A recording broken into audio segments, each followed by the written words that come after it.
I woke up in the middle of the night feeling extra thirsty and almost passed out when I saw the time. It was 3 a.m., the devil's hour. I tried to go back to sleep, but I just couldn't. Come on, girl. Ghosts aren't real, but dehydration is. So hold yourself together and get your ice-cold water. I silently prayed as I went down to the kitchen. Suddenly, I caught someone moving in the shadows. Holy Mother of God! Was it the devil? I was about to scream when I realized that it was just my older brother, Kevin, who looked suspicious. I silently followed him as he went down the basement and was surprised when he opened a mysterious door that I had never seen before. But before he could enter, he looked back and saw me. Don't you ever tell anyone about this, especially Dad, no matter what happens. Why? What's inside that room? He just patted my head and smirked. The devil himself. He then disappeared into the room and locked it, leaving me shaking in fear and confusion. Hi, my name is Kendra, and this is my story of how my mysterious brother changed my life forever. Before I continue, please like and subscribe. After what happened last night, the first thing that I did in the morning was to check that door in the basement. But unfortunately, it was padlocked to death. Kevin was definitely hiding something in there, and it was killing my curiosity. I was finally able to corner him during dinner. Are you sure that you weren't dreaming? Because that totally didn't happen. That night was really weird, so he could be right. Our conversation was cut off when Dad joined us. Son, it's time for you to take over the company. We will be holding a gala next weekend to introduce you to everyone. They're all so excited to meet you. But Dad... No buts. You're graduating in a few months, so prepare yourself. I don't want any problems. Understood? Of course my brother couldn't say no to him. He was always Dad's favorite, his golden boy, the perfect son. While me, I was just a stranger to him. If Mom was still alive, things would probably be different. Later that night, when I was about to sleep, I almost screamed when I saw Kevin leaning against my door. Can I help you? What makes you feel alive, Kendra? Huh? What's with you? Why are you being so weird? The less you know, the better. Good night, Peanut. Peanut? Where did that come from? That was the weirdest and longest interaction we've ever had. He was a year older than me, and we had never been close growing up. His time was spent in his room reading, in the piano corner perfecting his sonatas, or with Dad talking about business while playing chess. We also didn't see each other often at school because he was always with his best friend Cedric or surrounded by their crazy fangirls. The next morning, I woke up to Dad screaming from the library. I dashed to check what it was and found out that one of our maids found a letter under Kevin's pillow. I read it and froze. Kevin left. He didn't say where he went and when he was coming back. All the note said was, "Do not wait for him." I would expect something like this from you, but not my son. Kevin is a responsible young man. Well, the note says otherwise. The gala is this weekend. I need your brother to be there no matter what it takes. We tried looking for Kevin everywhere, but no one knew where he was. Even the police couldn't find him, and it was driving Dad crazy. One night, he just walked up to me and started inspecting my face. You would do. You were going to be him. Be who? Kevin. In case your brother is still on this stupid little adventure on the night of the gala, you will pretend to be him. But Dad, I don't think I can... Kendra, you are a capable young lady. Of course you can. You'll be saving our company from humiliation. I know I have not been very vocal about your accomplishments, but I do notice. Will you do this for me, sweetheart? I had never heard Dad talk to me that way, and it felt really good. So I found myself giving in. Besides, it would only be for just one night, right? I just needed to hide my hair under a wig and dress up like Kevin and just smile and avoid conversation as much as possible. Simple. When the big day finally came, I was a nervous wreck. There were too many important people, and Dad kept reminding me not to mess up. Luckily, the party was a success, and I thought my little mission was finally over until Dad came up to me. You did well. Now we just have to make sure that your brother will not fail his classes so he could graduate. You'll need to attend school as him. But how about me as Kendra and my grades? I'll call the school and tell them that I sent you out of the country for an emergency. Anything you fail, you can take for a summer class. But no buts. This was already decided. And remember, no one should ever know about this. But Kevin and I were just too different. After carefully thinking about it, I finally decided to do it. It was my chance to impress Dad. I just needed to do one little thing, which was to learn everything about my brother to make it believable. I checked his room, but I didn't find anything useful. I had to ask for help from the person closest to him, Cedric. But there was one problem. At school or whenever he visited my brother, I would usually lock myself in my room because every time our eyes met, I felt like passing out. The guy looked like a demigod, and I just couldn't handle him. But this time, I had no choice, and I knew exactly where to find him at school, the music room. As I peeked into the room, I saw him playing the violin, and I was instantly mesmerized. Just then, he stopped playing and smiled at me. Just avoid his eyes, and you'll be fine. Did it tickle your soul? Huh? The rhythm, the passion, the climax. Sorry, but I'm not into music. I stepped back and he started walking towards me. How about this? Did it tickle your soul? I suddenly became mute. This is the first time you talked to me, and I'm surprised. What brings you here, Cupcake? Cupcake? I got a grip of myself and slapped his hand away. First of all, I'm not food. And second, I'm not here to talk about souls and music with you. It's about my brother. Suddenly, his face turned serious. I had already talked to your dad about it. Kevin ran away and he didn't want us to find him, and there's nothing we can do about it. I know, but I need your help with something. I told him about Dad's demands, and he suddenly laughed. That's a ridiculous idea. You two look similar, yeah, but you're too cute and girly to be a boy. Wait, he found me cute? I excused myself to the bathroom, and after calming down, he was nowhere to be found. It took me a whole day to finally find him playing violin in the school garden. So, are you going to help me with this, or are you just going to play your violin all day? I only help people who can look me in the eye. Ugh, why was he being like this? I gathered up all my courage before finally meeting his eyes, and thankfully I was able to control myself until he smiled. You have the same eyes as your brother. They're very pretty. So he liked my brother's eyes? That was fruity. Whatever. Now, where do we start? Your appearance. And I think it needs a lot of work. For the makeover, he brought me to the mall to cut my hair short, and it took me several hours to finally say goodbye to my precious long hair. After accepting the fate of my hair, we tried on some clothes similar to Kevin's fashion. As I walked out in a leather jacket, he came up to me to zip it up. He was so close, I could hardly breathe. Looks perfect now. He then taught me about my brother's stance, walk, and gestures. I told you to walk faster, not like a gangster. And stick out your chest more. Think of yourself as the hunkiest man alive. Like this? He held my hips to guide me, and I felt like exploding from the sparks. Just then, I noticed some girls around drooling over us. Both guys are so cute. I'll take either of them.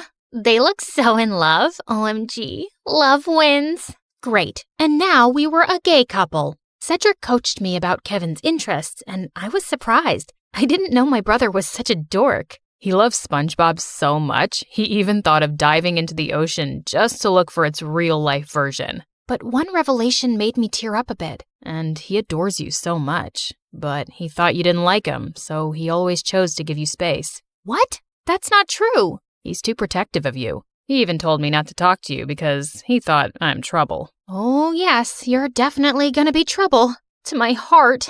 That weekend, we continued practicing until I looked convincing enough, and when we finally got to school, I just stayed close to him and smiled at people from time to time.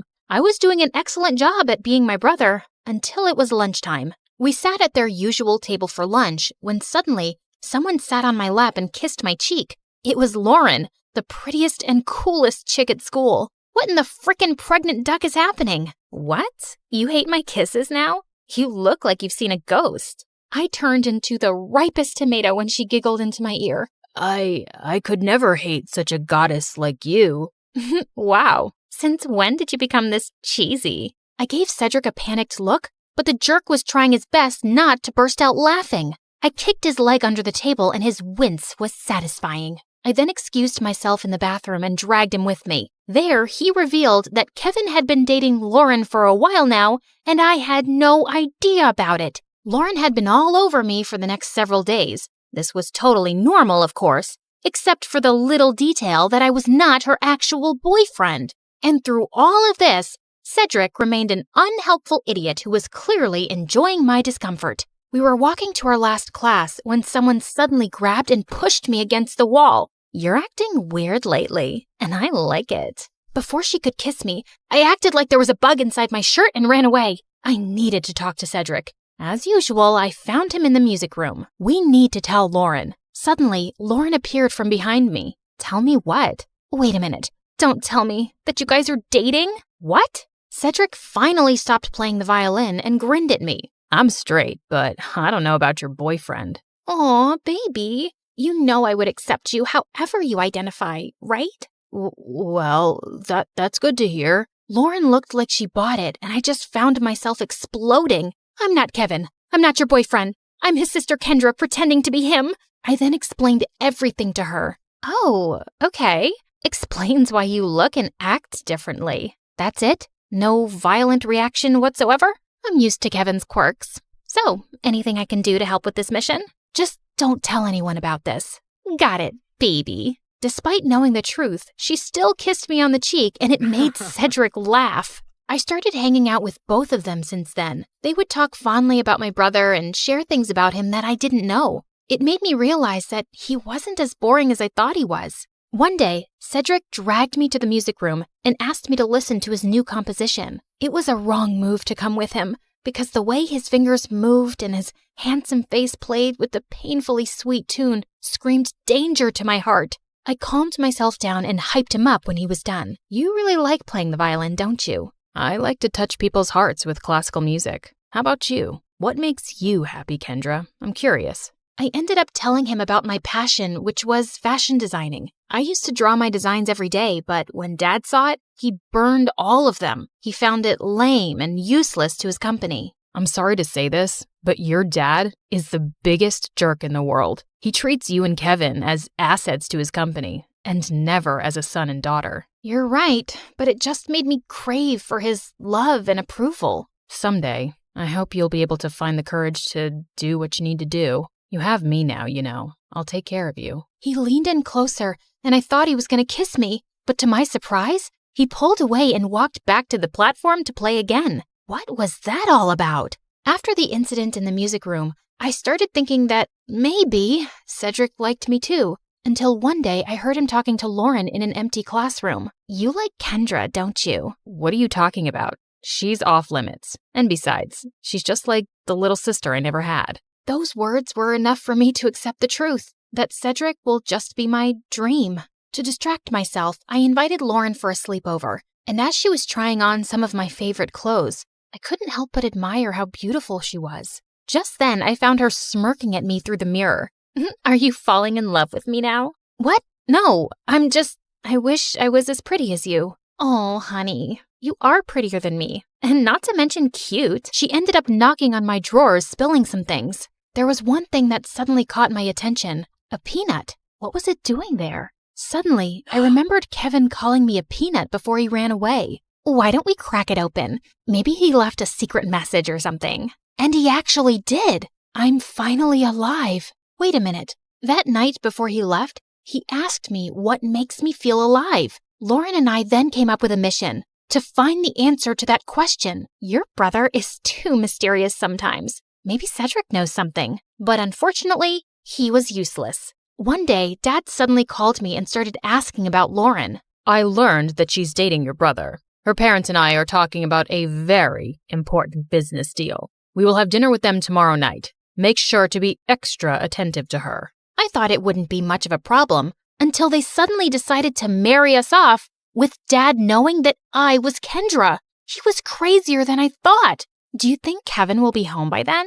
I don't know if he's ever coming back. I can't believe you dated an idiot. Watch your words, honey. That's my idiot. Well, we need to find your idiot ASAP. The next day, we met up with Cedric in a cafe to talk about finding my brother. We don't even know what makes him feel alive. Shouldn't we just wait for him to come back? Our parents are talking about marriage, for Pete's sake. We're running out of time. Do you know what my parents would do if they found out they were being played? Out of panic, I remembered something again. The mysterious door in the basement. I told them about it, and we waited for Dad to be out before destroying the padlocked door, only to find out that it was actually a dark room where Kevin developed all his photographs, and it was connected to his room. And all those pictures were related to an island that only meant one thing. Kevin was staying on one of them. It makes sense now that he always disappears on weekends. I also found a camera in his bag one time, but I never saw it again. And why didn't you both tell me about this earlier? You're both idiots.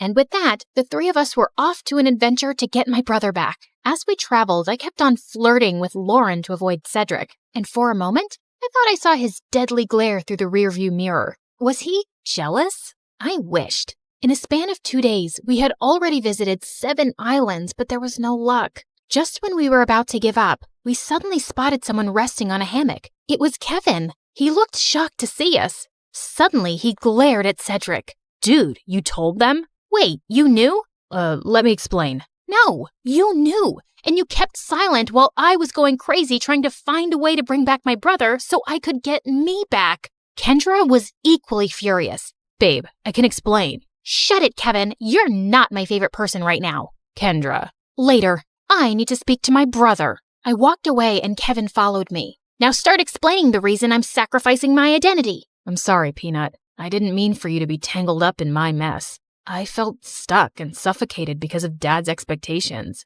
I always knew I would have to take over the company someday, but I didn't know it would be this soon. I thought I would have enough time to still do what I love, to enjoy every island and see its beauty through my lens. But suddenly, I didn't even have a year. So I panicked and I ran away. I'm such a coward. It didn't take a second for me to melt. No, that's the bravest thing I've seen you do. All our lives, I've only ever seen you nod to Dad's every demand. I'm proud of this version of you. I convinced him to come back, but he ended up convincing me to ditch Dad and come with him. After everything that happened, I just realized one thing. Dad wasn't worth it. So I agreed. Lauren is amazing, you know. She didn't deserve to be left without a word. I know, Peanut. I guess I have a lot of making up to do. Good luck, Walnut. Later that day, he spent his time making it up to Lauren and talking to Cedric, while I was left alone doodling some cute dresses on the sand. My brother then came up to me and asked me something. Are you mad at Cedric? I asked him not to tell anyone. Keeping this from you must have been very hard for him. I understand, but... You like him, don't you? What? No, I mean... Don't worry. I finally gave him the go signal. You two can kiss or whatever. As soon as he left, Cedric walked up to me with an earth-shattering smile. Can we talk? I couldn't look at him in the eye again. About? About us. I've always fancied you, you know. More than violins. I felt like melting at his confession. I told him about the reason why I'd been avoiding him all these years, and he responded to it by finally kissing me on the lips. Thank God I didn't pass out. So, did it tickle your soul this time? Yes. Finally.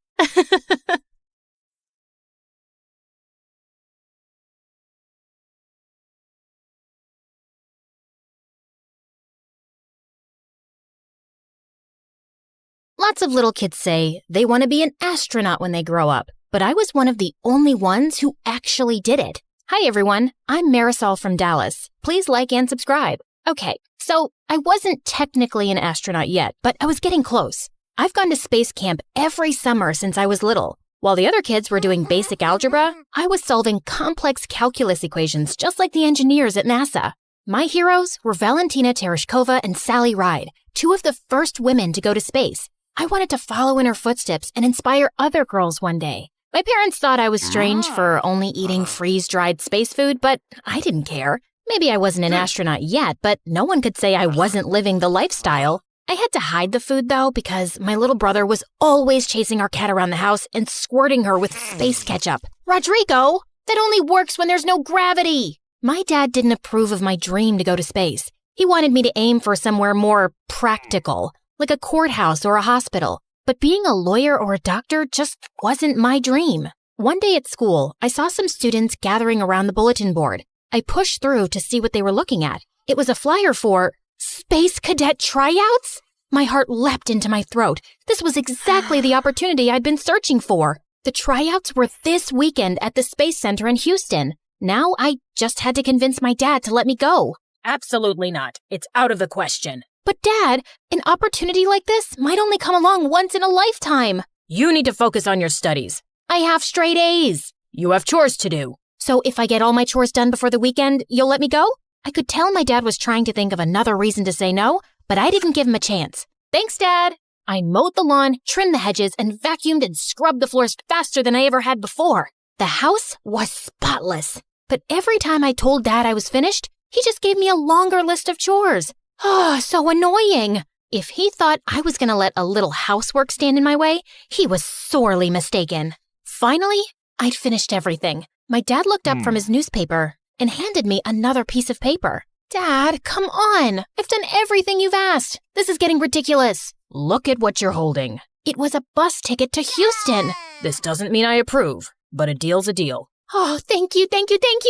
That Saturday, as the bus approached the Space Center, I watched the launch pad come into view on the horizon. It was incredible. A piece of history right in front of my eyes. And there was Mission Control. Once we got inside, I got into my uniform and glanced around at the other cadets. There were about 100 of us. Most of them were boys. They looked tough, disciplined, almost like soldiers. But I was tough too, in my own way. I made my way towards one of the girls. Hey, is it okay if I sit here? Go for it. I'm Marisol, Jessa. This place is so cool. I can't believe I'm really here. No offense, but I'm not here to make friends. Sorry, I won't bug you anymore.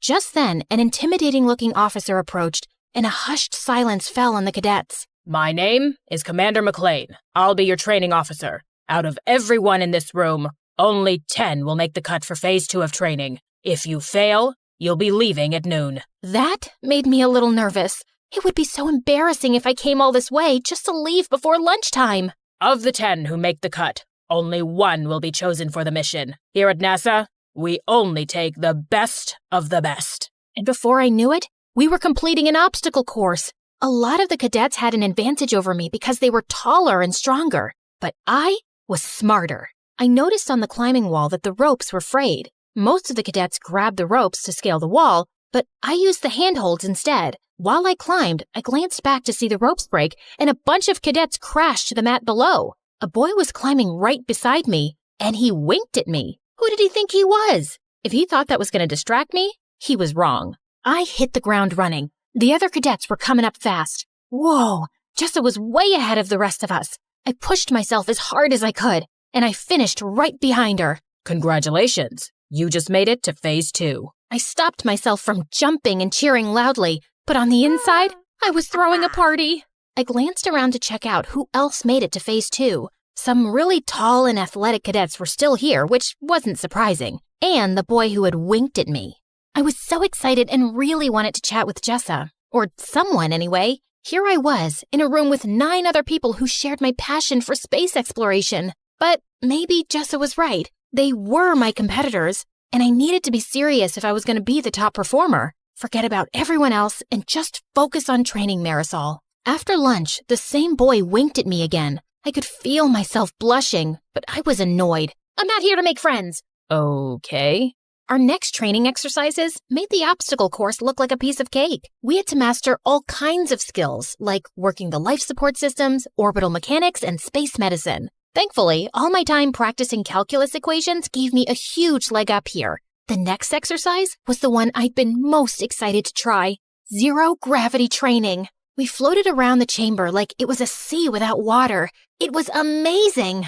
Be aware, your bodies are not yet used to the effects of zero-G. Most of you will get space motion sickness. Sure enough, when I looked over at the boy who'd winked at me, his face turned green and he threw up. I didn't mean to, but it made me laugh. I caught the boy's eye and he grinned at me. Jessa was floating around like this was just another walk in the park to her. She was the only one who didn't get sick. During our next break, I decided to explore the Starship Gallery. There were a bunch of spacecraft and even a real moon rock on display. I thought I was alone, but then I noticed the boy checking out the lunar module. It's incredible, isn't it? I'm Nick. It really is. I'm Marisol. It's so wild to actually be here. I've been dreaming of this since I was 2. My bedroom is covered in planets and stars and model rockets. I'm embarrassing myself, aren't I? Your room sounds a lot like mine. I've been obsessed with space ever since my dad bought me my first telescope when I was little. I think he regrets it because all he talks about now is me becoming a lawyer or a doctor. He probably worries about you. This is a dangerous job. It's not that. He doesn't believe it's a realistic dream. Not for most people, maybe. But he didn't see how impressive you were in training earlier. It's nice to talk to someone who cares about space like I do. I felt Nick's fingertips touch mine. It gave me butterflies.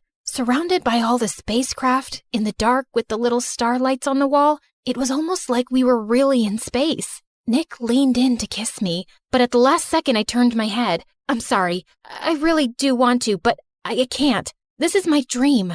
I can't afford to get distracted. No, I totally get it.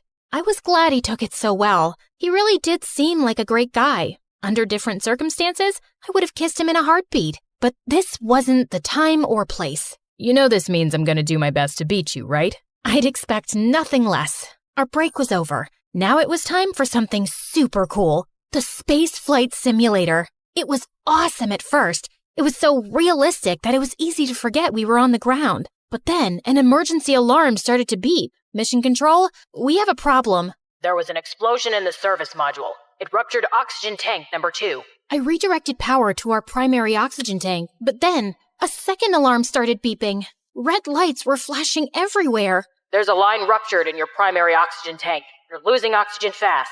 I did my best not to panic. My hands were shaking. Wow, this was intense. All the cadets were scrambling to figure out how to solve the problem. Remember, only one of you will be chosen for the mission, but this is a group exercise. If you can't work together as a team, you won't survive. Jessa and I locked eyes. Marisol, can you calculate how much oxygen we have left? On it. Nick, I need you to shut down all non-critical systems to conserve energy. Copy that. At our current rate, we'll run out of oxygen in 10 hours. That's not enough time to complete our mission. I'm going to try and bring us in for an emergency landing. All of us got to work, nervous and sweating, but we were in sync. It's too rocky. There's no safe place to land. You got this, Jessa. We believe in you. Even though it was just a simulator, I had to admit, it was scary. What if this happened on a real mission? That's what you're preparing for, Marisol. So if it does, you'll be ready. Suddenly, the emergency signals were silent. We all looked around at each other, breathless. Congratulations, cadets. You've just successfully executed an emergency landing. All of us cheered. I even gave Nick a hug. We really pulled together and overcame the odds. It made me stop seeing the other cadets as my competition. They were good people who wanted the same thing I did. And when one of us succeeded, we all did. Later, I was hanging out in the observation area overlooking the launch pad. The sun was setting outside, and it cast a beautiful glow on the shuttle. Mind if I join you? Of course not. I'm sorry if I was rude earlier. The truth is, I was afraid if I opened up, it would make me vulnerable. And it's already hard enough, especially for girls. I know what you mean. You really had my back in the simulator. We're a team. When one of us succeeds, we all do. Friends? Friends. You know, I think you have a really good chance of being chosen. Really? But you're like the best pilot here. I can't do math like you can. Let's make a pact. No matter which of us wins, or if neither of us do, we'll still support each other. Deal. The next morning, it was time for the announcement. We gathered around and waited for Commander McLean. I think everyone was too nervous to chat. Finally, the commander approached. All of you did good work here. I want everyone to walk out those doors with their heads held high. But as I said, there can only be one. I tried so hard to keep it together, but I was dying to know who was chosen. Cadet Jessa, congratulations. You're our top performer, and you'll be joining our crew for our next mission. I felt all the wind go out of my sails. Don't get me wrong, I was happy for Jessa, but I'd wanted this all my life. I'd gotten so close, and now it was out of reach. Still, I told Jessa I'd support her, and I meant it. I gave her a big hug, and we promised to keep in touch. Nick and I exchanged numbers too. When I got home, I looked around my room. Maybe it was time to grow up. I took down my space stuff and put it in a box. Then I decided to take one last look through my telescope. Orion and the Big Dipper were shimmering in the sky. It was so hard to say goodbye. What are you doing? You were right. I should find something more realistic. Please, don't say I told you so. Oh, Marisol, I wasn't right. You were. What? Maybe being an astronaut isn't the most realistic goal, but that doesn't mean it's not achievable. This world needs dreamers. If anyone can make it happen, it's you. From that moment on, I never doubted my path again. I was going to give it my all, no matter what the odds were. And maybe, just maybe, one day I would inspire a little kid, just like my heroes inspired me.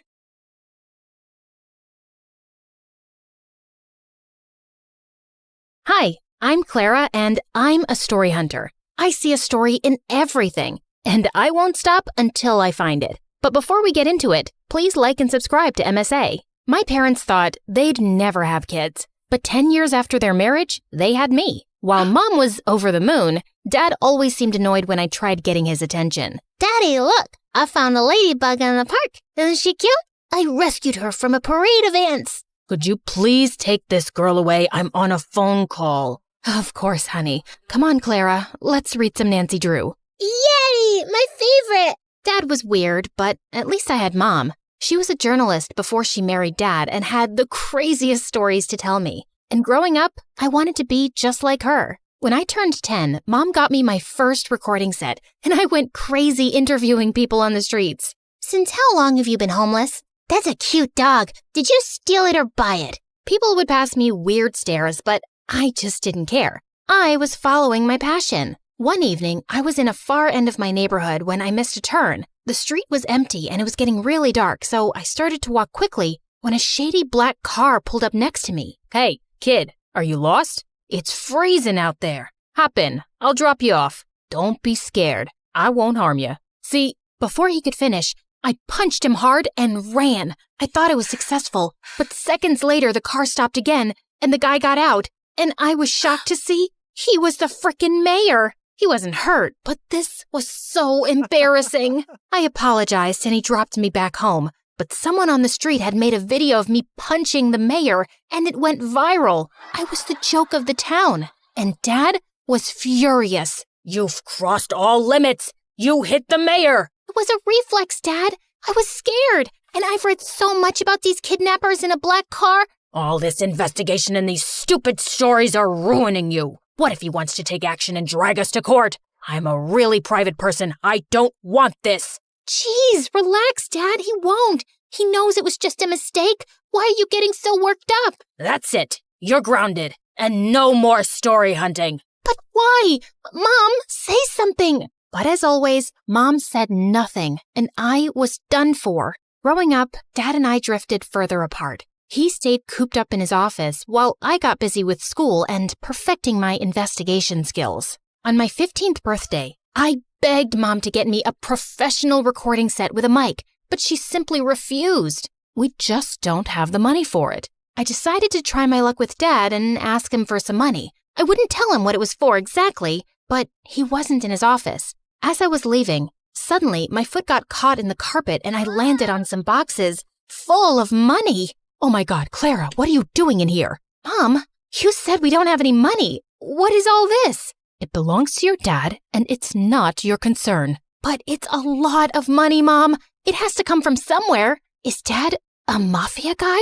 Oh my God, he robbed a bank, didn't he? Stop it. Please, Clara, you don't understand. You need to leave, now. And don't say a word about this to anyone, least of all your dad. Promise me. Something was definitely fishy, but I'd never seen Mom so serious. So I did what she said. I wanted to know more, but I just didn't get the chance to go into Dad's study again. Soon, I got busy with school and forgot all about it. One time in 11th grade, Lena, the head cheerleader and the most popular girl, walked up to me. I heard you can uncover any truth in the world. Is that true? That depends on what kind of truth you want. Well, don't tell anyone, but I think Nick's cheating on me. Who's Nick? Do you live under a rock? Nick's my boyfriend. He's the captain of the football team. Got it. What about him? I just told you. He's cheating on me, and I want you to find out the truth. Oh, yeah. Leave this to me. Be careful. He's a very good liar. No liar can ever hide the truth from the world's greatest investigator. Go and chill, kid. I got this. I started following Nick around everywhere, but I couldn't find any dirt on him. Until one day, I saw him sneak into the coach's office and saw him making out with another girl. I waited till he left without noticing me, and then, right in the middle of the cafeteria, I made him pay. I dropped an entire carton of milk all over his head. What the heck? What do you want, weirdo? Listen up, everyone. This jerk right here cheated on his girlfriend. No, I didn't. I knew you'd say that. Here's the proof. Nick looked at me in shock as I showed him the video of his makeout session. Lena broke up with him instantly, and he was getting a lot of backlash for cheating on the most popular girl around. Soon after, he left and got transferred to North High, our rival school. After that, Lena and I started hanging out and became besties. As much as I liked having her around, Her band of cheerleaders annoyed me, especially this girl Wendy. Lena even had a YouTube channel with her where they ran gossip sessions and fashion advice. You know, I was thinking, why don't we add Clara to the channel? Why, so we lose all our followers and our popularity? I don't think having 5 followers makes you popular. But then again, what do I know? Stop it, you two. Clara is a professional. You saw what she did with Nick, and with her brains and cool stories and my beauty tips and styling, we'll be so much more popular. We'll be like Daphne and Velma. Who? Scooby-Doo? Forget it. We should totally do it. I joined the YouTube channel soon after, and we started with collecting scoops on everyone in school. Within a few months, we hit 1 million subscribers. I was happy, but Lena was on cloud 9. Her popularity was through the roof, and she loved the attention. We got invited to every party in town, and she would drag me with her even when I didn't feel like going. One day I was at her house getting ready for a party when Wendy made a snarky comment. Do you always have to dress up like a homeless person? And why's your hair such a mess? There's nothing wrong with my hair or clothes. I don't want to look all dolled up. Detectives are meant to look rugged, right, Lena? Yeah, but it won't hurt you to put on a little makeup now and then. It'll only make you look prettier. No, it'll make me look like a bimbo. So you think I'm a bimbo? I didn't mean it like that. But Lena was already walking in the other direction. Good job, Sherlock. I wanted to apologize to Lena, but she kept ignoring me at the party and at school the next day. I got that she was mad at me, but it wasn't like she supported me in front of Wendy either. I decided to give her some time and continue doing my bit for the channel. The next day after lunch, I was passing by when I saw Wendy terrorizing the school topper and making him do her assignments. But as I took my camera out, Lena walked up to me and knocked it out of my hand. What are you doing? She's our friend. Nope, she's your friend. She doesn't even like me. Why can't you guys just try to get along? For me? I know you think we're bimbos, but that's the least you can do as my best friend. Oh, you're so dramatic. Okay, fine. I'll let this go. Just this once. And I don't think you're a bimbo. I'm sorry. Stop talking and meet me for boba tea later. Deal? Deal. And just like that, we were back to being besties. And I tried to tolerate Wendy better, even though she still got on my nerves. Soon after, the entire school was buzzing over the senior day prank wars with North High, and Lena was determined to crush the rival school, mainly because Nick was their new student body president. We need to ace this. They should never see us coming. How about we break into the school? You can't be serious, Wendy. You guys will get caught. Not with these masks, we won't. And why are you so negative? I'm being practical. It's the dumbest plan on earth. Back me up, Lena. Actually, I like it. No one will ever know. Now, are you in or out? Out. You know my dad. He would ground me for life if I got caught. You know what, Clara? I've been there for all your dumb investigations. I even got you in on the channel. And now, if you can't support me, then you're not a good friend. Hey, that's not fair. It's my channel too. I made it popular. Really? Wow. Tell me why she's here again. Oh my God, I can't deal with you guys right now. I'm going. Lena turned to leave. I didn't want her to be mad again, so I reluctantly tagged along. But just as we reached there, all the cheerleaders took out spray cans and started trashing lockers and vandalizing the walls. I tried to stop them when Lena banged into me and I went flying into a statue, crashing it to pieces. Those statues are like thousands of dollars. I told you this was a dumb idea. Oh my God, what are we supposed to do? We don't have time. Run! As I made my way home, my heart couldn't stop racing. I'd just made the most terrible mistake of my life, and I prayed no one would find out about it. But the next day at school, I felt numb when the principal called me into his office, with both Dad and Nick waiting for me there, along with a few other people from North High. Clara, where were you last night? I was Vandalizing property, right? Are you really that dumb not to know that every school has security cameras? The school authorities checked last night's footage, and guess what they found? Nick flashed the phone in my face with footage of me crashing into the statue and breaking it. Everyone else had a mask on, but me. How could I be so stupid? But it was a mistake. Was it? And who are these other girls with you? Do you have a name? I wanted to punch Nick in the face. He knew I wouldn't rat Lena out, even though I was mad at her for putting me into this mess. Now, either you pay for the damages or you get expelled for a month. Or you give me the names of all the other girls involved, and I'll think about reducing your punishment. I can't. I'm sorry, Dad. Expel her. There's no way I'm paying that money. With that, Dad simply got up and left, leaving me in tears. How could he do this to me? I knew it was my fault, but he was my father. Wasn't he supposed to look after me or something? That evening at home, I had the worst argument with Dad, while Mom just stood in a corner like a stone. Were you at that school for some dumb story? You're such a nuisance. I can't believe you're my kid. I can't believe you're my dad either. What father gets his own child expelled over a few bucks? You never supported me, and you always acted like my existence bothers you. And it's not like you're so perfect yourself. What do you even do, Dad? How do you really make money? How dare you talk to me like that in my own house? I don't have to take this. Mom, are you just going to stand there and say nothing? This suspension will go down on my record. How can you be such a coward? What is she gonna say? Listen to me, kid. You better stop throwing tantrums and do as I say, or you'll be out of here. I wanted to scream in Dad's face, and I felt angrier at Mom for being quiet. That night, I felt the most alone I'd ever been. The worst part about this was I couldn't talk to Lena either, even though she'd tried calling me 1,000 times. That night, I slept with the worst headache of my life. And the next morning, I woke up to loud noises and Lena shaking me like a mad person. Wake up, dummy. Wake up. Fine, I'm up. What is that noise? Get dressed and come out. Your mom needs you. It's your dad. He's been arrested. Arrested? For what? Just come down. I rushed downstairs, and I was shocked to see our entire yard was surrounded by police cars and reporters shoving cameras in my face, asking a million questions all at once. How does it feel to be the daughter of a lying thief?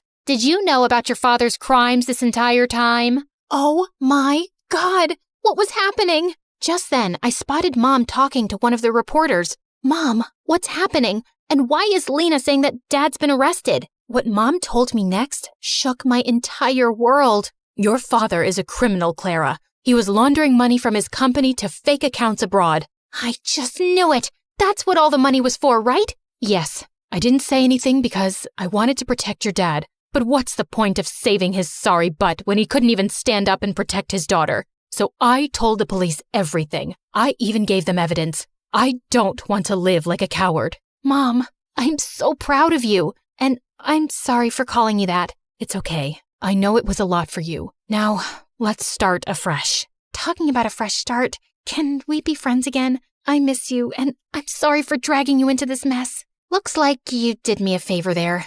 If not for you, I wouldn't have been expelled, and Mom would have never taken the step forward. So, thank you. So that means we're cool? Well, will you treat me to boba tea later? And keep that Wendy away from me? You got it.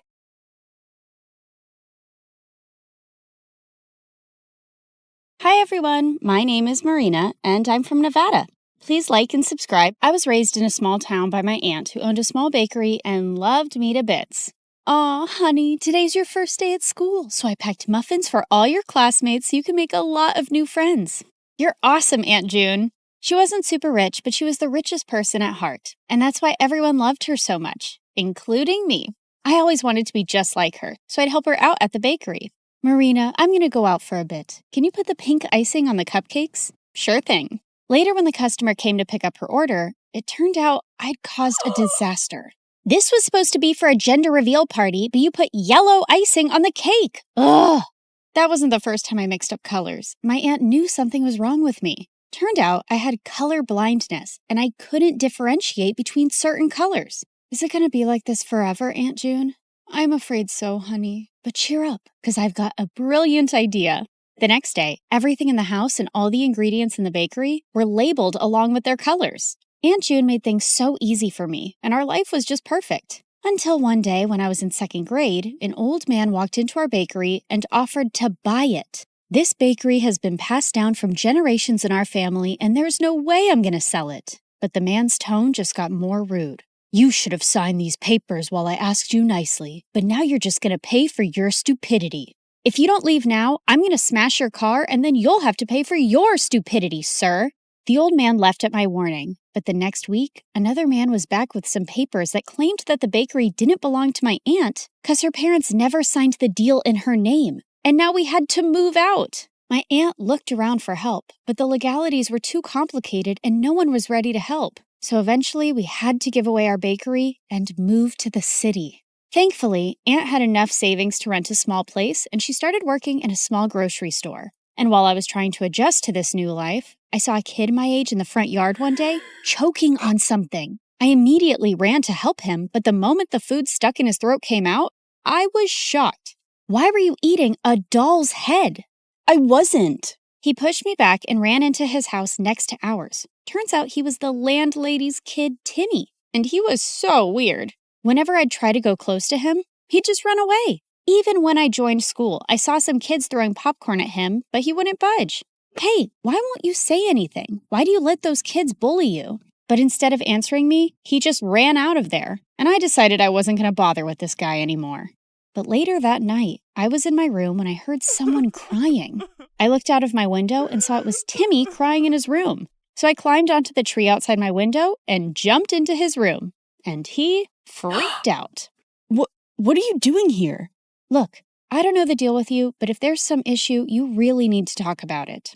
At first he hesitated, but then he broke down.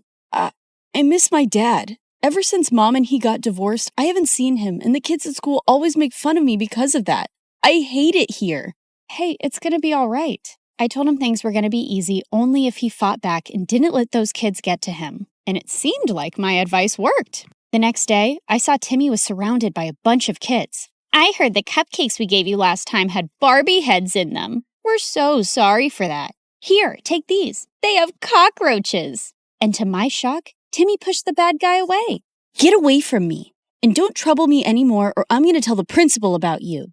The other kids ran away scared, and Tim turned to me with a bright smile. Did you see that? I wasn't scared and what you said worked. After that day, we started getting along and became the bestest of friends.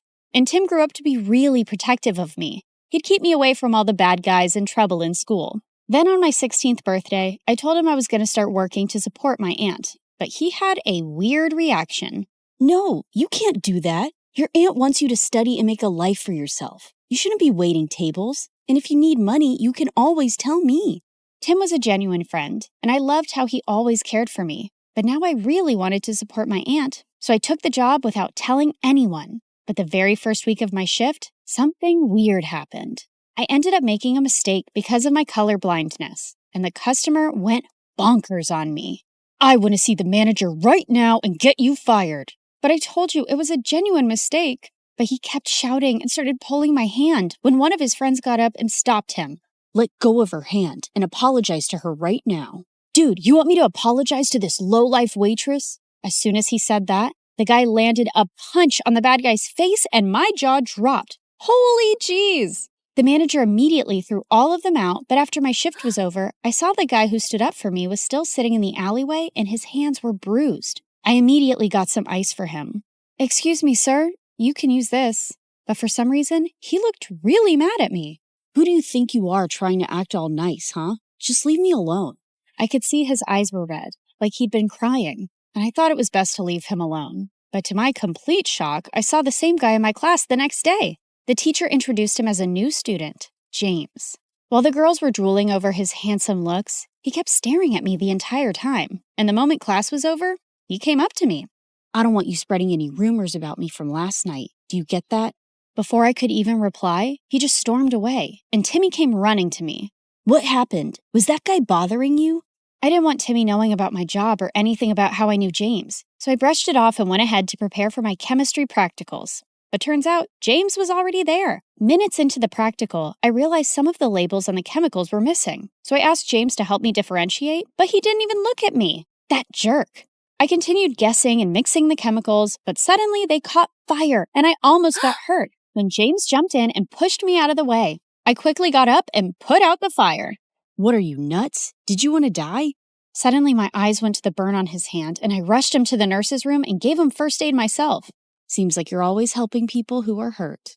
Yeah, especially those who get hurt because of me, and with you, it's every single time. And that's when this tough guy finally let out a smile. You don't look so bad when you smile. I know. I don't want the chicks going crazy over me, so I keep it under check. This guy had multiple personalities. As time went by, we started spending more time together because we had similar projects, and James turned out to be a really fun person to hang out with. He'd often walk me to my work after school, and we'd enjoy all sorts of treats on our way. And even though he was a little mysterious, he was growing on me by the day. But there was someone who just hated our closeness. What's going on between you and that new guy? He's bad news. Stay away from him, Marina. What are you talking about? And how do you know he's bad? Oh, come on. Haven't you seen? He's always covered in bruises. Just stay away from him, okay? Well, I could understand Tim's concern, and there were things I wanted to know about James, too. A few days later, we were at a friend's party playing Truth or Dare when I was given a dare to kiss James. My heart raced with excitement, but I saw Timmy looking at me with furious eyes. I wanted to run out of there, but thankfully, James got up and left first, and I let out a loud sigh. But later, when I went out, he was waiting for me. Was it that bad, huh? The idea of kissing me so you sighed with such relief when I left? No, it's not like that. It's just that there's only so much I know about you, and I didn't. Suddenly, he pulled me close and looked deep into my eyes. What do you want to know about me, Marina? Well, why did you cry that night in the alleyway? And is there something that you keep from me? My mom is really sick, and she was admitted to the ICU that day, and I couldn't help but... Shh, it's okay. You don't have to say any more. With that, I pulled him in for a kiss, and he whispered into my ears, I love you, Marina. Gosh, I loved him too. But the very next day at school, my fairy tale came to an end when I received a message from James's phone. Here's my parting gift to you, Marina. There were several pictures of me kissing him and me working as a waitress with ugly captions, and he shared them with everyone in the school. What in the world? I tried to call James about what was going on, but he wouldn't answer it. And I felt so embarrassed and furious about everything, but then Timmy came to me. Hey, are you all right? I thought he'd question me about the pictures, but he just took me home and comforted me. I don't believe what's going on, and I can't even reach James. He left, Marina, and he's never coming back. He then showed me the newspaper articles of how James was the grandson of the same businessman who took away my aunt's bakery. I heard his grandfather sent him here as a punishment because he used to be a jerk at his old school, but looks like he's still going around messing with people's feelings. Gosh, there was no way I was going to forgive a jerk like him, but I wasn't going to cry over him either. I blocked him everywhere and decided to shift to another city for my college, along with my aunt. And after graduation, I joined a top law firm and helped my aunt open a nice bakery in the city itself. For the opening day, we sent out invites to everyone across the city, and it all went so well. After we were done with the day, we were about to close up when Timmy took me to the roof and proposed to me. I love you, Marina. I have always loved you and... Oh, Timmy, please stop. I liked him too, but he was my friend and I could never see him any other way. What is it now? Don't tell me you still love that moron. Timmy, what are you saying? You know I hate him. Then why won't you say yes to me? I tried to explain to him, but he wouldn't listen. And suddenly he pulled me in and tried to kiss me. God, Timmy, just stop. Just then, I saw a man pull him away and punch him hard. James, what in the world are you doing here? How dare you touch her, you filthy. I pulled him away before he could hurt Timmy anymore and slapped him hard in the face. Who do you think you are walking into my life again? Didn't you already mess around enough last time? Marina, what are you saying? I never messed around with you. Oh, really? Then why did you leave? And what about those texts and pictures? What? I have no idea what you're saying. I know it was my fault to leave you like that, but I told Timmy everything. What? What do you mean? That night after you left the party, I received a call that my mom had passed away. My grandfather wanted me to return home. Timmy was right there, and I asked him to inform you. What? I even tried to contact you, but you had me blocked everywhere. And when I called Timmy, he said you hated me and you were with him now. Timmy, what is he saying? Did you hide this from me and lie to him? Yeah, I hid the truth. I didn't want you to be with a jerk like him when I've loved you all my life. So I lied. For you. But those messages from your phone and those posts. I have no idea, Marina. I lost my phone the same night. You didn't lose it, moron. I stole it and sent those messages and those pictures. Timmy, I can't believe you. You son of a witch. No, James, just let him go. He's a jerk and doesn't even deserve that. Oh, Marina, please don't cry. I'm here. I'm here for you now.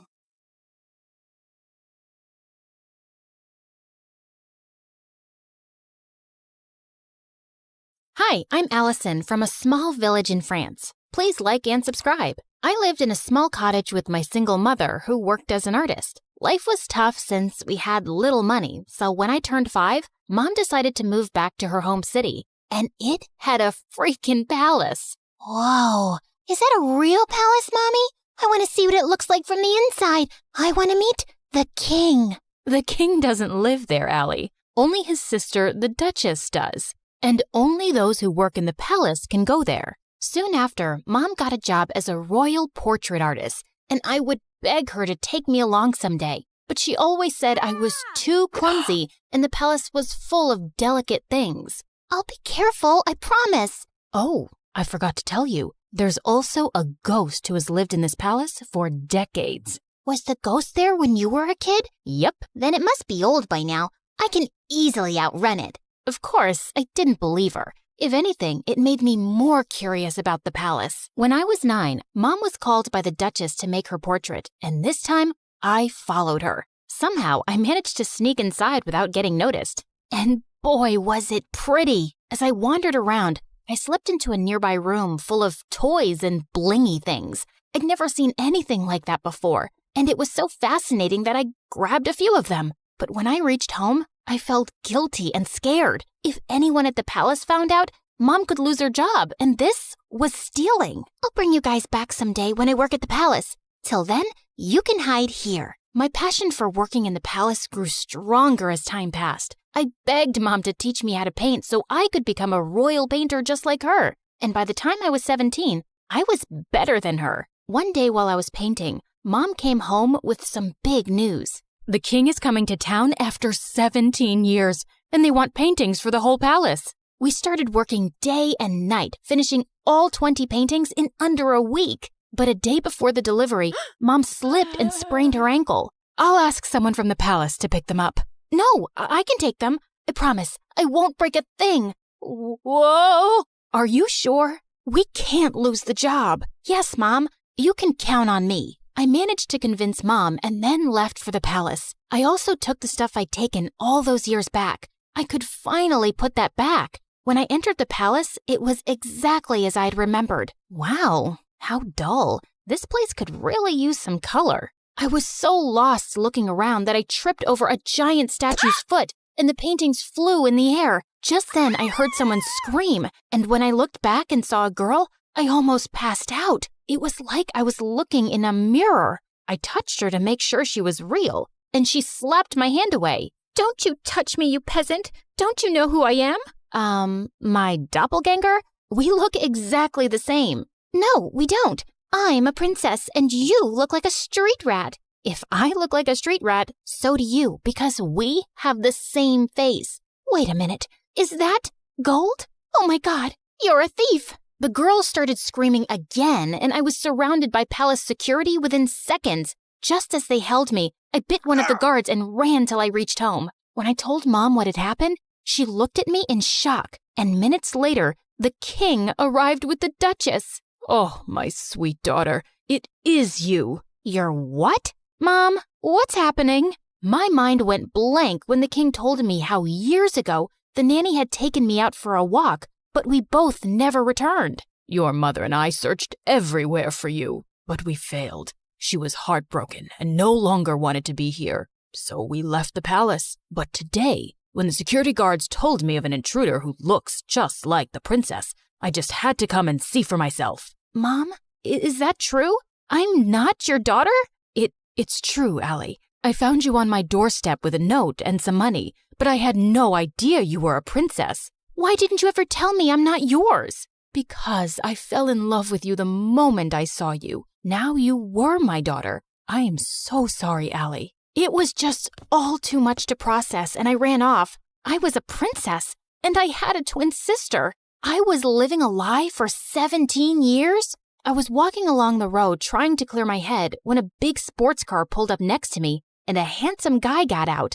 Cherry, what are you doing here? It's not safe. Cherry? Do I look like a stupid fruit? Leave me alone. I called you pumpkin before, but you hated that too. What the heck's your problem, dude? This is not a good time. I was saving this as a surprise. But here, will this make you come with me? Holy moly! That diamond was bigger than my fist! Calm down, Allie. Okay, you've got the wrong girl. Whoa!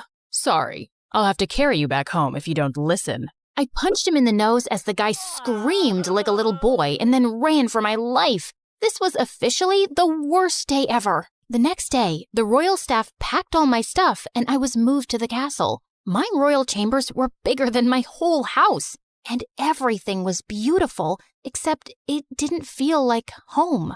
Mom wasn't there, and even though I was mad at her, I missed her. I was unpacking when my sister walked in. I know you think you're suddenly a princess now too, but don't let this get to your head. Remember, I rule. Charlotte, dear, don't be so rude to your sister. You should be happy she's back. Okay, Amber. Allison, Darling, we're starting with your royal lessons from tomorrow. Be ready at 4 a.m. sharp. good luck with that. It's not easy being a princess. She wasn't kidding. It was a mad schedule. Mornings were for horse riding, then music in the afternoon, and martial arts in the evening. My body was super sore and I was exhausted, but within a few weeks, I'd grown tougher and learned a lot. One evening during martial arts practice, someone walked up to me. It was the diamond guy. I thought they were just rumors, but you are prettier than Charlotte. We look exactly the same, like identical. Can't you see that, or did the punch make you blind? Feisty. I'm Prince Arnold, by the way, Charlotte's fiancé. Isn't she too young to get married? Are you jealous? What? Move along, dude, unless you want another punch. But the guy just winked and left. What a flirt! Later that evening at dinner, Dad announced that he'd be holding an official coming out party for his daughters, and the entire village would be invited. What's a coming out party? Lame question. It's your official introduction. So why are you having one? Don't people know you already? That's when Dad told me that Charlotte had always been sick all her life. She had a rare genetic heart condition that didn't allow her to roam around too much. It was only recently that she'd gotten better. But I'm still better than you. What's your problem? My problem is that you're here to take my crown away from me, and I won't let that happen. Enough. That's for me to decide. Now eat your dinner. I'd root for you. I kicked that butt face under the table, and he turned red. Much deserved. The coming out party had sent the whole town into a frenzy, and Mom was called to make our official portraits. Seeing her made me feel so much better. So, how do I look? Like a princess. Have you forgiven me? Maybe. I mean, you're still my mom. Of course I am. The party was a huge success, and I could see the king's pride in introducing his daughters. You should see Allison fight. She's a natural. Her paintings are so good. I think I should send her to Paris to become a professional. Dad, I wanted to become a chef, and you didn't allow that. That's because you weren't well, Charlotte. Now, don't interrupt me while I'm talking, darling. I was a little embarrassed with all the praise, and it clearly bothered Charlotte, so I excused myself and went out for some fresh air, only to find that jerk, Arnold, making out with a maid. What the heck, dude? Oh, hey, Allie. Don't worry, this isn't serious. And you're next. I felt furious and turned around to leave, but he blocked me. Oh, don't be so mad. Come here. Arnold pulled me in and was about to kiss me when I pushed him hard, but Charlotte walked in just then. What's happening? Wait, I knew it wasn't you. My darling Charlotte, this imposter tried to take advantage of me. She tried to kiss me while pretending to be you. What? That's not true. This guy's been flirting with me ever since I came here. Charlotte, he's a jerk. I just caught him making out with a maid.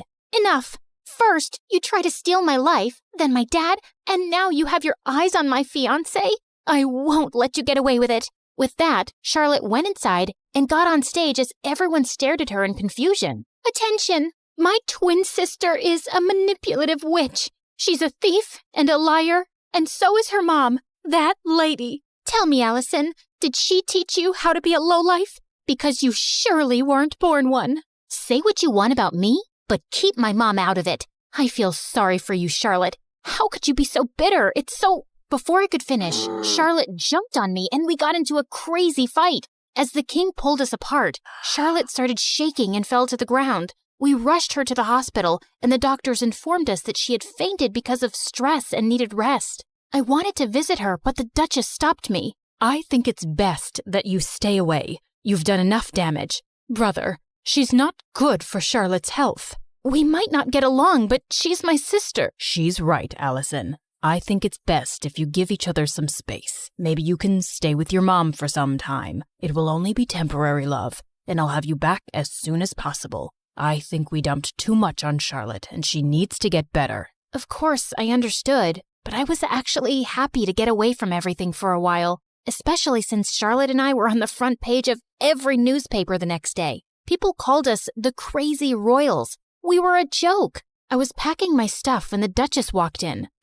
You're finally going back to where you belong. I knew you'd never fit in here, and it was a mistake to bring filth into the palace. I know I didn't grow up here, but I'm still a princess by birth. So please, mind your manners and never talk to me this way again. Don't forget your place. That's exactly what I'm doing. I pushed her aside and left for my old home. Mom was ecstatic to see me, and to be honest, I felt happier than I'd been in weeks. A few days later, once Charlotte was better, the king announced her engagement to Arnold to give people something else to talk about. Dad invited me, but I decided not to go to the ceremony. I just wanted to stay away and avoid any more drama. On the engagement day, Mom had gone out for something when Charlotte came over. What are you doing here? Don't you have an engagement to get to? I can't marry him, Allison. He's a snake. I should have trusted you. Good time to say I told you so. But what do you want from me? After our fight, we can't have another media blowout.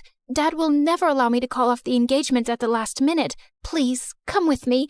Maybe we could convince him together. Please help me. Charlotte was crying like a baby now, and I didn't want her to have another fainting episode, so I agreed. But just as we entered the palace, Charlotte stopped. I need to fix my makeup. The entire town is in there. Wow, priorities.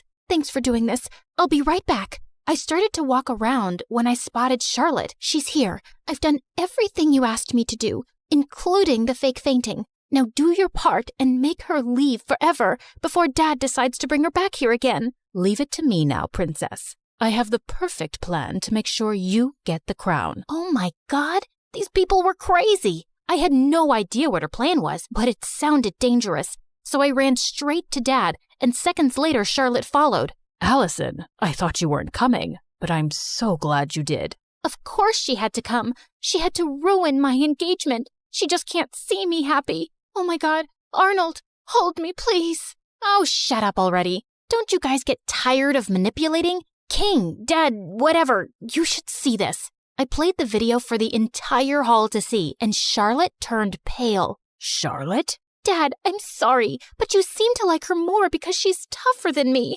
And when Auntie told me that she was after Arnold and my crown, I couldn't take it anymore. But this was all Aunt's idea. Sister, what were you planning to do and why? Suddenly, the Duchess turned into a mad person and started screaming. I'm tired of being your servant. I'm the older sister and the crown was mine, but these girls took that away from me, and I would have gotten away with everything if this one hadn't shown up. What do you mean? You knew she was alive? Whoopsie, you did a boo-boo. The Duchess confessed how she'd paid the nanny to take me away and drop me in the jungle, but the nanny had dropped me at Mom's doorstep instead. Charlotte was so sick as a kid, I didn't think she'd survive for so long. With both of you gone, I'd be a queen, but Karma's a witch. The king gave orders to take the Duchess away to the dungeons for treason, and Charlotte turned to me. I was horrible to you, and I probably don't deserve your forgiveness. But could you try? It might take some time, but I'll get there. What about me? You can chew your shoes and get lost. Yeah, I always knew you were a jerk. I was called back to the palace, and I took Mom along this time. Charlotte and I changed history by taking over the crown together. We were both queens in our own way, and I learned that those who love you will always stick by your side.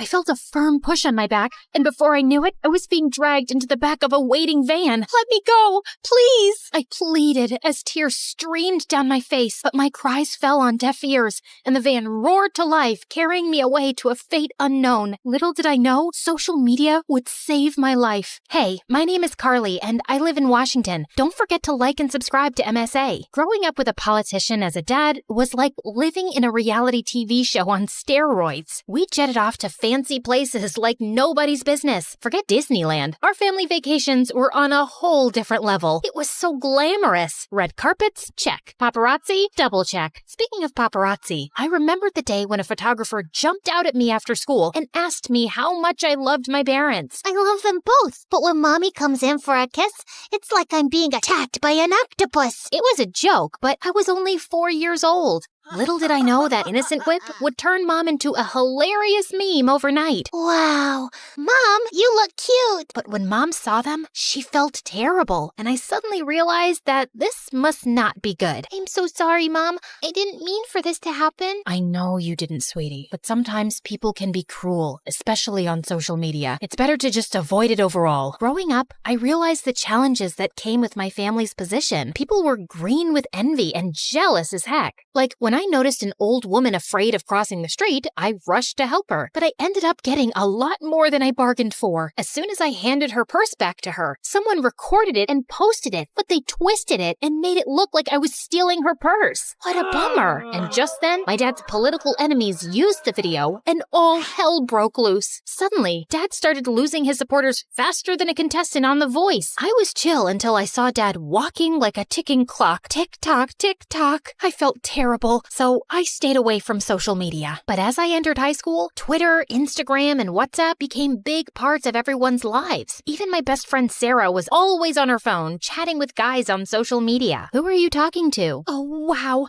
Our soccer champ just sent me a friend request. I'm so cool. Should I accept or make him wait? I couldn't help but feel a twinge of jealousy. I started thinking of using it. Should I? Shouldn't I? Okay. You won. And I was stuck with my boring SIM card for texting, and soon, all my friends ghosted me. It was so annoying. But at least I had Sarah, who never got bored of me and always knew how to cheer me up. We made silly videos of ourselves doing fun things. Like that time I was singing my song, Money in the Bank, I got it, living like a rock star, party like a pop star. You can call me queen, I'm popping like a court star. And Sarah posted the video on her Instagram without my permission, which made me really upset. Relax, no one will see it. You don't know that. Yes, I do. You're no Beyonce, and no one's losing their minds over your silly skills. Yeah, she was right. It only got a few comments, but it was still fun and addictive to read them. I was done playing the good angel role. It was time to explore. So I caved in and created my own social media account with a different identity just to see the comments. It was fun. Sarah and I continued to make silly videos, and we always played silly characters. But soon enough, Savannah, the TikTok girl of our school, was furious when she heard her friends gushing over my videos. She was so mad that she could have TikTok danced her way to Siberia. You think you're so cool with your little videos, don't you? Huh? What do you mean? Just stick to your own lane. Who made you queen telling Carly what to do? Just because you got no talent doesn't mean you gotta bring others down.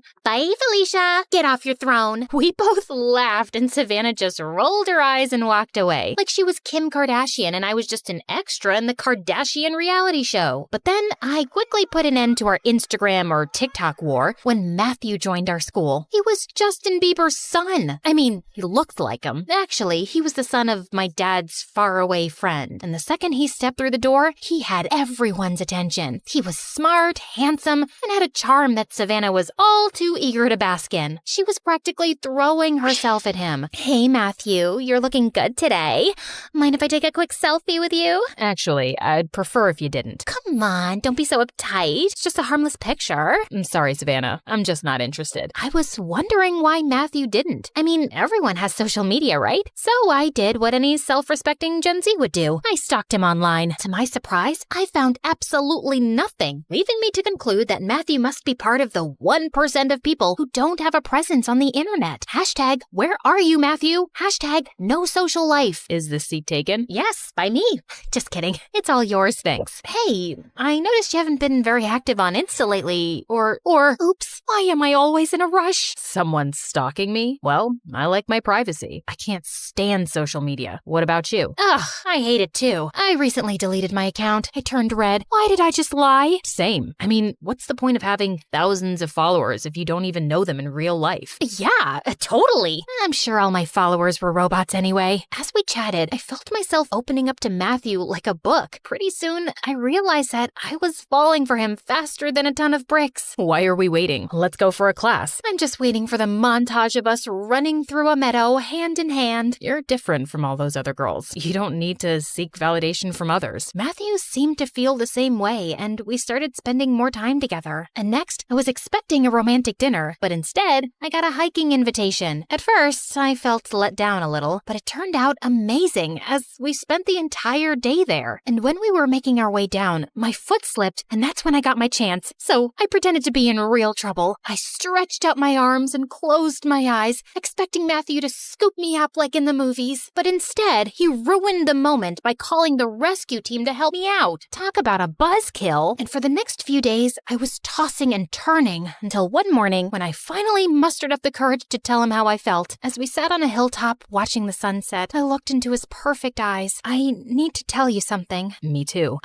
Okay, you first. He smiled and pulled me close to whisper in my ear. You're the best thing that's ever happened to me. I think I've fallen in love with you. I felt my heart skip a beat. I think Cupid just shot me too. We shared our first kiss as the sun dipped below the horizon, and I knew that our love was something special. Everything was perfect, and even our parents began to talk about us moving in together after graduation and getting married one day. But Savannah, who was still jealous of our relationship, had other plans. The next day at school, I was more anxious than a squirrel on a highway, as I couldn't find Matthew, and he didn't reply to me the entire day. Have you seen Matthew? I think he's avoiding me. Sorry, what? I was too busy stalking my ex's new girlfriend on Instagram. You know, I always knew you were too basic for Matthew. He needs someone who doesn't embarrass herself on social media all the time. And just like that, my worst fear was confirmed.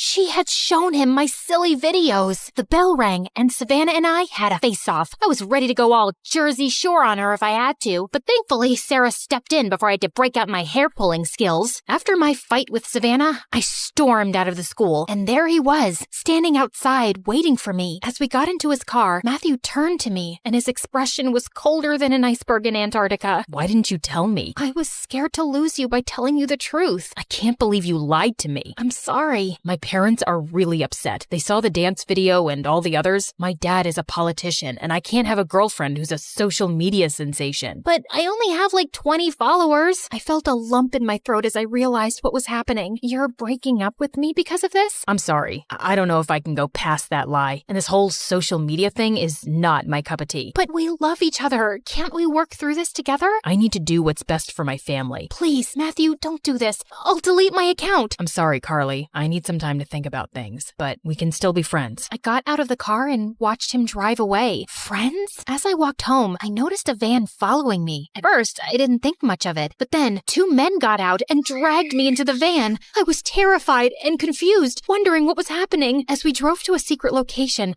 I kept thinking it was a prank. Savannah must have paid these guys to play a joke on me. Is this some kind of punked episode? Do I get to meet Ashton Kutcher now? Seriously, if this is Savannah's idea of a joke, tell her it's not funny. As the van stopped in the middle of nowhere, I realized this was no prank. It was real, and I was in trouble. Look, I don't know what you guys want, but all I have is some gum and a half-eaten granola bar in my backpack. There was silence from the guys in the front of the van, and I started to feel a little uneasy. Suddenly, the kidnappers hopped out, and I heard a dial tone. Hey, we got her. No, we didn't hurt her. Sure, we're ready, as agreed, asking for a ransom. A ransom? Who do they think I am? A Kardashian? After what felt like an eternity, I heard the sounds of footsteps approach the back of the van. I knew this was my chance to escape. I braced myself for what was to come. But then I heard a familiar voice. Carly, are you in there? I couldn't believe it. It was Sarah. She found me. Or was she one of them? The back door opened, and I saw Sarah and Matthew standing in front of me with a group of police officers behind them. Are you okay? I'm so sorry for what I said earlier. I can't ever lose you. I nodded, too overwhelmed to speak. Matthew lovingly scooped me up like a pizza from the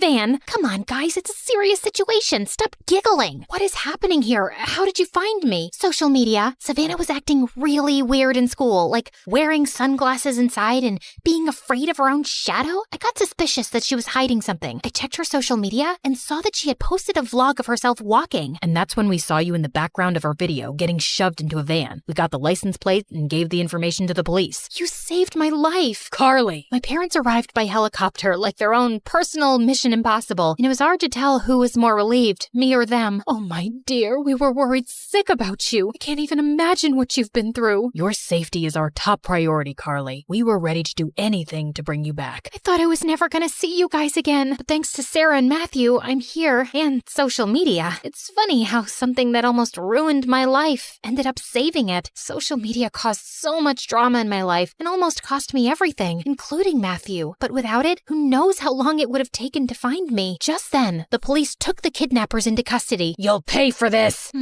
Something just doesn't feel right. The police stripped the bad guys of their belongings and shook hands with my dad. I quickly dialed the last number and saw my dad pull out his phone and drop the call. It was him. I was horrified. My own father orchestrated my kidnapping? That night, Dad admitted to it and asked for my forgiveness. I know it seems extreme, but it was the only way to win back my voters. If I lost the election, my opponent would have won and ruined everything that I've worked for. I don't care about losing, but people would have suffered. There would have been no social security, no free education, and no health insurance. I couldn't let that happen. But you put your political things ahead of your own daughter's safety? And if it was for good, why didn't you involve me in your plan? I could have helped you, or at least have been prepared for what was going to happen.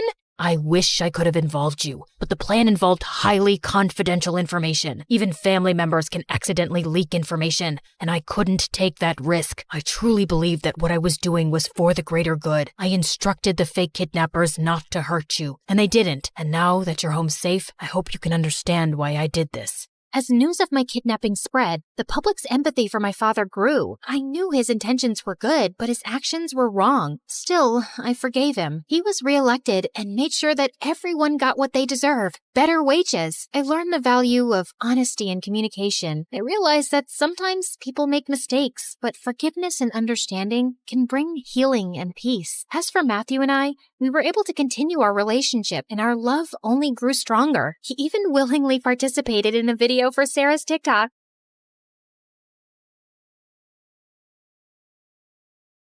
Hi, I'm Alicia, and I'm about to tell you how I met the love of my life. But before we get into that, please like and subscribe to MSA. If there's one thing you have to know about me, it's that I wasn't an ordinary little girl. Being raised by a single father who was an ex-army officer does that to you. I had rules, discipline, and responsibility drilled into me since I was very young. And growing up, I found other kids my age really immature. I don't know why he'd break up with me. I wore the clothes he liked, woke up at 5 every morning to do my hair because he liked them curly, and pretended to love watching wrestling.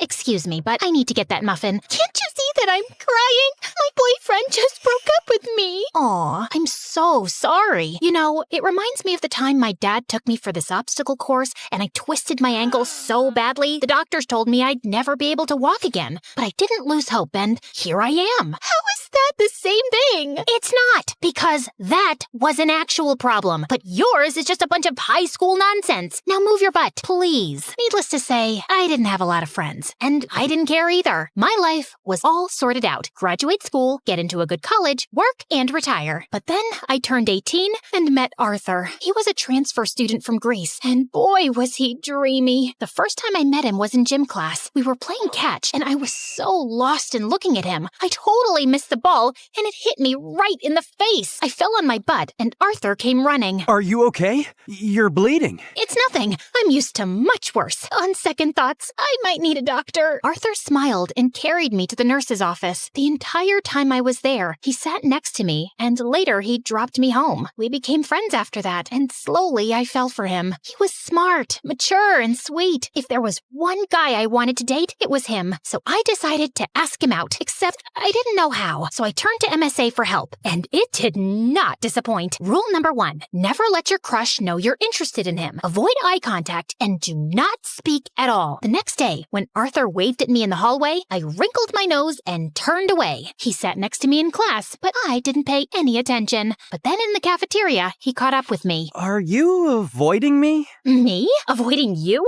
Oh, don't be silly. I was just really busy thinking about global warming and how it's impacting the fish population. Oh, that reminds me. I have to water my fish. My plants. I'll see you around. And I just ran before I embarrassed myself further. After that epic failure, I turned to step number 2. Dress up nice and behave like a total diva. I went shopping, picked up a bunch of dresses, and the next morning, it took me 2 hours to get ready. I thought I looked great, except the moment I entered, everyone started pointing at me and laughing. Oh my God, why is she dressed like a peacock? What is that on her face? Did someone finally punch her for being a know-it-all? I was so embarrassed. I immediately turned around and ran for the bleachers. I was still sulking when Arthur walked up to me. If you rub your lips anymore, they're gonna fall off. This lipstick won't come off. Ugh, it's so annoying. Let me help you. Also, I'm not saying you don't look good with makeup, but you actually look way prettier without it. Really? Does that mean you'll go out with me? Are you serious? I wanted to ask you out for the longest time, but everyone in school told me you're a cold-hearted cold-hearted girl who hates people. That's not true. I hate dumb people. There's a difference. So, you and I, dinner tomorrow? I'd love to. My first date with Arthur was perfect, and he told me that his parents were divorced like mine, and he lived with his mom and 9-year-old brother Charlie. We started dating soon after, and spent all our time together. People in school were also nicer to me since I was Arthur's girlfriend, and even Dad liked him a lot. Life was just better with him in it, until things started getting weird. Some days he would come to school looking like a half-dead zombie, and other days he would skip school altogether. His grades were slipping, we were barely seeing each other, and I knew something was wrong. So one day when he canceled our date, I went to his place with his favorite ice cream. But when I knocked on the door, some kid opened up. Hi, you must be Charlie. Is your brother around? Is that ice cream? Give me it. Hey, that's not very nice. Say, ma'am, could I please have that tub of ice cream? Repeat after me. Sure.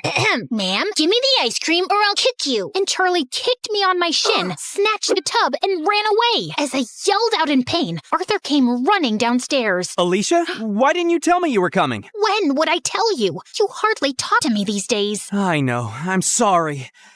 It's just that Mom's getting married again. The guy doesn't want Charlie in his life, and Mom loves her stupid boyfriend so much that she decided to move out, leaving me in charge. Why wouldn't you tell me that before? Because it's embarrassing, and I didn't want to drag you in my mess. I'm already a part of your mess, and we'll get through it together. Okay, I know that was a bit cheesy, but Arthur looked like he was gonna break in a million pieces, and I really wanted to help him. Besides, how bad could a 9-year-old be? Turns out a lot, because Charlie was a total devil. He would cry over the smallest things, throw tantrums if he didn't get his way, and would constantly butt into my dates with Arthur. We hardly spent any time alone. I was pretty sure he just hated me. Like one time, I was waiting for Arthur in his living room, and Charlie kept giving me death stares. Something on my face? I was just trying to figure out how someone can look like a horse and a camel at the same time. That's kind of mean, Charlie. And you're kind of ugly. Anyway, have fun on the date. It won't last long. And 10 minutes into the date, Arthur got a call from the babysitter that Charlie had locked himself in the washroom and we had to run back. Then another time, it was Dad's birthday and I had planned a really cool surprise for him. I'd invited all his old friends from the army. Arthur helped me deck up the place and I was arranging the cake when Charlie walked up to me. Oh, wow. This cake looks yummy. Give me a piece. Only after my dad cuts it. But I'm hungry now. Then eat something else. There's a whole pizza on the counter. Are you stupid? I said I want the cake. Charlie tried to get the cake, but I got in his way. He shoved me away, and I accidentally knocked into the cake, which crashed to the floor. Whoopsie. Guess no one gets to eat it. What happened? I heard some noise. Your brother ruined my surprise. I just asked her to give me some cake. And I asked you to wait. Relax, Alicia. We'll get a new cake. I'm sure your dad won't know. That's not the point, Arthur. Your brother is a spoiled brat. He needs some discipline. You put that kid on a leash, or I swear I will. He's my brother, not some dog I can put a leash on. I know he made a mistake. mistake, but he's just a kid. You know what? We'll just leave. We wouldn't want to ruin your evening any more than we have. Perfect! Arthur took Charlie's hand and they left. I wanted to stop them, but I was too mad. Later that night, when I calmed down, I realized I might have been too rude and called Arthur up, but he didn't answer. He didn't even show up to school the next day, and neither did Charlie. So I went to his place to talk to him and saw Charlie crying on the porch. What's wrong? Arthur wasn't here when I woke up this morning, and I don't know where he went. Did you call him? He left his phone behind. Then why didn't you answer when I called? Anyway, don't worry. We'll find him. But till then, you're coming home with me. No, I don't like you. You don't have to like me, but I'm not leaving you alone till Arthur gets back.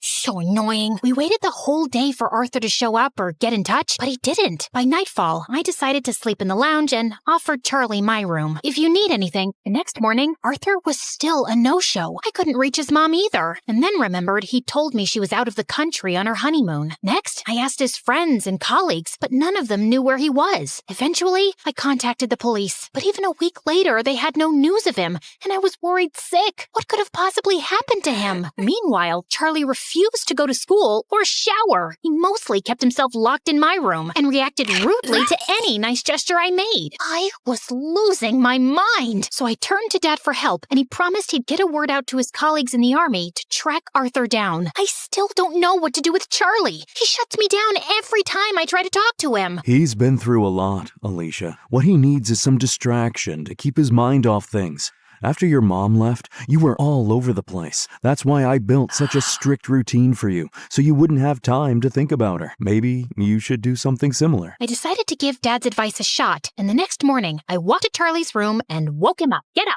We're going out. Is Arthur back? No. Then let me sleep and go away. Nope. You're getting up right now. Charlie resisted, but I dragged him out of bed, and somehow we made it to the bus stop. He kept cursing me the whole way, but I didn't care. And minutes later, we were at our destination, the paintball arena. I'm not going in there. Why? Too chicken to lose? As if you're on. Charlie and I had a great time at the paintball game, and it was the first time I actually heard him laugh. Afterwards, we went to a trampoline park and jumped our hearts out. By the end, he was so tired he could barely walk, so I called a cab and took him to my favorite burger joint, but he just stood at the entrance and stared. What, you don't like burgers? No, it's just that this was my favorite place to come with my mom. Every weekend, we'd come here and play our favorite songs on the jukebox machine. And now, she doesn't even call me, and Arthur's left me too. Arthur will be back in no time, I promise you. He loves you a lot, Charlie, and no matter what, we'll always be here for you. You too? Yes, me too. Charlie cried and hugged me tight. For the first time, I saw him as a heartbroken kid who just wanted his family back. Since then, Charlie warmed up to me. We'd have breakfast together, and he would always make my bed when I got home from school. He was a lot calmer and hardly threw a tantrum. I couldn't wait for Arthur to come back and see how much progress Charlie had made, but we still had no leads on him. I wanted to be strong, but with each passing day, my hopes of ever seeing him again were getting dimmer, and it broke my heart. Finally, one night, I broke down in front of Dad. I don't think Arthur's coming back, Dad. It's been weeks, and no one knows where he is. If he was in town, we would have found him by now. And Charlie, he's lost his mom and might lose his brother too.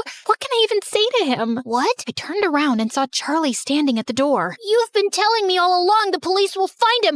You said you were sure. No, I'm sure he's fine, Charlie. I was just... Stop lying. Why do all grown-ups lie so much? I hate you. All of you. And Charlie just ran out of the house. Dad said he'd go after him. And as I was sitting in the kitchen in despair, the phone suddenly rang. It was the police, saying they'd found Arthur in a hospital close to town. I rushed to the location and texted Dad on the way. The doctors at the hospital told me that Arthur was brought in a few days back by the forest rangers. Apparently, he went on a hike and got injured, and since then, he'd been in a coma. I was sitting next to him when Charlie walked in with Dad. How is he? He hit his head, but he's out of danger. Doctors say there's a very good chance he'll be just fine. Charlie, promise me, no matter what happens, you and I will never fight again. I promise. I will never scream again, and I will always be a good brother. He will wake up, right? What do you think?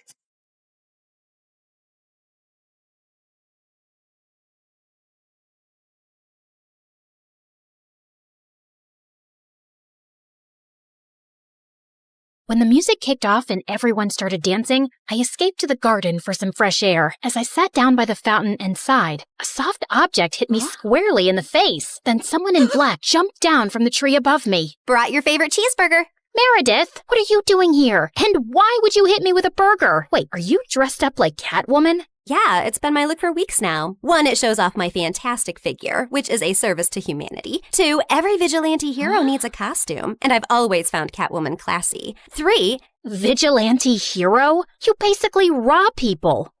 Yeah, like Robin Hood, stealing from the rich and giving to the poor. You steal for yourself. I am the poor. And what's all this you nonsense? Last time I checked, we were a team. But sis, what's taking so long with this mission? It's not that simple. It's pretty simple. You make this rich dude fall for you, get access to his vault, steal the painting, and we run off to Bora Bora. Are you having trouble making him fall for you? Maybe he hates your eyebrows. I don't know, but I feel like punching you in the face every time I see your eyebrows, which is basically every time I see your face. Shut up, Em. Everything's going fine.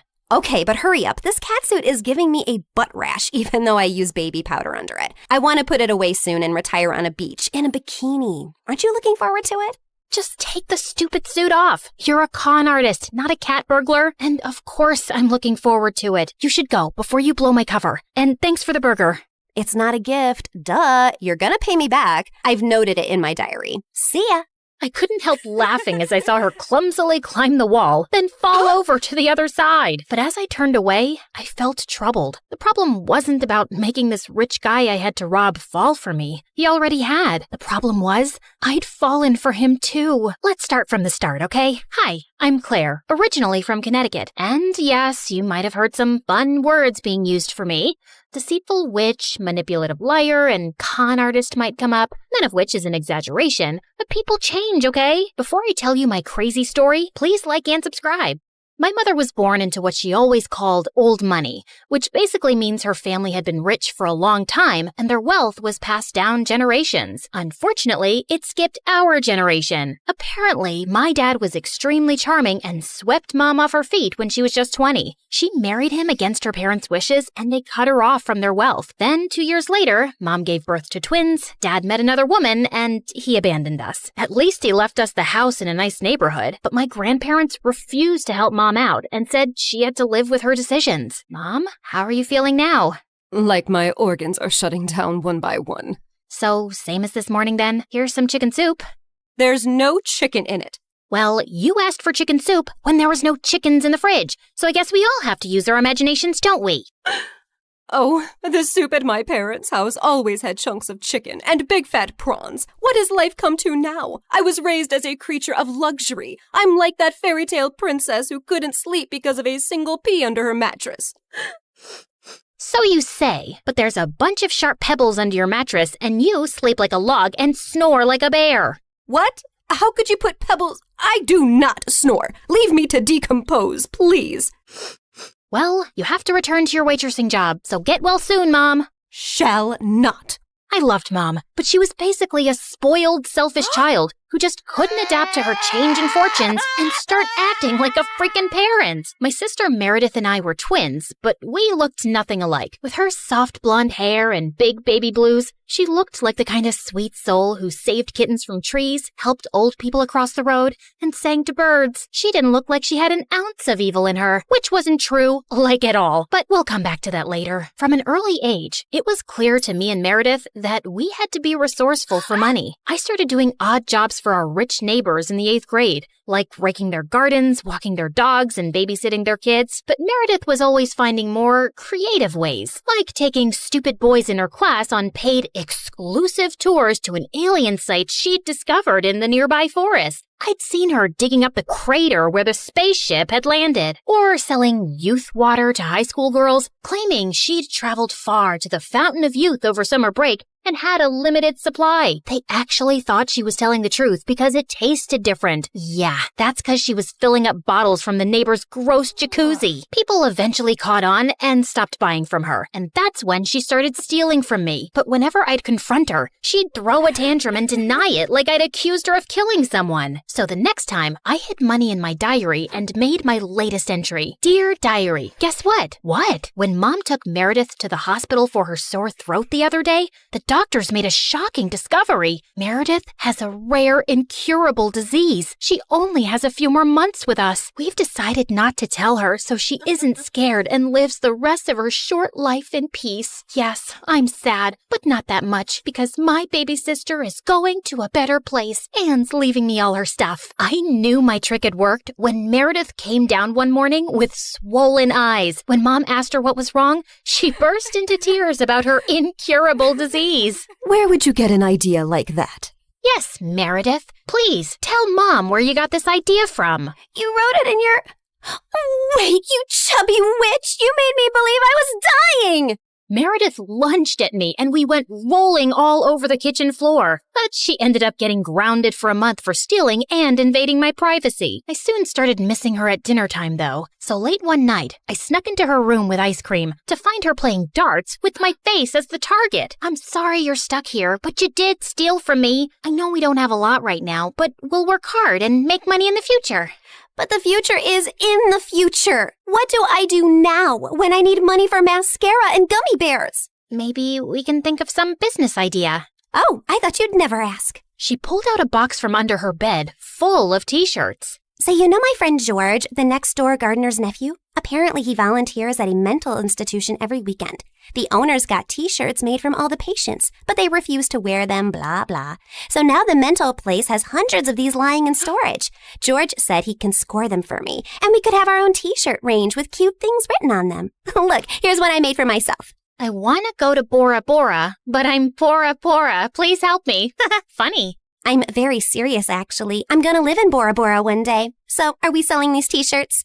I'm in. I also made one for you. That'll be $10, thanks. Money can't buy happiness, but poverty can't buy anything. Please help me. You should pay me for wearing this. Meredith didn't have the best reputation in our neighborhood or school to sell things, so we decided to hit the other end of town and set up a t-shirt stall outside a private school. With my salesmanship and Meredith's flirting, we managed to sell quite a few on the first day. We started setting up shop at different locations, and one day as we were heading home, Meredith suddenly said she had to pee really badly. So we walked up to the closest house to ask if they'd let us use the bathroom. We rang the bell, but no one seemed to be home. I was peeking in through the window when suddenly I turned around to see Meredith already crawling halfway through one. Are you crazy? That's breaking and entering! I'll kick in your face so hard that you'll need plastic surgery, which we don't have money for. If you don't want to be ugly for the rest of your life, let me pee. I let her go and was standing guard at the door when, to my horror, a car suddenly pulled into the driveway and a snooty woman stepped out. Hey, you girl. What are you doing lurking around my house? Were you thinking of breaking in? What? No, of course not. I'm a Girl Scout selling cookies. Yeah, I study in the, Aston Bridge School for Girls. Oh, I see. It's a lovely school. I know many people whose children go there. Sorry for my mistake. I'll be happy to buy some cookies from you.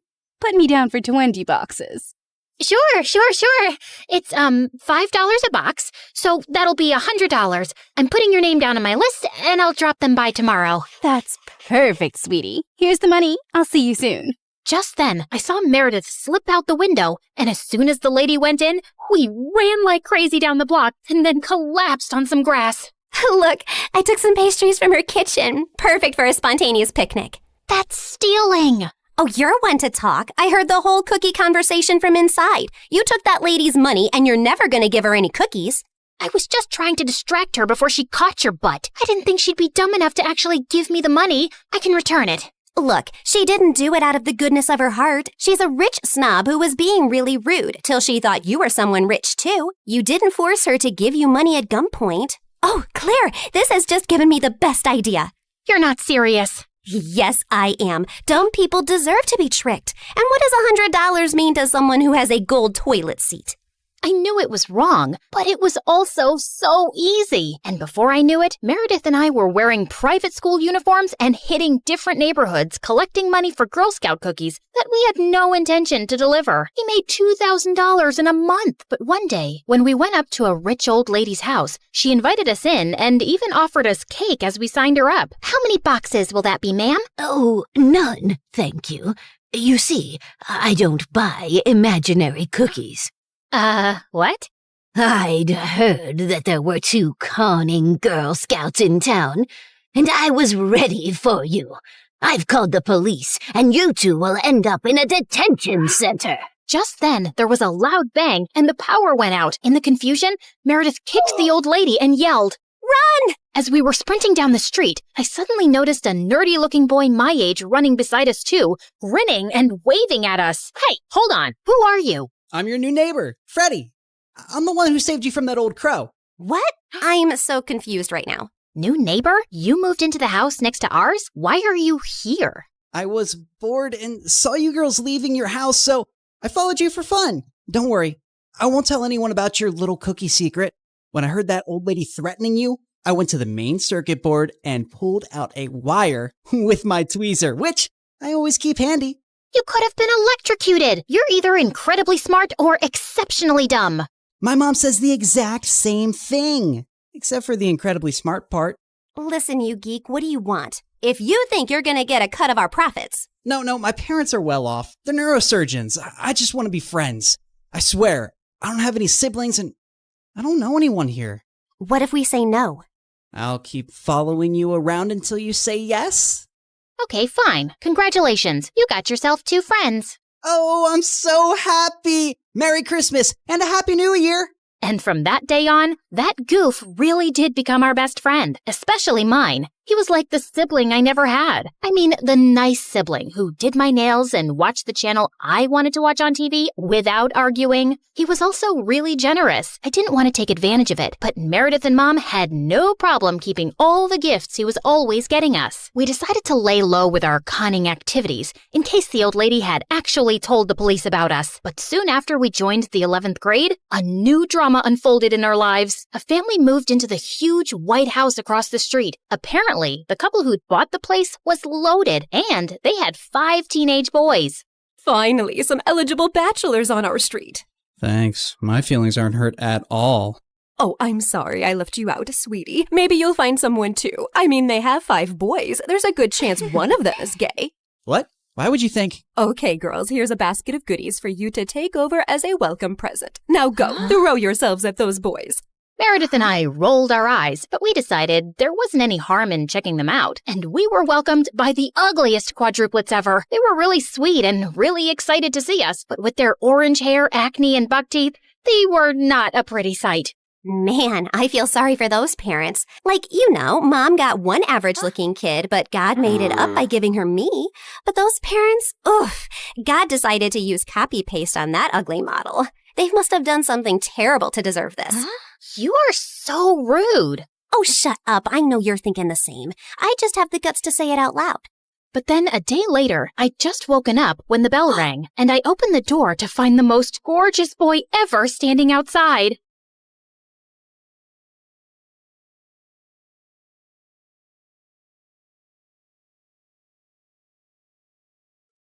Good day, everyone. My name is Odette, and I'm in the 10th grade. They say you can tell a lot from someone's face. Mine says, "Please look away."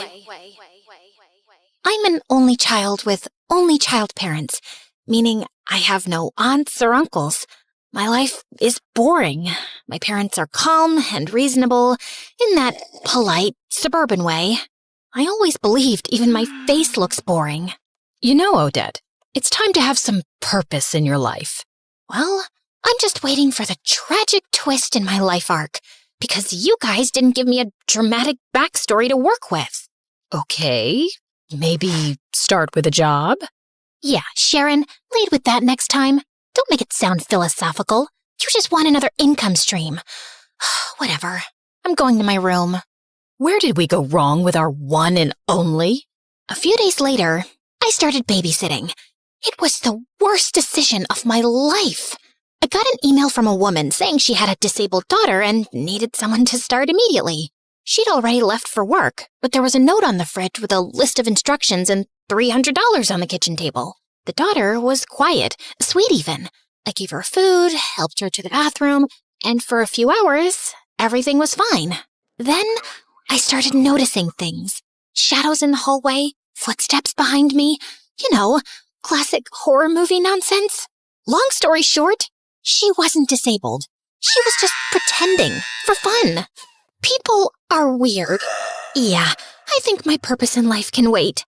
Maybe my purpose was to find a boy instead.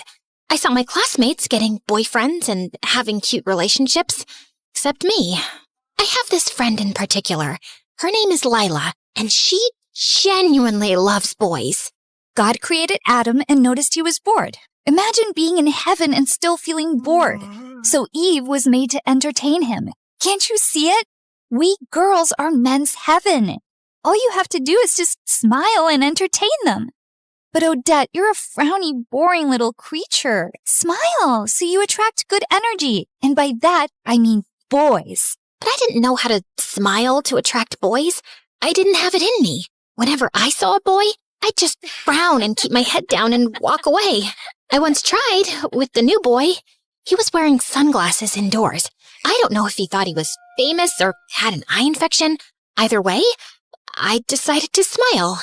Are you sneezing or threatening me with your face? I stared at him, frozen. Okay, I'm calling you Snarly, like Charlie, but with a snarl. People laughed, even me. That was Rafe. He went from being the new student to the popular one instantly. He had this annoying way of making fun of you and still making you laugh. From that moment on, he kept showing up in my life. Unfortunately, so did the name Snarly. Every girl tried to be his girlfriend, especially Lila. Oh, the heck she tried. He said he was waiting for someone special to have a relationship with. What does that even mean? He's a teenager, a popular, cool one. Just hang out with the prettiest girl in the school, which is me. But seriously, what's wrong with him? Maybe romantic guys do exist. Ugh, you're so naive. Anyway, what did your mom cook today? I smelled meatloaf, so that. Again? Hey, beggars can't be choosers. Hey, you. First of all, I really don't want to stay with that ugly stepmom of mine. Second of all, I'm doing you a favor. It's not like you found a better friend. The heck, you only have me. So shut up and get me some meatloaf. Lila didn't exactly have a calm life. Her dad was a useless, handsome man who somehow got tricked into divorcing her goddess of a mom, thanks to a stepmom so ugly she could curdle milk. Her real mom either ran away or fell into depression. We don't know. What we do know is that Lila never saw her again. Then one day, Rafe was playing in the final, super important basketball game of the year. Everyone was cheering for him. Some girls were even crying. If they lose, I'll spit on their faces. Except Rafe. He can spit on mine if it helps him release some of that frustration. Do you not have even a shred of self-respect? Everyone glared at me. Apparently, I was the fun killer. And an idiot. Why are you like this? You don't have to take life so seriously. Just chill and enjoy the vibe. Then Rafe scored the final shot, and our school won. The crowd went feral. People were chanting his name. They lifted him up on their shoulders like he was a national hero. But then, Rafe asked them to put him down. His face was weirdly serious. He turned and looked directly at me. Then, he started walking toward me. Everyone fell silent, even me. He looked deep into my eyes and said, "Would you go out with me, Odette?" The crowd gasped, but not the cute, supportive kind. More like an, "Is this a prank?" gasp. Rafe, nice one. But Rafe didn't laugh. He just kept looking at me with this soft, serious expression. I wanted to laugh it off. I really did. But something about the way he looked at me made my stomach flip. Some girls laughed nervously and touched his shoulder. A few boys joined in, filming the whole thing. One guy grabbed Lila's hand. "Will you be my girlfriend?" Oh no, wait, what did Rafe say? Oh yeah, "Would you go out with me, Lila?" Then, out of nowhere, Rafe shoved him hard. The laughter died instantly. Then he just turned back to me, calm as ever. So... Just say yes for now. Let's see where this goes. Yeah, I'll go out with you, Rafe. He grinned from ear to ear, picked me up on his shoulder, and carried me away. Everyone just stood there, blinking, whispering, filming, trying to figure out what had just happened. And from that day on, my life changed forever. For a while, Everything felt perfect. Rafe and I became that couple, walking the halls hand in hand, skipping class to sit behind the gym and share terrible vending machine snacks. My parents were totally against me dating Rafe. I don't get it. He's handsome, funny, and successful. Yeah, but something's off. Like how he just sat in our living room with his feet on the coffee table. Little things like that say a lot. Oh, come on, Daddy. Listen to your old man, daughter. He's no good news. For God's sake, last time I checked, you're an accountant living a boring life with dead parents, no siblings, and 0 friends. Since when are you a psychologist, David? Odette, come on, honey. It's his vibe, his aura. Are you a psychologist? No. Do you read psychology books, human behavior? Facebook posts don't count. No. Then please, just let me have this one. Finally someone notices me, and he's not just anyone. He's the most popular boy in the entire school, maybe the whole city. That's what makes it even more fishy. Why would he choose you? Honey, that's not how we agreed to phrase. Aha! So it is because he chose me, not his aura or his feet on the coffee table. Why am I not even surprised? Can we please never talk about this again? Lila was the happiest for me. Look, I know most besties would be super jealous if their average, boring-looking friend got the hottest guy in school, especially when that bestie is as pretty and fun as me. But trust me, I'm proud of you. Thanks. But why are you spraying that pink stuff on your feet? Oh, I've got a date with this rich guy. He's a couple years older than us. Well, maybe a couple years on top of those couple years. He's 5 years older, okay? But love doesn't care about age. I just want everything to be perfect, including my feet. So you're gonna tell him nice to feet you? Ha ha. You're actually so stupid sometimes. I love it. So, how's everything with Rafe? It's fine, I guess. But there's this nagging feeling. Like something's off. I don't know. I know that feeling. It's called insecurity. Just live in the moment, babe. Stop overthinking. Oh, and I just had meatloaf. But brace yourself. It was actually good today. Like, edible. Anyway, I gotta go. Love ya. Mwah. Maybe Lila was right. Maybe it was all in my head. Maybe I just needed to loosen up. Until things took a different turn. I started spending more and more time with Rafe. He was sweet and generous, but he never invited me to his house. I kept asking. Then I started nagging. Finally, he agreed to take me there. I was surprised by how old and worn down the house looked. The front porch creaked under her feet. Just as Rafe opened the door, a glass flew past us and shattered onto the street. Rafe yanked me back. Where did you put the money, you useless witch? I bought food with it. What, you want me to leave money here so you can waste it on more cigarettes, you junkie? Well, welcome to my house. We stepped inside. The place was a mess. Dark, musty, with dishes piled up and clothes tossed over furniture. His mom looked pale and worn out. His dad looked like he hadn't showered in weeks. Mom, Dad, this is Odette, my girlfriend. Oh, so now it's Mom, Dad, and not Dad, Mom. Why is she first, huh? You stinking little disappointment. You can't tell me how to speak. I said what I said. What are you gonna do? Hit me? Burn me? Go ahead. What do you even want from us? Why are you still alive? Oh, trying to show off in front of your girlfriend? Like you're the man of the house? Joke's on you. She's not even pretty. Don't listen to him, sweetheart. Don't talk about her like that. Fine, let's talk about you then. Hey, bimbo, this kid you're dating still wets the bed. His mom dragged him to every doctor in town, but some people are just born failures. How dare you! She grabbed a rolled-up newspaper and smacked him across the head. I stood there, frozen. Rafe took my hand without saying a word, and we walked out. Well, I guess I'll never complain about the boring life my parents gave me again. Yeah, I get it. Now you know why I never wanted you to meet them. I'm sorry you had to see all that. Don't be, Rafe. I'm your girlfriend. I'll accept you no matter what. Cool. I like acceptance. So, not leveling up yet? You know, like love? Because, Odette, I love you. Finally. What took you so long? It's been like a few weeks, but yeah, I mean, you're amazing. I'm lucky to have you. And when I become this huge, successful basketball player, I'll give you the best life. He was ambitious. He had dreams, and I liked that about him. Then he leaned in to kiss me, and my stomach flipped. But just then, my phone rang. Ugh, it's my mom. Don't answer, Snarly. Let me kiss you and take you to your favorite diner. Rafe and I were only getting closer, which I didn't want my parents to know about, so I kept lying more and more to them. My grades slipped, but I told myself it was fine. I'd catch up later. I just needed time.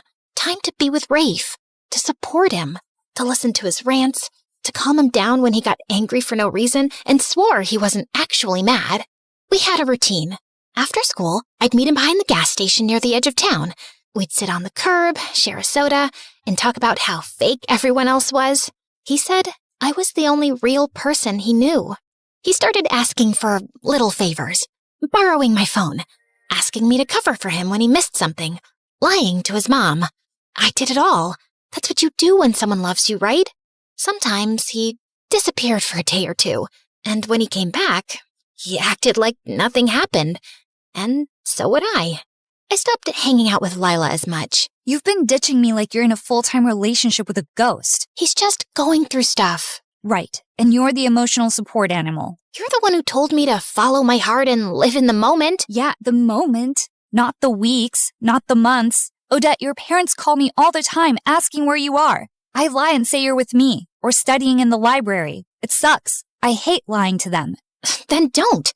If covering for me is such a burden, maybe you weren't a good friend to begin with. Whoa. Since when do you talk to me like that? Oh, wait. Since you started hanging out with Rafe. Open your eyes, Odette. Don't lose yourself.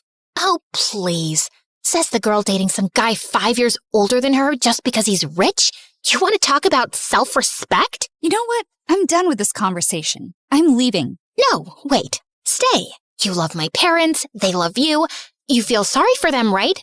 You can play the perfect daughter they wish they had. I'm leaving. We have SATs coming up, Odette. Don't you care? You're ruining everything for yourself over that dumb jerk. Surprisingly, Lila got a good score on the SATs. I got an acceptable grade, but not good enough to get into nursing school like I'd always planned. Rafe didn't even take the test. He overslept that day. I can't believe Lila scored higher than me.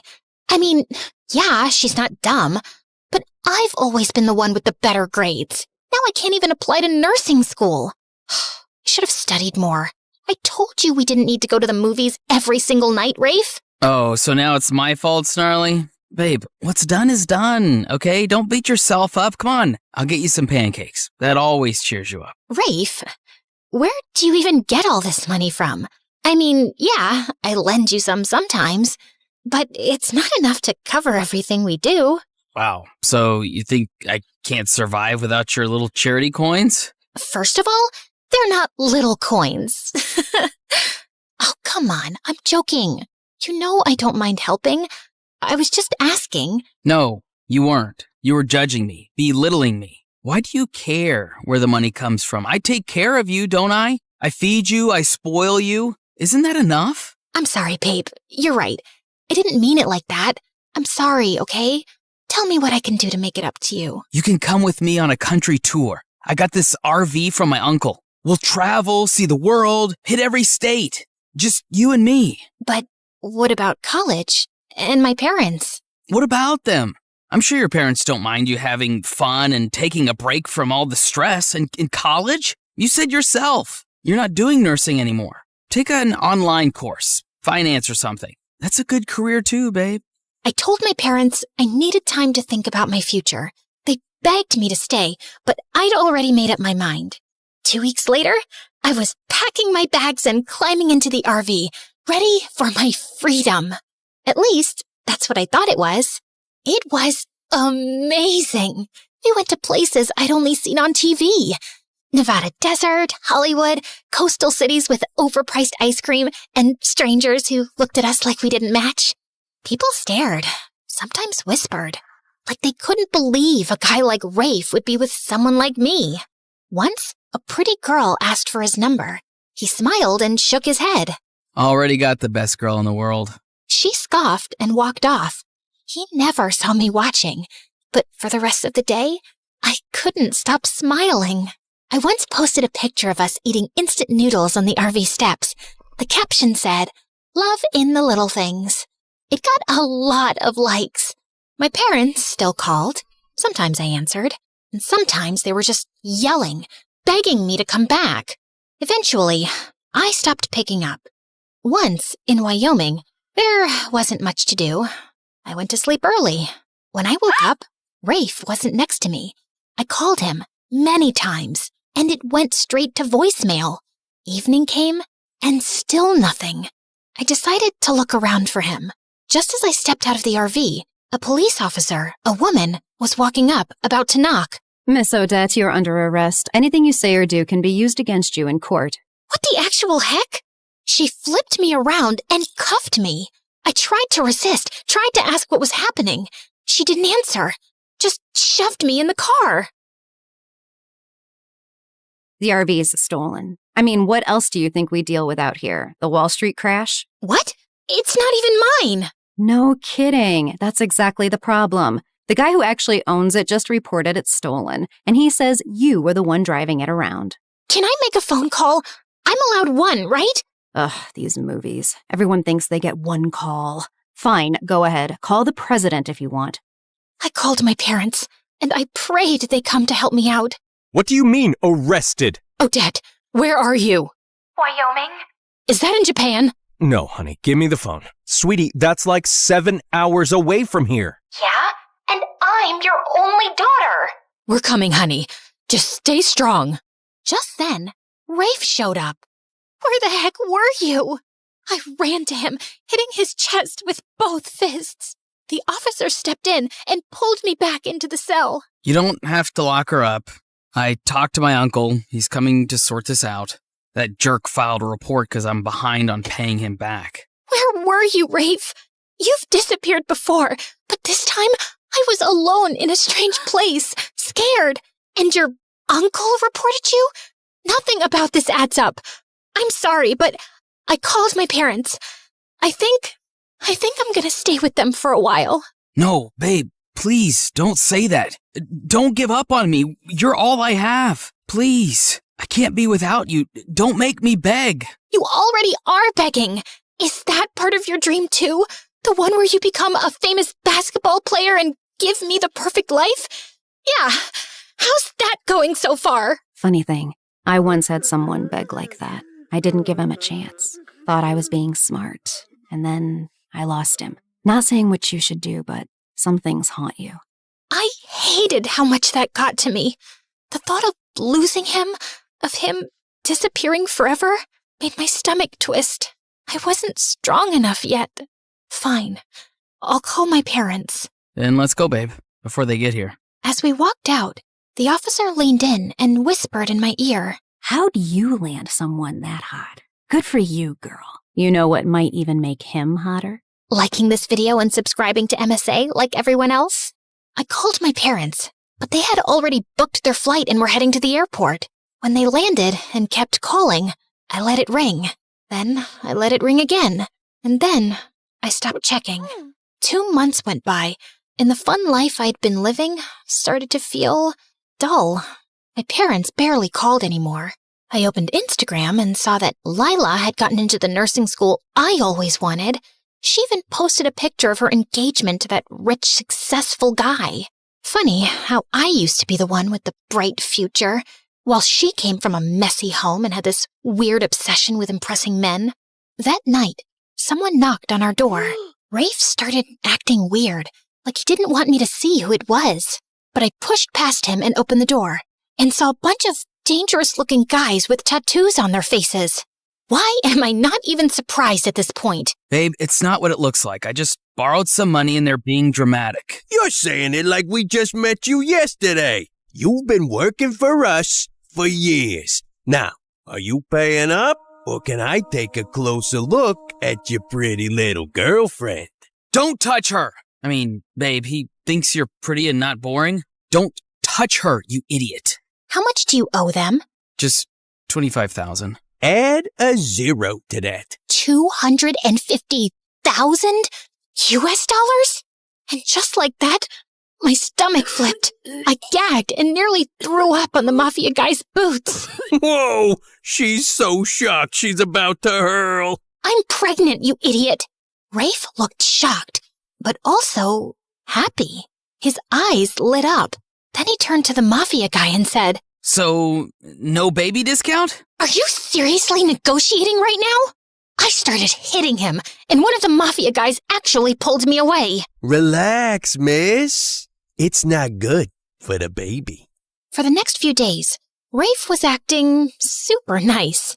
It was almost humiliating how hard he tried to please me, cutting my toenails, kissing my feet, and deep down, I felt sorry for him.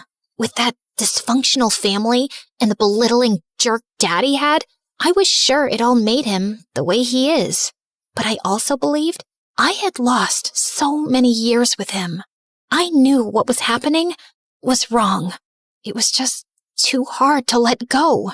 That night, I left while Rafe was asleep. I had contacted Lila on Instagram sometime earlier, and we'd agreed to meet up. When I saw her, she didn't even look happy to see me. She was cold and dry. What, you want money now that you know I'm engaged to that rich guy? Whoa, you've changed a lot in the past 2 years. What the heck, Lila? Okay, fine. That was too much, I know. But still, why did you want to meet up, considering your poor life choices? I know you've had problems ever since that thing happened when we were kids, and you can't carry a baby. So, I'm offering you something. Please don't take it as charity. I'm pregnant, and I thought maybe you'd want to adopt the baby. Lila looked shocked. Then her eyes lit up. She smiled wide and hugged me. Oh my God, my man doesn't even know I can't have kids. I've been too afraid to tell him. He'd probably leave me. But this is perfect. I'll just fake being pregnant, and when you give birth, I'll take the baby as mine. Wait, you don't mean legally? You don't want the papers to show I'm the biological mom? Who cares? You always said your life was boring. Abandoning a baby just fits you. I know this might feel hard because, well, having a baby might be your only achievement in life. But babe, if cats can do it, it's not that deep. Let me get this straight. You think this is about achievement? Do you even know how hard it is to give up a baby that came from your own body? Not so hard for you, apparently. I mean, you're handing the baby away the second you found out you had one. What kind of mother does that? And bam! I slapped her. She slapped me back. This'll slap you back to reality. You were my safest place, idiot. Look at you now. Take this. Do you hear yourself? Wake up, you stupid witch. Take this and this and this. So, what are you gonna do? If you can't adopt my baby, then maybe adopt me. Odette, nothing is forcing you to stay with him. But he loves me. And let's be honest, Lila. Girls like me don't exactly get love stories. That's a lie Rafe told you to believe. You're lovable. You just forgot. And sometimes love destroys people, Odette, especially when it's too much, when it blinds you. But he's a victim, Lila. He grew up with an abusive dad and a wrecked home. That messed him up. Maybe so, but your support has to stop when it starts destroying you. Don't turn yourself into the victim of your own choices. I don't even know why I gave him another chance.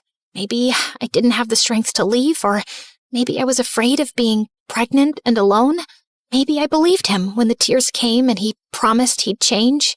In the next months, Rafe came home bruised, limping, once even from jail. Other times, he just didn't come at all. I spent nights alone at the hospital while he lost track of time. And when he did show up, it was with apologies and bruised knuckles, not flowers. Then one evening, I came home from a long hospital checkup to find him sitting outside the RV, staring into nothing. I have to sell it, the RV. I owe them and they want their money. Wait, what? No, don't sell it. I think I can help. He looked at me like I was a ghost, then grinned. You're gonna borrow money from your parents. Borrow. As if we'd ever pay them back. I didn't answer. What, are you gonna rob a bank or maybe call a friend that hates me? Just wait for tonight. You'll know. I love you, Snarly. What would I do without you? That night, I messaged Lila, asked her to meet me halfway. I told her I needed to go home, and she came, and didn't ask me any questions. The drive was mostly silent. I watched the highway lights. She hummed softly. When we reached my parents' house, I braced for anger and shame.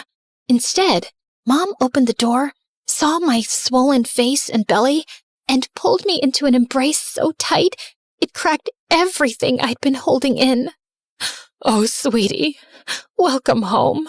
We missed you so much. I thought being loved meant being useful. I mean, why else would a handsome guy love someone like me? Dad draped my old blanket, the one I'd sworn I didn't need, over my shoulders. The next morning, I enrolled in online classes. Nothing grand, just something manageable with a baby coming, and a life to rebuild. Weeks passed. I got bigger, slower, tired, and then the baby came. It was a long night, too long. I was sweaty, shaking, crying, maybe screaming. I don't remember half of it. But when the nurse placed him in my arms, everything went quiet. He was so tiny, red, wrinkly, angry at the world already. His eyes didn't even open yet, but mine did. I looked at him, and I swore, I'm going to give you the life I never had, the love I spent years begging for. You won't have to earn it. You'll just have it.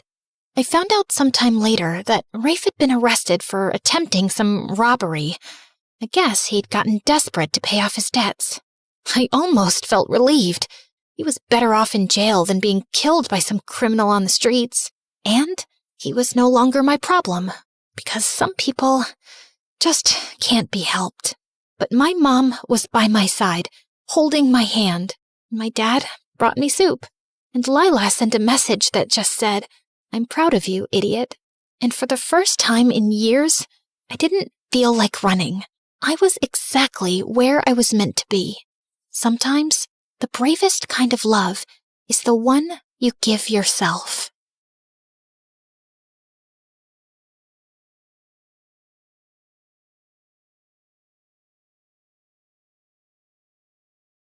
Your mom, she isn't okay. There will still be other hospital expenses, and you girls will have to figure out something soon. Do you have any relatives? Of course. I'd do anything for you, Claire. Can you tell me where the trial patient files are? When we visited Mom next at the hospital, I was able to slip away and retrieve Mom's file and another patient's who was receiving the drug. That night, Meredith and I used every Photoshop skill we had to make duplicate copies, complete with the hospital's seal and everyone's signatures to ensure that Mom was the patient chosen for the treatment. And the next day, I slipped the files back in. I knew what I'd done was wrong, and I'd broken at least 5 different laws. But as I walked away, I didn't feel like a criminal at all.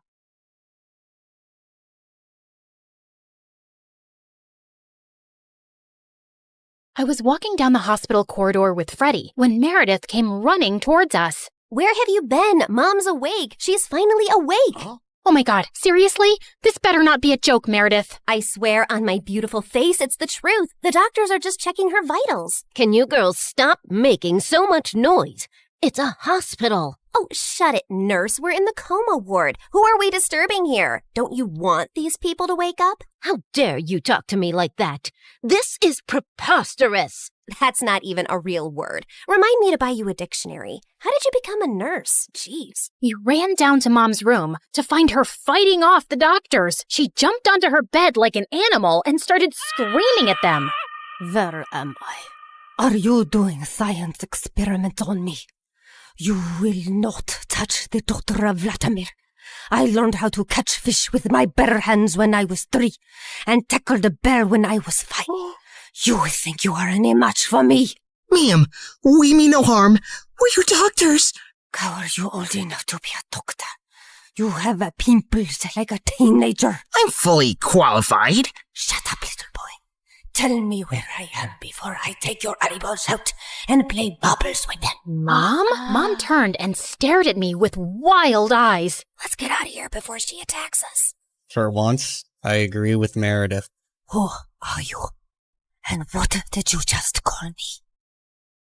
Hey guys, the last time you saw me, I was walking down a hospital corridor after switching the clinical trial files. That was 2 years ago, so let me get you up to speed on everything that's happened since then. Mom entered the clinical trial, and her tests started showing signs of progress, but she didn't come out of her coma anytime soon. Freddie tried to help us, but Meredith and I had to learn to manage on our own. And it turns out, there's a lot you can steal from a hospital. We never had to buy toilet paper or cleaning supplies again. And we always had endless cups of pudding and Jell-O. Meredith, is that diaper cream you're putting on your face? A girl's gotta moisturize. It's very hydrating. My face is as soft as a baby's butt. What did you score today? More useful things like new bed sheets, pads, towels, and batteries for our TV remote.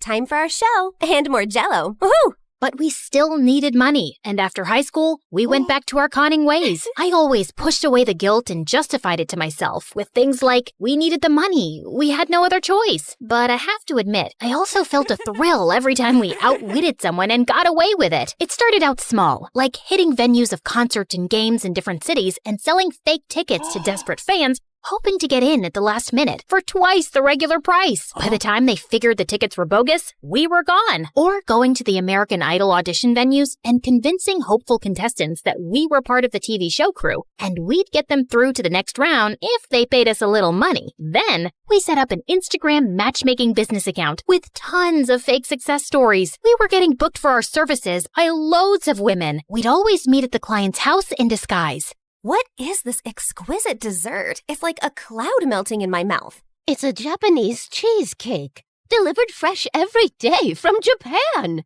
You are just the kind of people I like. Ow! Let's get down to business, shall we? Wow, I mean, this cake. Yes, business. This is your daughter?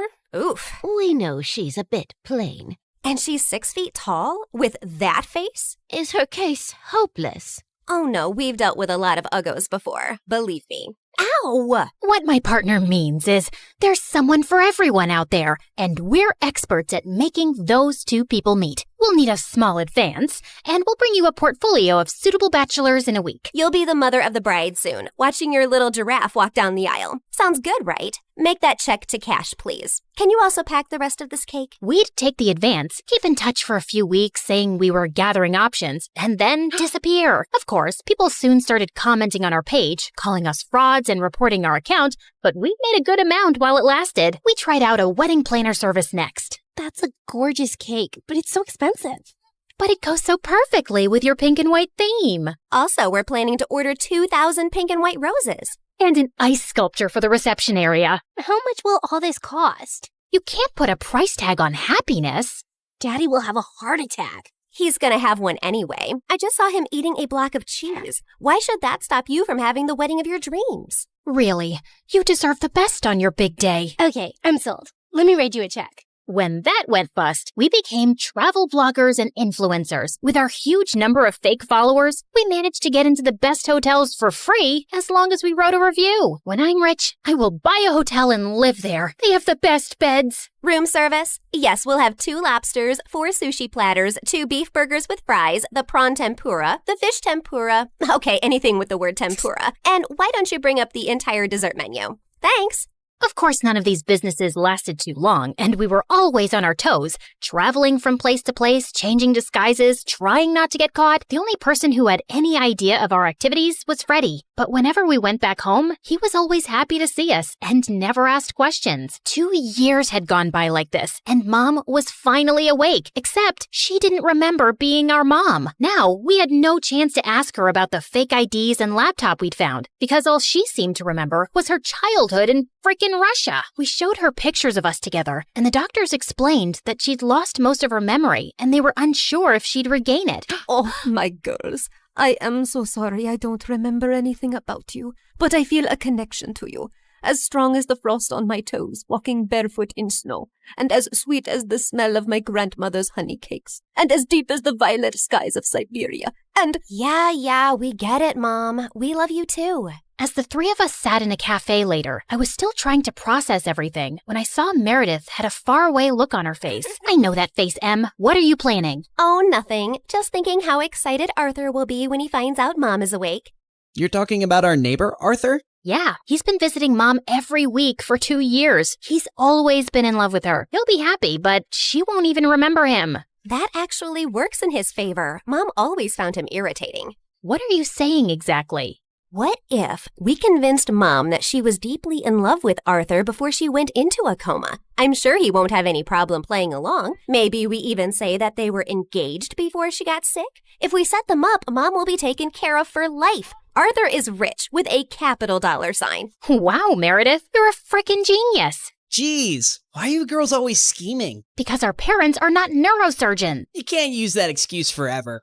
Watch me. Like we expected, Arthur immediately agreed, and we got to work. We photoshopped tons of pictures of Mom and him, and soon he even turned up with a giant emerald ring.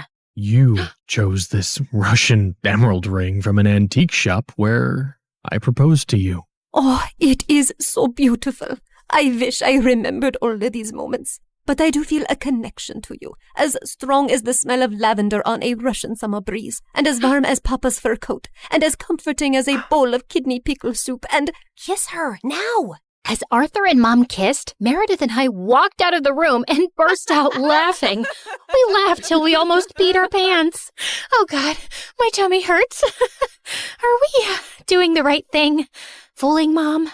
She's no fool. She asked me how rich Arthur is yesterday. Now she feels very connected to him. And within a month, Mom was walking down the aisle in a grand wedding in Arthur's garden. Of course, Meredith and I had made all the arrangements and totally overcharged Arthur. I promise to cherish and to love you forever, and follow you to the ends of the earth. We will go to Russia and start our new life there in the lovely house you have bought me as a wedding gift. And yes, I will cherish and love you and whatever, etc., etc. Now you may exchange rings. Did you just hear what I just heard? Are they moving to Russia? That can't happen. Is it too late to object to this wedding? Shh! You guys are ruining the ceremony. What's wrong with you? Are you a moron? You know she can't go to Russia? Why not? She's Russian. Isn't she? Oh, yeah, she shouldn't go to Russia. Hold it, everyone. Sorry, Mom, but you can't go to Russia. Oh, sweetie, I will take you girls with me, don't worry. We're taking them with us? No one's going to Russia. Can we, discuss this later? You're ruining the moment. Arthur, shh! Listen, Mom, we need to talk. As I got up to talk to Mom, I tripped on my dress and crashed into this big cage holding 100 pigeons, and they all started flying off. This was supposed to be for after the ceremony! But suddenly, those pigeons turned vicious and came back to attack everyone. They clawed at people's hair, poked them with their beaks, and pooped everywhere. As the guests ran around in chaos, someone slammed straight into the wedding cake. Meredith and I grabbed Mom's arms and dragged her home. What is wrong with you two? There's something you need to know, Mom. Meredith and I ended up showing her all her fake passports, IDs, and the laptop, and she was stunned. My name is Alexei, and none of these IDs have that name. Mom, we don't know who you really are or why you left Russia. What if you were a spy or some sort of criminal? What if you're wanted in Russia? If you go back there, you might get arrested or worse. Apparently, many years ago, some bad people were looking for you, and we don't know why. You have to stay here and keep a low profile. But I want to find my parents and see my home. It's all I remember. You can't risk it. Not till you get your memory back. Or we get someone to tell us what's on that laptop and figure out who you are. We're sorry. We hugged Mom as she cried, then fixed her makeup and returned to the wedding. The pigeons had left, and the guests were leaving too. Stop, everyone. The wedding isn't over yet. And Arthur, Mom wants to move to Hawaii instead. From the top, people! Arthur was very confused, but they finally got married. Later, as everyone moved towards the dance floor, Freddie asked me to join him. So, now your mom is well and you have a rich stepfather. What are your plans? I like traveling around with Meredith. Maybe I'll do that for some time. There isn't any reason to stay here anyway. Ouch. Why don't you just hit me with an axe. Of course, there's you. I can always come visit. That's not good enough, Claire. Look, I have to say this now. I've been in love with you since forever, and let's not pretend you don't know that. Don't you think you can give us a chance? We're best friends, and I'd do anything for you. I know, Freddie, but I just can't. I love you, but not like you want me to. You can try dating me. Maybe you'll feel differently. I don't think I will. And I can give you a good life. You don't need to live like a freaking criminal anymore. Some people might call me an artist. Con artist, yeah. Still a criminal. Maybe I enjoy being one. It's kind of thrilling. I don't really believe that. You don't want to believe that. We're too different, Freddie. You're going to be a neurosurgeon like your parents, and you'll find a nice girlfriend and then marry her and live in a nice neighborhood, and you'll be content. I'm not sure that's the life I want. It sounds boring. I wish I'd said something else when I saw Freddie's hurt face, but there was no easy way to let him down. He kissed me gently on the cheek and walked away, and I felt a lump in my throat. Mom moved to Hawaii with Arthur, and Meredith and I went down a crazy path over the next few years. There wasn't a scam, fraud, or con we didn't attempt. We never stuck to the same thing for too long, in case the police picked up a pattern, but word got around in underground circles about 2 female con artists, and we actually started getting hired for our services. People were always less likely to suspect 2 pretty, innocent-looking girls than someone who looks like a thug. And working with these thugs, we learned how to forge signatures, create counterfeit money, make fake checks, and steal credit card information. I'd always been bad with computers, but Meredith even showed a great knack for hacking. We made good money, partied with rich people, traveled first class, and stayed in amazing hotels. But for me, the glitz and glamour gradually started to fade. I was getting tired living out of suitcases, always wearing disguises and looking over my shoulder. I had no real friends, and even if I met someone I thought I could like, I knew I couldn't be in a real relationship. I was almost thinking of talking to Meredith about quitting the con artist life, when one day she burst into our New York hotel room looking beyond excited. You won't believe the job we just got. It's gonna pay us $250,000. Who would pay that kind of money? And for what? Turns out, the kind of people who take you to their headquarters blindfolded. As Meredith and I walked into an underground room, a large chair swiveled around to reveal...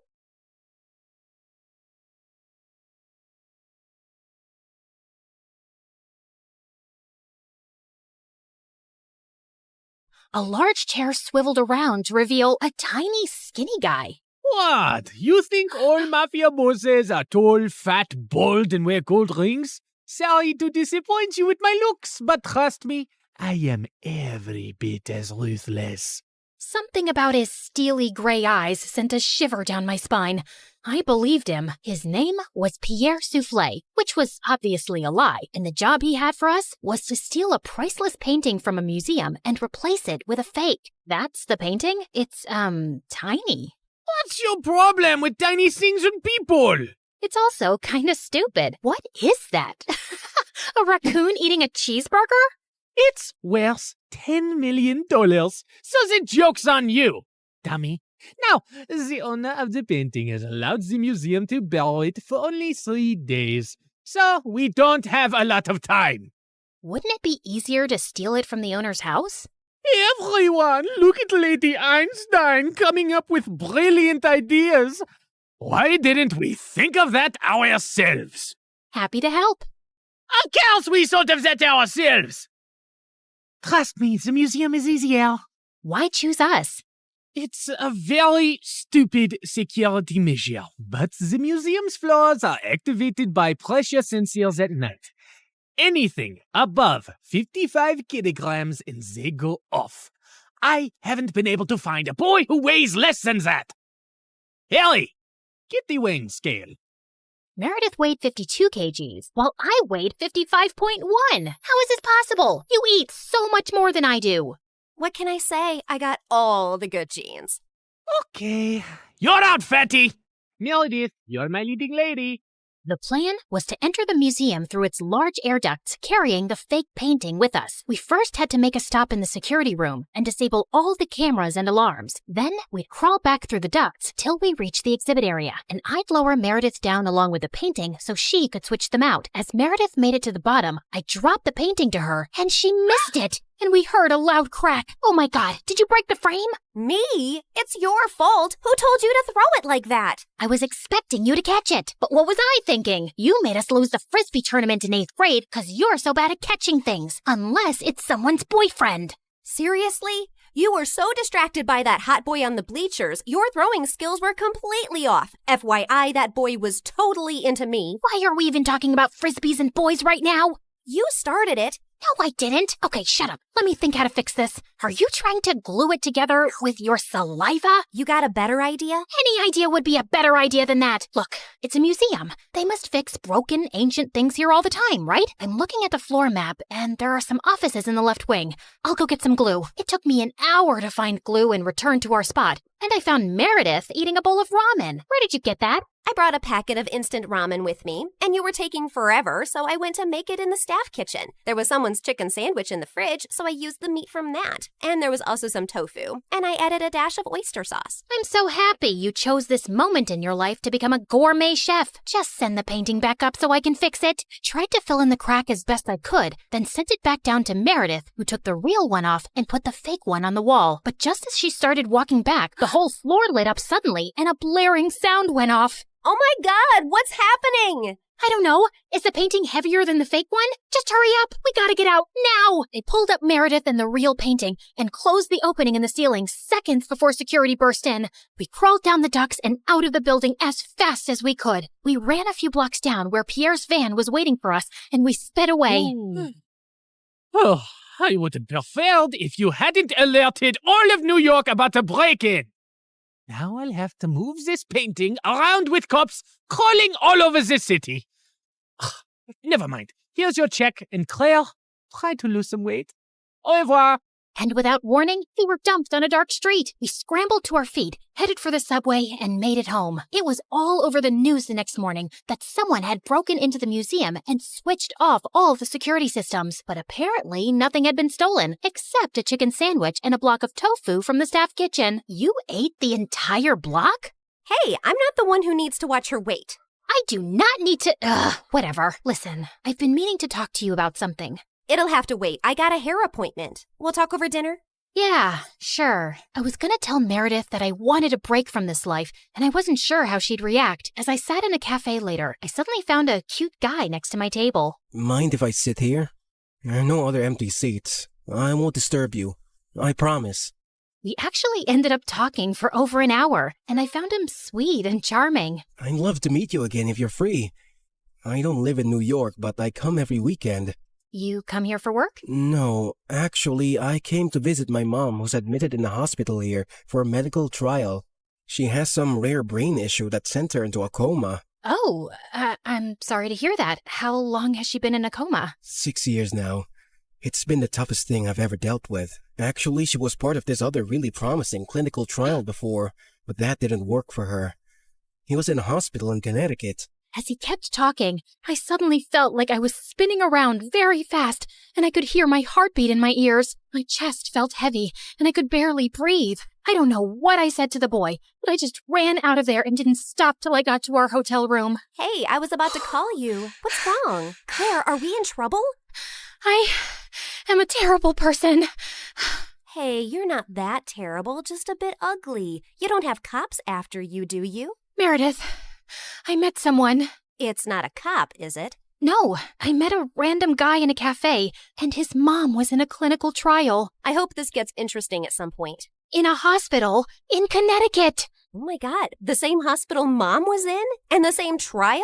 What a small world. No, it's not the same trial. It's a different hospital, too. Okay, I'm bored again. The coincidence made me interested for a bit. Meredith, his mom's been in a coma for 6 years. We did that to someone. Didn't you just say it's not the same trial? Yes, but for a few seconds, I thought it was the same trial. And I just realized for the first time today that we did something awful to someone out there. When we switched the patient files, we took away someone else's chance to get better. You realized this just now? Are you dumb or something? Of course that's what we did. I mean, I never really thought about it like this. It was just a name on a file. But meeting someone who's going through that with their mom for years, it just made it so real. We're really bad people. Not really bad, if you consider all the bad people in the world. Okay, look, we didn't have a choice. If I had to do something like that to save Mom all over again, I'd do it in a heartbeat. Okay, so we did that to save Mom, but what about everything else? We had a choice to not continue living this life, but we didn't stop, and I want to stop. What's the big deal, man? It's not like we're stealing from poor people. It doesn't matter who we steal from. It's not about them, it's about us and the people we've become. I don't want to be this person anymore. Look, just calm down. I'll get you a piña colada and everything will seem better. But I pushed her away angrily and she landed on the floor. She looked up at me, stunned. No, I am done. Meredith and I barely spoke over the next few days, and I had no idea what was going through her head. But I'd made my decision. I was gonna go home. I sent Freddie a text to say I'd be coming next week, and he called me back. Hey, I'm actually in New York with my parents for the weekend. Can we catch up? The moment I saw Freddie, I just burst into tears, and he hugged me tight. As we talked over dinner, he assured me that he'd talk to Meredith and try to make her come home too. We had just stepped out of the restaurant and walked 2 blocks down, when suddenly a black van screeched to a halt beside us, and some men pulled us in, handcuffing and blindfolding us. When our blindfolds came off, I realized we were in Pierre's quarters, and I found Meredith there too. What's going on here? Welcome. We just gathered here to discuss a teensy-weensy, itsy-bitsy issue. Now, Meredith, go ahead and tell them the moronic thing of titanic proportions that you just did. Apparently, Meredith had found her way to Pierre's headquarters and stolen the real painting from him. She had then tried to sell it to a buyer she'd arranged, and while the exchange was about to happen on the docks, the cops had showed up. Meredith had barely managed to escape, but the buyer and the painting were in police custody. The police didn't let it get out in the news, but they knew the real painting had been stolen and replaced with a fake. They were probably watching every dock, airport, and train station to see if someone would try and move it out. And your sister practically handed it to them. What were you thinking? It's your whole quitting the biz talk that made me do it. I did it for us, so we could sell the painting and retire to Bora Bora for good. And what the heck is Freddie doing here? Hi guys, I'm Freddie. Old friend. Nice to meet you. Not terrified at all. You made me lose a fortune, and you double-crossed me. And Pierre does not take betrayal well. Harry! Sam! Yes, sir! You know what to do. Boss? I'm not really sure how I feel about punching a girl. Yeah, boss, I am not really comfortable with this.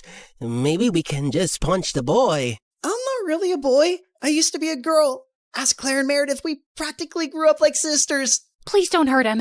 He has nothing to do with this. Silence! You buffoons! I didn't say hurt anyone yet. I just wanted you to threaten them. But of course, you're useless. I'll do myself. Torture Harry and Sam after this meeting. Now, get lost. Then Pierre shifted his cold gaze to me. That painting is everything to me, and I want it back. And now the only way we can get it is from the owner himself. You, Claire, will be executing this mission. The heir of that painting is a young, charming millionaire. And you will get to know him, become his girlfriend, kiss, cuddle, yada, yada. You need to earn his trust completely, so he lets you into his life and his home. Then, when the time is right, you'll steal the painting from a high-security vault inside his house and bring it back to me. You will do this if you care about your moon sister and this girl/boy and his family and your mother and your stupid husband and your whole neighborhood. What if I fail?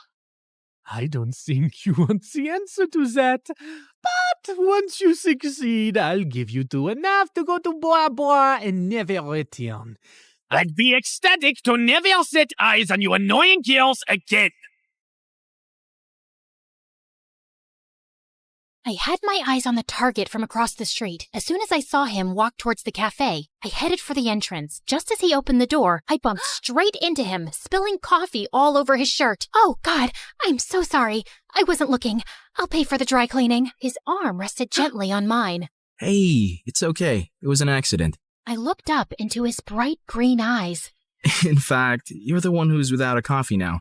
Can I get you a new one? Sure, I'd like that. Can we also start over? Hi, I'm Christina. Hello, I'm Eric.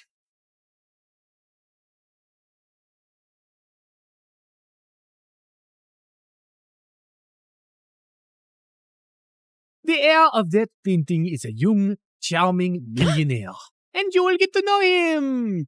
You need to earn his trust completely, so he lets you into his life and his home. Then, when the time is right, you will steal the painting from a high-security vault inside his house and bring it back to me. Do y'all remember Eric? You know, the guy Meredith and I were fighting over the night Mom went into a coma? The guy who was so hot he made boiling water look cool?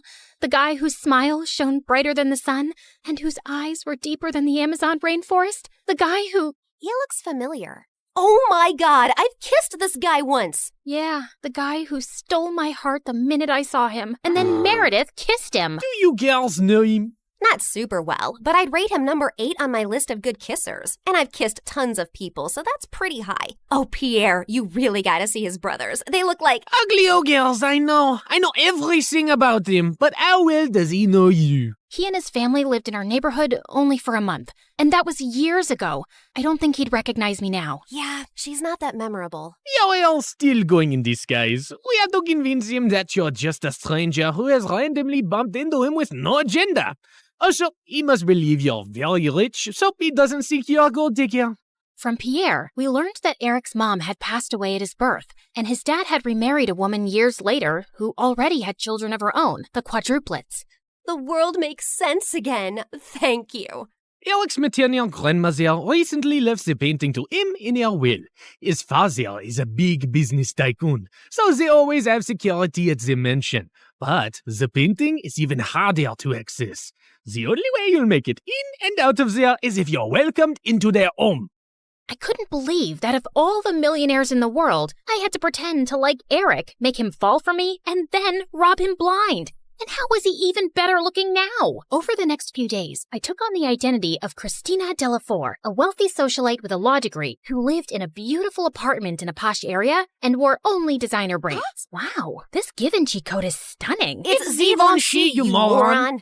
Okay, geez. Also, Pierre, can't someone do a background check on me and easily find out that I did not graduate from Harvard and that I don't have parents who made a fortune out of selling toilets in India and now live there? If anyone runs a check, they'll find all this information to be accurate. I've made sure of it, and no one is interested in the law or toilets. So they won't ask you many questions. Now, show me how to walk in heels like a rich lady. Fine.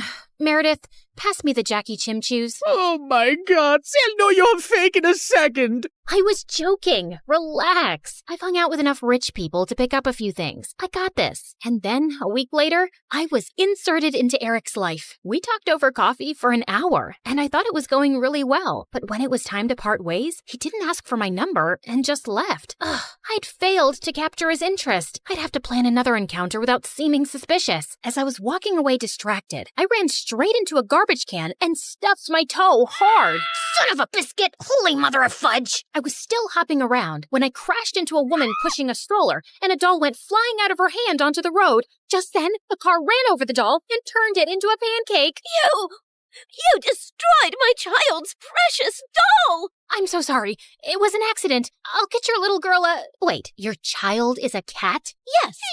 And that was my childhood doll, which I passed on to my baby. Look, here's some money. Get your baby another doll. She loves that one, and they don't make those anymore. Your baby is a cat. She doesn't love that particular doll. She probably doesn't even love you. She'd eat your face in your sleep if you weren't the one to feed her. Now, please. Just then, someone tugged hard at my purse, and I saw a thief running away with it. You've got to be kidding me. I took my heels off and sprinted after the thief. He jumped over a fence into a park, and I followed. I was gaining on him and sent a flying heel at his head. Just then, someone ran past me, pounced at the thief, and pinned him to the ground. Gotcha! Eric? The park security immediately arrived on the spot and took the thief away. Aren't you glad I followed you and came to your rescue? My rescue? I hit him with my shoe to slow him down and was about to catch him, but then you swooped in at the last minute, and now you want credit? Whoa, easy. I was just flirting with you. Oh, sorry. Wait, you said you followed me? Yeah, I felt stupid that I left without asking for your number. I definitely want it now. You became even more interesting when you stubbed your toe, murdered a doll, yelled at the cat lady, and chased a robber. Eric and I started seeing each other, and even though I knew it wasn't a real relationship, it still felt wonderful. We both hated rom-coms, but were always up for watching horror movies. We supported different baseball teams and had heated debates about who sucked more, and we both loved eating from street vendors and walking around the city at night. I enjoyed his company more than I cared to admit, and my heart skipped a beat every time he took my hand or gave me a goodnight peck on the cheek. And then one night, as we watched a fireworks show in the park, he pulled me close and kissed me, and I practically melted in his arms. Soon enough, he told me his parents were hosting a party at their house, and he wanted to introduce me to them. This was the first time I'd be in his mansion, and I needed to make sure I got invited often enough to find out where the vault was. Eric's dad was lovely, but his stepmom looked at me with a stare so icy it could make hell freeze over. I escaped from the party for a while when the dancing started. Yeah, that's when Meredith dropped by as Catwoman with a cheeseburger, but soon enough, Eric came around to call me in for dinner, where the quadruplets also joined us. So, Eric told us your parents sell toilets in India. Yeah. It's a great business because everyone needs a toilet, right? And you know the population of India. Multiply that with toilets and you have a fortune. What is the population of India? Well, I don't have an exact figure. It's just a lot of people. Suddenly, I had a queasy feeling in my stomach. Didn't you get made fun of as a kid? If you were in my school, you'd be called the Toilet Princess. Grabber Queen. Duchess of Poop. Guys, cut it out. You're not in high school anymore. Wait a second. Have we ever met before? What? No, I really don't think so. Oh God, why was my stomach churning? You know I'm really good with faces, and you remind me a lot of this girl we met in a neighborhood in Connecticut years ago. Guys, remember? She had a twin sister. Oh yeah, I remember those twins vaguely. The blonde one was prettier, right? Dang it! Has to be someone else. I'm an only child, and I've always lived in Boston until I moved here. Yeah, Eric told us you're a lawyer from Harvard. So who's the baddest person you put behind bars? Not that kind of lawyer. I'm actually an environmental lawyer. I was really feeling sick now. Maybe it was that burger I ate? Like you have trees as clients? What do they pay you with? Leaves? Hey, why are you turning green? You love trees so much that you're becoming one? You guys stop. You're not even that funny. No, look at her. She's green. I think I'm gonna hurl. Eric called the doctor immediately, who said I had food poisoning. He gave me some medicines, and Eric insisted I stay over for the night in one of their guest rooms. I fell asleep immediately and woke up a few hours later feeling thirsty. As I made my way down to the kitchen, I realized I had the perfect opportunity to try finding the vault. Just then, I heard some low voices from some room, and I slowly crept up to find Eric's stepmom talking to one of the bodyguards in the library. Were you able to figure out how to unlock the vault? There's no way. I've tried everything for weeks. I'll have to use a tiny explosive device to destroy the lock. The vault is all the way up in the attic. No one will hear a thing. But we have to steal a painting the day after tomorrow while your husband and Eric are away on business. Are you ready for this? And then he pulled Eric's stepmom into his arms. I can't wait to run away with you, James. I'm so tired of seeing you secretly, and I am completely ready. As the two locked lips, I turned around and tiptoed away as fast as I could. Okay, so the vault was in the attic, the lock could only be destroyed with an explosive device, and I couldn't let Eric's cheating stepmom and traitorous bodyguard run away with it. The next morning, when Eric came to check on me, I decided to tell him the truth for once. Eric, I have something really difficult to tell you. I got up last night to get some water, and I heard your stepmom and this bodyguard James talking. They were talking late at night? Yeah. Do you have some vault in this house with some painting inside? How do you know that? That's what they were talking about, breaking in and stealing the painting. They're planning to do it the day after tomorrow, and your stepmom said something about running away with James. I saw them kiss. I'm so sorry. I wish I hadn't. No, I'm glad you did. This is gonna be a huge blow for Dad. But it would have been much worse if we'd found out everything afterwards. Thank you for telling me. And please, keep all this to yourself. I know I can trust you. Eric kissed me gently before walking away. And 2 days later, when the bodyguard and Eric's stepmom were about to escape with the painting, police officers immediately arrested them. This is fantastic. They might link the museum robbery to the bodyguard and stepmom too, and assume the painting is now safe. So it'll be easier for you to steal. Good job, mon chéri. I knew you was a smart twin. After Pierre left, I sank into my armchair, but then I noticed Meredith staring at me. What? You should be happy, but you don't look happy. What's up? Nothing. I just can't wait for this job to be over. You can steal the painting soon, right? You know exactly what to do, and Eric trusts you. By the way, have you two kissed? I've been dating him for 2 months. Of course we've kissed. We text every day and you never mentioned it. I didn't know I had to. So, how is it?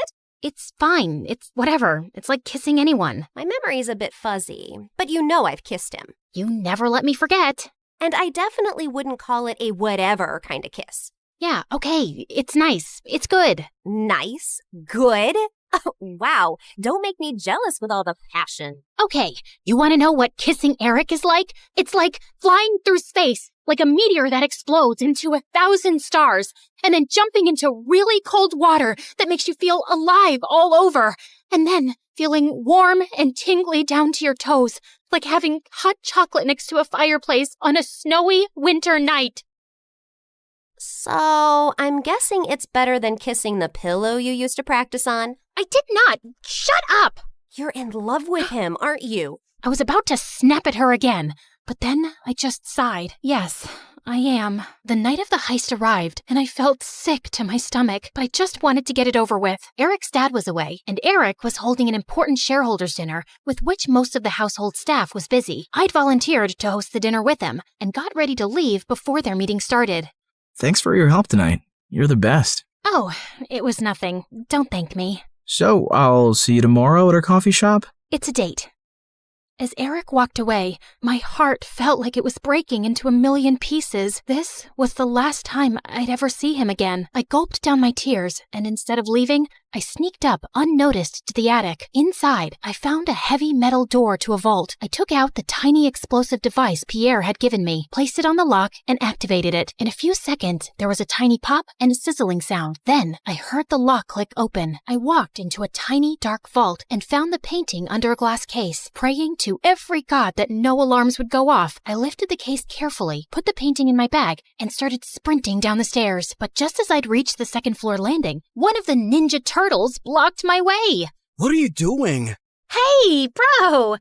You know when I stayed over a few weeks ago? I dropped a necklace, and I was looking for that guest room, and I got lost. But it's fine. I'll just get new earrings. See you later. He suddenly grabbed my bag and pulled out the painting. Do you think I'm a moron? A moron? You? No way! Sorry, which one are you? Michelangelo. Okay, no one has time for that. Now listen, Mike. You're definitely the smartest of your brothers, and just a tiny bit better looking than all of them too. We're identical. That's what they want you to believe, but I know you're better. I think you and I can strike a deal, okay? I'll sell this painting, and you and I can go halvesies on it. Just give me an account number and I'll wire the money to you. No, you're not leaving with it. Okay, look, dude, I'm doing this for your mom. I have to sell this painting so I can pay for her bail and get her a really good lawyer. Don't you want that? No, my mom's in jail because she did something wrong, and she abandoned us all. She shouldn't have stolen Eric's painting. Why do you care about Eric? Don't you hate Eric? He's so good looking and smart and perfect and gets all the ladies. It makes you guys look even worse than you really are. You should want to hurt him. So let me take the painting. That'll really hurt him. Eric's the best brother in the world, and I love him. Okay. I have an offer you can't refuse. How about I become your girlfriend? I bet you've never had one. I'm gay. Jesus! All right, I surrender. Just one last thing. Without warning, I punched his face so hard that he went reeling back with shock and dropped the painting. Then I kicked him into a room and locked the door shut. I'm sorry, Mikey. You're a really good guy. I sprinted down another flight of stairs and jumped out of the first-story window. I ran across the garden to the fountain, climbed the tree next to it, jumped onto the wall, and then landed softly outside on all fours. Just as I got up, I found myself facing Eric.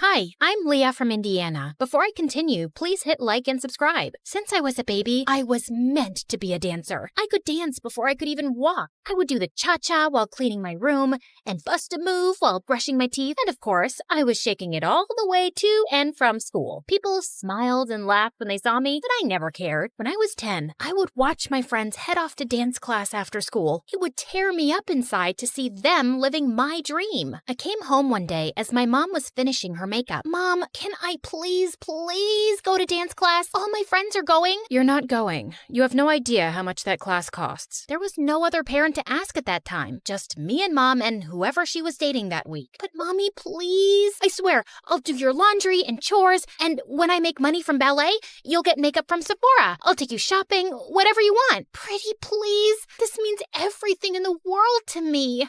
We'll see if that ever happens. Right now, I don't have time for this. I'm going to be late. The answer is no, and that's final. She left me alone in the cold house while she sped off in Ted or Fred's Ferrari to some fancy dinner. For me, another night of instant noodles. I felt devastated with how my life was going, just dreaming about my dream of dancing. But then I turned 12. I was alone, like always, and before I could blow out my candle on my plain cupcake, it flickered out. Oh no, there's still so much to wish for. I was about to leave for school when Mom barged in. Hold on, Leah. You have mail. My mom handed me a card with my name and address on it. Who's it from, Mommy? To Leah from Aunt Lucy. Who's Aunt Lucy? I haven't spoken to her in years. I don't talk to that side of the family. She gave me a ticket. Mom snatched it immediately from my hand. That's not a ticket. It's a check for $10 million.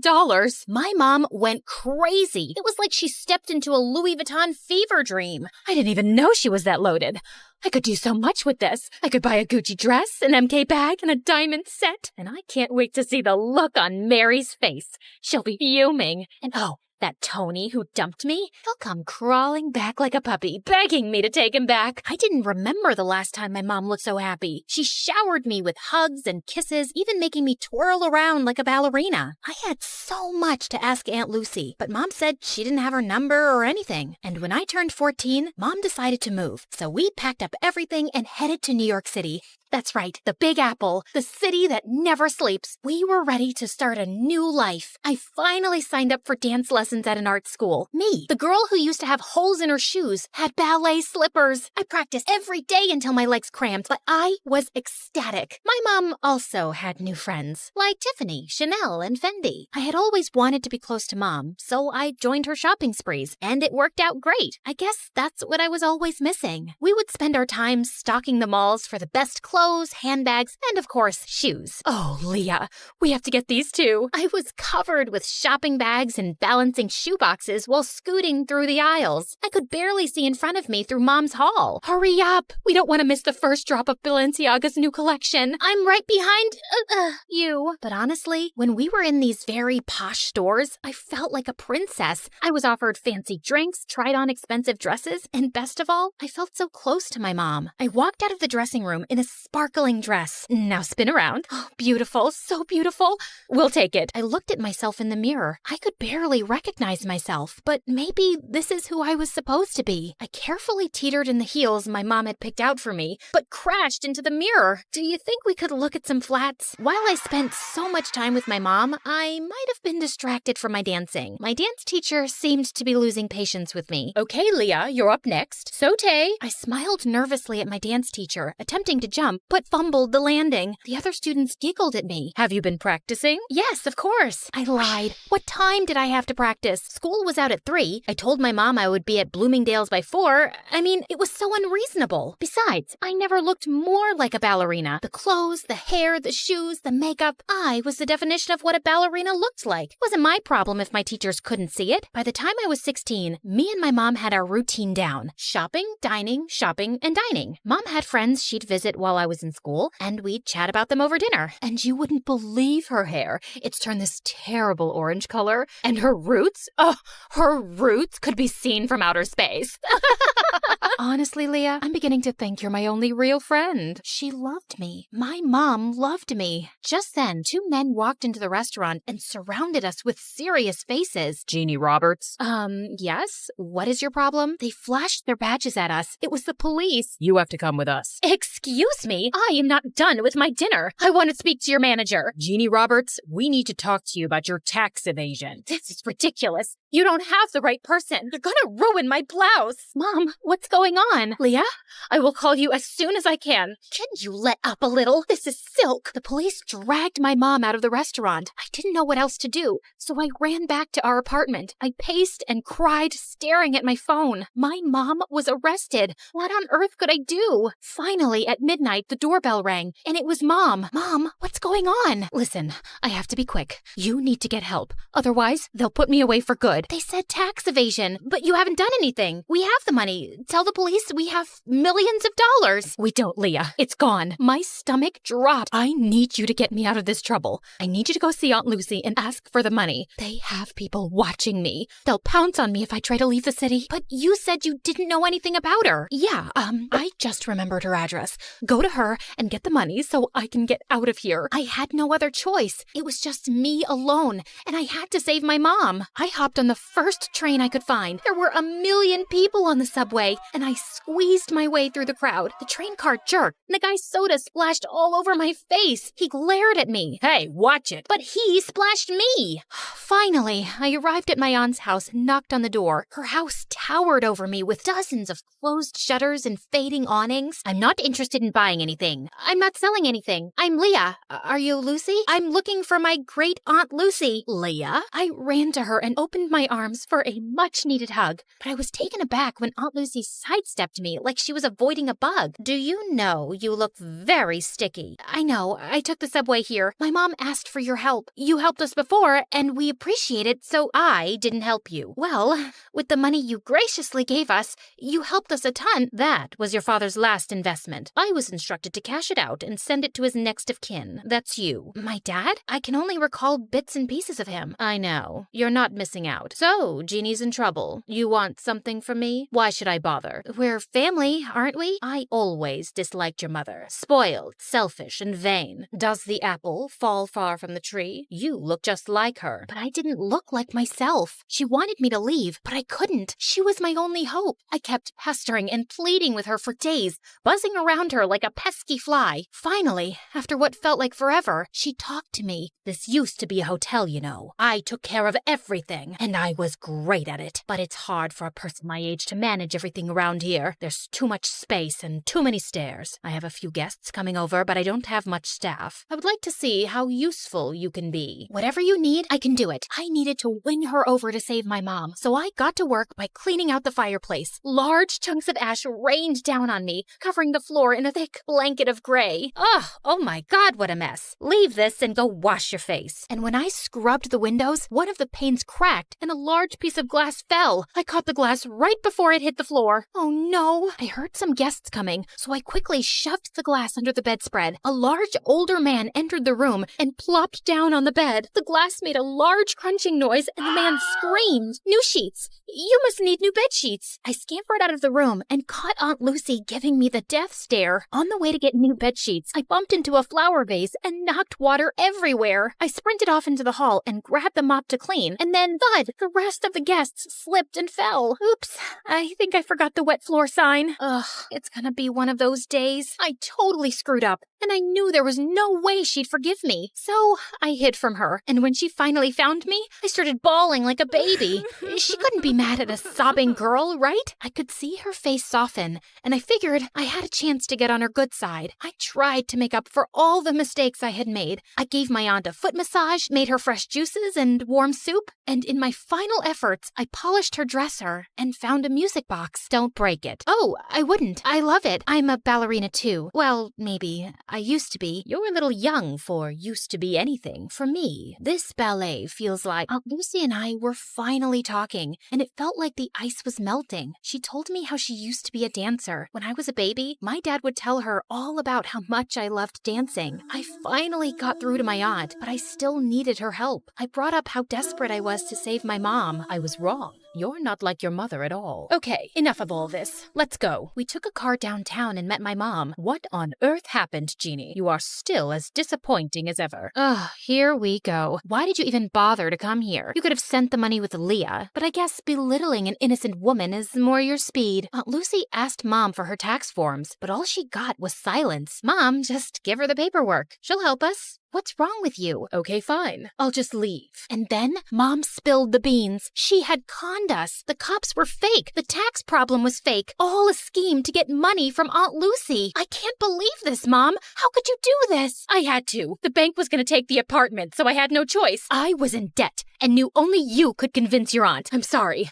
I know I spent a little, but I spent on you too, and it was for us, right, Leah? It made you happy, right? You were happy, and that's what made me happy. But I'm behind on all of my classes. We're out of money, and we don't even have the apartment. And now you're definitely not happy anymore, so I'm not happy. And I don't see how I could ever become a dancer. Enough. Leah, you need to go to school and work on your studies. You want to be a ballerina? Yes, of course. Then you are coming with me. And Jeannie, you need to pay all of this off. You'll need a source of income to dig your way out of this. This is an impossible situation. I know I made a mistake, but I want to change. And I can't live without you, Leah. I had doubts, and I was furious too. I even stepped outside with my aunt to leave. But then I realized I couldn't abandon my mom, not even after all the things she did. Okay, Mom, I think we should try to be a family, all of us together. I believed that this time it was going to work out. The three of us went back to the hotel and were ready to start our new lives together. But the next morning, Mom, I ran around the hotel but couldn't find my mom. Her clothes and purse were gone. I searched up and down until I got to the front desk. The cashier's box was completely empty. She left and took my Aunt Lucy's money. I was devastated. I brought her here, and it all happened because of me. What should I do? I had brought on enough trouble, and I had to earn and return every penny back to my aunt. Leah, are you leaving too? I'm so sorry, Aunt Lucy. I just wanted us to be a family. I don't want to cause you any more trouble. I thought it would be better if I just left. I'm so sorry about my mom. I wanted to believe that she would be different, but she wasn't. Just the same horrible, selfish woman. Leah, you don't have to go. It's not your fault. We're family. Sometimes the family you're given isn't the family you end up with, and that is okay. Really? Really. I love you. And I do have some good news. I made a few phone calls, and you have an audition next week. Oh, thank you. I love you too, Aunt Lucy. At the audition, I danced my heart out, and for the first time ever, I was supported and loved by my Aunt Lucy, and that sounds like the perfect kind of family to me.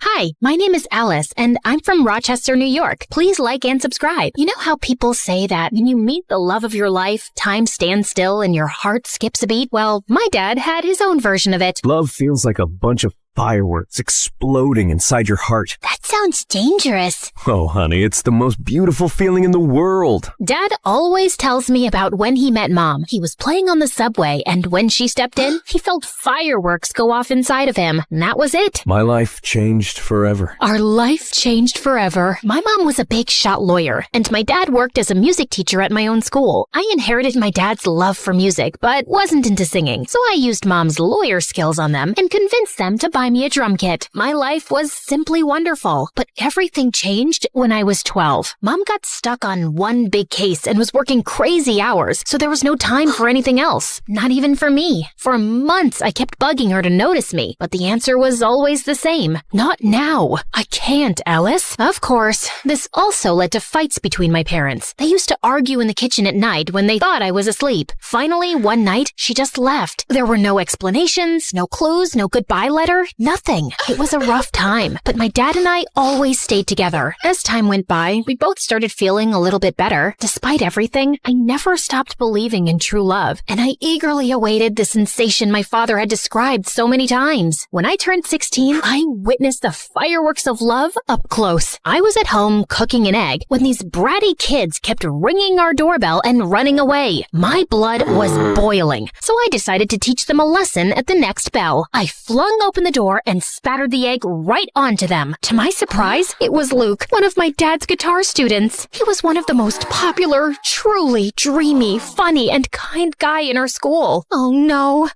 This egg! Lucky you! You just won a tuition discount from Dad! I quickly made this up, but he kept staring at me in complete awe. Then it happened. It struck him like lightning, just like my dad described. The whole fireworks and electricity package. Hi, Alice.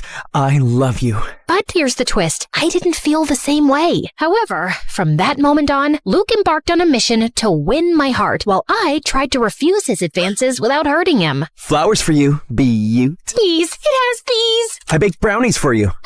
Thanks, but I prefer vegetables. He invited me to the amusement park, but I pretended to be dizzy when he was going to kiss me on the Ferris wheel. And then he also asked my father for my hand. So, what do you think? Tell him that he has to provide 4 sheep, 5 cows, and 1 unicorn in exchange. Yet Luke never gave up. And finally, he went all in. He performed for me on my balcony, singing the very same song my dad used to woo my mom back in the day. And I swear I could see Dad helping him the whole time. Then he asked the big question. Do you want to be my girlfriend? Luke, I like you, but... I'll take that.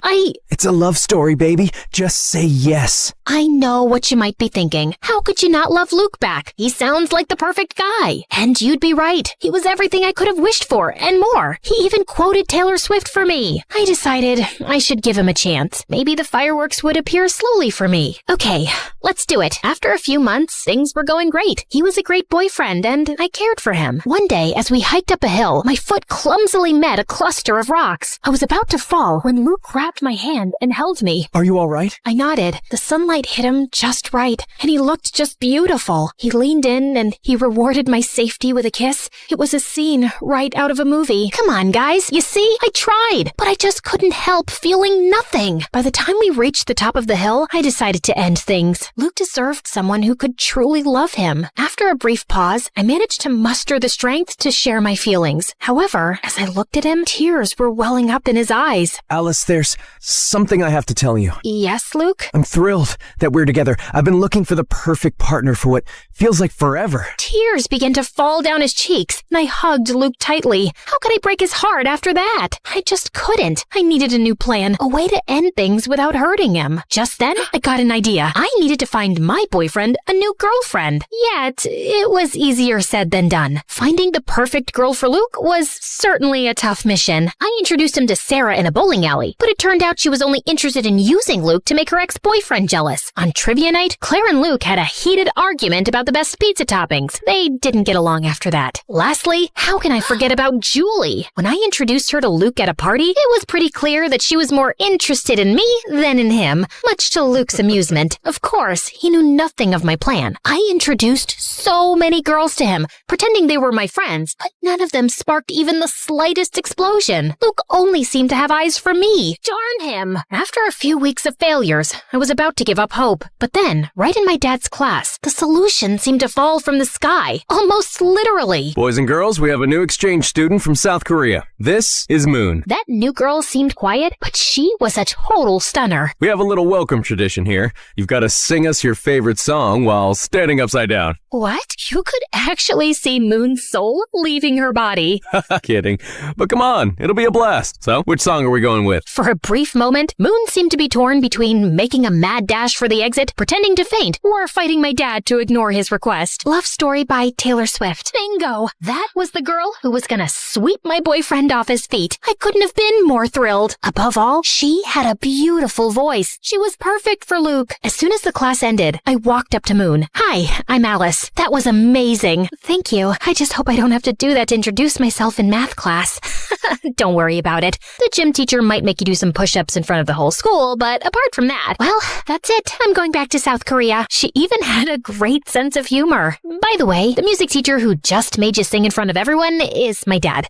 But don't hold that against me. I won't. He seems cool. He is, in his own unique way. Surprisingly, considering that if my plan worked, Moon would steal my boyfriend from me, the two of us immediately hit it off. I was happy to make a new friend, but the most important thing was that I had an inkling right from the start out that she and Luke were a match made in heaven. I had to rush to my plan. By the way, I'm in a band. Ever considered becoming a rock star? A rock star? Sure, but only if we get to wear sunglasses indoors. Of course. You can't make great music if you don't look cool. With my master plan in motion, I organized a rehearsal in my garage for that same night. As usual, Luke and I began a friendly battle over which song to play next. But just as the tension was mounting, Moon made her grand entrance. Hi there. When Luke turned to meet her gaze, something magical unfolded between them. Their fireworks were so intense that for a moment, I thought the neighbors were bombing my house. Hi, I'm Alice's Luke. Nice to meet you, Alice, Luke. I'm Moon. That's a beautiful name. Moon turned red as a tomato. I mean, it's cute. I mean, it's not, horrible name. They were so awkward and cute that they looked like two penguins trying to dance. The first part of my plan was complete. Over the next few weeks, I did everything to bring my new friend and boyfriend even closer. I planned this adorable picnic for the three of us, but then I faked a stomach pain, so they both got time together. Alice, are you okay? Oh no, not again. What's wrong, Alice? It's my, penitis. Okay, let's go see the doctor. Clearly, my plan failed. Next time, I took them to the movies to watch an old, sappy romantic film. Where's Alice? She told me she wasn't coming because she hates Sandra Bullock. She hates Sandy B? Is that even possible? Right? I said exactly the same thing. They watched the movie together. All the while, I was lurking secretly in the background. In a particularly romantic scene, their shoulders leaned against each other. They locked eyes, and their lips came closer. It seemed that it was the moment, but... Want some more popcorn? Yeah, sure. So close. By the way, I, of course, don't hate Sandra Bullock. Slowly, I was running out of ideas and excuses. I even signed us up for a romantic bread baking class, only to remember right beforehand that I was gluten intolerant. Silly me. Since when? It's very recent. I don't want to talk about it. We can make gluten-free bread. It's not the same. Go on without me. Tragically, I had to keep up that lie and not eat a sandwich in front of them for way too long. Oh, the lengths I went to. But despite all my efforts, nothing was happening. They clearly had feelings for each other, but neither was making the first move. I was determined to give it one final shot, so I orchestrated an irresistibly romantic date at Rochester High Falls, Luke's cherished spot. I prepared the scene, and it looked spectacular. I stood there, admiring my masterpiece. This must have been how Billie Eilish felt when she composed Bad Guy. My plan wasn't complete without the final touch. Two mysterious and alluring letters, one for Luke and one for Moon. That evening, they both arrived thinking the other had organized the date. I should have respected their privacy and left, but I sneaked a peek at the date and sat in a nearby grove with popcorn and soda. It seemed like they were still too shy to make the big move. Just as I was about to fall asleep, Moon slowly moved nearer to Luke's lips. The excitement was so intense that I could feel it moving through my body, particularly in my ankle. In my ankle? I looked at my leg and saw a raccoon clinging to my ankle. Freaked out, I totally lost it. I sprang from the bushes just in time to disrupt their big moment. Alice, what are you doing here? Oh, hi! Just taking a walk. Around the falls? Alone? At night? Well, you know what they say, when nature calls. Don't judge me. That's the best I could come up with. Alice, this isn't what it seems. We were just... Their embarrassment and guilt were clear. I'm sorry. They clearly felt terrible, and I felt even worse. It was entirely my fault. It was time to tell the truth. You don't have to feel guilty. I orchestrated the entire thing. What? You? Yeah. I couldn't help but notice the magic connection between you two. This is my strange way of giving you my wholehearted blessing. Well, at least I told them part of the truth. For a brief moment, Luke and Moon exchanged puzzled glances, and Luke turned to give me an earful. However, after what felt like an eternity, they both enveloped me in a hug simultaneously. Alice, I can't believe you'd do something like this. You could have just spoken to me. And I'm sorry. I tried to fight these feelings.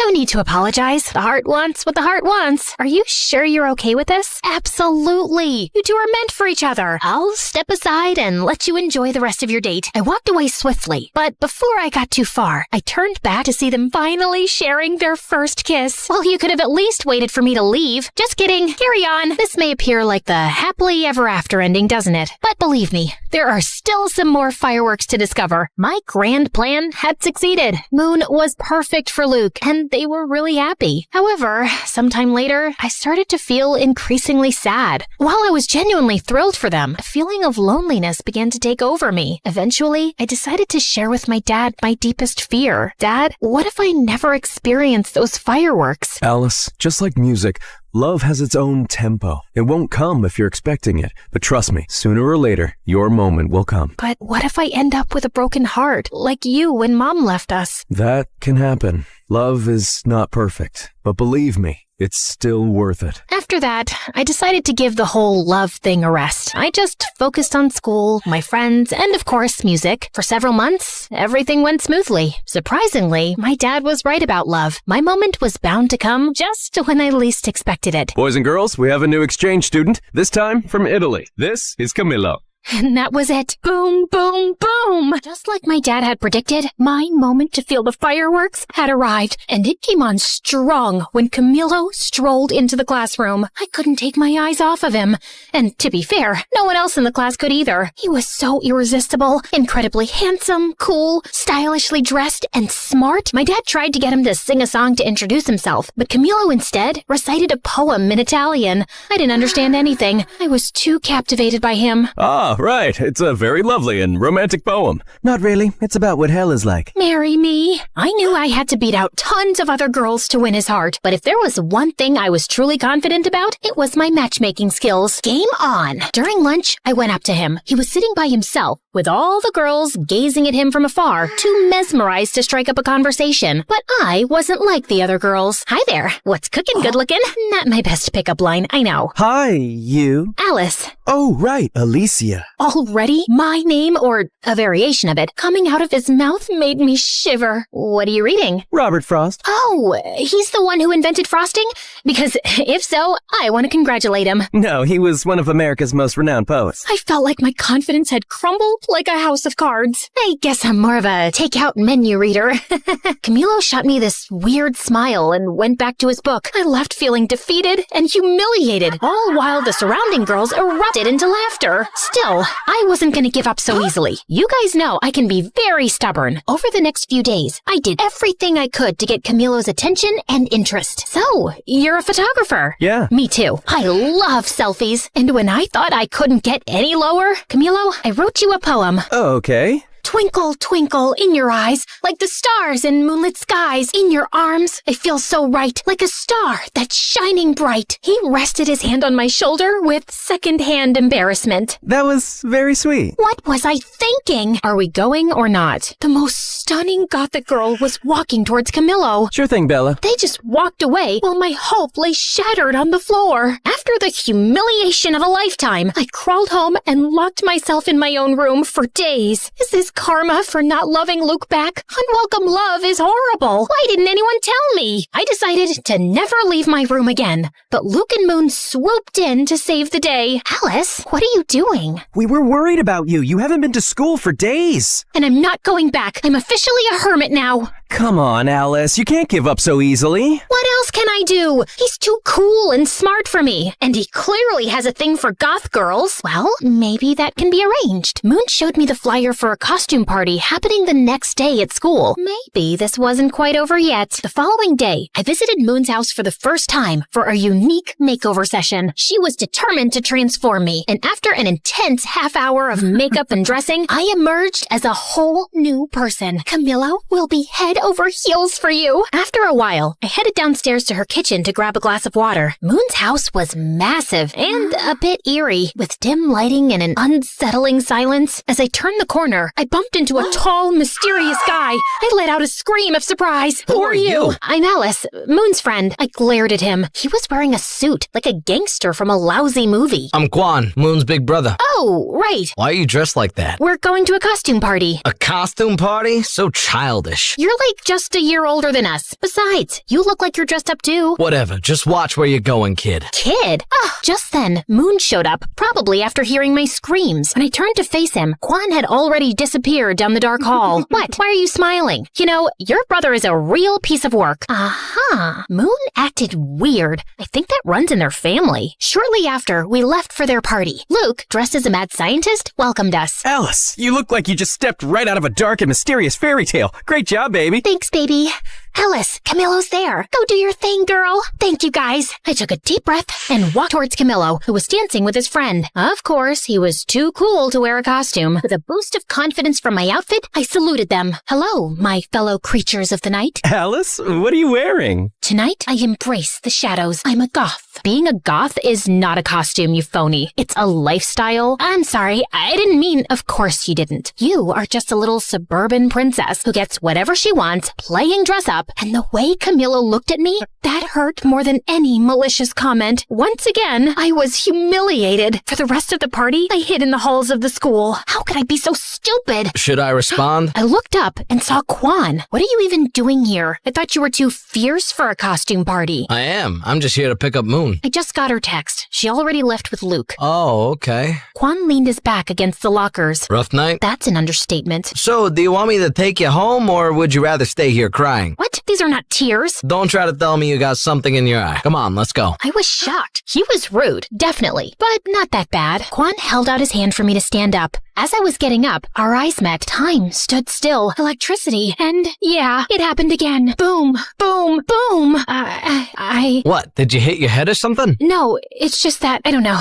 Forget about it. I'm fine. If you say so. As Quan drove me home, I kept looking at him out of the corner of my eye the whole trip. I was spellbound. I tried to strike up a conversation with Quan, but he didn't pay much attention to me. So, tell me about yourself. Pass. Come on. What do you like? Silence. Clearly, Quan was not very interested in getting to know me. Soon after, he dropped me home. I couldn't believe it. After years of dreaming about those fireworks feelings, I finally got them. Twice in 1 week. Plot twist, both guys are just not that into me. This was obviously karma. It was Cupid's way of getting back at me. Destiny laughing in my face. Or maybe it was just my teenage hormones. I hate my life. But what I didn't know was that Moon hadn't left the party when Quan arrived. In fact, she was in the bathroom and saw and heard my entire conversation with her brother. Although Quan didn't notice my fireworks explosion, Moon did, and decided it was her turn to play Cupid. Moon started finding excuses and forcing situations for Quan and me to spend time together. She would invite me to her house, but when I arrived, she wasn't there. Is Moon home? For the 4th time this week, she's not. Despite how Quan acted like he didn't care, Moon was determined to make it happen. She even locked us in an escape room. I guess we're gonna have to solve this to get out. This could take a while. The key is under that armchair. Oh, right. Then, Moon planned a movie date with Quan and me, and then left us. Yeah, she used my own little scheme against me. We got into the wrong screening room and ended up watching a children's movie. This is so boring. Wait, are you crying? No, I'm not. You're crying. OMG, you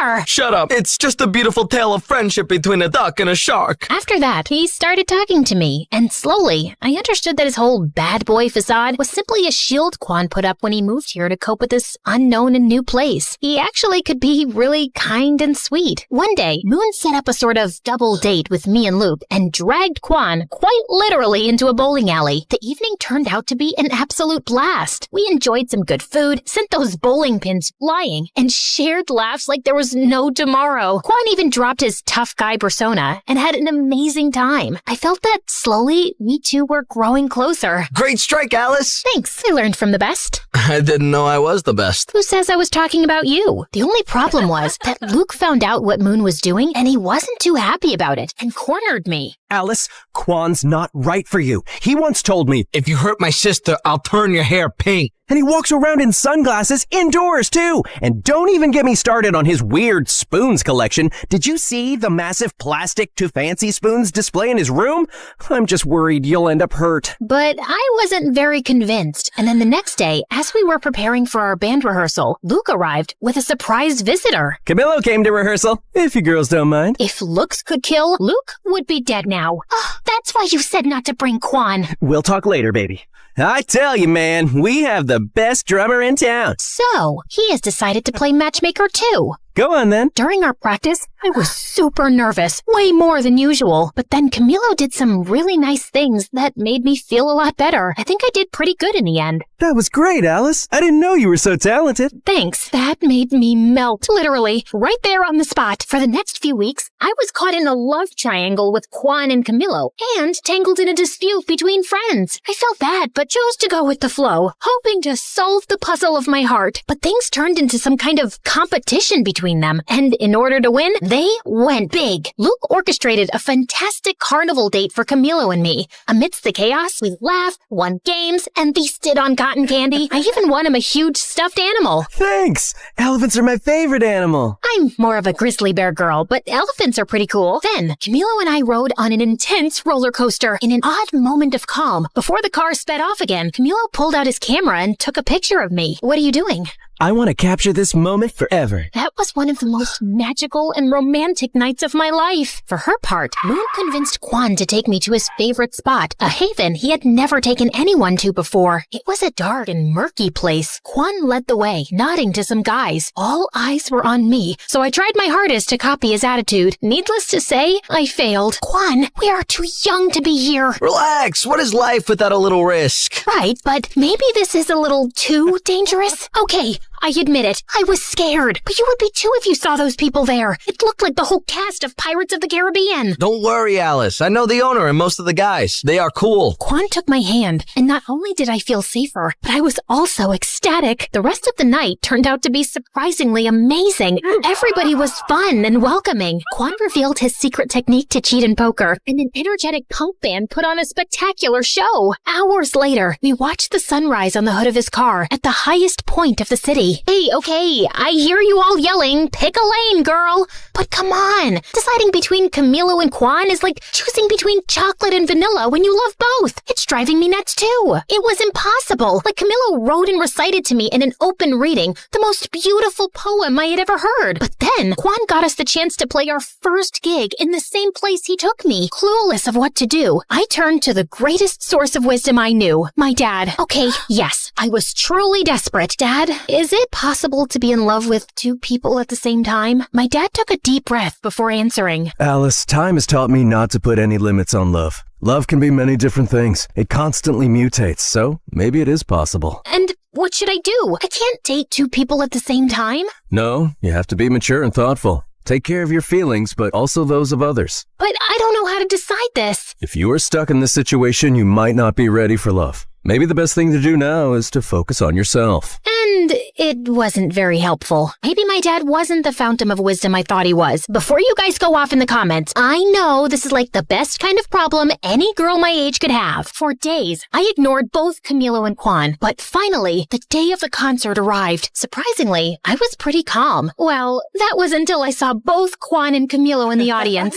At that moment, all my fears surfaced and I completely panicked. I couldn't face it and locked myself in the dressing room's bathroom. Alice, what are you doing? We have to go on stage in 5 minutes. I can't do it. This is all too much pressure. After failing to convince me to go out, Moon and Luke took it out on each other. Why did you invite Camilo? This was Quan's moment. He got us the gig. And Camilo can't be here? He's really supportive of the band too. Why are you doing this? What do you have against my brother? He thinks he's a Yakuza or something like that. And my brother is a great guy. But he's not good enough for Alice. And Camilo is? He's so pretentious. I was listening to their fight behind the bathroom door. It was like I had traveled back in time and they were my parents. I had to put an end to all this chaos. I gathered my strength and opened the door. Stop! This ends now. You can't be fighting over my love life. That doesn't make any sense. But... No buts. We were just trying to help you, like you helped us. I know, but it just doesn't feel right. I was wrong. Love should be spontaneous and free, not something we try to control and mold to fit our convenience. It's my life and I can make my choices. You're right. We're sorry. I'm sorry, Moony Toony. I am too, Lukey Doovie. That's really sweet. But for now, enough with the cheesy stuff. We've got a show to give. The room was silent and expectant when we got on stage. The air was tense, but we were ready. Hello, we are Cupid and his broken arrows. Are you ready to rock? Let's do this! 1, 2, 3, 4. The show was incredible. To be up on stage playing our music was a life-changing moment. There, I felt everything. Electricity, adrenaline, nervousness, and firework. And I can proudly say that it was the first of many shows. As for the guys, I decided to follow the advice of my father, who, as always, was right. I wasn't ready for love, and I didn't want to risk hurting them. I took them aside individually and told them the truth. Luckily, they both understood, or at least I think they did. I decided that I should focus on my first love, music, and that would pay off big time. Cupid! Cupid! Cupid! Ladies and gentlemen, are you ready? Well, it's a good thing you are, because this is Cupid and his broken arrows! Oh, hi guys. Yeah, as you can see, a lot has happened since the last time we chatted. Where were we? Oh yes, after our first show at that shabby place, Luke, Moon, and I promised to do everything we could to get to the top of the music world. First, we decided to go on tour. We rented an old van and set off on the road to our dreams. Well, at first, it was looking more like a nightmare than a dream. Not exactly the Four Seasons. Tell me there's no cockroaches. I can't sleep here if there are cockroaches. Of course not, Moon. Maybe just some 8-legged roommates. But I'm sure they're very friendly. The top bed's mine! Those first few weeks were challenging and scary, but Luke, Moon, and I stuck closer than ever. Sometimes literally. Relax, guys. Nothing bad ever happens to teenagers in horror movies, right? Initially, our gigs were confined to really small and quiet venues. Good night. We are Cupid and his broken arrows. Yeah, there were literally more crickets than people, but slowly, people caught wind of our shows. Our songs started popping up everywhere, and we gathered a group of loyal fans. It wasn't an overnight thing, but somehow we became kind of famous. However, the sudden fame had its downsides. The biggest downside of them all was him. That's Trevor, our manager. He discovered us when we were playing in a tiny, sleazy venue in Los Angeles. Hello, kids. I'm gonna make you stars. Talking about terror? Oh, I mean Trevor? See? It's like his name was meant for a crooked manager role. I'm just spitting straight facts here, guys. Where do you dream of playing? Just name it.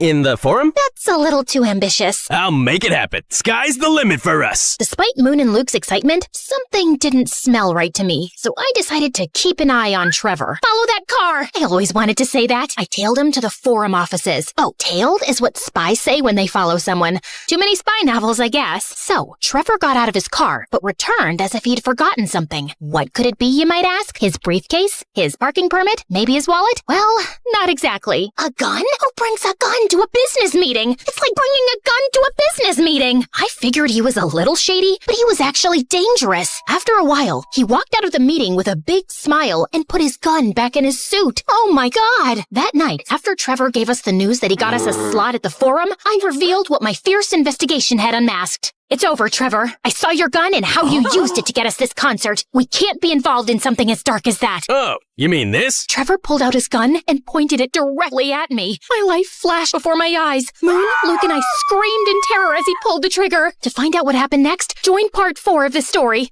Now relax, I'm just kidding. Trevor fired, but all that came out of the gun was water. Phew, that was a close call. Well, maybe not really. Are you crazy? Why are you carrying this with you? For protection, in case, you know, a small cat attacks me. And why did you use it in the meeting? Oh, that! Those guys never water their plants. They were so dry, poor things. Maybe I had misjudged him. Still, if you don't want to be involved in something as dark as me, I understand. Maybe it's for the best. No, Trevor, please don't take this personally. Alice is just like that. Excuse me? Yes, we really want to work with you. Great then. Are you in, Alice? Outvoted, I had no choice but to accept Trevor. His impact was soon felt. He devised everything for us, from trying on silly, smelly costumes, which I'm sure he had stolen from the thrift store to keep the extra money for himself, to making us do some bizarre and really embarrassing publicity stunts. Yet, while I hated to admit it, he did take us to the next level. He even got us a record deal. Maybe he isn't all that bad. He certainly wasn't the worst thing that came with fame. Paparazzi were a real headache. Hey, Alice, aren't you dating someone? People want to know about your love life. Oh, it's a full-blown love triangle. Me, my couch, and my Apple.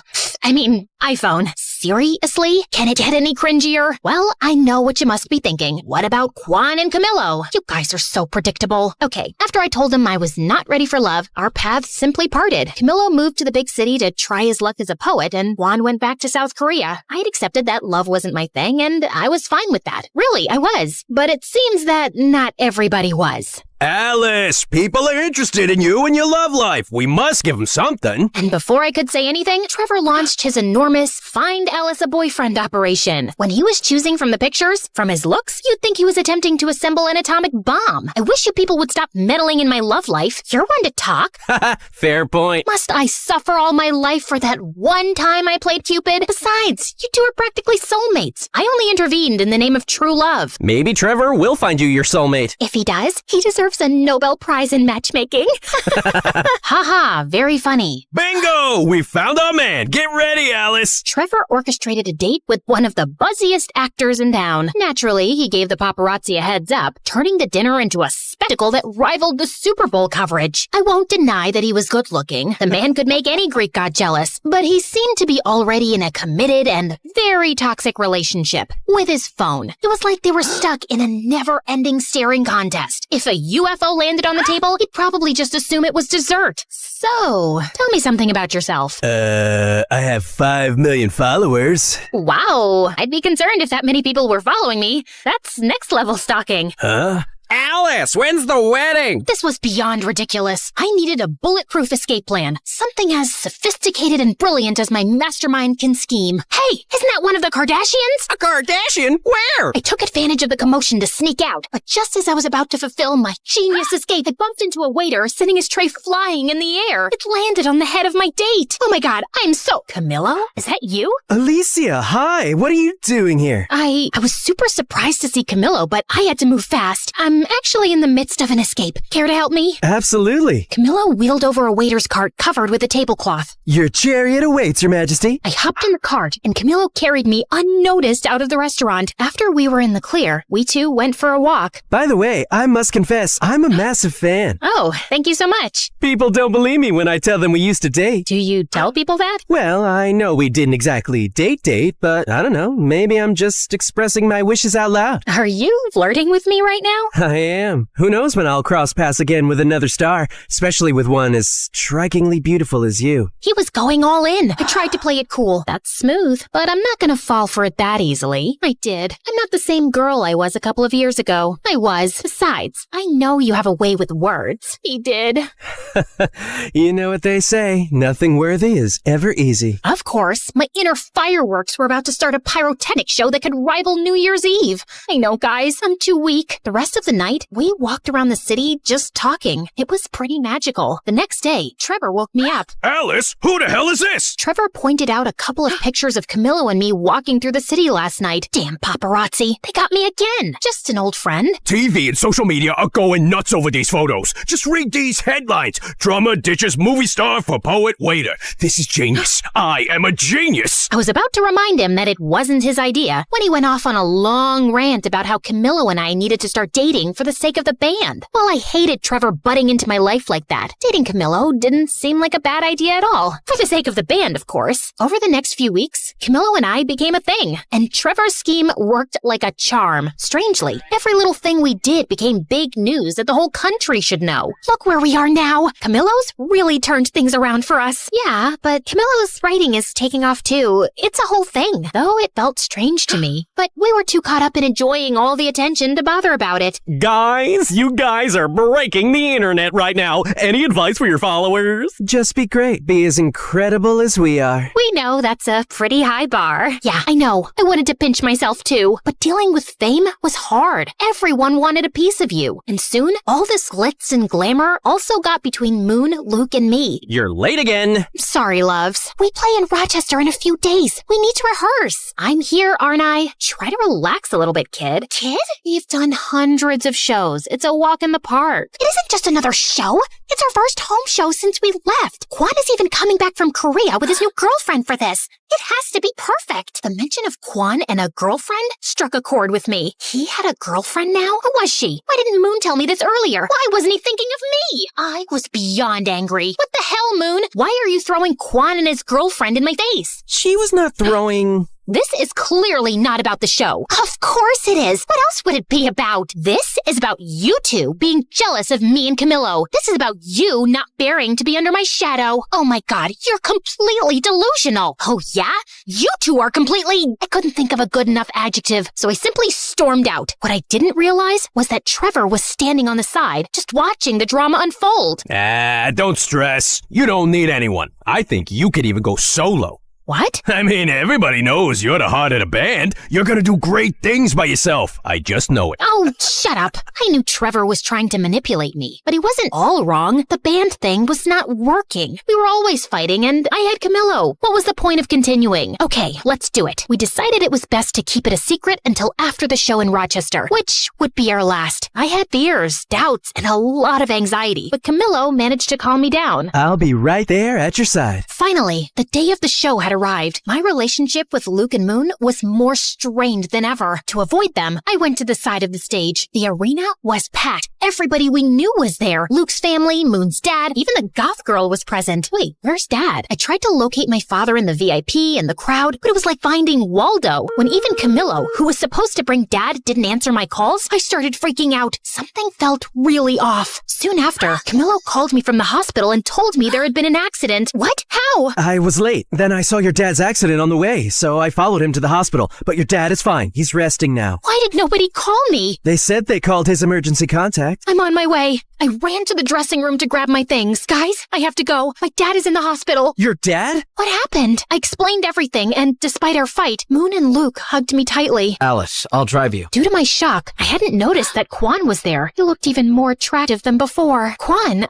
Snap out of it, girl. Let's go. Whoa, Alice, stop. The show's about to start. She needs to be at the hospital. Family comes first, always. As she said that, I felt horrible. They were my family, and I was backstabbing them. I don't care about your family. This is the most important show ever. We're gonna tape it for a movie. It's a farewell concert. Do you know how much money we're gonna lose? After saying it, Trevor closed his mouth so tightly that his lips seemed to have magnets on them. Farewell concert? Oh, it's not a big deal. Breakups sell well, and we'll have 3 products instead of 1. Both Luke and Moon looked at me. If looks could kill, I'd be 6 feet under right now. Dad, oh my God, are you okay? What happened? Oh, it's just a silly accident, but I'm okay. I'm coming to see you. What? All those people are there to see you. You're gonna play and rock that gig. But... No buts, Missy. Afterward, you can come see me. Not like I'm going anywhere. Rock it for your old man. Okay, Dad. I love you. You heard Dad, kids. Let's do it. It's showtime. We went on stage, and the tension was crazy. I could feel Luke and Moon's hateful glares. It was as if Cyclops from the X-Men was looking at me without his glasses. The show was about to start, but I refused to be like those old dinosaur rock bands where everyone hated each other. So I did something I never did. I stepped up to the microphone. No, don't freak out. I'm not gonna sing. Hi, Rochester.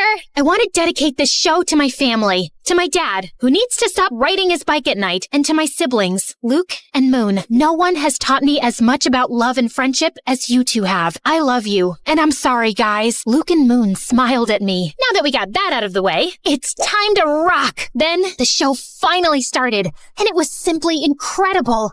Luke, Moon, and I played like it was the first time in my garage. The show was, without a shadow of a doubt, our best. After that, we 3 reconciled in a big embrace. While they were still angry, at least now it didn't look like they were going to scheme to murder me. Shortly after, Trevor joined us. Oh, Trevor, just the man we were looking for. What? Should we share the honors, guys? At the count of 3. 3, 2, 1. You are fired, kid. Trevor tried to manipulate and scare us with threats, but when we were together, that didn't work. That's why he wanted to split the band. He knew he could control us if we were divided. You're making a huge mistake. This is not over. Can you close the door on your way out? Thanks. We went to see my dad, and apart from a few scratches and a large cast on his leg, he was fine. You'd think I now had everything, and you'd be right. I had my band and friends back, my dad was okay, and I had my boyfriend. It was finally time for my lived happily ever after moment. Well, that lasted for about 2 seconds. Literally. Someone suddenly burst into the hospital room. Babe, are you all right? Mom? Babe? What are you doing? Alice. Well,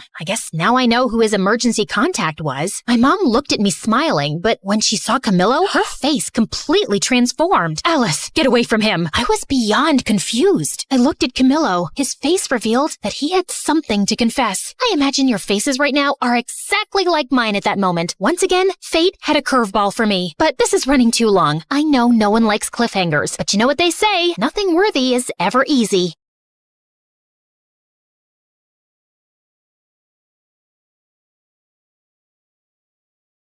In Grimm's version of the fairy tale, apparently my sister and I weren't even worth naming. But at least we were rightly described as beautiful. In Disney's version, our names are mentioned, but can you recall them? No. I bet all you can remember are two pug-nosed sisters with terrible hair, the nasolabial fold of a 70-year-old, annoying voices, and very big feet. The thing is, we really weren't ugly. Especially me. Honestly, I was kind of a looker from the right angle. No, move to the left. That side is prettier. Like, sure, I could have benefited from a nose job if it was a thing back then, but I've got great hair, a bangin' body, and deep eyes that look like dark pools you could drown in. Or so I've been told. No, the problem wasn't us. The problem was her. Because next to her, anyone would look like a gnarly potato. You know how one day you feel you're looking really good? The skin is skinning, the hair is hairing, the outfit's outfitting. And then you see some celebrity on Instagram and feel like you two can't even be creatures from the same planet? Yeah, that's what the Cinderella effect was. Making everyone around her look like E.T. And you know what the biggest joke is? She was never a victim or forced to be our maid. She was very OCD, so scrubbing everything like a maniac all the time is entirely on her. No one asked her to do that. I guess she didn't love being a nobody, because slowly, very slowly, she started spinning her story. And before we knew it, we were the villains. She was the poor, mistreated servant girl, and I was the bitter hag trying to steal her man. But he was my man first. My name is Drizella, and I'm here from the dead to tell you the true story of how Cinderella pulled off one of the greatest cons in history. She got the name, the ball, the prince, the animated pigeons, the march, the eternal adoration. And it's built on lies, all of it. Well, except for the part about me having really big feet. Like, I was told most of my life to shop from the men's section of the shoe store. I bet that's half the reason I've ended up being a villain in every version. Because how dare I imagine myself as a worthy princess with my US size 11 feet? I digress. I must stay on track. And even though my version of events is no charming fairy tale, I must begin the story the right way. Once upon a time, there was a man with a family, a fortune, and a functioning household. So naturally, he had a midlife crisis and ran for the hills. Gone to figure myself out. Don't wait for me. And tell your mother, it's not me, it's her. I hope you figure out you suck big time. Yeah, I wasn't shocked. Because honestly, we'd be idiots if we hadn't seen this coming. I crave adventure. This provincial family life is suffocating my soul. Someday I'll leave to seek my higher purpose. Marriage and fatherhood can't be it. I have to find myself, and I really don't think I can do it, while married to you specifically. But Mother was still blindsided, shocked, bamboozled. Why had he left?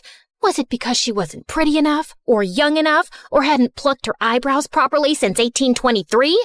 Maybe her elbows were too pointy. Maybe her eyes lacked emotional depth.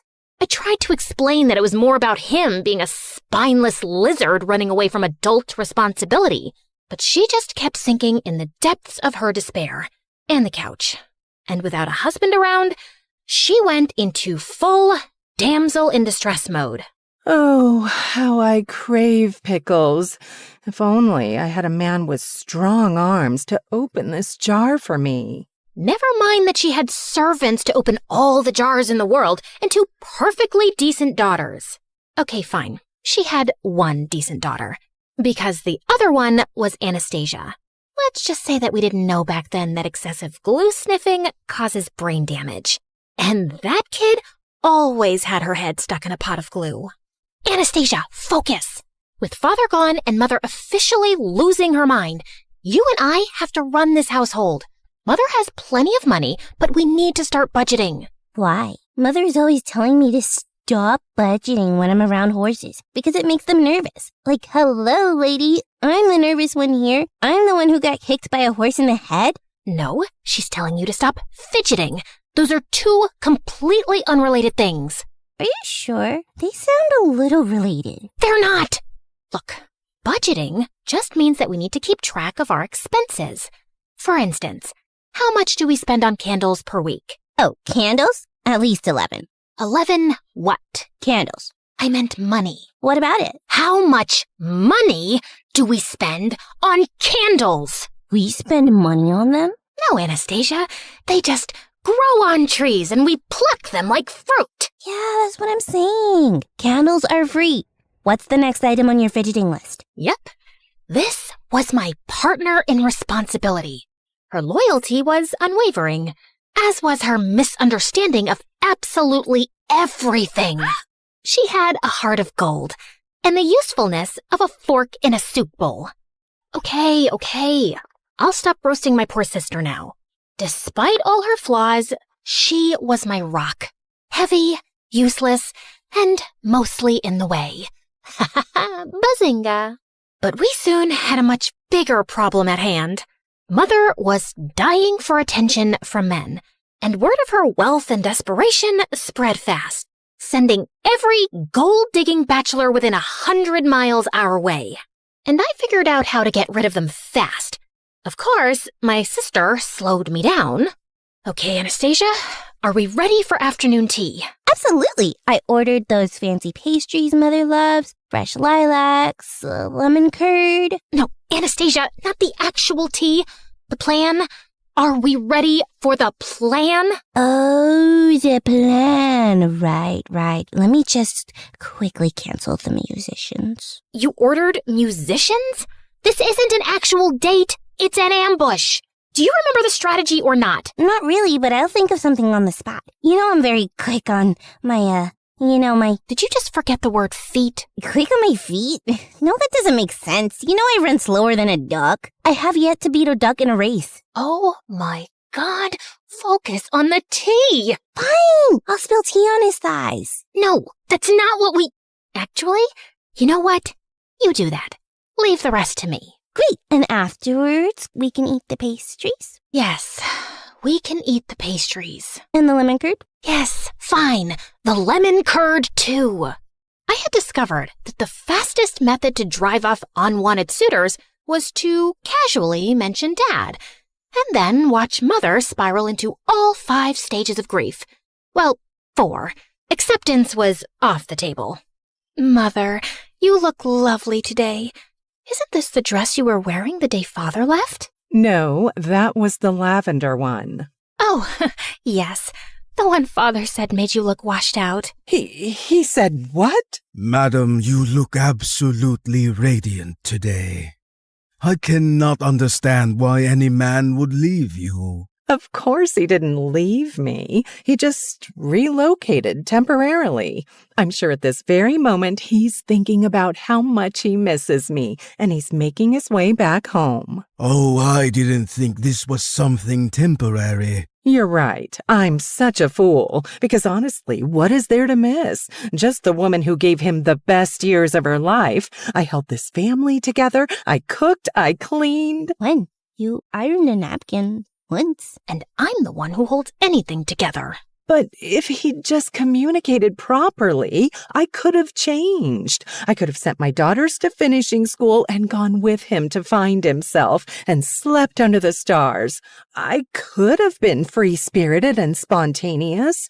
Do you think if he knew this, he'd come back? I really can't say, madam. Oh, there's no point thinking about it. He's gone now. But you're here to mend the pieces of my broken heart, right?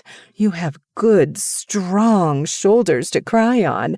I'm going to cry on them so much. It's getting kind of late for my hostess dinner. This has been lovely. Are you running away from me too? No, I mean, yes, but it's not you, it's me. Oh! He was leaving anyway, genius.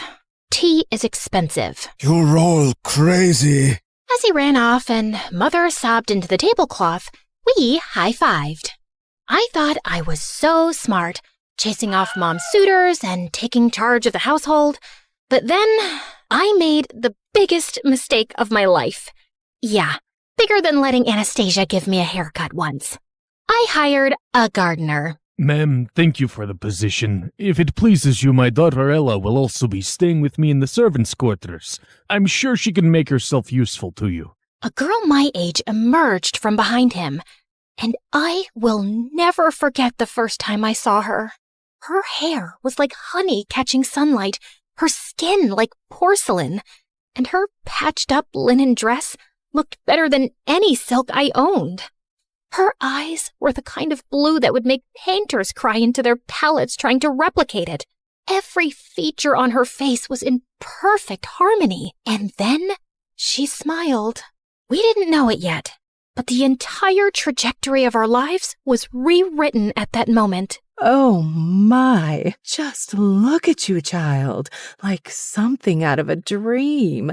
You're perfect. You're too kind, ma'am. I'm so grateful to you for letting me stay. She's glowing. Should people glow? Do you use some kind of special shampoo made from unicorn tears and fairy dust? You're funny. I like you. Did you hear that, Gisela? She likes me. As Mother led her father away to show him their living quarters, and, I don't know, Anastasia went after a butterfly, Cinderella stayed back and looked directly at me. Drizella, isn't it? Yes.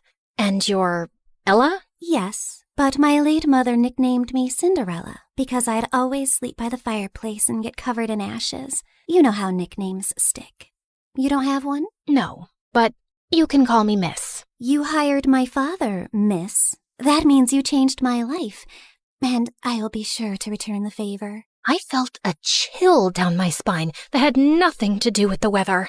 As she walked away, I just knew I disliked her intensely. Part of me thought it was because I was jealous, and yeah, of course I was. But I just had a feeling that beneath that flawless facade was someone calculating and dangerous. And oh, how I wish I wasn't right for once. At first, she just helped. She polished the silver, dusted the bookshelves, organized the pantry, but then she started having ideas for everything. She rearranged the furniture, suggested new colors for the curtains, and started embroidering tablecloths and crocheting bedspreads. It's like watching angels knit. Even I couldn't deny her taste was impeccable. And soon, Mother wanted her opinion on everything. And then she was suddenly instructing all the maids, the butlers, and even the cook. The cook! That toad never listened to anything I said. The house sparkled, the cutlery gleamed, the food actually had flavor, and I could see my reflection in the floors now. How could I complain about that? But I couldn't help being bothered by how she had Mother and Anastasia wrapped around her little finger. She would make them face masks and hair oils, play the piano for them like she was Mozart's daughter, and sing like a nightingale. And then there was the dancing. There was a celebration, as always, at the end of the harvest season. And as the servants gathered to dance, Cinderella joined them. She didn't dance like a girl raised in servant quarters. She danced like the air was conspiring to hold her up, like the music was written just for her, like she'd spent her whole life rehearsing her steps to perfection. Everyone was mesmerized. She's so graceful, not like my girls. That was the first time I heard her say it. Not like my girls. But it wasn't the last. Soon, Mother was drawing comparisons between her and us all the time, telling us how we could try to be more like her. And I swear I would have given up and accepted her perfection and superiority if it wasn't for the bird incident. Come here, Gisela, look! A robin's nest right outside Ella's window. Isn't it sweet? It's gonna have babies soon. Yes, lovely. But I bet it won't be so sweet when they're all screeching at dawn. The two of them continued to look utterly enchanted, and I lost interest soon and left. But the next morning, I ran outside to Anastasia screaming. I found her standing under the tree, and the nest lay on the ground, completely destroyed. The eggs and the robin were gone. Anastasia cried half the day, wondering if it was the work of an evil squirrel, or an evil raccoon, or an evil eagle. Later that evening, Cinderella walked into the living room, holding something behind her back. Mother, I made you a gift. Mother? Since when did she... Then I saw the gift, and my blood ran cold. It was a delicate comb, woven with tiny blue-gray feathers twisted through gold thread. Oh, my dear, it's exquisite. Mother kissed her on the cheek. Anastasia clapped, while I just stared, stunned. This couldn't just be my imagination running away with me, right? Still feeling uneasy, I was going up to my room for the night when I found Cinderella polishing the stairs banister vigorously. Still cleaning? You really love it, don't you? Oh, yes. It really helps me think. And all the work makes me sleep soundly at night. You should be sleeping well tonight anyway. You know, without all that chirping right outside your window. Yes, such a noisy little thing that robin was. I wonder what happened to it. And we both know it wasn't an evil squirrel. Cinderella straightened and met my gaze, smiling. Please, Drizella, do I look like the kind of girl who murders birds? No, but looks can be very deceiving. People only see what they want to see. Luckily for me, they always want to see an angel. Without a shadow of a doubt then, I knew. This girl was a psychopath. I just stayed away from her as much as possible. I was also glad that Mother was spending less time with her since she'd recently found gardening and spent hours outside taking interest in dirt and compost. I was happy she had a healthy hobby.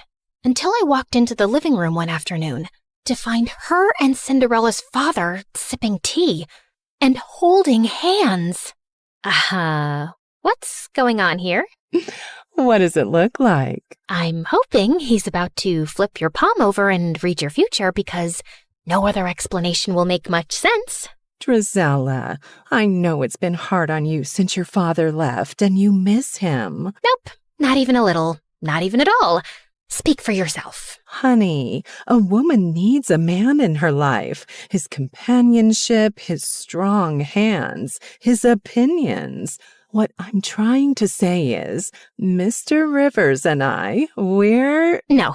If your next words are in love, I'm throwing myself out the window. Will you just let me finish? Fine. In love. Great. Fantastic. Open the window with your strong hands, Mr. Rivers, so I can throw myself out.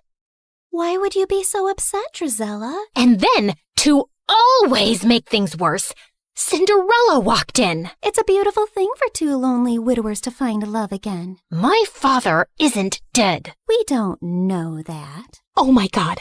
Had she found a way to get rid of him too? No, she was just saying things to irk me. Cinderella put her hand on my arm. We're like family already. This just feels like it was meant to be. I really thought I might gouge Cinderella's blue eyes out with a fork. So I stormed off, grabbed a horse, and rode furiously, not even sure where I was headed. I just had to get away. I remembered an old estate on the hill that had burned down decades ago. It had never been rebuilt, but the library had survived.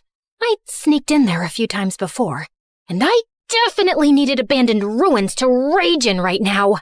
I pushed open the creaky library door, grabbed a book randomly from the shelves, and plopped myself onto the couch next to a pile of dusty blankets.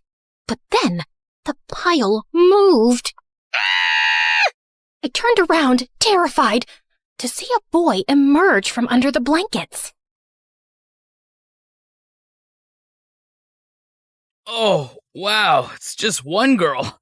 I thought an army of banshees had descended upon me. Are you a ghost? No, but that scream should have woken all dead people within a 5-mile radius. Ow! What was that for? If it had passed through you, it would have meant you're a ghost. I was just checking. Did you miss the part where I specifically said no to that question? Why would I expect a ghost to tell the truth? Then why even ask? Okay, fair point. What are you doing here, blending into the furniture? Exactly that. I just wanted to disappear for a while. What about yourself? This isn't the most obvious hangout spot for a girl like you. A girl like me? Well, you don't look homeless in your silk gown. You're not exactly some local goat farmer yourself. How dare you? I'll have you know I milked a goat. Once. It ran away crying, but still. My name's Henry. Henry what? Just Henry. First name Just. Okay then. Just Henry. Countess Dracula. Charmed to make your acquaintance. Now, is there any chance we could both disappear here together for a while? We don't have to talk about what we're running away from. I like the sound of that. And somehow, after that, Henry and I started meeting at the old estate. Not often, maybe once every week. We didn't ask why the other was there. We didn't even ask real names. Of course, a part of me was growing curious, but not knowing also felt weirdly nice. Like we were two fugitives, hiding out here and talking about books, ideas, the world, anything but ourselves. But one afternoon, as I rode back home after meeting him, I came upon a scene of chaos. Mother was wailing like someone had died, Anastasia was blocking out the sound with pastries, and Cinderella was on the floor at Mother's feet, a picture of despair. It turned out that Mr. Rivers was a greasy rat who had run off with Mother's jewels, and he'd left Cinderella behind. Man, I would have given him the jewels myself if he'd just taken her. He took advantage of me. He played with my heart and threw dirt in my eyes. I will never forgive him. I will tear out every flower he planted with my bare hands. For a moment, I felt hope. Surely Mother would toss Cinderella out after this. She would be a constant reminder of his betrayal. Please don't send me away. Please don't send me away.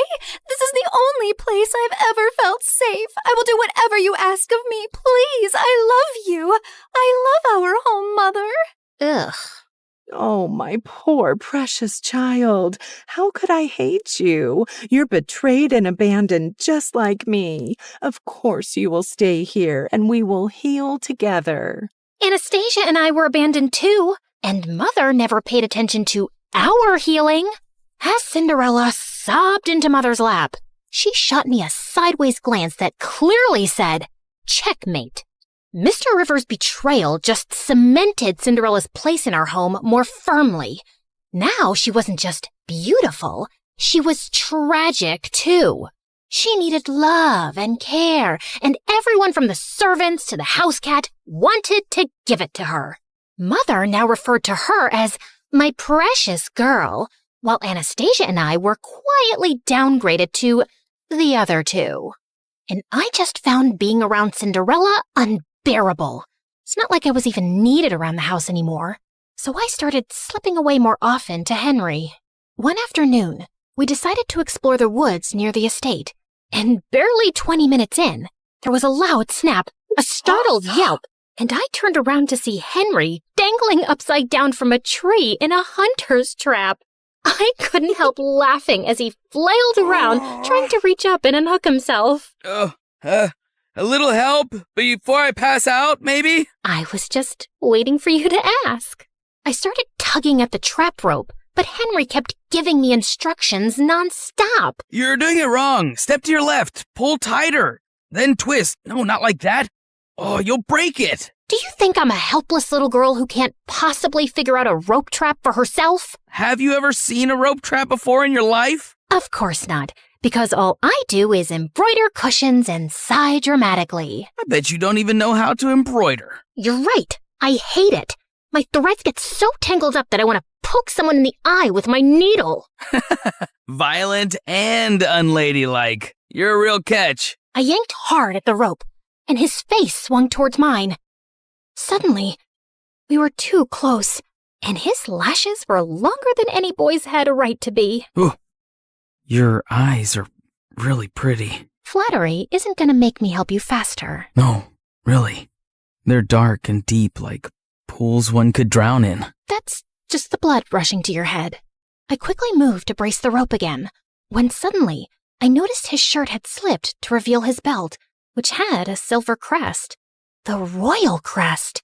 Wait, are you from the palace? Define from. Define it before I drop you straight on your head. Technically, yes. Are you the court jester? The guy who polishes the king's shoes? Something like that. Yeah, I'm gonna need better answers before I help you. I pushed him hard and sent him swinging like a pendulum. Oh, come on, Lady Dracula, just let me down. That's when I heard boots thundering through the woods. And before I could react, a pair of soldiers in armor grabbed me roughly by the arms.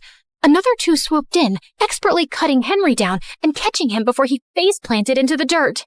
Endangering the crown prince is a punishable offense, girl. Endangering the who now? Stand down, and she's harmless, unless she has a needle and thread in her hands. I just gaped at him. You're the crown prince? Yes, first name, Crown, second name, Prince. You told me just Henry. Well, I am just Henry sometimes. You never asked follow-up questions. You will say nothing of this to anyone, men. Same as you. Keep quiet about my visits here. Is that understood? Yes, Your Highness. Your Highness? Your Highness? You look like you're both spiraling and want to murder me. No, that's just my normal expression. Now, since we're being honest and going for full disclosure... You're a liar who got forced into telling the truth. How about you tell me your real name, too? Drizella. That's pretty. Dracula suits you better. Lots of names are coming to my mind for you, but I shall refrain from using them since I know who you are now. Good day, Your Highness. Hey, don't let this change things between us. But I kept walking without turning to reply. How could it not change things between us? The boy I'd been sneaking off to meet, regularly insulted, hit a couple of times, and maybe, possibly, definitely liked, was the freaking crown prince. I didn't go back to the estate for days, still finding the truth about him too overwhelming. But eventually, I cracked, so I rode back to the old estate one afternoon, and my heart skipped a beat to find him already there, throwing pebbles into a broken fountain. Well, look what the cat dragged in. I was beginning to think you died. Or got married. Sorry to disappoint you, but still alive and unwed. You know, I was this close to going around town and knocking on random doors to inquire after a girl with violent tendencies and great hair. I just rolled my eyes, but inside, I was smiling stupidly. We just sat in silence for a while. I come here sometimes because it's all just too much. The title, the expectations, the spotlight. I don't even get along with my father mostly. I know I'm going to sound like an ungrateful brat, but sometimes I just don't want to be the prince.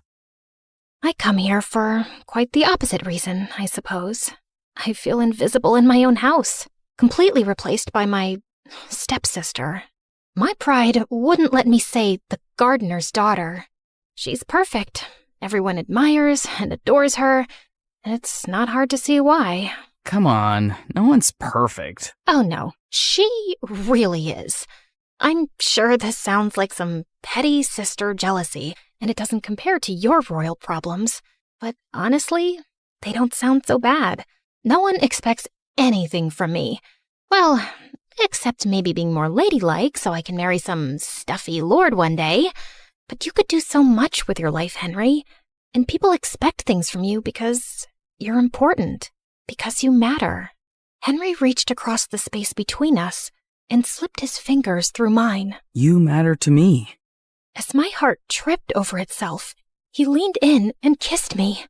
It was clumsy at first. Our noses bumped, my hair got stuck in his stupid jacket, and we started laughing. But it was so sweet and real. And for a while, I forgot Cinderella. I forgot he was royalty. I forgot about everything. It was just me and Henry. I floated through the next few weeks like some lovesick idiot.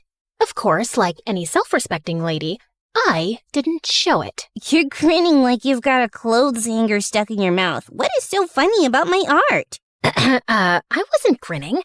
And what art? The one you're staring at, my masterpiece. I made this cat sculpture from old socks and glue. Ah, that art. The one cleverly disguised as garbage. It's the loveliest duck I've ever seen. Cat. It's a cat. Yes, that's what I said. It was the happiest I'd ever felt in my entire stupid life, which naturally meant the universe had to kick me in the teeth soon. One afternoon at the estate, Henry sat me down with a serious look I didn't like one bit. I have to leave for a while. What, running away to join the circus? No. Father's sending me across the sea for an official royal delegation. It could be months, even a year, maybe. I forgot how to breathe for a few seconds. Drizella, you made me realize that I need to take my position and privilege more seriously instead of whining about it. So, yeah, I'm really trying. I'm really proud of you, Henry, and I just know you're gonna be brilliant. But a small, selfish part of me wanted to scream, "Don't go. Just stay." We promised to write regularly, no matter what, and for a while, his letters were the only thing keeping me sane. Of course, I always picked them up from the post office. I didn't want to draw anyone's attention to our correspondence. Dearest Countess Dracula, you will be thrilled to know that the local delicacy here is fermented fish eyeballs. Guess who had to eat 3? Smiling all the while. I cannot sleep at night because I keep imagining those eyeballs swimming around my gut, winking at each other. Send help. Dearest one-time goat milker, I regret to inform you that my life is way more exciting than yours.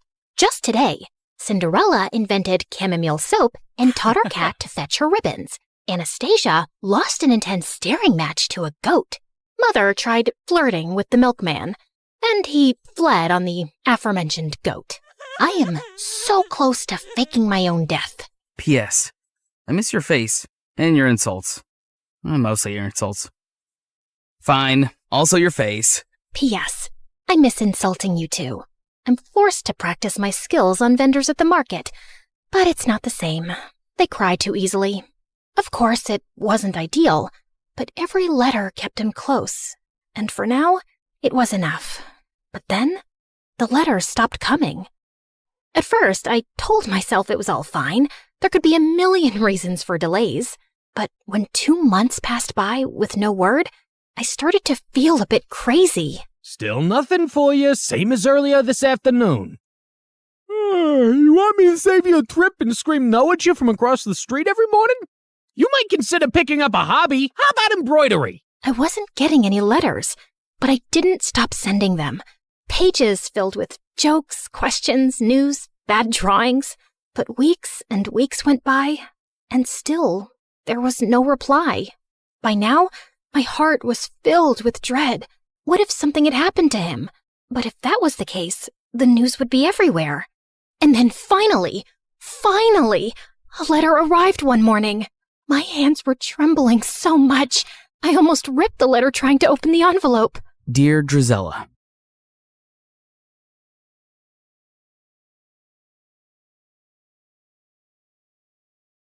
Hi, I'm Hope from Honolulu. Please like and subscribe to 4Eve. My parents always said I was born beautiful. I received so many compliments and modeling offers for baby products that they launched my modeling career when I was just 3.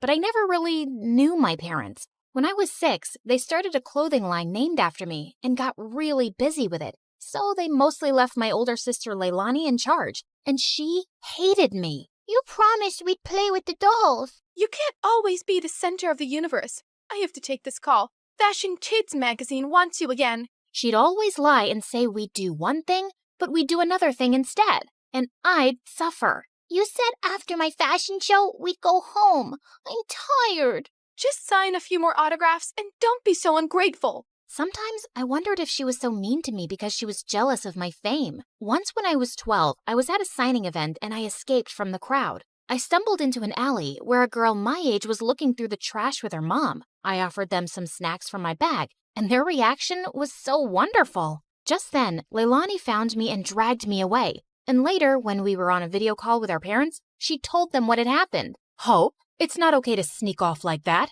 And that poor family could have robbed you. Or taken a lock of your hair to sell on eBay. No, they were nice, and I liked helping them. Nonsense. You're too busy and famous to be doing anything else. Anyway, we heard your sister booked you on a morning show for the launch of your new toy line. Little Hope dolls. They're gonna sell like hotcakes. Sometimes it felt like my parents just used me for money. In fact, I felt people were friends with me for the same selfish reasons. But I never gave up on the idea of using my wealth for good. When I turned 14, I held my first fundraising event for homeless people, and it was a big success. But my second fundraiser turned into a complete nightmare, because the day after it, my face was all over the news with the words, "Teen Thief." Hope, they're saying you kept all the funds for your business. What? Why would they think I took all that money? The news is saying they got an anonymous tip. This can't be good for your career. It's all over social media. They're calling it the biggest scandal of the year. You need to stop all this charity nonsense. We need to work on saving your reputation so you won't lose out on any modeling contracts. I didn't care if I never modeled again. I didn't understand how anyone could think I'd steal charity money. I was too embarrassed to even leave the mansion. Soon after, I was about to join a new high school, and I went to Leilani with an odd request. Help me make a disguise for high school. You're my makeup artist. If anyone can do it, it's you. Look, it's hard for me to trust people. They'll probably use me for my money and fame or spread more lies. I'd rather just go as a regular kid so I can be active in the school's charity clubs. You don't think you could just go as yourself? Doubtful. I always become the center of attention without meaning to. And because of that scandal, the charity clubs might not trust me. I just want to fade into the background and do the things I care about. Please. To my shock, she agreed to the makeover. She gave me cute short hair as part of my disguise. I decided to keep my disguise a secret from my parents. They were not happy about my short hair, but my agent had advised me to take a break from modeling and stay out of the public eye anyway till the scandal died down. At home, I was Hope, the supermodel on a break. But at school, I was Minnie, the humanitarian. I joined the charity club, and the volunteer work I was doing felt amazing. And I was making friends pretty easily. But one day at school, I was lifting a heavy box of canned food donations when I suddenly threw out my back. Whoa, are you okay? I suddenly noticed there were two really cute guys watching me struggle to stand up straight. Guess I'm an old lady who's not used to heavy lifting. Ouch. Let's take you to the school nurse, Granny. I'm Kai. And I'm Crane. Here, let me take your bag. What was in that box? Canned stuff for a food drive. Crane immediately dropped my bag to the floor. You're part of a food drive? Not gonna help you. What? Come on, Nan. Let's just take her to the nurse. She's hurt.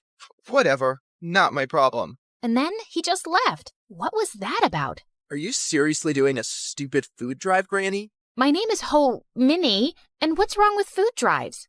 Minnie? Minnie. Everything about them is wrong, Minnie. If the poor just got off their butts and worked, they wouldn't be poor. Why should we treat them like babies and take money from people who do work? Wow. Sometimes it's hard for people to find work or earn enough, and they need help. Maybe lame losers do. Well, Minnie, here you are. Kai winked at me as he left. What a jerk. But I wasn't going to let his arrogant opinion stop me. I organized a school dance to raise funds for the food drive, and it was a hit. But just as I was dancing with some friends, Kai and Crane busted through the gym doors with crowns on their heads. To the rich, stand with the rich. What are you doing, Kai?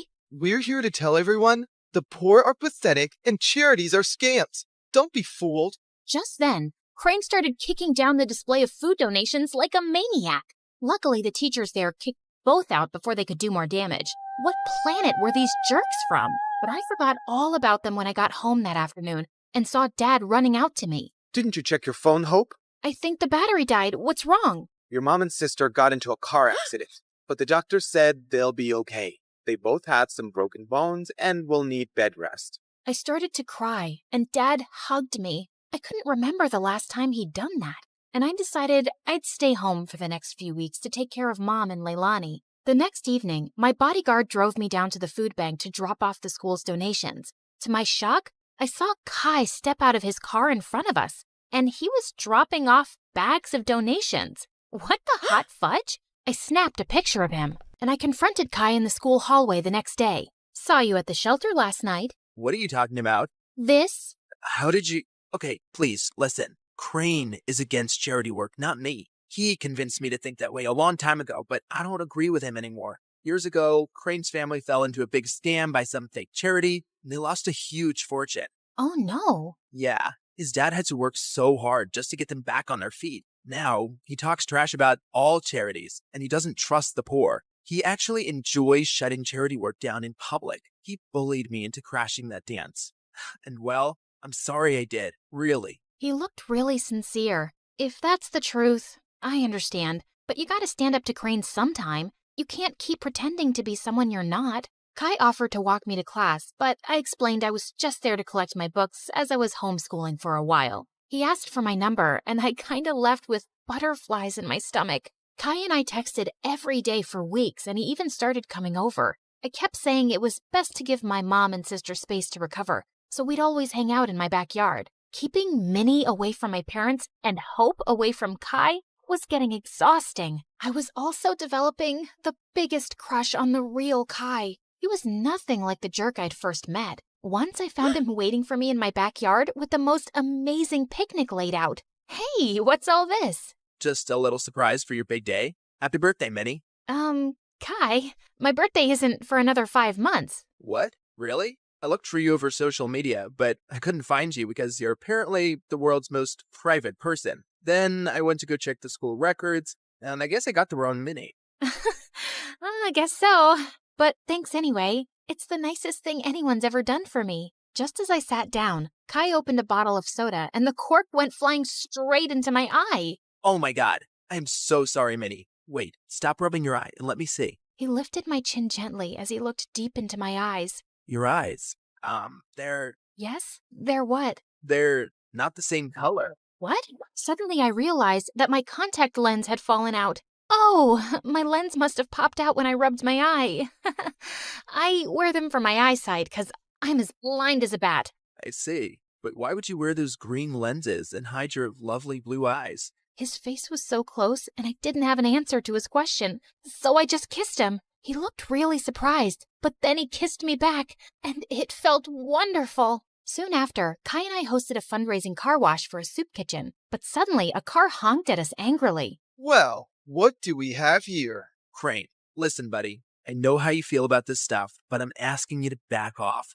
I want to do this. What? Support lying, dirty thieves? Did you forget what happened to my family? Of course not. But that was one bad experience. Not all charities are scams. It's this witch. Winnie's brainwashed you. It's Minnie? And Kai is free to do whatever he wants. But you need to leave. Just then, Crane went red. He threw a punch at Kai, but Kai blocked it brilliantly and stepped back. Crane, walk away right now. You better watch yourself, Winnie, or you'll end up like that stupid teen thief model who raised funds for her business. She got what she deserved. She's a forgotten fraud now, a nobody. Suddenly, I froze in my spot. Was it possible that Crane had started that rumor? He was crazy enough to do it. And what if Kai had been involved back then too? Crane drove off angrily, and Kai turned to me. This may be the end of my friendship with Crane, but I feel relieved. I'm proud of how you stood up to him. Kai smiled at me warmly, but now I felt guarded. Did I fall for someone who might have framed me? Later that evening, as he drove me home, Kai suddenly took my hand. Minnie, I love who you are and who you've helped me become. Will you be my girlfriend? Kai, no, I can't. What? Why? I thought you felt the same way. You kissed me. And maybe that was a mistake. I'm sorry, but I can't be with you. Not only did I feel paranoid about trusting him, he had no idea I was Hope. I hated lies, and now I hated lying. Things were a mess. Kai begged to see me and kept messaging me, but I just ignored him until he gave up. One afternoon, I was fluffing Leilani's pillows when she asked me something unexpected. Hope, how are you? Not bad. Why? Nothing. I just noticed that you looked a bit sad these days. I kinda lost someone I cared about. Wait, Leilani, why are you crying? Oh, Hope, I just need to tell you something. I can't keep it in any longer, especially after you've taken such good care of me. And to my shock, she confessed how she was the one who had started the rumor that I'd stolen the charity funds. I know it was really wrong, and I'm sorry, but I just got so resentful. I was left in charge of you, and you always came first. And you were always in the limelight, while I never even got thanks for anything I did. I got carried away. Leilani, how could you? I really regret it. That's why I agreed to your makeover request, because I didn't want to stand in your way again. I know how good-hearted you really are. Do you know what you've done? I immediately thought of Kai, this great guy, and how I'd shut him out. I wanted to slap Leilani, but I just stormed off angrily. I told Mom what Leilani had done and said I couldn't stand to be around her right now. To my shock, Mom agreed that I should take a break from her. We arranged for me to stay at my bodyguard's house, and I found out that he lived close to Kai. On my first night there, I walked over to Kai's place. I needed to fix things between us, but his butler informed me that he'd gone to Tokyo for 2 weeks or longer. My heart sank. For 3 days, I texted and called Kai, but he never answered. I knew he was avoiding me, and I deserved it, but I wasn't giving up. I called Mom and explained everything about Kai to her, and she actually listened. Tokyo might be a nicer break for you. OMG, Mom, you'd let me go? Yes, sweetheart. Ever since the accident, your dad and I have been thinking how hard we've pushed you and your sister. We just wanted you girls to know success early on, but we've realized there are more important things than success and money, like happiness and family. You've been amazing during our recovery, honey, and you really deserve to go. Thanks, Mom. I love you. And the next day, I was on a flight to Tokyo with my bodyguard and checked into the same hotel as Kai. Just as I stepped onto the elevator, I was shocked to see Kai inside. He looked awkwardly at me. Hi, can I help you with something? I suddenly realized he couldn't recognize me without my disguise. Kai, you're the reason I'm here. I came to tell you the truth. I'm Minnie. Minnie? Minnie from Honolulu? Yes, except my real name is Hope. What? I told him everything. My trust issues and my disguise and what my sister did, how awful I felt for abandoning him, and how I tried calling him. I'm using a different phone here, and I understand why you wanted to hide yourself, Hope. I've missed you. Do you think we could give us another chance? You flew all the way here to make things right? I'd be a jerk if I say no. But could you do just one thing? Give your sister another chance. Come on. Charity starts at home. I will. I promise. Hi, I'm Joyce, and I'm from China. People think my life is perfect. A pretty face, wealthy parents, and an elite school. But what good is any of that if my family doesn't love me and favors my genius brother? All I ever wanted was for my dad to be proud of me, but I made my brother disappear, and that ruined my life. Let me start from the beginning. I look like Mom, thankfully. Dad's beauty is mostly internal. Mom is the prettiest woman I've ever seen, and she looked more like my big sister than my mom. She looks like you, but I hope she doesn't have your brain, or she'll turn out useless like you. Well, I had learning difficulties and barely spoke more than a few words until I was 5. Dad hated me. He spoiled my brother Dustin rotten. I wanted to impress him too, but Dustin, 3 years younger than me, was already a genius. Dustin loved me, no matter how much Dad compared us. He never let it get between us. Like this one time on my 8th birthday, Dad decided to celebrate Dustin instead of me. He invited all his employees and business partners. Dustin was on stage reciting this long old English poem called Beowulf, and people were already yawning and checking their watches. Mom and I were late because we were at the salon, and when we finally walked in halfway through the poem, every single head turned our way. People looked at us like we were movie stars. Dad came rushing over, looking pissed. What are you all staring at, huh? It's just 2 girls who care more about their looks than their brains. Joyce, you're just a disappointment. Go upstairs. Actually, do us all a favor and stay there. I went to my room, and a few people, including Dustin, gave me the thumbs up and told me how pretty I looked in my dress. So I gave them my best princess bow, threw a couple of kisses like a celebrity, and kept walking. Once Dustin started 1st grade, my parents adored him even more. Dad gave him the entire 2nd floor, 3 private drivers, and 1 jet. Maybe you're wondering why a 6-year-old needs a private jet. Yeah, me too. But when you're that rich and that obsessed with your genius kid, I guess a bicycle just doesn't cut it. Anyway, once, Dustin took me on his jet to France for breakfast. And when Dad found out, he freaked out and grounded me for weeks. I knew I would never make Dad love me, so I thought maybe being close to Dustin would help. Whenever he did something wrong, like breaking a glass or messing up the floor, I'd take the blame, thinking maybe that would make Dad look at me differently. Joyce, stop! You don't have to cover for me. Dad's not gonna love you more because you're suffering, and it kills me when he talks about you like you're nothing. No, you're just too young to get it. Once, when I was in 7th grade, Dustin had a science project and wanted to test gravity and weight. He used a bowling ball from our private bowling alley and dropped it on different items. One of those items was an old watch he thought nobody wanted, but it turned out it belonged to our maid, a gift her mom had given her when she was a child my age. When she found it broken, she lost it and said she would tell our parents. I panicked.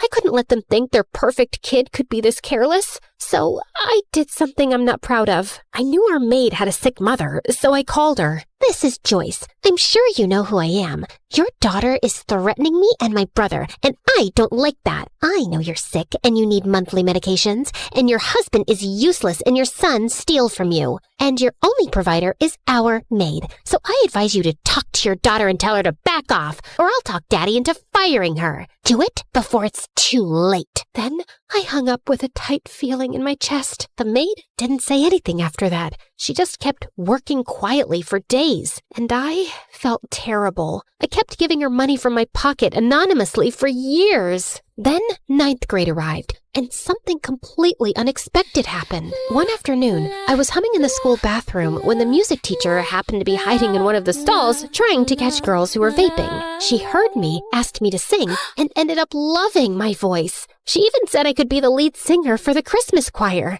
I was over the moon. And no, of course Dad didn't come to the choir. Only Mom came. And she didn't even stay until the end because Dad called her to come home for whatever reason. But everyone else was so impressed by my voice that a few people came up to talk to me afterward, including this kind-looking man who honestly resembled Keanu Reeves. If Keanu had a paunch. I'm Peter Anderson. I'm a music producer. You've probably heard the rumors that I'm a fraud, but this town loves gossip more than the truth. Anyway, I see real talent in you, and if you're interested, I'd love to help you become a singer. Here's my card. Maybe we can talk more in my office. I was so happy that someone finally noticed something in me and wanted to help me shine, even if it was this half-fraud kind of a mess person. Of course I kept his card with me, and I didn't tell anyone except Dustin. So I guess you're the child who'll make our family proud after all. What is that supposed to mean? I mean, Joy, people think the perfect, favored child is the lucky one, but it's actually the ugly, stupid, neglected one. Like, how would you discover your voice if you lived in a cage chasing someone else's dream? Okay, wow, this is getting deep. Don't worry, I won't go that deep. I know your IQ. Anyway, I need a favor. I know you're going to that Halloween party this weekend, and Dad would never let me go. So maybe you could sneak me out with you? I really, really want to go. They're bringing Chicago-style pizza. And if Dad finds out I snuck out, at least he'll know I was with you. Which will make things even worse. Come on! I'll do your assignments for the whole next semester. For the next 2 years. Fine. Shake on it. Wait, did you like this video and subscribe to MSA? Obviously. Why do you think I turned out so emotionally intelligent? Guys, interact with our video so this story blows up. What are you waiting for? Comment now! That weekend, I snuck Dustin out and we headed to this huge party 5 blocks away. Dustin was wearing a white ghost costume. Way too simple for a genius, but whatever. I dressed like Amy Winehouse, and honestly, I looked really cool. The party was wild. Everyone was having fun, and a bunch of kids were wearing the same ghost costume as Dustin. I kept an eye on him until this cute guy came up to me and started talking. I liked him, and when I saw Stephanie staring at us with jealousy, I realized she probably liked him too. She was a girl from my school who was always jealous of me, so I decided to annoy her even more. She walked over and started talking to him, and he didn't mind. So, Alan, did you know I have a really good voice? I can sing Can't Help Falling in Love by Elvis Presley, if you want. They have karaoke here. It's Derek. The singer? No, my name. Anyway, I'll show you how it's done. Then she rushed to the karaoke machine and sang in front of everyone. Her voice wasn't bad, and I saw Derek nodding along. When she finished, everyone cheered, and she looked like she owned the world with that smug smile. I don't know what came over me, but I ran up, grabbed the mic, and started singing too. Everyone went silent, listening. I even saw kids showing each other their goosebumps. When I finished, Derek came over to hype me up. That's my girl. I felt amazing, especially when I saw Stephanie's annoyed face. My eyes followed her as she stormed out of the party, and I saw a few boys in ghost costumes leaving too. That's when I remembered Dustin. I tried to run after him, but kids kept stopping me for high fives and congratulations. By the time I made it outside, I sprinted to the group of ghost boys. Dustin? Dustin! Knock it off! This isn't funny! No one answered. I started pulling off their masks one by one, but none of them were Dustin. Back off, you weirdo! Panic shot through me. I ran like crazy through the streets. Dustin! Dustin! Dustin! 2 hours passed. I couldn't find him. I was so worried sick about my brother, and I knew there was no running from calling Dad. I was finished. Dad and Mom arrived with a few police officers, and Dad looked like he was about to finish me off. He lunged toward me, but Mom stepped between us. He glared at her with furious eyes. So now you're protecting your kid? Oh, that's funny because I didn't see you stopping them from sneaking out in the middle of the night. The officers tried to calm him down while everyone started searching for Dustin. But another day passed, and still no sign of him. The whole town volunteered. People searched through the nights, but nothing. Every second felt heavier than the last. I isolated myself. I text Dustin every day. Stupid messages like, "Where are you?" and "Please come home," as if he'd somehow see them and reply. At night, I'd sneak into his room and sleep in his bed, burying my face in his pillow until his smell faded away. Some nights, I'd just sit on his floor holding his favorite hoodie, feeling like I'd lost the only person who ever really saw me. Dad barely talked to me anymore. Mom didn't yell at me or blame me, but sometimes I'd catch her crying alone, and she'd wipe her tears the second she saw me. "I'm sorry, Mom." She didn't answer. "Can we talk about this?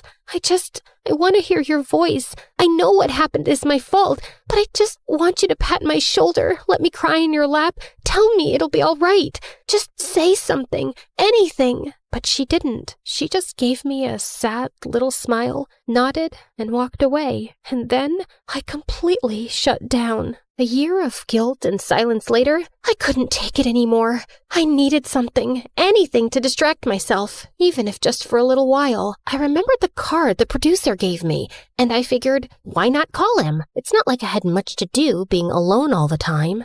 Wise decision. I'm gonna make you a star, way up in the sky, so bright, your dad's gonna regret not loving you enough. Well, that's definitely a dream to live up to. He started helping me get small singing gigs at local cafes, and I loved it. The attention, the clapping, the feeling that I mattered to someone. One day, someone recorded me singing and posted it on TikTok, and it went viral. People loved my voice and kept commenting that they wanted more. So, Peter created a small YouTube channel for me and uploaded my videos there. He was so proud. It felt nice having a father figure in my life who actually cared. But when my dad found out, he completely lost it. Oh, look at you! Enjoying your little fame with that fraud producer. He's not a fraud. He helps me a lot. He even made me a YouTube channel, and it's growing. Aw, and who gets paid from YouTube? Did he even give you a single cent? Or does he just toss you a few pennies you get from those miserable cafes? I'm not doing this for money. I do it because I love singing. Just like you loved your brother, right? For the first time, I felt real anger toward him. Why couldn't he see any goodness in me? But before I could say anything, he pushed his chair back and walked out. Later that night, he started having chest pains. Mom and I rushed him to the hospital. The doctor said it was stress and that he needed rest. I didn't visit him much while he was there. Not after what Peter told me. Summer vacation's coming up. I was thinking we could go on a little tour around the country. Grow your audience. See where this takes us. I believe in you, kid. I went on that tour in a heartbeat, and I had the best time of my life. For once, I felt like a child again. No guilt, no pressure, just music and freedom. But even then, I worried about Mom. I always felt like she needed rescuing from Dad. That became my motive. Work harder, grow bigger, make more money, and buy us a house far away from him. My fame grew fast. By the time I finished high school, I was well known enough to earn a good income. One night, before leaving the house the next day for good and renting an apartment in the city, I was having my last dinner with my parents. You know, Joy, now that you're getting into business and success, you should know it comes with stress. You might even end up in the hospital since you're so fragile. So I was thinking, I don't trust that knucklehead producer of yours. I should be your manager. I have a pretty good feeling I'll finally be proud of you, especially once we start making real money off your little talent. I paused. The moment I thought would never come had finally arrived. Sure, my dad wasn't nice to me, but maybe this was my chance to make him proud. Maybe I could make up for everything that happened years ago. I looked at Mom for a reaction. She gave the slightest shake of her head, but I convinced myself she didn't mean anything by it. I'll think about it. That night, I told my producer I was choosing my father as my manager. Kid, I can't force you or tell you what to do. You're grown up. If you think your dad's the right man for the job, then go ahead. And just remember, I'm still here for you. I canceled my move to the city, and Dad became responsible for all my finances, all my schedules, and everything.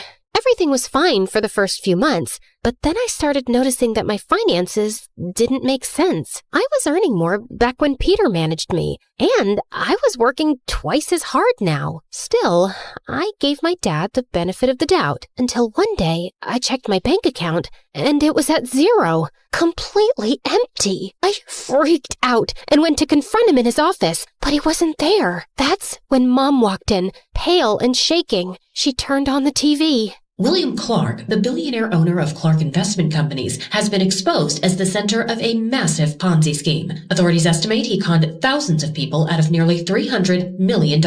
Records show the fraud began in the early 2000s, and officials confirm he fled the country this morning. The FBI is now searching for him. Back to you, James. I stared at the screen, frozen. My dad, the man who made me feel small, unworthy, and desperate to impress him, built his entire empire by scamming people. It was my biggest regret, choosing the wrong man to trust. I ran to my mom and hugged her. He stole from me, Mom. He hurt me, and he always made me feel incomplete. All I ever wanted was for him to be proud of me.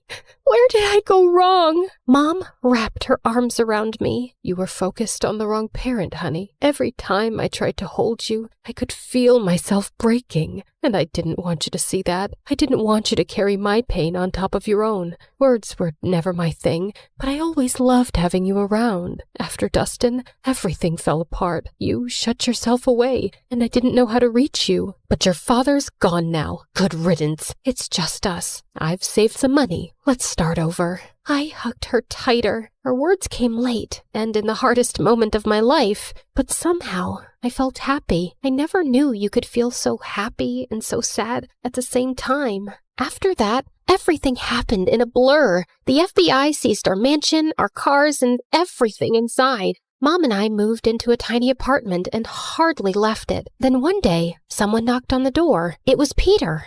Didn't I tell you? I'll always be here when you need me. But who's gonna listen to my music after what my dad did? Joyce, what defines Joyce is what Joyce does, not her father. It's time to rock again. Remember your YouTube channel? I've been saving everything we earned from it for something big, and today's the day. No, I can't. I just want a quiet life with Mom. I'm sorry. Actually, I gave an interview this morning. I told everyone what your father did, including how he stole from you. People are sympathetic. I've read the comments. They love you, Joyce. They want you back. Wait, you You did an actual interview? For me? Wow. Peter helped me restart my career, and people were happy to have me back. And soon enough, I was a huge success and making good money too. One day, before one of my biggest concerts, Mom told me that Dad had been arrested and was facing decades in prison. She said he wasn't feeling well and wanted to see me. I decided to see him one last time before closing his chapter for good. I know you probably think I was stupid, Joyce. No, you committed every sin in the book, but stupidity wasn't one of them. You know what? I actually feel sorry for you. You spent your whole life putting down an innocent little girl without a shred of guilt. Well, you weren't like Dustin. For Christ's sake, he was the only one who made me proud, and you had to take that away from me.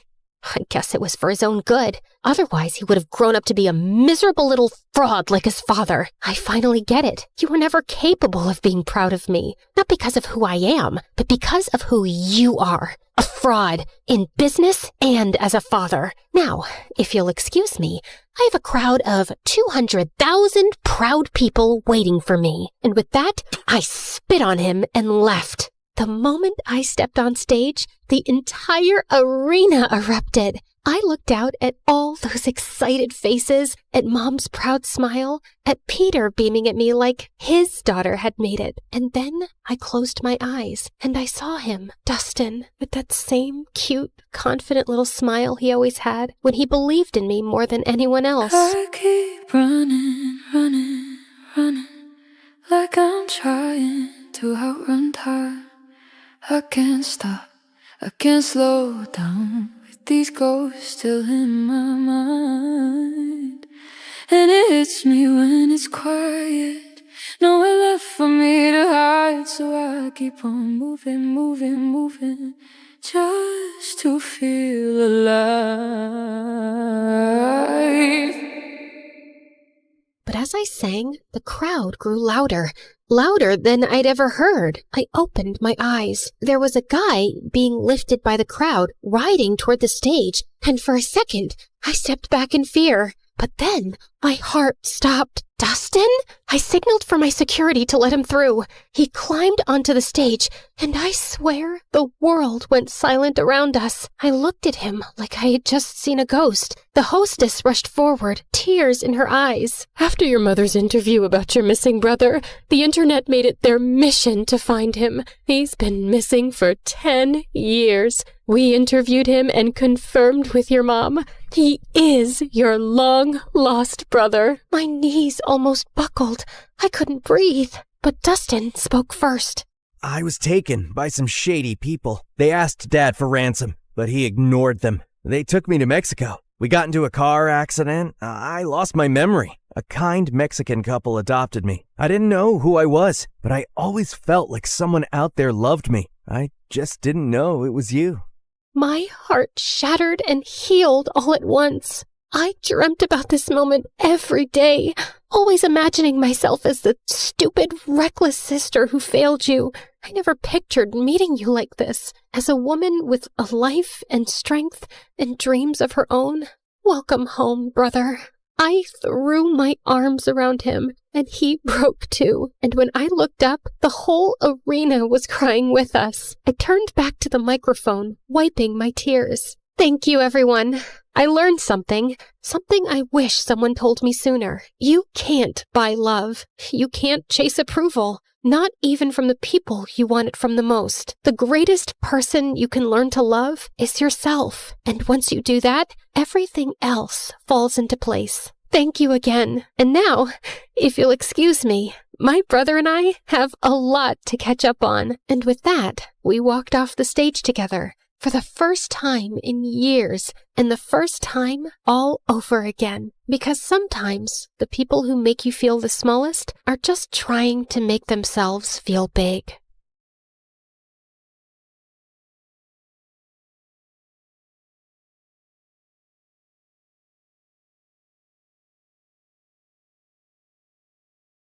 And I opened the door to find the most gorgeous boy ever standing outside. Hello, I'm Eric. We got some of your mail. I came to return it. I just stared at him, dumbstruck, feeling acutely aware of how terrible I looked. Just then, Meredith pushed me out of the way. Hey, thanks. You're such a lifesaver. Haven't seen you around before. I just moved into the house across the street. The big white one with the quadruplets? Yeah, they're my brothers. What? No, they can't be related to you. They're very unattractive. Meredith, can't you ever sugarcoat anything? I am sugarcoating. Did I call them ugly ogres? I am so sorry. It's okay. People have this reaction often. I'll see you girls around. He flashed his beautiful smile at us and then left. Wow, Eric stole his brother's luck, the schoolboy's luck, the neighborhood boy's luck, and his mother's and his father's luck, and the whole town's. I agree. He's beautiful. I hope he's smart and funny and kind too. I'm sure he is. I never believed in love at first sight till I met Eric. Okay, maybe love is an exaggeration, but I was crushing on him hard. Freddie, how does this purple dress look on me? Claire, what the? You can't just come in without knocking? What if I wasn't wearing a towel? Well, you are, so unclench your butt. Now, what do you think about the dress? Hey, Freddie, I want your opinion on this red dress. Oh, hi, Claire. I didn't know you were here. Have some respect for my privacy. What are you talking about? Actually, I don't care. Now tell me, I look hot, right? Of course I look hot. I could wear a potato sack and I'd look hot. I can do hot in my sleep. What's the dress for? The party at Eric's place? What, did you think you're the only one who got invited? The red's a bit much for a casual housewarming party, no? Yeah, you're right. It's more of a second date dress. Thanks, I'll look for something else. And your dress looks lovely. I am not your sister, and you can't treat me like this. I am a man. Okay, thanks for the newsflash. Come on, Claire, let's go before Freddie has a heart attack. The party was coming up soon, but I knew there would be many guests, and I wouldn't really get a chance to talk to Eric then. So I decided to drop by to borrow some sugar one evening. But my heart sank when I spotted Meredith and Eric in the kitchen, and they were kissing. I couldn't believe that witch. It was so obvious I was crushing on Eric, wasn't it? Can you give me some mashed potatoes, Claire? I lifted a spoonful and threw it straight at her face. Claire! What the heck? Oh, I'm sorry. You didn't want them on your face? You should have been clearer then. You got a problem with me? What a genius. Since you're so smart, I'm sure you already knew I liked Eric, but you went after him anyway. Yeah, I saw you two kissing. Oh my God, what? You like Eric? I had no idea. You should have been clearer too. Cut it out, okay? You knew. Did not. Okay, so now that you know, will you stop seeing him? No, duh. Are you really into him? Not really. I barely know him, but he's cute and rich and he likes me. You did see that he was kissing me back, right? I flung another dollop of mashed potato straight in her eye and stormed off. Fine, that jerk could have Eric. I wasn't even going to go to the party now. But on the night of the party, when I heard music floating from across the street, I couldn't help myself. Eric had just known Meredith for 2 days. This battle wasn't over yet. I knew I looked smoking hot as I marched up to Eric and Meredith in her stupid red dress. She looked furious to see me before she turned sickly sweet. Oh, hi. I thought you were unwell and not coming, honey. How are you doing now, honey? I'm good, honey. How are you, honey? I'm great, honey. Do you like my honey, honey? What honey? Honey? The honey. I see no honey. Honey? What's happening here? Don't worry about it. Let's go get some honey, honey. We don't have any honey, Meredith. Honey! You ruined it. You should have ended the sentence with honey. Don't mind her, Eric. You already know she's rude. And she has a vile temper. She once tried stealing money from an old lady and kicked her hard when she resisted. Oh, so that's how it's gonna be, huh? Eric, did you know that Claire is so dumb? I told her when we were kids that if she ate bluebells, her eyes would turn blue like mine. She ate a bunch and then pooped her pants in school. Didn't Meredith tell you she used to fart in the neighbor's jacuzzi just because they said they liked me more than her? It went on for a month. Oh, how about the time you dropped Mom's toothbrush in the toilet and just put it right back? Imagine someone being so awful to their own mother. Meredith has a boyfriend who works in a mental institution, and he steals the patient's clothes from there for her. Imagine doing that to sick people. Claire keeps acting like she doesn't know her best friend is in love with her, and she keeps using him for his money. What? Are you talking about Fred? I've never used him, and he's not in love with me. Oh, please. A blind person can see Freddie's been in love with you since day one. Shut up! You shut up. How about you shut the heck up? Not till you shut up first. I pushed Meredith out of my way, but I ended up pushing a little too hard and she crashed straight into the punch bowl. She got up and charged me, and we landed straight on the food table. As Eric was trying to pull us apart, Freddie suddenly ran in. Claire, Meredith, stop! Your mom, she isn't okay. You gotta come now. We ran outside to see Mom unconscious and being wheeled into an ambulance. Since Freddie's dad was a neurosurgeon, he took Mom's case and ran tests for weeks to discover that she had some inflammation in her brain for unknown reasons, which had sent her into a coma. Freddie's dad decided to enter her name in a clinical trial for rare brain diseases since she met all the criteria. But what's it going to cost us? We take one pro bono case for the trial, but there will still be other hospital expenses. And you girls will have to figure out something soon. Do you have any relatives? We had to contact our grandparents, but to our surprise, Mom didn't even have their numbers saved in her phone. All we had was a framed picture with their names signed at the back. Freddie offered to hire a private investigator, and within a week, he said they'd been found and were flying over to see us. But I couldn't help noticing as they got out of the cab that they didn't look rich at all. Those paupers are our grandparents? They're definitely the people from the picture. Why do Grandma's shoes look like something out of a museum? And Grandpa's coat is missing 3 buttons. The old lady hobbled towards us and hugged us tight. Oh, girls, it's so good to see you. We had no idea we had granddaughters till yesterday. You look nothing like our son, though. Your son? No, we're your daughter's kids. Oh, honey, we don't have a daughter. The private investigator who tracked us down did say our daughter was looking for us, but we just assumed that was our son who ran away from home 18 years ago. He was always saying he'd change into a woman one day. What? Our mom used to be a man? No, this is crazy. Look at this picture. Does this woman look anything like your son? Our son is ugly, and I remember this woman. Alfred, you remember this beautiful lady came to stay at our motel many years ago?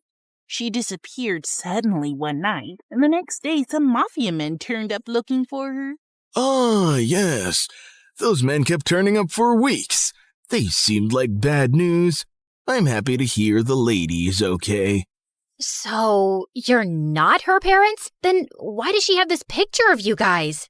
She took it from the motel. I don't know why. I'm so tired, dear. Can I rest for a little while?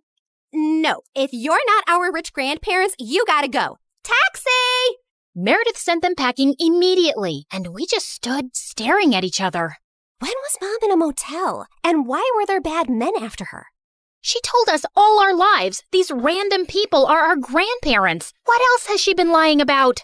Apparently, a lot of things. When we checked out if she had any health insurance, she couldn't be found in the system. I went to the diner where she'd been working for years to see if the manager could help, only to find out that no one there had ever seen her. We had no clue where she'd been going all this time while she was pretending to work, or where she got her salary from. Meredith and I tore up Mom's room looking for more clues. We didn't find anything in the closets or under the bed, but I pulled the rug away and came across a loose floorboard. We pried it open to find a laptop and so many fake IDs and passports, all belonging to Mom. Oh my God. Mom? As a French redhead? Her hair is black here, and she's Swedish. We opened the laptop, but we couldn't get past the security code. We asked Freddie to come over and told him everything. And when he went over the laptop, he let out a low whistle. Whoa, this is heavy encryption and insane firewalls. Is your mom from the CIA or something? Have you ever seen her using this laptop? Yeah, I have once, but she told me she borrowed it from a friend to watch Keeping Up with the Kardashians. Who is this woman? We really had no idea, except that her hair dye started fading soon, and we discovered she was a natural blonde. We still desperately needed the money and contemplated selling the house, but we couldn't even find any documents for it. For the first time in my life, I felt overwhelmed and completely out of ideas. Then one night, as Meredith and I were sitting on the porch, Freddie joined us, looking grim. I need to tell you guys something about the clinical trial. There's only a 50% chance that your mom will get the drug that could make her well. What do you mean? Doesn't everyone get the drug? No, half the patients get a placebo drug. Oh God, I did something really wrong. I checked the files of everyone on the clinical trial, and your mom has been assigned the placebo drug. She's not going to get the treatment. So that's it? We're just gonna sit back and watch, knowing there's no chance of her getting better? Make your dad give her the drug! I can't. Dad would lose his medical license if anyone thought he interfered with the trial. Then why did you even tell us, Freddie? Freddie looked at me silently. He told us because he and his dad can't do anything, but we can. Whatever you plan, I can't be part of it, but you have to do it soon. The trial starts next week. Thank you, Freddie. You don't know what this means to us. Of course. I'd do anything for you, Claire. For the first time, I saw what had maybe been so obvious all along. Freddie was in love with me, and I was about to use it to my advantage.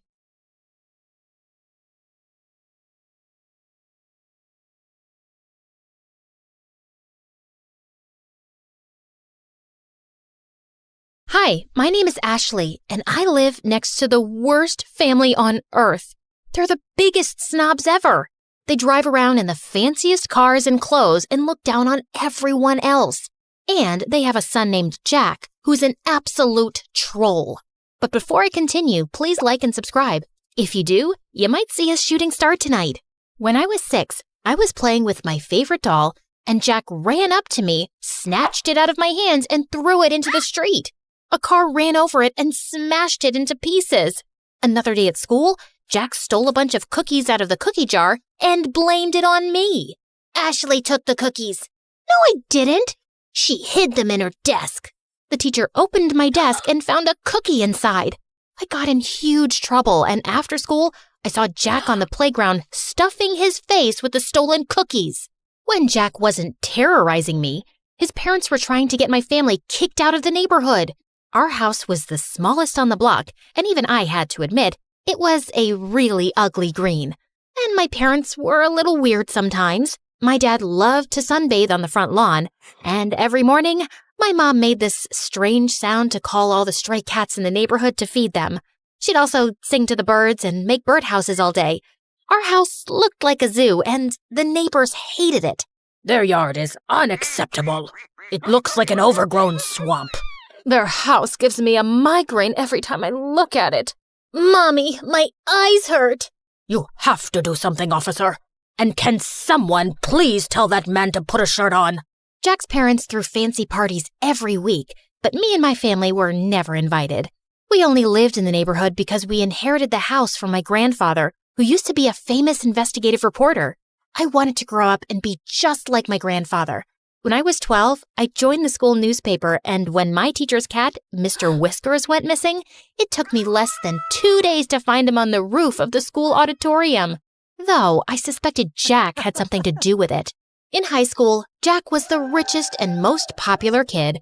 I, on the other hand, only had one friend, my cousin Bethany. Bethany moved into town a week before we started 10th grade. But Bethany was obsessed with being popular and would do anything to get Jack and his rich friends to like her. Jack's friend Sadie was the ringleader of the rich kids, and she made Jack look like a saint. Bethany adored Sadie. She'd carry Sadie and her minions' books, do their homework, and follow them around. She'd even let them copy her answers during tests. They'd smile in Bethany's face and laugh at her behind her back. Why do you let them treat you like that? They're just joking around. Those girls aren't your friends, Bethany. They're jerks. Bethany never listened. She wanted to be popular so bad she couldn't see the truth. One day, my mother dragged me out of bed at 5 a.m. on a Saturday morning to volunteer at a soup kitchen. It's important to give back to those less fortunate. But do we have to do it so early? As I was serving food, I looked up to see a familiar face. Jack? Ashley? What are you doing here? Jack's face turned white, and he just ran out of the soup kitchen. The next day, I saw Jack at school in science class. The teacher partnered us up for a big project, and we met in the library after school. Why were you getting soup at the soup kitchen? Did you fall on your head or something? Why would I ever go to a place like that? You don't have to lie to me. I'm not lying. I'm just trying to help. No one asked you for help. The next day, Bethany and I were walking to class and we ran into Jack in the hallway, and Jack gave me the meanest, coldest stare ever. What's up with you and Jack? I saw you two whispering in the library. Are you guys dating? Is it a secret romance? Oh, Jack's so cute and so rich. I'm so mad you didn't tell me. Jack and I aren't dating. Then what's going on? Can you keep a secret? Of course. I told Bethany about how I saw Jack at the soup kitchen and his weird behavior afterwards. But all Bethany cared about was that I had the attention of such a rich, popular boy. But I had an itch to investigate. So later that afternoon, I stopped by Jack's house to check things out. But I heard Jack's parents yelling inside. I heard someone coming, so I hid in the bushes. Then the door swung open and Jack rushed out. He darted down the street before I could say a word. Jack missed our study session the next day. Then he started missing all his classes. I started to worry, so I called and texted him, but he didn't answer. A few weeks later, I went by his house again, but when I knocked on the door, a strange woman answered. There was another family living in Jack's house. The wheels in my head started spinning. I started asking around to see if anyone knew what happened to Jack. Sadie said Jack and his family were vacationing in the south of France? Or was it the Hamptons or Tahiti? It was probably all three. Jack is so lucky. I wish I was rich. There was even talk about why he'd moved. Jack's dad bought a new mansion that's twice the size of the old one. Twice the size? He's richer than I thought. The explanation seemed reasonable, so I let it go. During summer break, I was heading home one day after running some errands when I saw a boy in an oversized hoodie playing guitar on the sidewalk. He played a sad song that was so beautiful, it made my heart sink. When the song ended, some people dropped money in the can beside him. I walked over to put in some money too, when a suspicious-looking guy crept up and snatched the boy's can. Then the thief ran toward me. Without thinking, I stuck my foot out and tripped him. Give that back, or I'll turn your face into scrambled eggs. I took a martial arts stance that I saw in a movie once. It worked, because the thief dropped the money and ran. I picked it up and turned to the boy whose hood had come off. It was Jack. Jack? Are you okay? Jack shook his head and broke down into tears. He told me that his parents broke up, then his dad sold their house, stole his mom's money, and fled the country. Now Jack and his mom were broke and living in a shelter. I felt so bad for Jack. No one deserved that, not even a rich jerk like him. So I invited Jack and his mother to my parents' house. Ashley, why is this woman in our house? They're in trouble, Mom. They need our help. Jack's mom apologized for the way she treated my parents. My parents forgave her and invited them to stay in our guest room for as long as they needed. Luckily, Bethany was away all summer with her family, so I could keep the secret. Jack and his mom were so grateful that they helped out as much as they could around the house. Jack even tried to help my dad fix a leaky faucet. That didn't turn out well, but the gesture was sweet. I tutored Jack to help him catch up on the work he'd missed at school. It was odd having Jack in my house at first, especially when I saw him walk out of the shower with a towel around his waist. A few weeks later, Jack's mom got a job and they moved out. I hated to admit it, but I missed having him around. On the last day of summer, Jack sent me a text asking me to meet him. What's all this? I wanted to thank you. It's not much, but it's the best I could do. Jack opened the basket and pulled out my favorite foods, chili dogs and Brussels sprouts. You and your family are the strangest people I've ever met. What's that supposed to mean? It's a good thing. No one's ever been so kind to me. And I love how you and your parents live your lives without caring what others think. It's inspiring. How do you do it? I don't know. It's just how I was raised. I wish I was as strong as you. I looked at the biceps bulging out of his shirt. I think you might have me beat. School's gonna be so tough. I'm supposed to be the rich kid with the fancy car and the millionaire parents, and you're not that guy anymore. And to be honest, you were a real jerk before. I like the new you way better. Since we're being honest, I have to admit something. What? I think I have a crush on you. Really? And I'm pretty sure you have a crush on me too. Then Jack pulled me close and kissed me. We talked for hours that night, and he even played me some songs. I saw Bethany at school the next morning after summer break. Jack passed us in the hall and he winked at me, and I couldn't stop smiling. What was that? I don't know. Jack's always been weird. Then why are you blushing? I didn't tell Bethany about me and Jack. We were taking things slow. One day, Jack and I were walking home from school when Sadie and her rich friends pulled up in a fancy car. Hey, Jack, where's your ride? You're trading it in for a new one, huh? Always trying to one-up me, Jack. We all get it. You're the richest, but I'm a close second. Yeah, my new car is going to be great. It's twice as expensive as the last one. Jack, what are you doing? Ditch that loser and hang out with us. Plus, we have to decide what color we're going to wear to the winter dance. I'm not going to the winter dance with you. Then who are you going with? Tell me you're not going to take that freak instead of me. If you're referring to this amazing girl standing beside me, then yeah, I am. Sadie was pissed and drove off. I appreciate the compliment, but you can't keep lying. About what? Your father's not buying you a new car. I know that. Then why lie about it? Why not? It's not hurting anyone. The truth always comes out, no matter how hard you try to hide it. Let's talk about something else. What time should I pick you up for the dance? I think I'll pass. I'm allergic to liars. Jack and I didn't talk after that. I'd see him at school bragging to his friends about the money he didn't have, lying about the huge fancy house he just moved into, and making fun of the poor kids. He was a rich, self-centered jerk again. I couldn't believe I fell for this guy. Jack called and texted me after school, but I ignored him and binge-watched MSA videos. What's with the frown? It'll give you wrinkles. I don't get why Jack has to lie about being rich. Some people will do anything to keep up appearances. Lie, cheat, sometimes even steal. But it's not right. Of course it's not right. Doing the right thing isn't always easy. I decided to go to the dance alone. Bethany and I were supposed to go together, but she wasn't returning my calls. When I arrived at the dance, I saw Bethany hanging out with Sadie and her crew, following them around, holding their drinks. Hey, Bethany, I've been trying to reach you. Sorry, I gotta go. Bethany was acting strange. She could barely look me in the eye. Then Jack walked up to me, and before he could say a word, everyone's cell phone started going off. I looked at my phone and saw a video of Jack's mom working as a maid. You're not rich, Jack. You're a poor loser. Then all of Jack's rich friends laughed at him. And don't try to deny it. Bethany told us everything. She even made this video. It's true. Ashley told me that she saw Jack begging for food at the soup kitchen. Shut up, Bethany. No one asked you to speak. Be a good little puppy and stand over there. I felt furious at Bethany. I'm so sorry, Jack. I never meant... It's okay.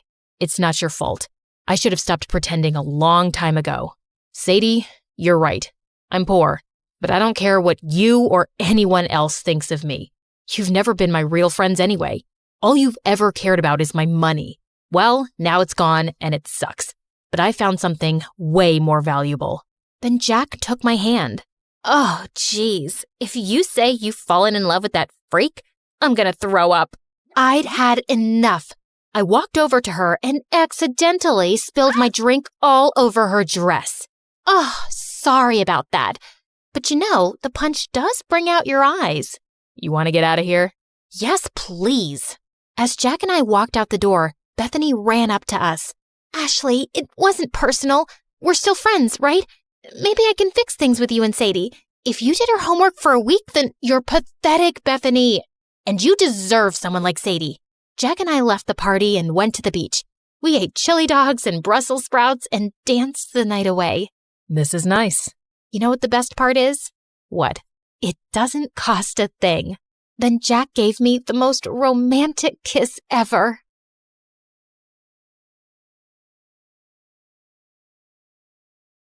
When the music kicked off and everyone started dancing, I escaped to the garden for some fresh air. As I sat down by the fountain and sighed, a soft object hit me squarely in the face. Then someone in black jumped down from the tree above me. Brought your favorite cheeseburger. Meredith, what are you doing here? And why would you hit me with a burger? Wait, are you dressed up like Catwoman? Yeah, it's been my look for weeks now. 1, it shows off my fantastic figure, which is a service to humanity. 2, every vigilante hero needs a costume, and I've always found Catwoman classy. 3, vigilante hero? You basically rob people.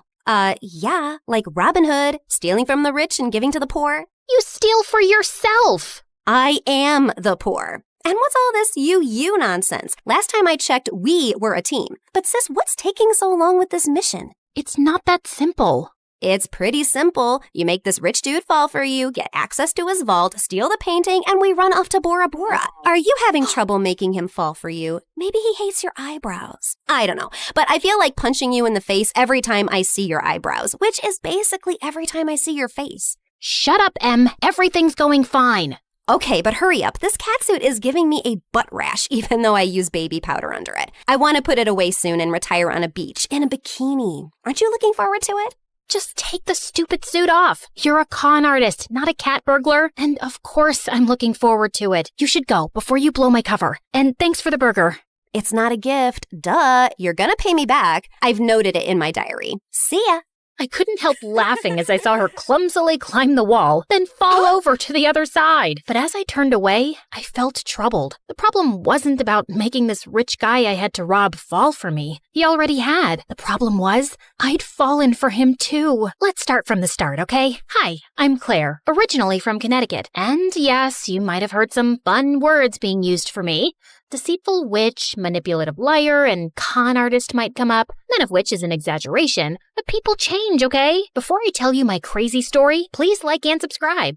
My mother was born into what she always called old money, which basically means her family had been rich for a long time and their wealth was passed down generations. Unfortunately, it skipped our generation. Apparently, my dad was extremely charming and swept Mom off her feet when she was just 20. She married him against her parents' wishes and they cut her off from their wealth. Then, 2 years later, Mom gave birth to twins, Dad met another woman, and he abandoned us. At least he left us the house in a nice neighborhood, but my grandparents refused to help Mom out and said she had to live with her decisions. Mom, how are you feeling now?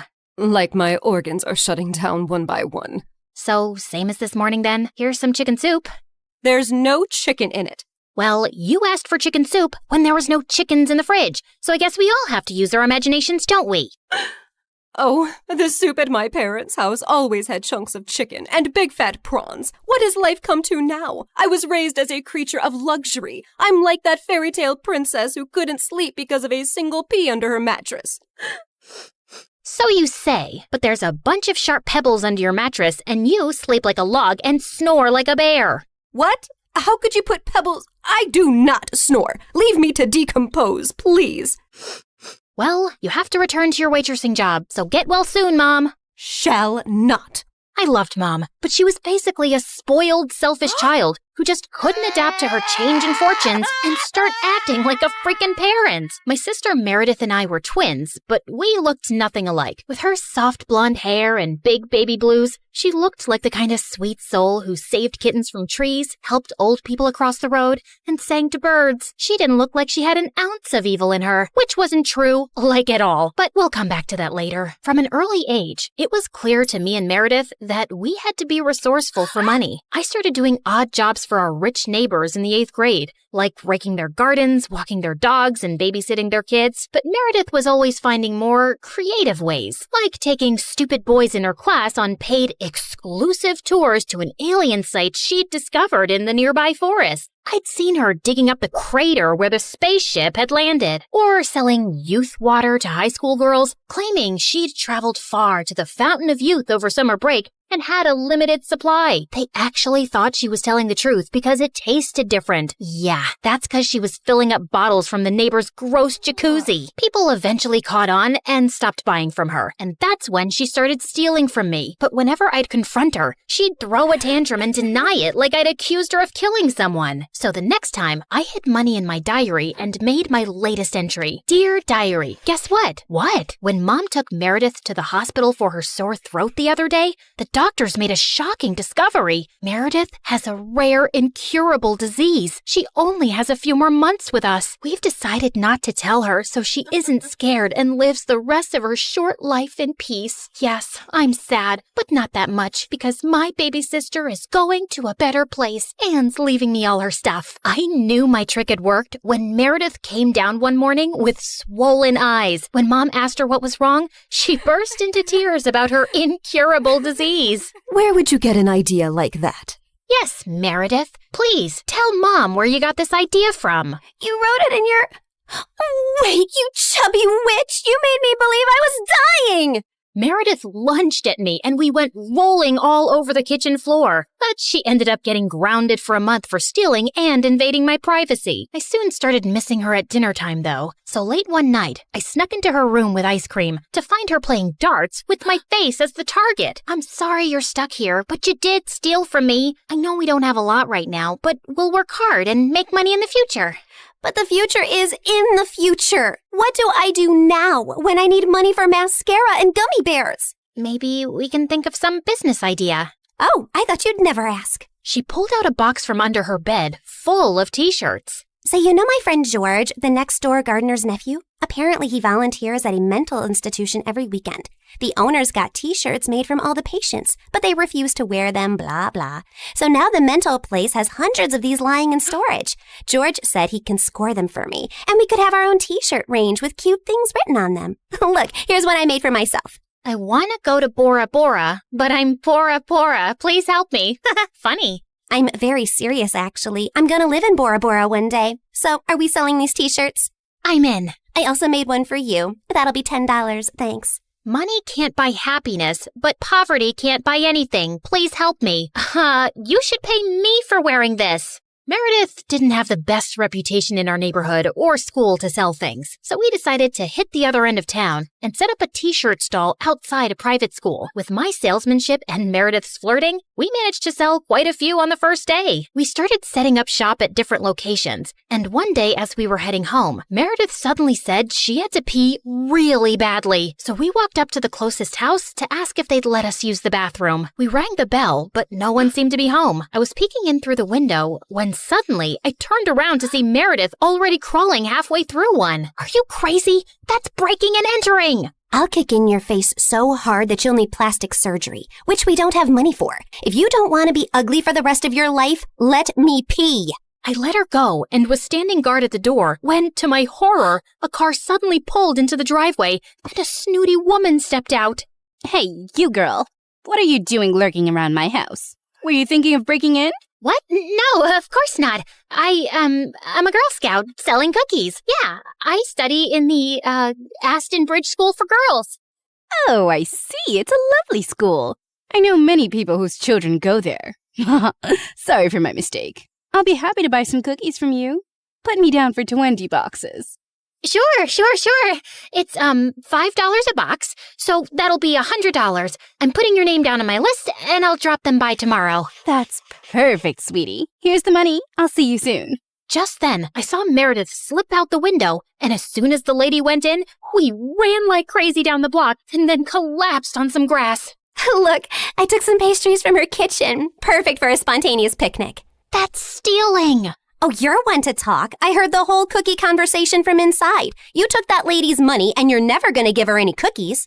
I was just trying to distract her before she caught your butt. I didn't think she'd be dumb enough to actually give me the money. I can return it. Look, she didn't do it out of the goodness of her heart. She's a rich snob who was being really rude till she thought you were someone rich, too. You didn't force her to give you money at gunpoint. Oh, Claire, this has just given me the best idea. You're not serious. Yes, I am. Dumb people deserve to be tricked. And what does $100 mean to someone who has a gold toilet seat? I knew it was wrong, but it was also so easy. And before I knew it, Meredith and I were wearing private school uniforms and hitting different neighborhoods, collecting money for Girl Scout cookies that we had no intention to deliver. We made $2,000 in a month. But one day, when we went up to a rich old lady's house, she invited us in and even offered us cake as we signed her up. How many boxes will that be, ma'am? Oh, none, thank you. You see, I don't buy imaginary cookies. What? I'd heard that there were 2 conning Girl Scouts in town, and I was ready for you. I've called the police, and you 2 will end up in a detention center. Just then, there was a loud bang, and the power went out. In the confusion, Meredith kicked the old lady and yelled, "Run!" As we were sprinting down the street, I suddenly noticed a nerdy-looking boy my age running beside us too, grinning and waving at us. Hey, hold on. Who are you? I'm your new neighbor, Freddie.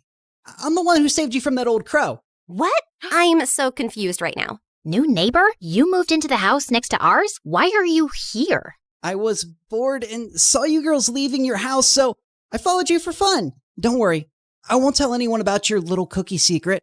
When I heard that old lady threatening you, I went to the main circuit board and pulled out a wire with my tweezer, which I always keep handy.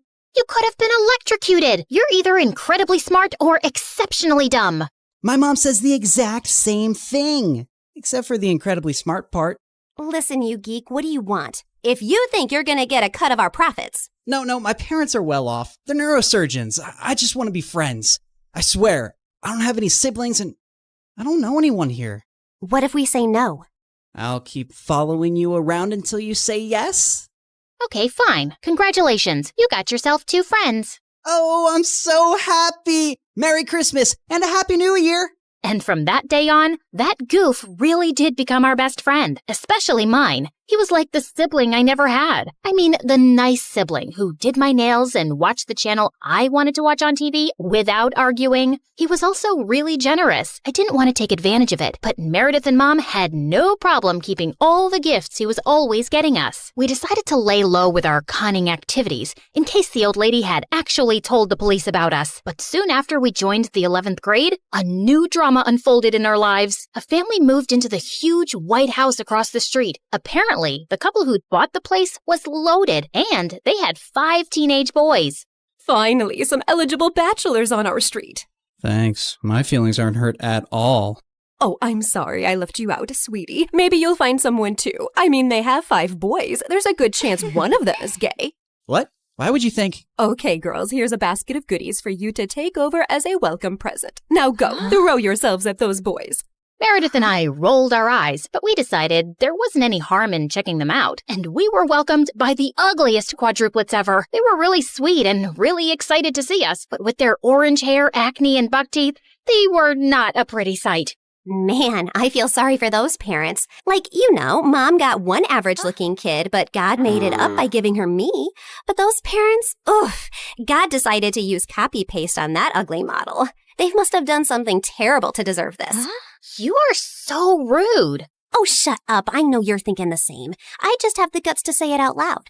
But then a day later, I'd just woken up when the bell rang, and I opened the door to find the most gorgeous boy ever standing outside. Hello, I'm Eric. You got some of your mail? I came to return it. I just stared at him, dumbstruck, feeling acutely aware of how terrible I looked. Just then, Meredith pushed me out of the way. Hey, thanks. You're such a lifesaver. Haven't seen you around before. I just moved into the house across the street. The big white one with the quadruplets? Yeah, they're my brothers. What? No, they can't be related to you. They're very unattractive. Meredith, can't you ever sugarcoat anything? I am sugarcoating. Did I call them ugly ogres? I am so sorry.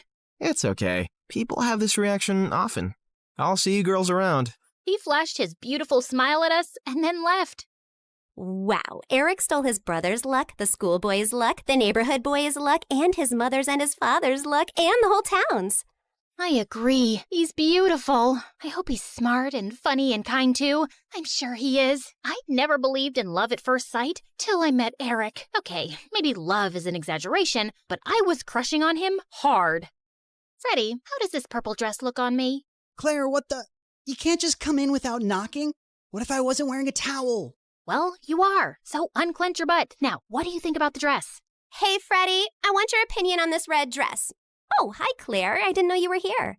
Have some respect for my privacy. What are you talking about? Actually, I don't care. Now tell me, I look hot, right? Of course I look hot. I could wear a potato sack and I'd look hot. I can do hot in my sleep. What's the dress for? The party at Eric's place? What, did you think you're the only one who got invited? The red's a bit much for a casual housewarming party, no? Yeah, you're right. It's more of a second date dress. Thanks, I'll look for something else. And your dress looks lovely. I am not your sister, and you can't treat me like this. I am a man. Okay, thanks for the news flash. Come on, Claire, let's go before Freddie has a heart attack. The party was coming up soon, but I knew there would be many guests, and I wouldn't really get a chance to talk to Eric then. So I decided to drop by to borrow some sugar one evening. But my heart sank when I spotted Meredith and Eric in the kitchen, and they were kissing. I couldn't believe that witch. It was so obvious I was crushing on Eric, wasn't it? Can you give me some mashed potatoes, Claire? I lifted a spoonful and threw it straight at her face. Claire! What the heck? Oh, I'm sorry. You didn't want them on your face? You should have been clearer then. You got a problem with me? What a genius. Since you're so smart, I'm sure you already knew I liked Eric, but you went after him anyway. Yeah, I saw you two kissing. Oh my God, what? You like Eric? I had no idea. You should have been clearer too. Cut it out, okay? You knew. Did not. Okay, so now that you know, will you stop seeing him? No, duh. Are you really into him? Not really. I barely know him, but he's cute and rich and he likes me. You did see that he was kissing me back, right? I flung another dollop of mashed potato straight in her eye and stormed off. Fine, that jerk could have Eric. I wasn't even gonna go to the party now. But on the night of the party, when I heard music floating from across the street, I couldn't help myself. Eric had just known Meredith for 2 days. This battle wasn't over yet. I knew I looked smoking hot as I marched up to Eric and Meredith in her stupid red dress. She looked furious to see me before she turned sickly sweet. Oh, hi. I thought you were unwell and not coming, honey. How are you doing now, honey? I'm good, honey. How are you, honey? I'm great, honey. Do you like my honey, honey? What honey? Honey? The honey, honey. I see no honey. Honey? What's happening here? Don't worry about it. Let's go get some honey, honey. We don't have any honey, Meredith. Honey! You ruined it. You should have ended the sentence with honey. Don't mind her, Eric. You already know she's rude. And she has a vile temper. She once tried stealing money from an old lady and kicked her hard when she resisted. Oh, so that's how it's gonna be, huh? Eric, did you know that Claire is so dumb? I told her when we were kids that if she ate bluebells, her eyes would turn blue like mine. She ate a bunch and then pooped her pants in school. Didn't Meredith tell you she used to fart in the neighbor's jacuzzi just because they said they liked me more than her? It went on for a month. Oh, how about the time you dropped Mom's toothbrush in the toilet and just put it right back? Imagine someone being so awful to their own mother. Meredith has a boyfriend who works in a mental institution, and he steals the patient's clothes from there for her. Imagine doing that to sick people. Claire keeps acting like she doesn't know her best friend is in love with her, and she keeps using him for his money. What? Are you talking about Fred? I've never used him, and he's not in love with me. Oh, please. A blind person can see Freddie's been in love with you since day one. Shut up. You shut up. How about you shut the heck up? Not till you shut up first. I pushed Meredith out of my way, but I ended up pushing a little too hard, and she crashed straight into the punch bowl. She got up and charged me, and we landed straight on the food table. As Eric was trying to pull us apart, Freddie suddenly ran in. Claire, Meredith, stop! Your mom, she isn't okay. You gotta come now.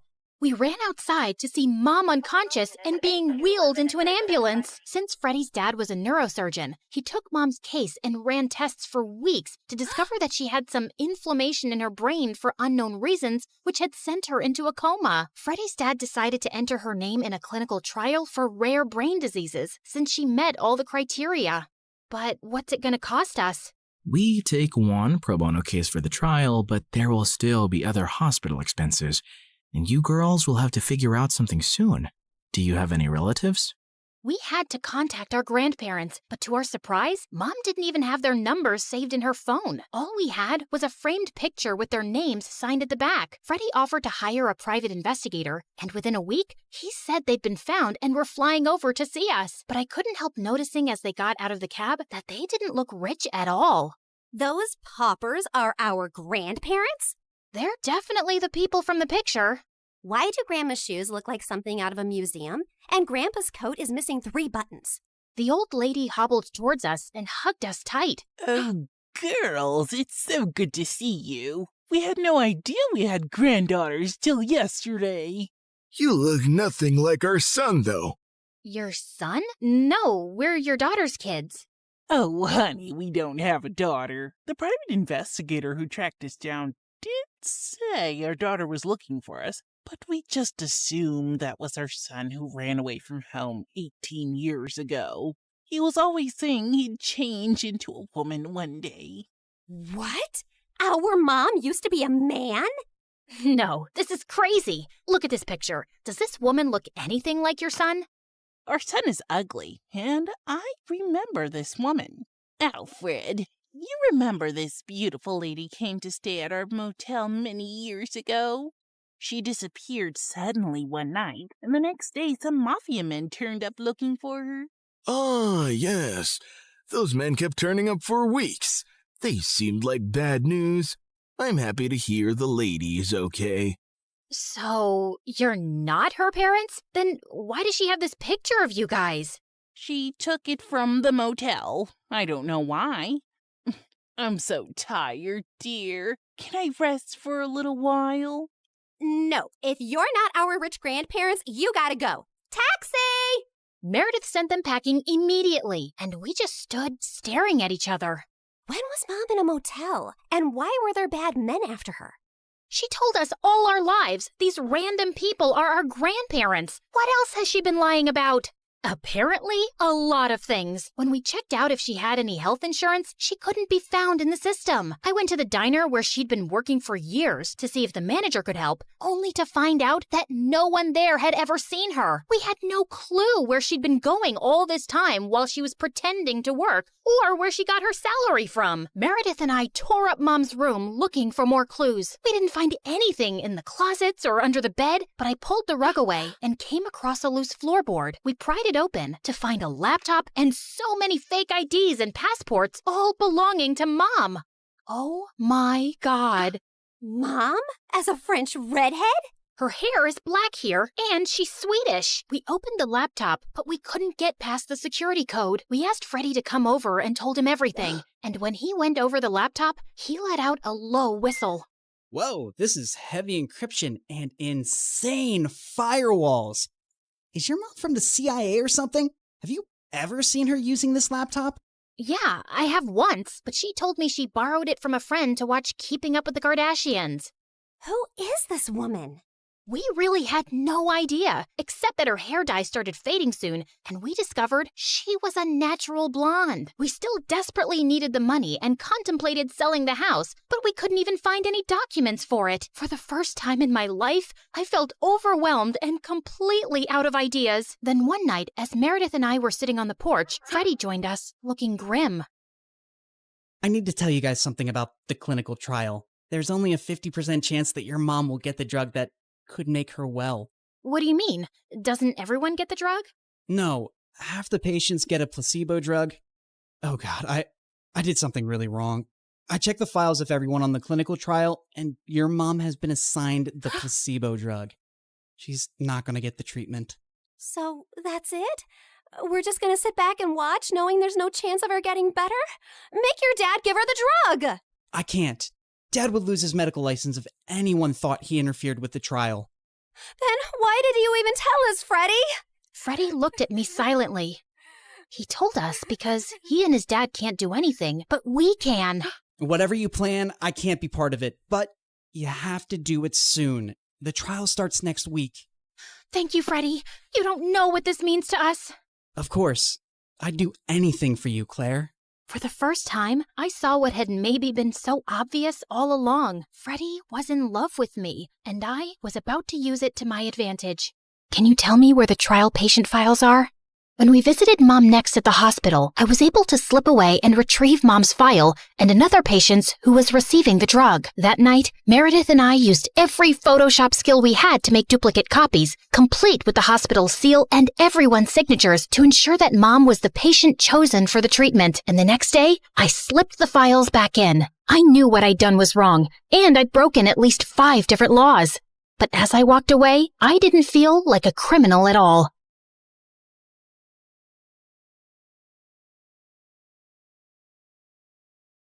I was walking down the hospital corridor with Freddie when Meredith came running towards us. Where have you been? Mom's awake. She's finally awake. Huh? Oh my God, seriously? This better not be a joke, Meredith. I swear on my beautiful face, it's the truth. The doctors are just checking her vitals. Can you girls stop making so much noise? It's a hospital. Oh, shut it, nurse. We're in the coma ward. Who are we disturbing here? Don't you want these people to wake up? How dare you talk to me like that? This is preposterous. That's not even a real word. Remind me to buy you a dictionary. How did you become a nurse? Jeez. We ran down to Mom's room to find her fighting off the doctors. She jumped onto her bed like an animal and started screaming at them. Where am I? Are you doing a science experiment on me? You will not touch the daughter of Vladimir. I learned how to catch fish with my bare hands when I was 3 and tackled a bear when I was 5. You think you are any match for me? Ma'am, we mean no harm. We're your doctors. How are you old enough to be a doctor? You have a pimples like a teenager. I'm fully qualified. Shut up, little boy. Tell me where I am before I take your eyeballs out and play bubbles with them. Mom? Mom turned and stared at me with wild eyes. Let's get out of here before she attacks us. For once, I agree with Meredith. Who are you? And what did you just call me? Hey guys, the last time you saw me, I was walking down a hospital corridor after switching the clinical trial files. That was 2 years ago, so let me get you up to speed on everything that's happened since then. Mom entered the clinical trial, and her tests started showing signs of progress, but she didn't come out of her coma anytime soon. Freddie tried to help us, but Meredith and I had to learn to manage on our own. And it turns out, there's a lot you can steal from a hospital. We never had to buy toilet paper or cleaning supplies again. And we always had endless cups of pudding and Jell-O. Meredith, is that diaper cream you're putting on your face? A girl's gotta moisturize. It's very hydrating. My face is as soft as a baby's butt. What did you score today? More useful things like new bed sheets, pads, towels, and batteries for our TV remote. Time for our show and more Jell-O. Woohoo! But we still needed money, and after high school, we went back to our conning ways. I always pushed away the guilt and justified it to myself with things like, we needed the money, we had no other choice. But I have to admit, I also felt a thrill every time we outwitted someone and got away with it. It started out small, like hitting venues of concerts and games in different cities and selling fake tickets to desperate fans, hoping to get in at the last minute for twice the regular price. By the time they figured the tickets were bogus, we were gone. Or going to the American Idol audition venues and convincing hopeful contestants that we were part of the TV show crew, and we'd get them through to the next round if they paid us a little money. Then, we set up an Instagram matchmaking business account with tons of fake success stories. We were getting booked for our services by loads of women. We'd always meet at the client's house in disguise. What is this exquisite dessert? It's like a cloud melting in my mouth. It's a Japanese cheesecake, delivered fresh every day from Japan. You are just the kind of people I like. Ow! Let's get down to business, shall we? Wow, I mean, this cake. Yes, business. This is your daughter?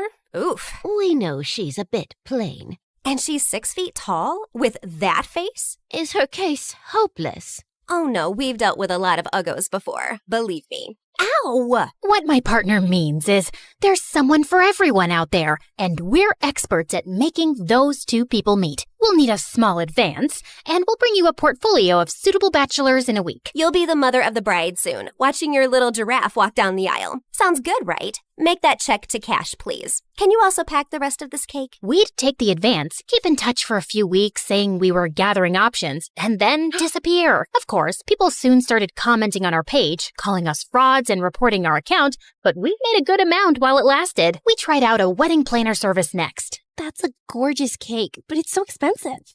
But it goes so perfectly with your pink and white theme. Also, we're planning to order 2,000 pink and white roses. And an ice sculpture for the reception area. How much will all this cost? You can't put a price tag on happiness.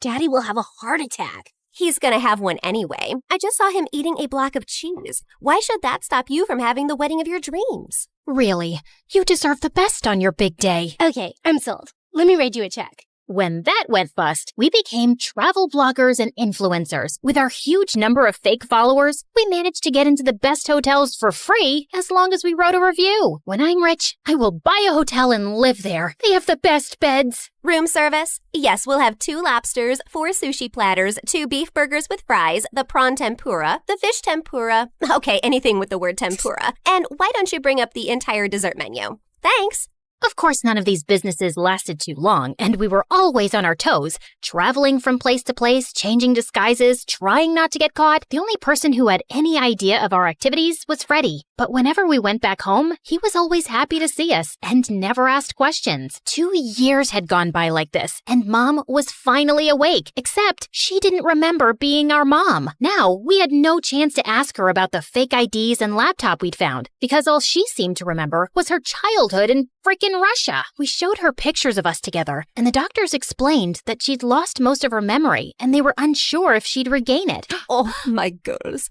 I am so sorry I don't remember anything about you, but I feel a connection to you.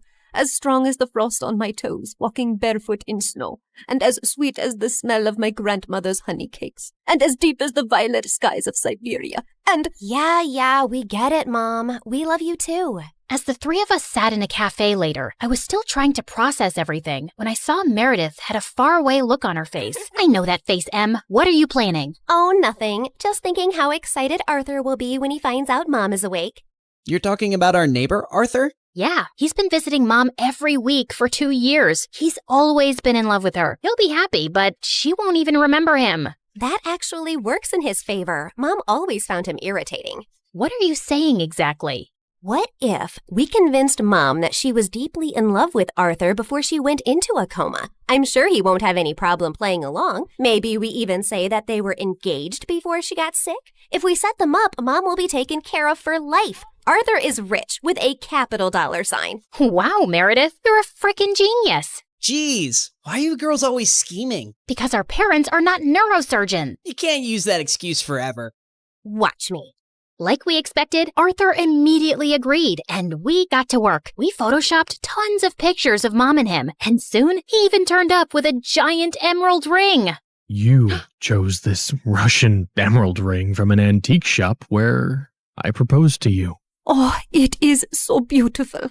I wish I remembered all of these moments. But I do feel a connection to you, as strong as the smell of lavender on a Russian summer breeze, and as warm as Papa's fur coat, and as comforting as a bowl of kidney pickle soup, and— Kiss her, now!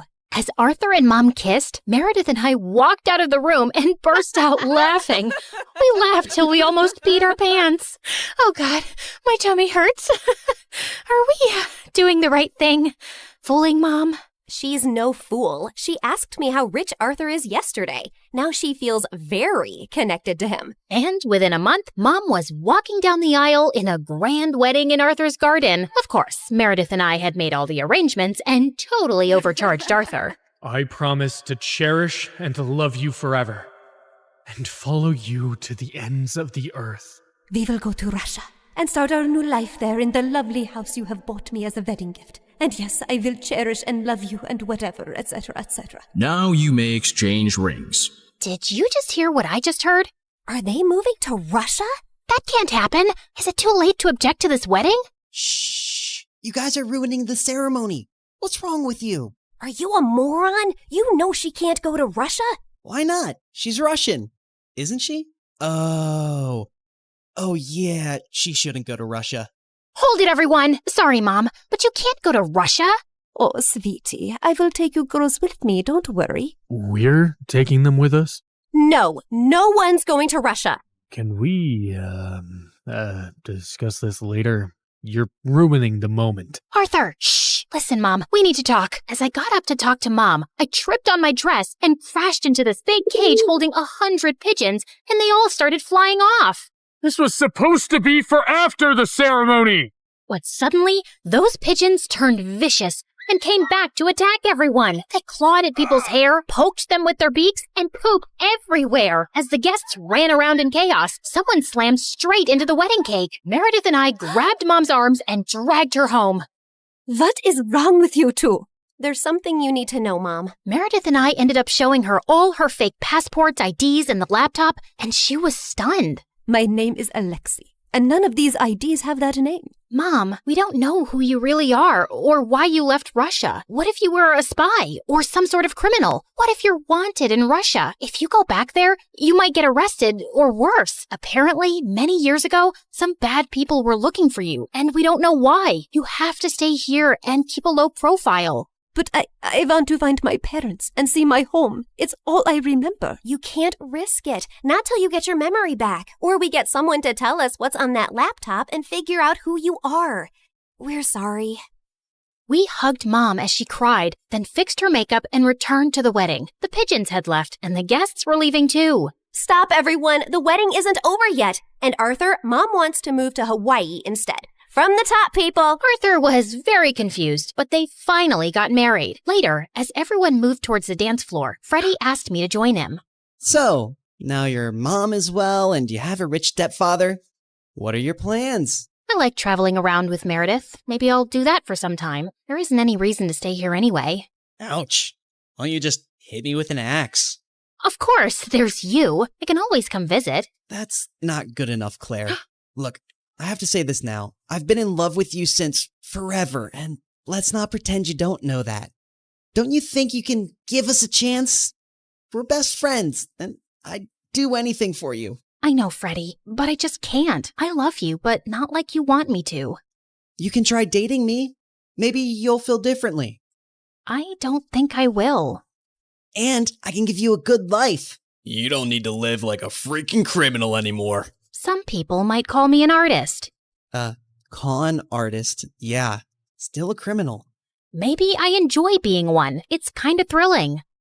I don't really believe that. You don't want to believe that. We're too different, Freddie. You're going to be a neurosurgeon like your parents, and you'll find a nice girlfriend and then marry her and live in a nice neighborhood, and you'll be content. I'm not sure that's the life I want. It sounds boring. I wish I'd said something else when I saw Freddie's hurt face, but there was no easy way to let him down. He kissed me gently on the cheek and walked away, and I felt a lump in my throat. Mom moved to Hawaii with Arthur, and Meredith and I went down a crazy path over the next few years. There wasn't a scam, fraud, or con we didn't attempt. We never stuck to the same thing for too long, in case the police picked up a pattern, but word got around in underground circles about 2 female con artists, and we actually started getting hired for our services. People were always less likely to suspect 2 pretty, innocent-looking girls than someone who looks like a thug. And working with these thugs, we learned how to forge signatures, create counterfeit money, make fake checks, and steal credit card information. I'd always been bad with computers, but Meredith even showed a great knack for hacking. We made good money, partied with rich people, traveled first class, and stayed in amazing hotels. But for me, the glitz and glamour gradually started to fade. I was getting tired living out of suitcases, always wearing disguises and looking over my shoulder. I had no real friends, and even if I met someone I thought I could like, I knew I couldn't be in a real relationship. I was almost thinking of talking to Meredith about quitting the con artist life when one day she burst into our New York hotel room looking beyond excited. You won't believe the job we just got. It's gonna pay us $250,000.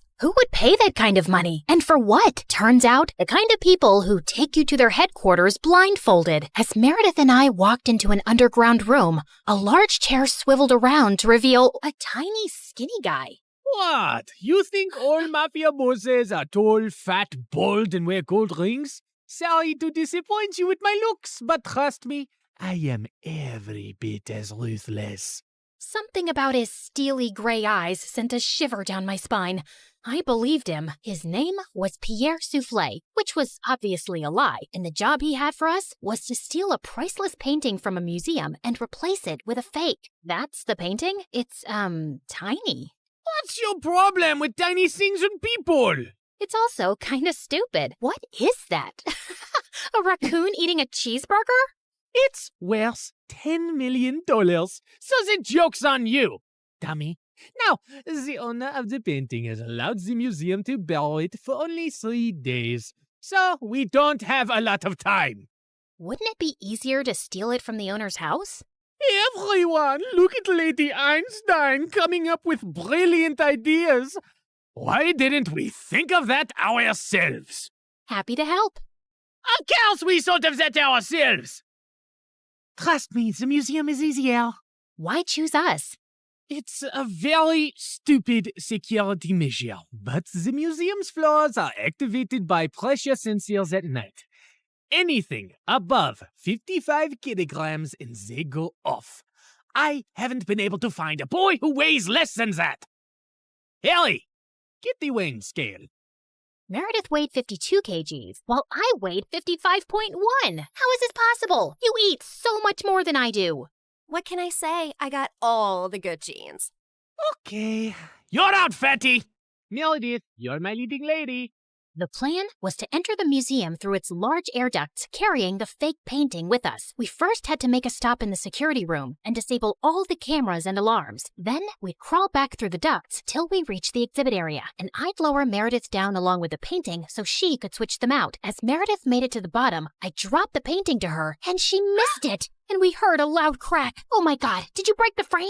Me? It's your fault. Who told you to throw it like that? I was expecting you to catch it. But what was I thinking? You made us lose the Frisbee tournament in 8th grade because you're so bad at catching things. Unless it's someone's boyfriend. Seriously? You were so distracted by that hot boy on the bleachers, your throwing skills were completely off. FYI, that boy was totally into me. Why are we even talking about Frisbees and boys right now? You started it. No, I didn't. Okay, shut up. Let me think how to fix this. Are you trying to glue it together with your saliva? You got a better idea? Any idea would be a better idea than that. Look, it's a museum. They must fix broken, ancient things here all the time, right? I'm looking at the floor map, and there are some offices in the left wing. I'll go get some glue. It took me an hour to find glue and return to our spot. And I found Meredith eating a bowl of ramen. Where did you get that? I brought a packet of instant ramen with me, and you were taking forever, so I went to make it in the staff kitchen. There was someone's chicken sandwich in the fridge, so I used the meat from that. And there was also some tofu, and I added a dash of oyster sauce. I'm so happy you chose this moment in your life to become a gourmet chef. Just send the painting back up so I can fix it. Tried to fill in the crack as best I could, then sent it back down to Meredith, who took the real one off and put the fake one on the wall. But just as she started walking back, the whole floor lit up suddenly, and a blaring sound went off. Oh my God, what's happening?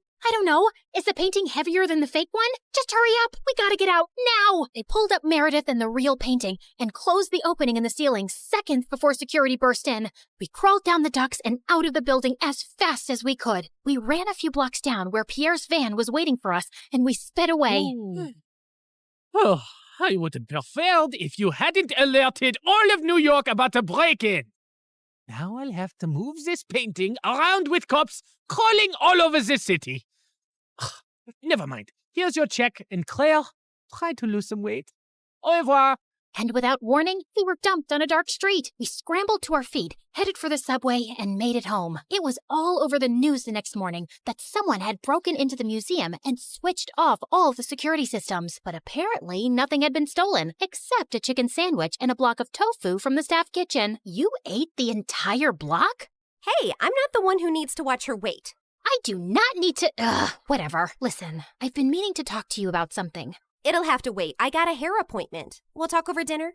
Yeah, sure. I was gonna tell Meredith that I wanted a break from this life, and I wasn't sure how she'd react. As I sat in a cafe later, I suddenly found a cute guy next to my table. Mind if I sit here? There are no other empty seats. I won't disturb you. I promise. We actually ended up talking for over an hour, and I found him sweet and charming. I'd love to meet you again if you're free. I don't live in New York, but I come every weekend. You come here for work? No, actually, I came to visit my mom, who's admitted in the hospital here for a medical trial. She has some rare brain issue that sent her into a coma. Oh, I'm sorry to hear that. How long has she been in a coma? 6 years now. It's been the toughest thing I've ever dealt with. Actually, she was part of this other really promising clinical trial before, but that didn't work for her. He was in a hospital in Connecticut. As he kept talking, I suddenly felt like I was spinning around very fast, and I could hear my heartbeat in my ears. My chest felt heavy, and I could barely breathe. I don't know what I said to the boy, but I just ran out of there and didn't stop till I got to our hotel room. Hey, I was about to call you. What's wrong? Claire, are we in trouble? I am a terrible person.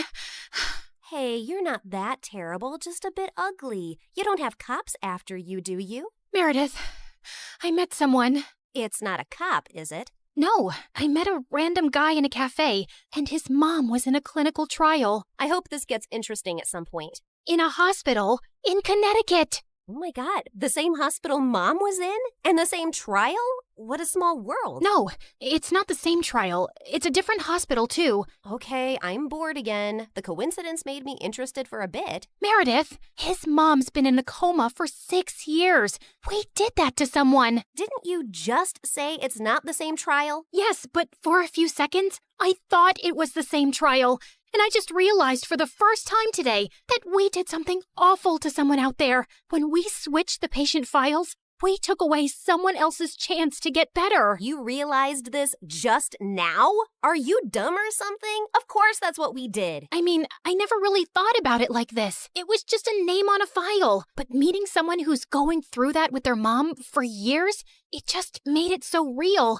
We're really bad people. Not really bad, if you consider all the bad people in the world. Okay, look, we didn't have a choice. If I had to do something like that to save Mom all over again, I'd do it in a heartbeat. Okay, so we did that to save Mom, but what about everything else? We had a choice to not continue living this life, but we didn't stop, and I want to stop. What's the big deal, man? It's not like we're stealing from poor people. It doesn't matter who we steal from. It's not about them, it's about us and the people we've become. I don't want to be this person anymore. Look, just calm down. I'll get you a pina colada and everything will seem better. But I pushed her away angrily and she landed on the floor. She looked up at me, stunned. No, I am done. Meredith and I barely spoke over the next few days, and I had no idea what was going through her head. But I'd made my decision. I was gonna go home. I sent Freddie a text to say I'd be coming next week, and he called me back. Hey, I'm actually in New York with my parents for the weekend. Can we catch up? The moment I saw Freddie, I just burst into tears, and he hugged me tight. As we talked over dinner, he assured me that he'd talk to Meredith and try to make her come home too. We had just stepped out of the restaurant and walked 2 blocks down when suddenly a black van screeched to a halt beside us, and some men pulled us in, handcuffing and blindfolding us. When our blindfolds came off, I realized we were in Pierre's quarters, and I found Meredith there too. What's going on here? Welcome, welcome. We just gathered here to discuss a teensy-weensy, itsy-bitsy issue. Now, Meredith, go ahead and tell them the moronic thing of titanic proportions that you just did. Apparently, Meredith had found her way to Pierre's headquarters and stolen the real painting from him. She had then tried to sell it to a buyer she'd arranged, and while the exchange was about to happen on the docks, the cops had showed up. Meredith had barely managed to escape, but the buyer and the painting were in police custody. The police didn't let it get out in the news, but they knew the real painting had been stolen and replaced with a fake. They were probably watching every dock, airport, and train station to see if someone would try and move it out. And your sister practically handed it to them. What were you thinking? It's your whole quitting the biz talk that made me do it. I did it for us, so we could sell the painting and retire to Bora Bora for good. And what the heck is Freddie doing here? Hi guys, I'm Freddie, old friend. Nice to meet you. Not terrified at all. You made me lose a fortune, and you double-crossed me. And Pierre does not take betrayal well. Harry! Sam! Yes, sir! You know what to do. Boss? I'm not really sure how I feel about punching a girl. Yeah, boss, I am not really comfortable with this. Maybe we can just punch the boy. I'm not really a boy. I used to be a girl. Ask Claire and Meredith, we practically grew up like sisters. Please don't hurt him. He has nothing to do with this. Silence! You buffoons! I didn't say hurt anyone yet. I just wanted you to threaten them. But of course, you're useless. I'll do myself. Torture Harry and Sam after this meeting. Now, get lost. Then Pierre shifted his cold gaze to me. That painting is everything to me, and I want it back. And now the only way we can get it is from the owner himself. You, Claire, will be executing this mission. The heir of that painting is a young, charming millionaire.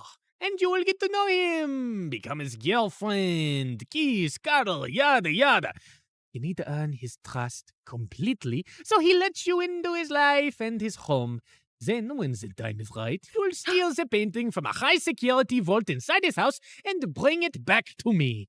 You will do this if you care about your moon sister and this girl/boy and his family and your mother and your stupid husband and your whole neighborhood.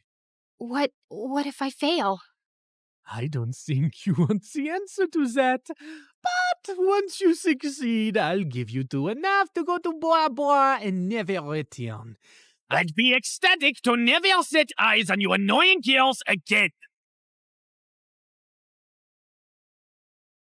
I had my eyes on the target from across the street. As soon as I saw him walk towards the cafe, I headed for the entrance. Just as he opened the door, I bumped straight into him, spilling coffee all over his shirt. Oh, God, I'm so sorry. I wasn't looking. I'll pay for the dry cleaning. His arm rested gently on mine. Hey, it's okay. It was an accident. I looked up into his bright green eyes. In fact, you're the one who's without a coffee now. Can I get you a new one? Sure, I'd like that. Can we also start over? Hi, I'm Christina. Hello, I'm Eric. Do y'all remember Eric? You know, the guy Meredith and I were fighting over the night Mom went into a coma? The guy who was so hot he made boiling water look cool? The guy whose smile shone brighter than the sun and whose eyes were deeper than the Amazon rainforest? The guy who... He looks familiar. Oh my God, I've kissed this guy once. Yeah, the guy who stole my heart the minute I saw him. And then Meredith kissed him. Do you girls know him? Not super well, but I'd rate him number 8 on my list of good kissers. And I've kissed tons of people, so that's pretty high. Oh, Pierre, you really gotta see his brothers. They look like... Ugly old girls, I know. I know everything about him, but how well does he know you? He and his family lived in our neighborhood only for a month, and that was years ago. I don't think he'd recognize me now. Yeah, she's not that memorable. You're all still going in disguise. We have to convince him that you're just a stranger who has randomly bumped into him with no agenda. Also, he must believe you're very rich, so he doesn't seek your gold digger. From Pierre, we learned that Eric's mom had passed away at his birth, and his dad had remarried a woman years later who already had children of her own, the quadruplets. The world makes sense again. Thank you. Eric's maternal grandmother recently left the painting to him in her will. His father is a big business tycoon, so they always have security at the mansion. But the painting is even harder to access. The only way you'll make it in and out of there is if you're welcomed into their home. I couldn't believe that of all the millionaires in the world, I had to pretend to like Eric, make him fall for me, and then rob him blind. And how was he even better looking now? Over the next few days, I took on the identity of Christina Delafour, a wealthy socialite with a law degree who lived in a beautiful apartment in a posh area and wore only designer brands. Wow, this Givenchy coat is stunning. It's Givenchy, you moron. Okay, geez. Also, Pierre, can't someone do a background check on me and easily find out that I did not graduate from Harvard and that I don't have parents who made a fortune out of selling toilets in India and now live there? If anyone runs a check, they'll find all this information to be accurate. I've made sure of it, and no one is interested in the law or toilets. So they won't ask you many questions. Now, show me how to walk in heels like a rich lady. Fine. Meredith, pass me the Jackie Chim Chews. Oh my God, they'll know you're fake in a second. I was joking. Relax. I've hung out with enough rich people to pick up a few things. I got this. And then, a week later, I was inserted into Eric's life. We talked over coffee for an hour, and I thought it was going really well. But when it was time to part ways, he didn't ask for my number and just left. Ugh, I'd failed to capture his interest. I'd have to plan another encounter without seeming suspicious. As I was walking away distracted, I ran straight into a garbage can and stuffed my toe hard. Son of a biscuit! Holy mother of fudge! I was still hopping around when I crashed into a woman pushing a stroller, and a doll went flying out of her hand onto the road. Just then, the car ran over the doll and turned it into a pancake. You destroyed my child's precious doll! I'm so sorry. It was an accident. I'll get your little girl a... Wait, your child is a cat? Yes. And that was my childhood doll, which I passed on to my baby. Look, here's some money. Get your baby another doll. She loves that one, and they don't make those anymore. Your baby is a cat. She doesn't love that particular doll. She probably doesn't even love you. She'd eat your face in your sleep if you weren't the one to feed her. Now, please. Just then, someone tugged hard at my purse, and I saw a thief running away with it. You've got to be kidding me! I took my heels off and sprinted after the thief. He jumped over a fence into a park, and I followed. I was gaining on him and sent a flying heel at his head. Just then, someone ran past me, pounced at the thief, and pinned him to the ground. Gotcha! Eric? The park security immediately arrived on the spot and took the thief away. Aren't you glad I followed you and came to your rescue? My rescue? I hit him with my shoe to slow him down and was about to catch him, but then you swooped in at the last minute, and now you want credit? Whoa, easy. I was just flirting with you. Oh, sorry. Wait, you said you followed me? Yeah, I felt stupid that I left without asking for your number. I definitely want it now. You became even more interesting when you stubbed your toe, murdered a doll, yelled at the cat lady, and chased a robber. Eric and I started seeing each other, and even though I knew it wasn't a real relationship, it still felt wonderful. We both hated rom-coms, but were always up for watching horror movies. We supported different baseball teams and had heated debates about who sucked more, and we both loved eating from street vendors and walking around the city at night. I enjoyed his company more than I cared to admit, and my heart skipped a beat every time he took my hand or gave me a goodnight peck on the cheek. And then one night, as we watched a fireworks show in the park, he pulled me close and kissed me, and I practically melted in his arms. Soon enough, he told me his parents were hosting a party at their house, and he wanted to introduce me to them. This was the first time I'd be in his mansion, and I needed to make sure I got invited often enough to find out where the vault was. Eric's dad was lovely, but his stepmom looked at me with a stare so icy it could make hell freeze over. I escaped from the party for a while when the dancing started. Yeah, that's when Meredith dropped by as Catwoman with a cheeseburger, but soon enough, Eric came around to call me in for dinner, where the quadruplets also joined us. So, Eric told us your parents sell toilets in India. Yeah. It's a great business because everyone needs a toilet, right? And you know the population of India. Multiply that with toilets and you have a fortune. What is the population of India? Well, I don't have an exact figure. It's just a lot of people. Suddenly, I had a queasy feeling in my stomach. Didn't you get made fun of as a kid? If you were in my school, you'd be called the Toilet Princess. Rubber Queen. Duchess of Poop. Guys, cut it out. You're not in high school anymore. Wait a second. Have we ever met before? What? No, I really don't think so. Oh God, why was my stomach churning? You know I'm really good with faces, and you remind me a lot of this girl we met in a neighborhood in Connecticut years ago. Guys, remember? She had a twin sister. Oh yeah, I remember those twins vaguely. The blonde one was prettier, right? Dang it, has to be someone else. I'm an only child, and I've always lived in Boston until I moved here. Yeah, Eric told us you're a lawyer from Harvard. So who's the baddest person you put behind bars? Not that kind of lawyer. I'm actually an environmental lawyer. I was really feeling sick now. Maybe it was that burger I ate? Like you have trees as clients? What do they pay you with? Leaves? Hey, why are you turning green? You love trees so much that you're becoming one? You guys stop. You're not even that funny. No, look at her. She's green. I think I'm gonna hurl. Eric called the doctor immediately, who said I had food poisoning. He gave me some medicines, and Eric insisted I stay over for the night in one of their guest rooms. I fell asleep immediately and woke up a few hours later feeling thirsty. As I made my way down to the kitchen, I realized I had the perfect opportunity to try finding the vault. Just then, I heard some low voices from some room, and I slowly crept up to find Eric's stepmom talking to one of the bodyguards in the library. Were you able to figure out how to unlock the vault? There's no way. I've tried everything for weeks. I only have to use a tiny explosive device to destroy the lock. The vault is all the way up in the attic. No one will hear a thing. But we have to steal a painting the day after tomorrow while your husband and Eric are away on business. Are you ready for this? And then he pulled Eric's stepmom into his arms. I can't wait to run away with you, James. I'm so tired of seeing you secretly, and I am completely ready.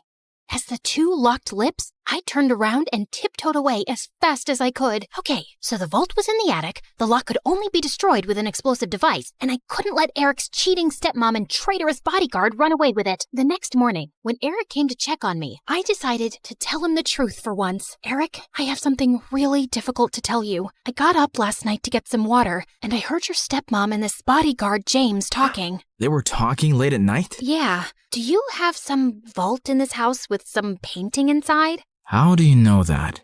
That's what they were talking about, breaking in and stealing the painting. They're planning to do it the day after tomorrow, and your stepmom said something about running away with James. I saw them kiss. I'm so sorry. I wish I hadn't. No, I'm glad you did.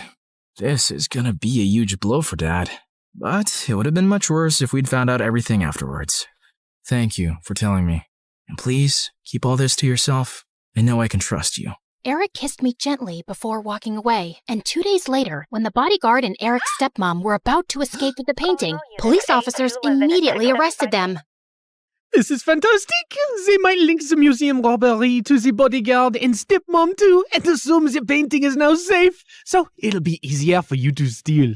Good job, mon chéri. I knew you was a smart twin. After Pierre left, I sank into my armchair, but then I noticed Meredith staring at me. What? You should be happy, but you don't look happy. What's up? Nothing. I just can't wait for this job to be over. You can steal the painting soon, right? You know exactly what to do, and Eric trusts you. By the way, have you two kissed? I've been dating him for 2 months. Of course we've kissed. We text every day and you never mentioned it. I didn't know I had to. So, how is it? It's fine. It's whatever. It's like kissing anyone. My memory's a bit fuzzy, but you know I've kissed him. You never let me forget. And I definitely wouldn't call it a whatever kind of kiss. Yeah, okay. It's nice. It's good. Nice? Good? Oh, wow. Don't make me jealous with all the passion. Okay, you want to know what kissing Eric is like? It's like flying through space, like a meteor that explodes into 1,000 stars, and then jumping into really cold water that makes you feel alive all over, and then feeling warm and tingly down to your toes, like having hot chocolate next to a fireplace on a snowy winter night. So, I'm guessing it's better than kissing the pillow you used to practice on? I did not! Shut up! You're in love with him, aren't you? I was about to snap at her again, but then I just sighed. Yes, I am. The night of the heist arrived, and I felt sick to my stomach, but I just wanted to get it over with. Eric's dad was away, and Eric was holding an important shareholders' dinner, with which most of the household staff was busy. I'd volunteered to host the dinner with him, and got ready to leave before their meeting started. Thanks for your help tonight. You're the best. Oh, it was nothing. Don't thank me. So, I'll see you tomorrow at our coffee shop? It's a date. As Eric walked away, my heart felt like it was breaking into a million pieces. This was the last time I'd ever see him again. I gulped down my tears, and instead of leaving, I sneaked up unnoticed to the attic. Inside, I found a heavy metal door to a vault. I took out the tiny explosive device Pierre had given me, placed it on the lock, and activated it. In a few seconds, there was a tiny pop and a sizzling sound. Then, I heard the lock click open. I walked into a tiny, dark vault and found the painting under a glass case. Praying to every god that no alarms would go off, I lifted the case carefully, put the painting in my bag, and started sprinting down the stairs. But just as I'd reached the second floor landing, one of the Ninja Turtles blocked my way. What are you doing? Hey, bro! You know when I stayed over a few weeks ago? I dropped a necklace, and I was looking for that guest room, and I got lost. But it's fine. I'll just get new earrings. See you later. He suddenly grabbed my bag and pulled out the painting. Do you think I'm a moron? A moron? You? No way! Sorry, which one are you? Michelangelo. Okay, no one has time for that. Now listen, Mike, you're definitely the smartest of your brothers, and just a tiny bit better looking than all of them too. We're identical. That's what they want you to believe, but I know you're better. I think you and I can strike a deal, okay? I'll sell this painting, and you and I can go halvesies on it. Just give me an account number and I'll wire the money to you. No, you're not leaving with it. Okay, look, dude, I'm doing this for your mom. I have to sell this painting so I can pay for her bail and get her a really good lawyer. Don't you want that? No, my mom's in jail because she did something wrong, and she abandoned us all. She shouldn't have stolen Eric's painting. What do you care about Eric? Don't you hate Eric? He's so good looking and smart and perfect and gets all the ladies. It makes you guys look even worse than you really are. You should want to hurt him. So let me take the painting. That'll really hurt him. Eric's the best brother in the world, and I love him. Okay. I have an offer you can't refuse. How about I become your girlfriend? I bet you've never had one. I'm gay. Jesus! All right, I surrender. Just one last thing. Without warning, I punched his face so hard that he went reeling back with shock and dropped the painting. Then I kicked him into a room and locked the door shut. I'm sorry, Mikey. You're a really good guy. I sprinted down another flight of stairs and jumped out of the first-story window. I ran across the garden to the fountain, climbed the tree next to it, jumped onto the wall, and then landed softly outside on all fours. Just as I got up, I found myself facing Eric. What are you doing here? Isn't the meeting going on? Nope, that's just what I told you. I sent everyone home and was now waiting for you to steal the painting and run away with it. What? After the painting was stolen from the museum, the FBI contacted me to help them catch the guy they suspected was after it. Does the name Pierre Soufflé ring a bell? Nope, never heard of him. What a dumb name. They told me he would probably strike again. I really didn't suspect you until one of my brothers said something about you looking like a girl we once met in Connecticut, who had a twin. I just couldn't shake that off, and wondered if you were hiding something. I had the FBI look into you, and most of your information checked out, but then they told me that they'd seen a suspected art thief and a girl your age leave your apartment a few times. Okay, so let me get this straight. Tonight was a trap? How could you trick me? Hello? Should I get a mirror for you? You've been tricking me from the very start. That's different. Only if different means exactly the same. You'd really send me to jail? You'd really walk away with that painting? Eric, I have to do this. I don't have a choice. It's to protect everyone I love from Pierre. And I'm guessing that list doesn't include me, does it? As we stared breathlessly at each other, suddenly Pierre's van stopped beside us. Good Lord, get a room! And before I knew it, his men had grabbed both me and Eric and put some rags on our faces, and I instantly drifted into unconsciousness. When we came about, Eric and I found ourselves tied to chairs on some boat. The Sleeping Beauties are awake just in time for me to say goodbye. You're not getting away with this. Oh, yes, I am. It's not like you were smart enough to call the police to your house when you caught Claire.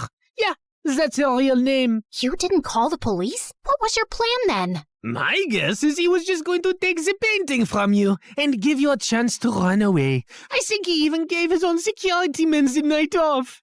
Why would you do that, Eric? Because he wasn't going to send the girl he loves to prison. Duh. Eric sat there poker-faced as I glanced at him. Pierre, you got what you wanted. Now keep your end of the deal. Pay up and let us go.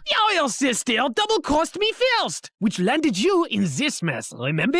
I think I'll do the same. Why is there water coming in the boat? Oh, that's because it's got oils everywhere. It's going to sink soon. You two should make up and forgive each other, because life's too short to be angry. I mean, literally, your life is really short. I'd say about another 30 minutes. Adieu, so long, farewell. And with that, Pierre and his goons left. There has to be some way out. Don't you know how to get out of such situations after all your years as a criminal? I'm a con woman. I don't know how to trick my way out of these ropes. Great. Then I'll just die here with you of all people. Who would you rather die with? Maybe that really pretty, extra smiley waitress at the restaurant you love so much? You know what? Let's just not talk. Fine by me. We sat silently for a few minutes as the water kept seeping in. I've never had boba tea. What? You know, a few years ago when everyone really got into boba tea, and I never had boba tea. I always thought I had time to drink boba tea, and now I'll never drink boba tea. It's nothing special. You didn't miss much. You really mean it? Nah, it's amazing. Who is stopping you from trying boba tea? No one? Oh, you're the worst. Let's go back to not talking. As we sat there in silence again, I slipped my fingers through Eric's. Eric, I'm so sorry for getting you into this. I really wish I'd never crossed your path. He pushed my hand away. For the first time today, I agree with you. Just then, the door burst open, and Meredith came running in. Thank God, Em. I knew you'd come for me. You could have told me too. I would have panicked less. Hi, Eric. Remember me? We kissed once. We'll talk more later. Gotta go now. Meredith cut through our ropes quickly, and we splashed through the water, climbed onto the paddle boat outside, and rowed back to shore. I had a feeling Pierre was up to no good. I followed his van to Eric's house and saw him take you two and bring you here. I had to wait for him to leave before I could rescue you, and that jerk left without giving us a dime. We have to get that painting back. He can't get away with it. What is so special about that stupid painting? Why is it for $10 million? Apparently, it's worth much more. My grandmother bought it at some auction a few years ago, but I don't think she ever knew its real worth. The FBI told me that painting has hidden codes all over it. Sensitive government secrets and coordinates of underground facilities, and Pierre wants to sell those secrets to the highest bidder. Jeez. Trust stupid men to make everything so complicated. Who put codes in a painting? Who wants them now? What is wrong with everybody? All I ever wanted from life was to go to Bora Bora, and now we have no money. If you girls know anything about where he's going, help me catch him. I'll tell the FBI you were helping me all along, and you'll go scot-free. Free but poor? Should I offer you a reward for helping me get back a painting you stole from me? That would be polite, yeah. Meredith, do you have any idea where Pierre's going? Yeah. I've bugged everything that man owns. His phone, his coat, his shoes, that painting. I know where he's going. Oh, by the way, Mom wants us to come home. She says she has something important to tell us. And yeah, her memory is back, and she's very angry we made her marry Arthur. What? More about that later. Eric immediately got in touch with his FBI contacts, who picked us up from our spot and followed Meredith's trackers on Pierre. He was headed for a train at the Grand Central Station, and seconds before he was about to get onto his ride, he was surrounded by officers. Don't manhandle me, you orangutans! My outfit costs more than your yearly salary! I lose the day I ever laid eyes on you two! I'll make sure I take you down with me! I'm taking all your coats, Pierre. They fit me perfectly, you tiny mafia boss. Get used to an orange jumpsuit, cause you'll be wearing that for a long time. As the FBI officers took him away, I turned to Eric with a worried face. He'll give them information against us. You've helped recover a really important painting and capture a criminal the FBI has been trying to nail for ages. I promise, I won't let you get into any trouble. Thank you. We stood there in awkward silence. Okay, this is super uncomfortable. Do you guys need privacy to talk or something? I'll grab us some hot dogs. Do you want relish or mustard or... No, actually, I think we're done here. I have to go. Good luck and goodbye, Claire. Goodbye, Eric.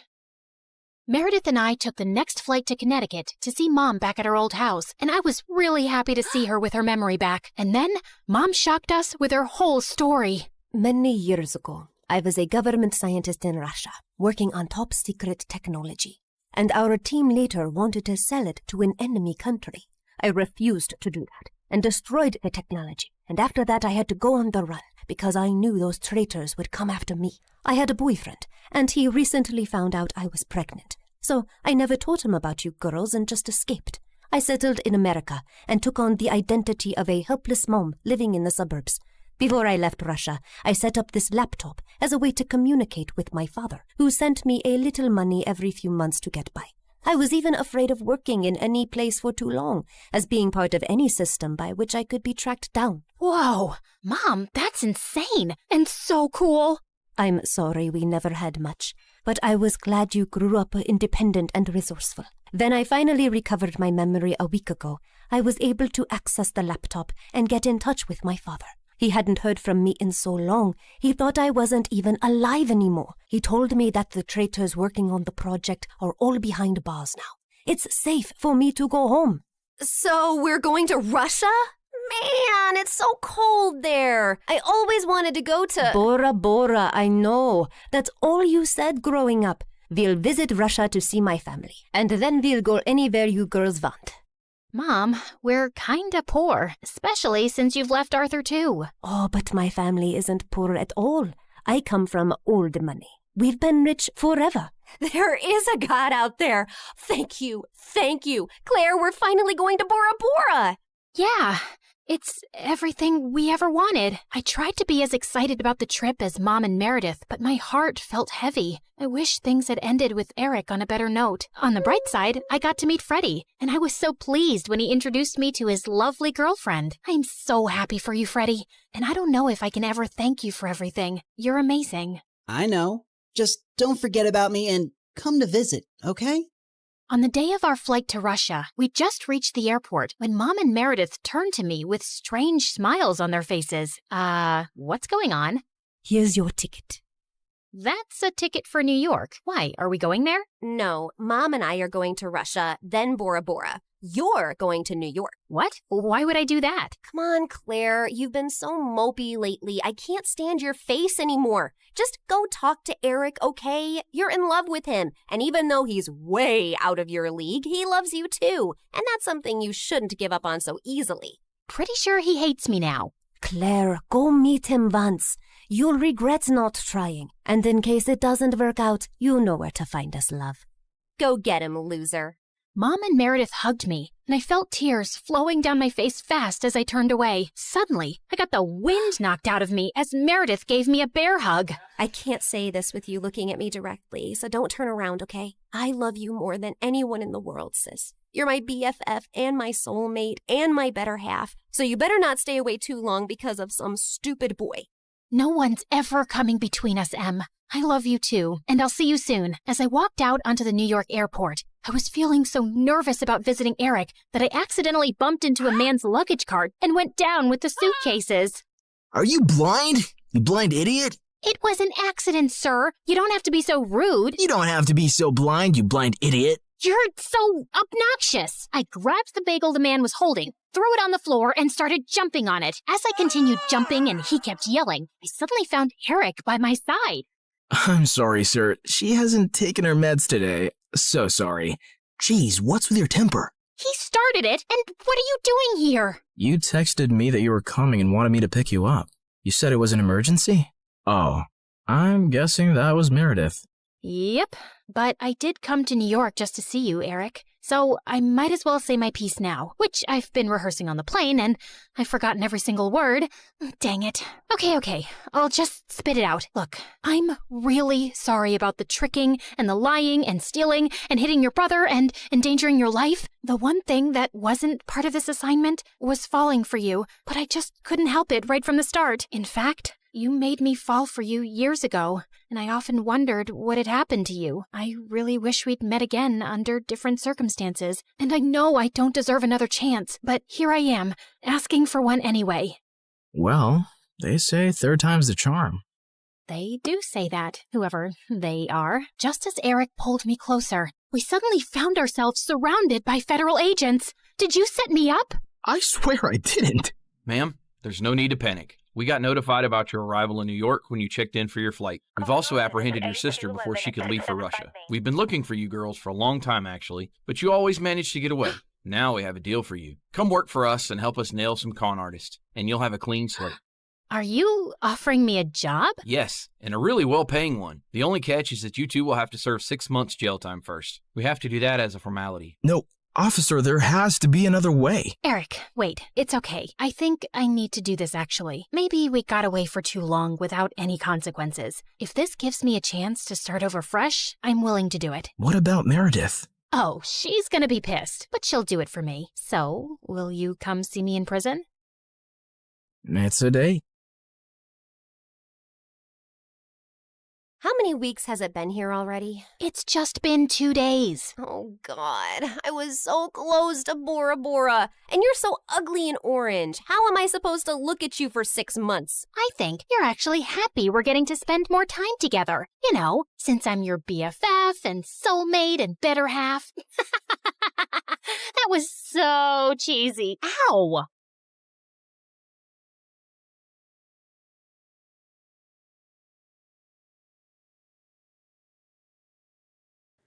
Hi, I'm Blair, and I'm about to tell you a crazy story. Before we continue, please like and subscribe to MSA. Growing up, my parents fought constantly over money. Dad was a struggling sculptor, and Mom, who was a waitress, cursed the day she met him because we constantly had money problems. She always said dropping out of school was her biggest mistake, so she made sure I studied hard. That's how I earned a full scholarship to one of the city's top schools. But my true passion was painting. I fell in love with it at 5, taught myself through YouTube, and by 13, I was winning major school competitions. Dad was proud, but Mom didn't like it one bit. Art's a hobby, Blair. You can't make a career out of it. Definitely not a successful one. It was my dream to become a world-famous artist. Well, mine and my best friend Ashley's. She was an artist just like me, and we'd been best friends since middle school. Ashley was rich, so she got to go to amazing art classes and shared everything she'd learned with me. And whenever my parents argued, I'd sneak over to her mansion. Life was just better with Ashley around, except for her annoying twin brother Dexter. He mocked our art, hid our supplies, and chased us with his paintball gun. Whenever we complained to Ashley's parents, Dexter would just put on his innocent face and get away with it. Even at school, everyone adored him for his sense of humor. Ashley absolutely hated him, and I could see why. Like on their 15th birthday, Ashley spent hours getting ready, and she looked beautiful. But the moment Dexter walked in, everyone gathered around him, completely ignoring Ashley. Look at him, smiling like he owns the world. I will never understand what people see in him. Probably his athletic body. I mean, if you look at it from an artistic point of view, Dexter's pretty much perfect for a portrait. What? I mean, so what if he's good looking? You've got a great personality. That's what you tell ugly people, Blair. You're also so much more creative and way smarter. People would notice that someday. Notice what someday? That you're a total jerk. Aw, are you jealous because no one's paying you attention? Go away, Dex. It's her birthday too. Don't make things worse. Fine, I'm sorry. Here, I got you a flower, little sis. Happy birthday. But as soon as Ashley took it, the flower squirted water all over her face, ruining her makeup, and Dexter ran away laughing. As we grew older, Dexter just got more annoying. At 17, he joined the football team, became the most popular guy in school, and a serial heartbreaker. Every day, some girl would be crying over him, and it was nauseating. As for me, my parents were fighting a lot more lately, and one day, Dad just packed his stuff and left. Shortly after, he filed for divorce, and Mom went bonkers. She refused to shower or step out of the house, and a week later, she came home and told me she'd quit her job. Between rent and expenses, we soon ran out of our savings and didn't even have enough money for food. Do you have cash? Sure, let me just grab some from the secret trust fund your dad left me. No, I don't have cash, you moron. Just run the card again. I've already tried 3 times. It's not working. Pay or leave. Mom just started yelling at the cashier like a madwoman. He called security, but as they approached, Mom grabbed a bunch of stuff and bolted in the other direction. She went round and round in circles before the security guys finally caught her and dragged her out. Since Mom was acting all kinds of crazy, I took up a part-time job at a cafe to help out. But between work and school, my life was miserable, and Ashley wasn't helping. What do you mean you're not coming for the concert? We booked this months ago. Things were different back then. Now I have to work. Ask someone to cover your shift. We're short-staffed, and I need the money. But Hank's gonna be there, and I need your help talking to him. You're not getting out of this. Ashley kept pushing me, but I kept refusing, and eventually, she gave up. The next morning, she told me Hank had asked her out, and I was happy for her. College applications were looming, and I desperately wanted to get into NYU's art program, where Ashley was applying to. It was expensive, and I needed a strong portfolio for a scholarship. I couldn't risk my mom finding out, so I stayed late after my shifts at the cafe to work on my portfolio. One day, while I was heading back home, it started raining heavily. It was already late, so I couldn't get the bus, and was waiting for a cab when someone walked up to me with an umbrella. Dexter, what are you doing here? I was just across the road running some errands, and by errands, I mean date that didn't go too well. Anyway, I saw and I thought I'd help. Dexter led me to his car, and on our way, we got talking. He asked me how I was doing, and I don't know why I ended up telling him everything about Mom and how things were really tough at home. Ashley told me about your parents' divorce, but I didn't know things were so bad. If you need anyone to talk to, I'm here. Something about the way he said it made my heart melt. And after that day, Dexter and I got closer. He would wait for me at the cafe and then walk me home. We'd debate over classic movies, argue over music, and bond over our favorite MSA videos. The more time we spent together, the more I saw a different side of Dexter. One that was kind, funny, and surprisingly thoughtful. And before long, I started having feelings for him. You know, I've always had a bit of a crush on you. Really? Why? You're kind, beautiful, smart, creative, and you're probably the toughest person I know. Wow, thanks. I always thought you're kind of annoying. Gee, thanks. What a compliment. Let me finish. But now I think you're the only person who gets me. You've shown me what it's like to really connect with someone, Dex. I guess what I'm saying is... That you like me? I like you too. And then Dexter kissed me, and it was perfect. I wasn't sure how Ashley would take it, but before we can even gather the courage to tell her, we found her crying in the school garden the next day. Hank dumped me. He says my nostrils are too big and that my face reminds him of his dead cat. What kind of reason is that? The kind that's a lie. Hank's a total player. Why would you ever fall for him, you dumb... Ow! I mean, I'm sorry you're hurting, but don't weep over that idiot. You're stronger than that. Be a man, woman, girl, be a girl. Did you hit your head or something? Why are you even talking to me? Blair, I need a hug. The next few days were a mess. Ashley was hung up on Hank and dragged me along for endless shopping sprees and salon visits to distract herself, and I didn't think it was a good time to tell her about me and Dex, who I wasn't even getting to spend any time with. She was also home all the time, so Dexter started sneaking into my room late at night. This is not fair. You're totally ignoring me. I know, but she's miserable, and she needs me. Hey, Han, remember when you needed her, but she was too busy falling in love? Anyway, my football team's having a party tomorrow night, and I'd love for you to come. It's low-key, just close friends. How close are we talking? Close enough to do this. Dexter leaned in to kiss me, but before he could, someone knocked on my door. Ashley! He hid under the bed as I opened the door. Who are you talking to? No one. I was just humming to myself. La la la. See? You tell me, what's up? No time long see. You're being weird. Anywho, I need your help. I've heard the football team is having a party tomorrow and Hank's gonna be there. I need him to know that I've moved on and this party is perfect for that. I have the invites. You're coming with me. No excuses. But I have to work on my portfolio. I promise I'll help you after the party. Please say yes. Ashley looked desperate that I couldn't refuse. Dexter was furious, though. He didn't answer my calls or reply to my texts. Even at the party, he ignored me. But I could see he kept looking my way. Ashley had hired some guy to be her fake boyfriend, so she left for the dance floor with him while I waited for Dexter. I was near the pool when I almost slipped, but someone held on to me. Careful there, sweet cakes. You'll hurt yourself.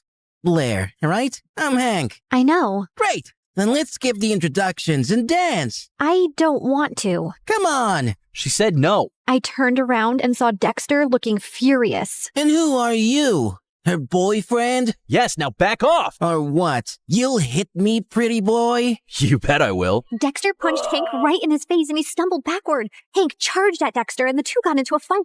Everyone gathered around and I caught sight of Ashley's face in the crowd. She looked furious. I ran over to her, but I slipped and fell in the pool. I don't remember much after that, but when I opened my eyes, I was in a room with Dexter and Ashley staring at me. What happened? You passed out. You don't know how to swim? I didn't exactly grow up with a pool in my backyard, so no, I don't. You're bleeding. That's no big deal. Yeah, no big deal. Just like it's not a big deal to hide from your best friend that you're dating her idiot brother. How could you not tell me? I don't know, okay? I freaked out. You've always hated Dexter, and then you'd just broken up with Hank, so I didn't want to rub my relationship in your face. You don't have to treat me like I'm a child who doesn't have a handle on her emotions. Anyway, you've chosen Dexter. Although I can't understand why him out of all the boys on the planet. But you did, and you're my best friend. So I'll accept it on one condition. Never make out in front of me, or I'll projectile vomit all over you. Deal? Deal. After that, things went smoothly. Dexter and I could now date openly, which made me really popular. One of his friends asked me to create a portrait for her dad. He loved it so much that he gave me a lot of commissioned work. Soon, I was making enough to quit my job at the cafe, and life became a lot easier. I even finished my art portfolio and was working on some last-minute changes one night when Mom barged in. You're applying to an art college? Why didn't you tell me? Who told you? Doesn't matter. Have you forgotten how much we've struggled because of Dad? And who will even pay for this college? I don't have that kind of money. I'll get a scholarship, Mom. I made a portfolio. Look. No, art school is too expensive and not worth it. You'll join a community college and stay close to me. Now give me that. Mom snatched the portfolio from me and left. I followed her, but she locked herself in her room. No matter how much I begged, she wouldn't open the door. Mom didn't get out of her room the whole day, and since submission was only 2 days away, I had no choice but to give up on my dream. I was talking to Ashley and Dexter about it when he came up with a brilliant idea. Dad knows the dean personally. How about I talk to him and get you a personal interview? And we can ask my friend whose dad bought paintings from you to let us borrow those. It could be your portfolio. That'll work. It should. I'm not letting you give up on your dreams, Blair. What about Mom? She just has to make peace with it. I know you love her, but what she's asking of you is not fair. She's acting like the kid in this relationship. The interview was scheduled for 2 days later, and I spent every second preparing. On the big day, I felt really confident. But as I was on my way, I got a call from the admissions office saying that my interview was canceled. Apparently, I had called and canceled my interview, claiming my mom was unwell, even sending medical reports as proof and withdrawing my application because I needed to take care of her. I tried telling them so many times that it wasn't me, but they just cut the call. I had no idea how Mom had found out about my interview, but I was furious that she'd done this. I went back home to confront her, but to my shock, I found her passed out on the floor. I called 911 and immediately rushed her to the hospital.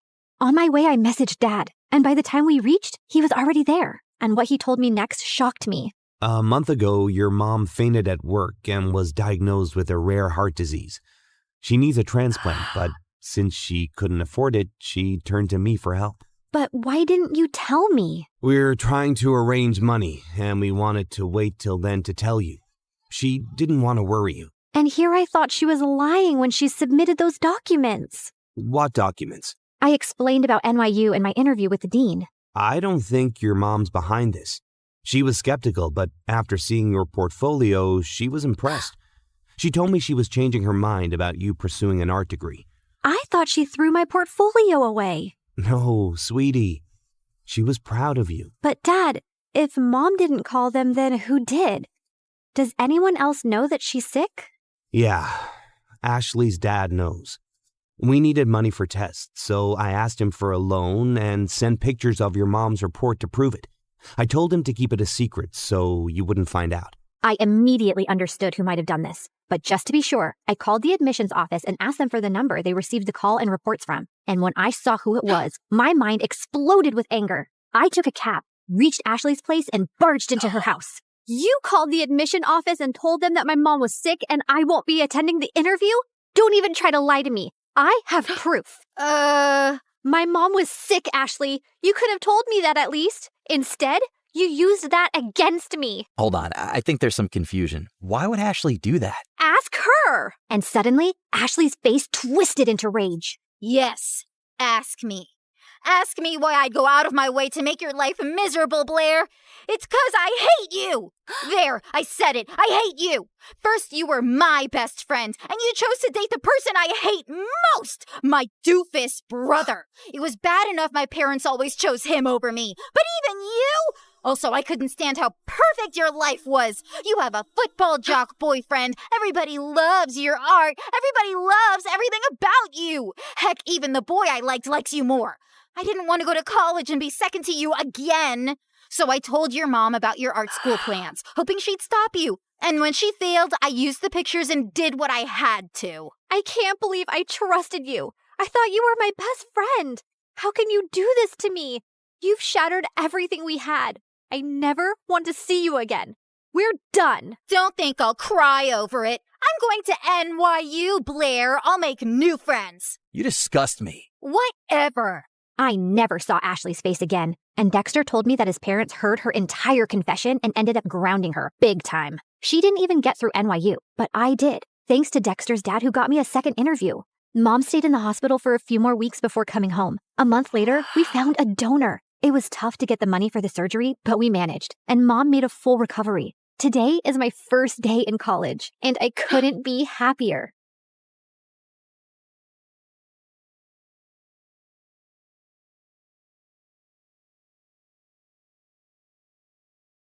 Some superheroes strut around in capes, while others rock pixie boots and a trendy poncho. Because, yes, you are looking at a real superhero. Hi, I'm Annie, and I'm from New Jersey. Don't be fooled by my cute pink locks and dazzling big blue eyes, because as it turns out, I'm also a bit of a crazy, jealous maniac. You know, every superhero has a weakness. Mine was my dad. My dad was the center of my world. Mom left when I was 3, so it was always me and him. We'd hang out all day, and he'd do whatever I wanted. Let's jump on your bed and then go fishing for sharks in the park. I've just made the bed and it's raining outside, but whatever makes you happy, my angel. My dad was the best. He was my superhero. We did everything together and made a big effort to share each other's interests. For example, he learned the names of all the dogs from Paw Patrol. You're such a sky. In return, I learned to play chess, which was Dad's favorite game. Kapow! That's a check and a mate. One time, when I had a high fever, I asked him not to leave my side for 1 minute. I promise, Annie, I never will. And I totally believed him. He even made a pulley system to get the Uber food delivery to my bedroom window without leaving my room. But then, the worst thing happened. A couple of days later, instead of making me breakfast, he grabbed his car keys and let a babysitter in. I must go to work today, Angel Annie. Teresa will look after you. No, Daddy, I'll go with you. I'm sorry, sweetie. I have to go alone. It's for the best. Why? Because we need the money to live. Fine. If you want to leave, you'll have to step over me, and everyone knows that's bad luck. And to my surprise, he actually stepped over me to leave. I hated babysitters and caused as many problems as I could to get my dad to come back. He used to be late for work pretty much every day and had to sneak out during lunch and leave early to take care of me. So you can imagine what happened next. I got fired. Yay! Daddy's at home forever! Yeah! I was ecstatic, thinking things would go back to normal when I got the biggest shock of my life, kindergarten. I cried all the way and threw a total hissy fit at the front gates. Why? To learn and get a good job when you're older. Jobs suck! You'll make lots of friends. Friends suck! I hated it and let everybody know that I did. I hate it! Stop! Dad got more calls from the kindergarten than the principal's secretary. I know what you're thinking. I was a little monster. And yes, I was. I just couldn't help it. I wanted to be with my dad so bad. Soon, kindergarten turned to school, but things didn't improve. I felt so alone and sad without my dad, and I was always getting into trouble. But then one day, I got the best news ever. I know how unhappy you are at school, so I talked with the principal and I'll take a job at your school as a janitor. This way, we can spend all the time you want together, and I can have a job. God knows we need the money. I know it's not glamorous, but would it be too embarrassing for you? What? Just you and me again? This is the best job ever! But there is one condition. You must behave, because if not, I'll get fired. You promise? Oh, I promise. Pinky promise! And for some years, things were amazing. We drove to school and worked together, sat together at lunch, and whenever he'd go past my classroom mopping the floor, he'd give me a goofy wave. For the first time, I focused on my schoolwork because I didn't want to mess up our arrangement. Other kids were even inviting me to parties. You should go. Make some friends. Maybe you could come with me? Annie, you must learn to do things without me. Rely on other people. Really? Maybe you're right. I guess I can go for like half an hour. Nah, let's just hang out here and watch TV. But then it all changed. I was supposed to be meeting some peeps at the movies, but then remembered Dad's favorite TV show was on. So I decided to go back home and watch it with him. But when I opened the door, I found that Dad was having dinner with a woman with candles and flowers on the table. Annie, Angel, I wasn't expecting you. This is Fern, my new friend. Hello, Annie. I've heard so much about you. It's great to meet you at last. Funny, I've heard absolutely nothing about you. I was hoping we'd spend some time with Fern, Annie. Three's a crowd. Suddenly, I felt so jealous. Why would he want to spend time with her and not me? Soon, Fern became a permanent fixture at our place. Despite my grumpy face when she was around, she was always super nice to me. Wanna hit the shops? I have the biggest discount card. Maybe you can use it to buy another book on winning over skeptical teenagers. And at school, Dad was always calling her. She even joined us for lunch some days. I tried to do everything to get his attention when they were together. Like the time in the canteen, she'd made us all sandwiches, and I pretended to choke. Poison! But they were too busy staring into each other's eyes to notice. Soon, Fern moved into the house. And even though I kept moving her things around, she was always calm and supportive. You can always talk to me about anything, you know. I'm fine. You and your dad have such a special relationship. I wouldn't want to come between you two. Well, cheers for that. You can rely on me too. I'll always have your best interests at heart. Yikes, is that the time? Gotta run. It felt like Dad was slipping away from me. But at the same time, I was also starting to become independent. During that time, I joined the chess club and quickly showed talent, no doubt thanks to all those games with my dad. I even won the school tournament and got invited to represent the school in an international tournament in Belgium. I knew it was a life-changing trip, but I also knew that my dad's job as a janitor didn't pay much. He would not be able to afford the expenses of such a trip, so I had to decline the offer. I was pretty sad about it, and soon things got even worse. That same afternoon, I got to class, and one of the more popular girls was sitting in my seat, slurping on a milkshake and making fun of me. Look at me. I'm Annie, and I'm so lame because my dad's my BFF. Great, that's really mature. Now move your butt from my seat. Oh, no. You better call your personal janitor to clean up this mess. What mess? I shouldn't have asked, as she threw her milkshake on the floor on purpose. This mess. What are you waiting for? You better call Daddy. I jumped on her and tipped the rest of the milkshake over her, and that's when the teacher intervened. I got after-school detention. I was really scared that Dad would find out, but thankfully, he went home after finishing his shift. I was super relieved. But then, on my way out from detention, I heard a weird rustling noise from one of the classrooms. That's odd. Everybody went home already. I thought it was best to get out of there. But suddenly, a man in a ski mask rushed out of a classroom, holding a bag full of the school laptops. Oh no, a thief! I froze in my spot as he spotted me and stopped for a few seconds, then started running down the hallway. As he ran past me, he accidentally hit me with the bag of laptops, and I yelled in pain as I stumbled to the floor. Oh my God, are you okay? I looked up in shock as I recognized that voice. Dad? Suddenly, he dropped the bag and ran down the hallway and out of the school. I tried to follow him, but he was too fast. So I sprinted home, and there he was, Dad, completely out of breath and and with the ski mask in his hand. The first thing he told me was to keep my voice down so Fern wouldn't hear. Dad, seriously? Stealing from the school? Are you crazy? Annie, you've got it all wrong. Oh, really? Ski mask? Swag bag? Come on! Keep it down, will you? We can't let Fern hear this. Start talking. I did it for you, Annie. Professor Parker told me about the chess tournament and the trip to Belgium. He told me that you turned him down without even telling me. I want the best for you. I don't want you to lose out on something like this because of me. But the moment I saw you, I knew I couldn't go through with it. Now, we can't let the police know. They'll lock me up. If you think about it, no harm was done. Nothing was stolen, so everything's great. Of course, everything wasn't great. While his intentions were sweet, he made a huge mess in school. The principal had reported the attempted robbery to the authorities, and I had to testify in front of the police as the only witness. I couldn't turn in Dad, so I had to lie. I told them that the thief was super short and had green hair. I hoped to keep a low profile about the whole thing, but the next day at school, I was treated like a hero. The girl who saved the school. My hair would have just frizzed out in fear. You're like a real superhero now. Yep,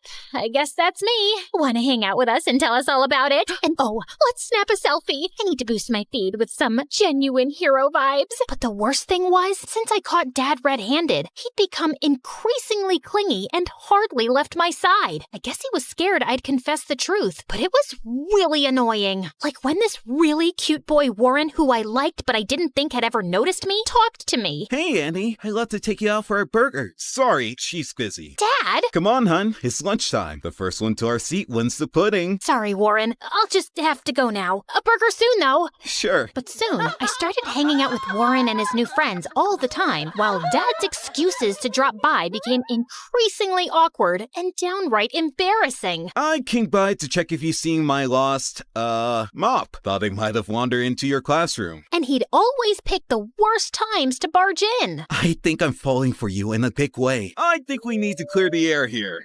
Dad! I'd had enough, and on the way home, I thought of ways to let him down gently. But I ended up screaming the truth at him in the driveway. Dad, it's time for a reality check. You can't shadow me forever. How about picking up a hobby that doesn't involve stalking me? You're suffocating me. Then he looked down and rolled his puppy dog eyes. I began to feel very guilty. But then big news popped up on my phone. A very short man with green hair had been arrested for the school robbery. And it was all because of me. Annie, we must go on the run. No, Dad. You need to confess. Confess to what? And suddenly, we both turned around, and Fern was standing there with the groceries. To not cleaning the bathroom properly. You have never cleaned it properly, Annie. Oh, I think my sock drawer needs some reorganizing. Annie, you can tell me anything. I'll always take your side. You can trust me. I didn't tell Fern. I thought she wouldn't understand. I tried to forget the whole thing, but I felt so guilty. That innocent guy was in jail because of me and my dad, and we needed to set the record straight. But I just couldn't turn my father over to the police. That night, I didn't sleep at all. I was so angry at my dad that the next morning, I skipped breakfast and took the bus to school. But when I got there, I saw him getting into a cop car. Dad! Loads of people were standing around, watching and filming, and I was mortified. I tried to make my way through, but when I reached the police car, it drove away from the school. Then the principal came over and pointed at me. Warren and my friends were shocked. It seems Annie isn't a superhero after all. She was an accomplice to her dad. I've never felt such deep shame. If I had superpowers, I'd have vanished right there or zapped myself to the North Pole. I covered my face, crying, and was ready to run away from there, but a cop caught my arm. Time to face the music and confess. But when I finally told the truth, I felt like a weight had been lifted from my shoulders. They let me off with just a warning since I was a minor, and my dad took full responsibility. Fern came to pick me up, and I was enraged with her. I knew she couldn't be trusted. How could you betray us like that? I must confess that I heard you guys whispering around. I quickly understood what was happening, and I knew I had to step in. You didn't deserve to live with that huge secret and with the guilt. I knew it was the right thing to call the police, and I was about to do it, but then I just couldn't. Not to save your dad, but because I know how close you guys are and how devastating it would be for you. I just didn't want to hurt you. I started crying. Thank you, Fern, for everything, and I'm sorry for being a brat with you. Fern hugged me firmly, and I hugged her back. During those hard times, we became really close. She took me home and stood firmly by my side through it all. But if you didn't turn him in, then who did? Some weeks later, they allowed me to visit Dad. I could confess everything myself. It was unfair that someone else was arrested, and it felt even worse that you lied for me. I was afraid you'd start hating me for dragging you into my mess, so I gave myself up. I'm so sorry for being such a terrible dad. Dad started crying, and I soon joined in. No, Dad, you've been the best. I'm sorry I've been so difficult, and you don't need to feel like I'm missing out on anything. Promise, you won't ever do anything like this again. Pinky promise. And now, a few months later, Dad has been released, and we're moving with Fern to a new city for a fresh start, and I'm looking forward to making new friends.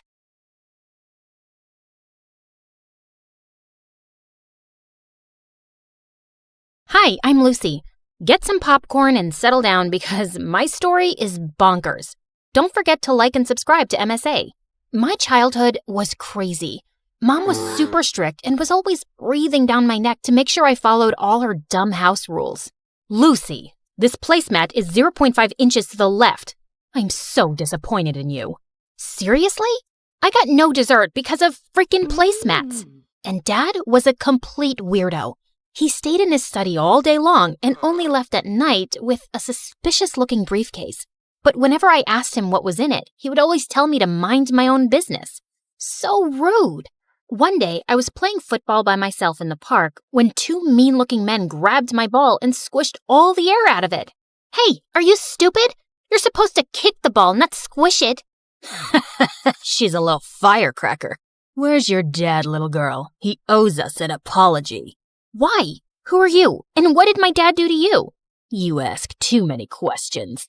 Let's just say your father isn't a very nice man. Selfie! And they took pictures with me and left. What was going on? I ran home and confronted Dad. He looked panicked but told me it was no big deal. But I wasn't going to let it go. That night, I sneaked out of my room like a ninja and tried to get into Dad's study. But suddenly, a loud alarm went off and red lights flashed all over the house. I nearly jumped out of my skin in fright. Dad was so furious, he made me write 200 times, "I will mind my own business." But the next day, he was gone. I looked for him everywhere and called him, but his phone was off. And I felt guilty. Had he left because of me? But Mom refused to talk about him. Aren't you even a little bit worried about Dad? He's missing. He's a grown man. I'm sure he can take care of himself. People said he's a bad man. What did he do? What if I told you about listening to idle gossip? And straighten your back. Ugh, she was the worst. Rather than go to the police and file a report, she moved us to a new city. I was so mad at her that I stopped showering for a week. Then I accidentally smelled my own armpits and nearly fainted, so I finally took a bath. But I stopped doing chores according to her ridiculous rules. Lucy, I told you to dry the laundry, not dye it. Oops. But I was only getting started. I always put the forks and knives in different drawers around the house after washing them and screwed up the TV remote so it wouldn't work properly. I dyed my hair orange and got fake piercings and tattoos, but told her they were real. She was so upset, she got me enrolled in an insanely strict school. They have uniforms and rules. I'm sure they'll knock some sense into you. Not if I knock them over first. St. Mary's was a mansion with super rich kids. The lawns were perfectly kept, and the halls were so clean they shone like diamonds. But I got in trouble on the very first day. I was putting my books in my locker when suddenly someone threw a hoodie in my face. Wear this. Your ugly face is gonna make me vomit. Then look somewhere else, creep. This is a respectable school. We don't want people like you, so you better clean up. She knocked the milkshake out of my hand and pushed me down in the mess. I saw red. I was about to get up and slap this crazy witch when suddenly a boy came running down the hall and stood between us. Picking on the new kid on the first day? You're really desperate for attention, aren't you, Crystal? Mind your own business, Anthony. This is my school, not your dad's office. What I say goes. Maybe I should give him a call and we'll see who really runs this school. Crystal looked furious. She flipped her hair and left with her minions, and Anthony helped me up. Hey, I'm sorry about Crystal. Just because she's the principal's daughter, she thinks she can boss everyone around. Thanks for coming in like a knight in shining armor. I always wanted to save a damsel in distress. Oh, you didn't save me. You saved her from me. But the teachers at the school were like Mom Pro Max. They gave detention for everything. Need to sharpen your pencil twice a day? Detention. Spend more than 5 minutes in the bathroom? Detention. The last straw for me was when one of the teachers took away my bag of candies and threw them in the trash. Just keep your candy at home. Mom is a bigger candy police than the teachers. One time I had more than one M&M and she took me to the dentist for a cleaning. That's intense. Come over to my place and we can play video games and eat all the candy you want. Anthony's house was bigger than the White House. There were guards all over the place and a whole room dedicated to gaming consoles, snacks, and a freaking cotton candy machine. Fart in my face to wake me up because I must be dreaming. You are so weird. We played till our eyes hurt, and it was the best time I'd ever had in my life. Over a dinner of greasy burgers, I told him all about my parents, how we'd moved so suddenly, and how I'd never had a normal childhood, and how Dad left. I think Dad was a criminal or something. That's the only logical explanation. Is that why he disappeared? Maybe. This is the best burger I've ever had. Mom would freak out if she saw me eating this. That just shows your mom really cares about you. My dad builds bridges and has a whole list of rules that he needs to follow strictly or people's lives could be in danger. Your mom is just trying to build a strong bridge. I'd never really thought about it like that. Maybe Mom wasn't so bad. But Anthony was so wrong because when I got home, Mom was waiting for me in the living room, boiling with anger. How dare you go to a friend's house without permission? Do I even know these people? You'd know about my friends if you cared about anything other than your stupid rules. You're grounded. I hated my life at home, and Crystal was making me miserable at school. She was the student body president and was always after me for breaking some rule, which she made up herself.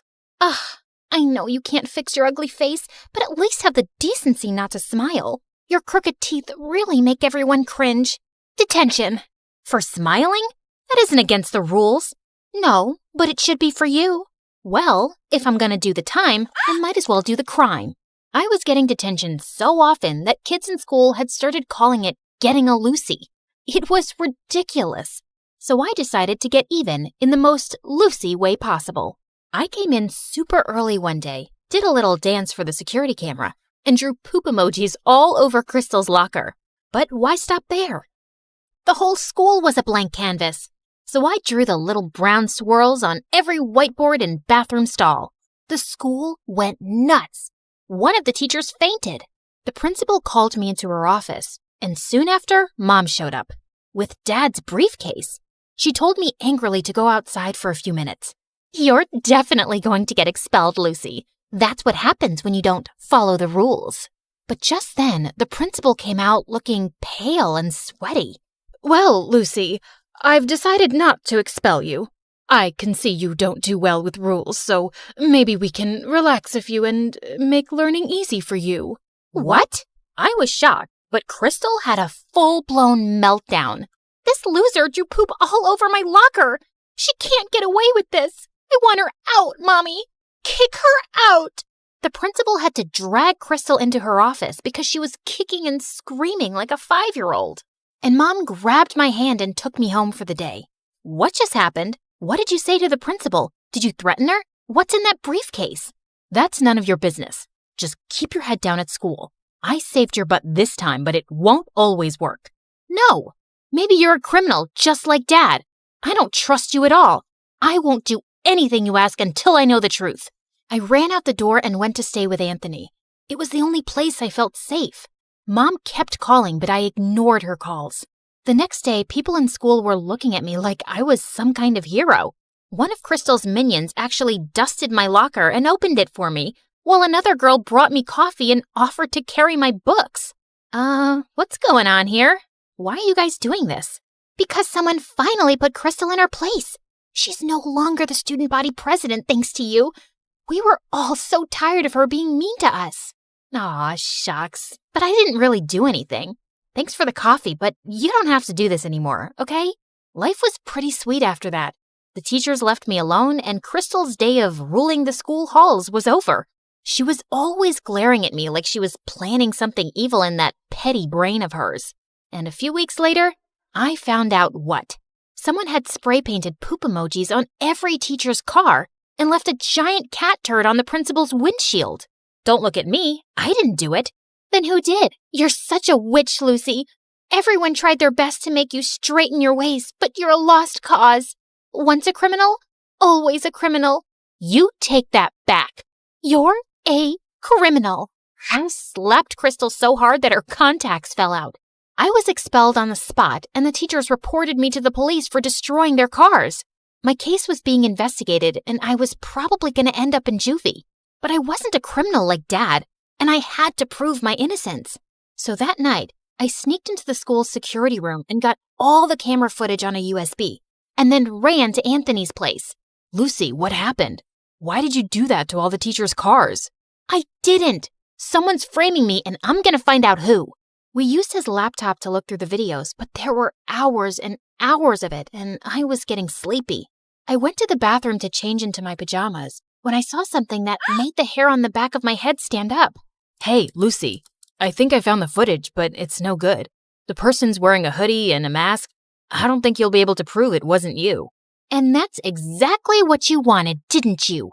I threw the hoodie and mask in his face. They had the same spray paint stains as the one used to make the emojis.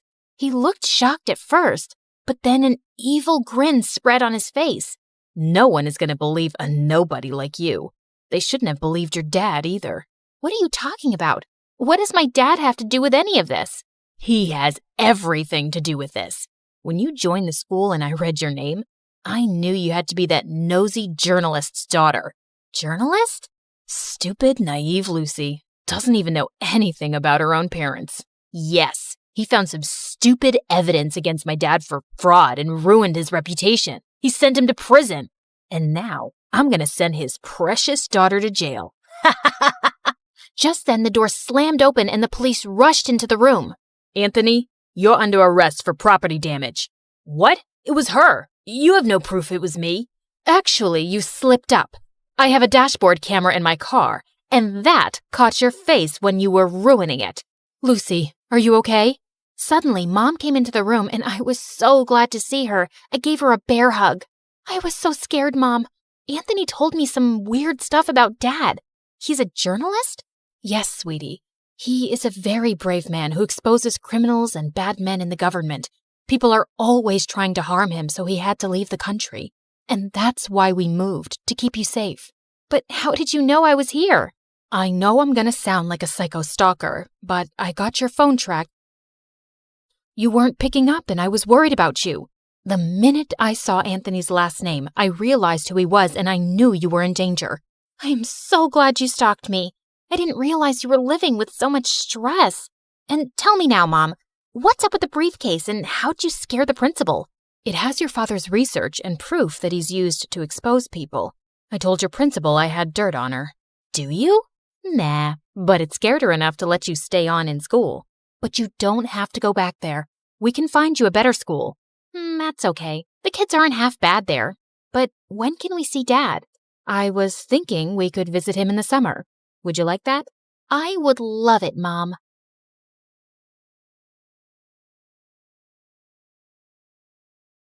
I was just a month into my freshman year at college, and I never in a million years would have guessed that the night I was pinned against the bleachers of the school football field by bullies was the night that would change my life forever. Well, Sydney, you have two choices. You can kiss my shoe or lose your hair. I have a rule that I never kiss cheap shoes. Now get away from me. Oh, look, she's gonna cry. I have a lot of practice holding in my tears, and these bimbo bullies weren't gonna break me. Hair grows back. I guess you've made your choice then. After they threw me to the ground, I prepared myself for what was coming, but a voice boomed from behind them. What the hell do you think you're doing? Leave her alone. The girls turned around and sprinted away. The person walking toward me was silhouetted by the field's lights, so I couldn't see him. When he got close and helped me up, I saw who it was, and my jaw nearly fell off my face. Are you okay? Did they hurt you? It was Ian Gallagher, the son of the president. He also just started at my school and was the image of perfection. Flowing blonde hair, a chiseled jaw, and deep green eyes. Other than my pride? No, but there wasn't much of that to begin with, so I'm good. Thank you. Maybe you and Sydney should go get some food, Ian. Who was this guy, and how did he know my name? Yes, absolutely. Are you hungry? Joe Jr.'s Diner is just up the street. I'm Todd, Ian's assistant. Our driver will be happy to take you and then bring you back to your dorm room afterward. Right, Ian? Yeah, absolutely. Please stop saying absolutely. Absolutely. I mean, right. I wasn't sure what was happening here, but whatever it was really frickin' weird. Okay then, shall we go so you two can eat and get acquainted? Can you two hold on for just a minute? I need to pause this here. As you already guessed, my name is Sydney, and it would be awesome if you clicked like and subscribe.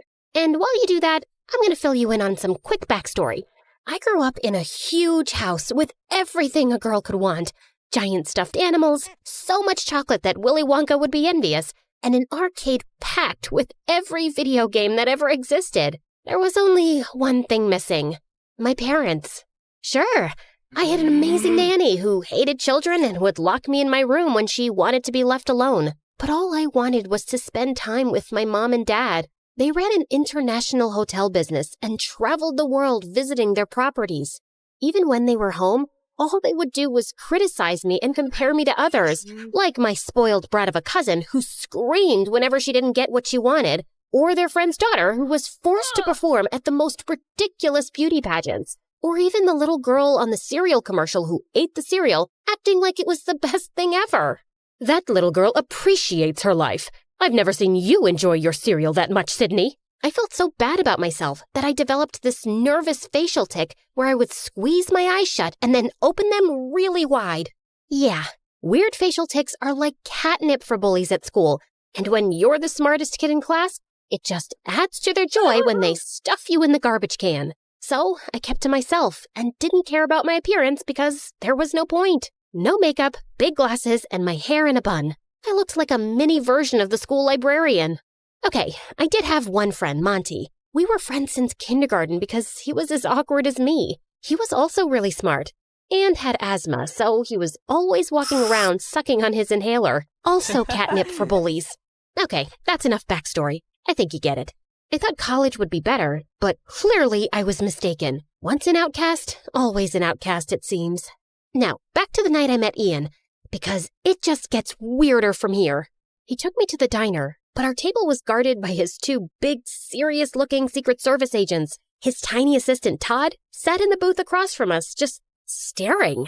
Sorry about all this. It must be really weird for you, Sydney. This? Weird? Nah, I'm used to it. Happens every time I meet a president's son. He laughed. Someone actually thought I was funny besides me. And then he leaned in. Just imagine that your whole life is like this. It was manageable when I was a minor because the media left me alone. But now that I'm 18 and my father is running for re-election, it's like every move I make is under a microscope. Sometimes I just want to disappear. In a weird way, I completely understood. I felt the same way, except I always wanted to disappear. Just then, reporters swarmed into the diner and started taking photos of us. Todd signaled for us to smile, so I did, but I had absolutely no idea what was happening. Okay, that's enough. Everybody out. Why do they want pictures of me with the president's son? My own parents didn't want pictures of me. I think it's time you head back to your apartment, Ian. If it's okay with Sydney, I'd like to stay and chat some more.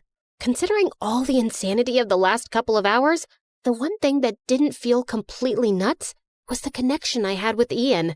It's like we instantly got along. I'd like that. Yeah, no. Sorry, we're leaving. Car's waiting outside to take Sydney home, so it's time to say goodnight. I couldn't believe how Ian's assistant was treating him like a child. And then I felt something touch my hand underneath the table. Ian slipped me a piece of paper with his cell number. But then Tiny Todd stuck his face in mine. Listen to me carefully, Sydney. Under no circumstances are you to try and make any contact with Ian unless you check with me first. Is that clear? Sure. Good girl. And if he or the press tries to talk to you, you call me. Wow, this little man just good-girled me. Yeah, no. Maybe I won't feel like it. Well then, I'll make a single phone call and have you expelled, which I will also do if Ian learns about this conversation. So we're going to keep this between you and me, right? I was frozen. If I got expelled, my parents would disown me. All I wanted to do at that moment was to wrap my fingers around Todd's throat and choke him. But instead, I just nodded. When I got back to my dorm room, the first thing I did was call Monty. Yeah, we both applied to and got into the exact same colleges. And then, like the weirdos that we are, We chose to go together. That's crazy. So you hit it off with Ian Gallagher, like for real? I wouldn't say we hit it off, but I feel like we kind of get each other. You mean like you and me? Yeah, but the difference is, he's the president's son. But why me? Because you're amazing, Sydney. You're like the smartest person I know. You're funny, you're not deserving of Ian's attention, that's for sure. That's not true. You're deserving of anyone's attention. You're just saying that because you're my best friend. I want to call him, but I'm scared his tiny jerk assistant will find out and get me expelled. So don't let him find out. I stared at the number on the piece of paper for like an hour before I got the courage to call Ian. And then, late that night, he snuck out of his apartment and picked me up. I'm so glad you called. Now hold on to me. They let you have a motorcycle? Nope. They have no idea. And then we sped down the road, and it was thrilling. I actually had to pinch myself to believe that I wasn't dreaming. We raced up to a narrow, twisting road to a spot that looked out over the city below. Wow, this view! I found this spot when I first got to school. I needed a secret place to get away from everything. My dad, his re-election campaign, Todd. He was so sincere. When he looked into my eyes, I thought I would melt into a big puddle. He's such a jerk. He really is. Why do you let him treat you like that? Why don't you just fire him? I wish I could. My dad hired him to manage me, and now you're in it too. I'm so sorry. What do you mean I'm in it too? He then handed me a copy of the morning newspaper. On the front page was a photo of Ian and me at the diner with the headline, Ian Gallagher's new college girlfriend? I couldn't believe what I was seeing. If you never want to see me again, I totally understand. This is my life, but it doesn't have to be yours. I had spent my whole life avoiding attention, and here I was, about to be on the front page. My instinct was to run away as fast as I could, but Ian needed someone, and for some reason, that someone was me. We just sat on a rock and talked and laughed for hours, but as the sun came up, Ian looked at his watch and panicked. Oh no, they're going to be looking for me. We have to go, now. We sped down the road, but suddenly there were flashing lights behind us. It was the police. At that moment, I knew I was going to get expelled. My life was officially over. But instead of being pulled over, Ian floored it. We raced down the road away from the police car. Forget about being expelled. I was going to jail. Ian pulled behind a tree and shut off the motorcycle lights. We watched as the police car sped by. My heart was racing, but Ian looked at me, and we both just burst out laughing. The next day, when the papers came out, I walked through campus, and everyone at school was just staring, including the 3 bullies. All I could do was smile. For the first time ever, I cared about how I looked. Monty went with me to get a prescription for contact lenses, then to the salon to get my hair done, and finally to Sephora to get a makeover. Listen, Sid, something feels off about this whole thing with Ian. Wow, is somebody getting jealous because someone else is taking up my attention for once? No, that's not it at all. You said it yourself. Why did Todd know your name? But I wasn't listening. All I could think about was seeing Ian again, and then the cosmetologist turned my chair around. So, how do I look? That bad, huh? You're beautiful. I hugged him as hard as I could. I don't know what I would have done without him all these years. For the next few months, Ian and I snuck out nearly every night and went on crazy adventures. We went to a closed amusement park and turned on one of the rides, did a Ouija board in an abandoned house, and went for a midnight swim in the park fountain. During the day, I struggled to stay awake in class, and my grades went down, but I didn't care. I was falling in love. I was so caught up in Ian that I barely ever saw Monty anymore. I didn't even care that Todd kept posing us for the press. Until one day, when things took a dark turn, Todd had Ian and I meet. Well, look at you 2 lovebirds. It just warms my heart. I didn't know you had one of those, Todd. Every day there's a new surprise. Ian tried to contain his laughter, but Todd was not amused. When the press gets here, Ian, I want you to kiss Sydney. Ian and I hadn't kissed yet, which I thought was strange, but I felt like he was just taking it slow. Then, out of the corner of my eye, I saw Monty sitting alone on a bench eating his lunch. Is that necessary, Todd? Of course it's necessary, Ian. And I want you to kiss her like you mean it. Understand? What the heck was that supposed to mean? Why wouldn't he mean it? And like clockwork, Ian's bodyguards ushered a dozen reporters over to us, but Ian looked so uncomfortable. He gave me the most awkward, quick kiss. Now, I'm no kissing expert, but I would have to say it was pretty terrible. I looked over and Monty was gone. Ian and I got to the back seat of his limo. Todd got into the front and just exploded. What the hell was that? I'm sorry, Todd. I'll do better. For your father's sake, you better. For your father's sake? What does that mean, Ian? What does it matter to you, Sydney? You're not bullied anymore. People admire you, which I'm guessing is a first. So be a good girl and keep your mouth shut. Hey, don't talk to her like that. Or what, Ian? You gonna fire me?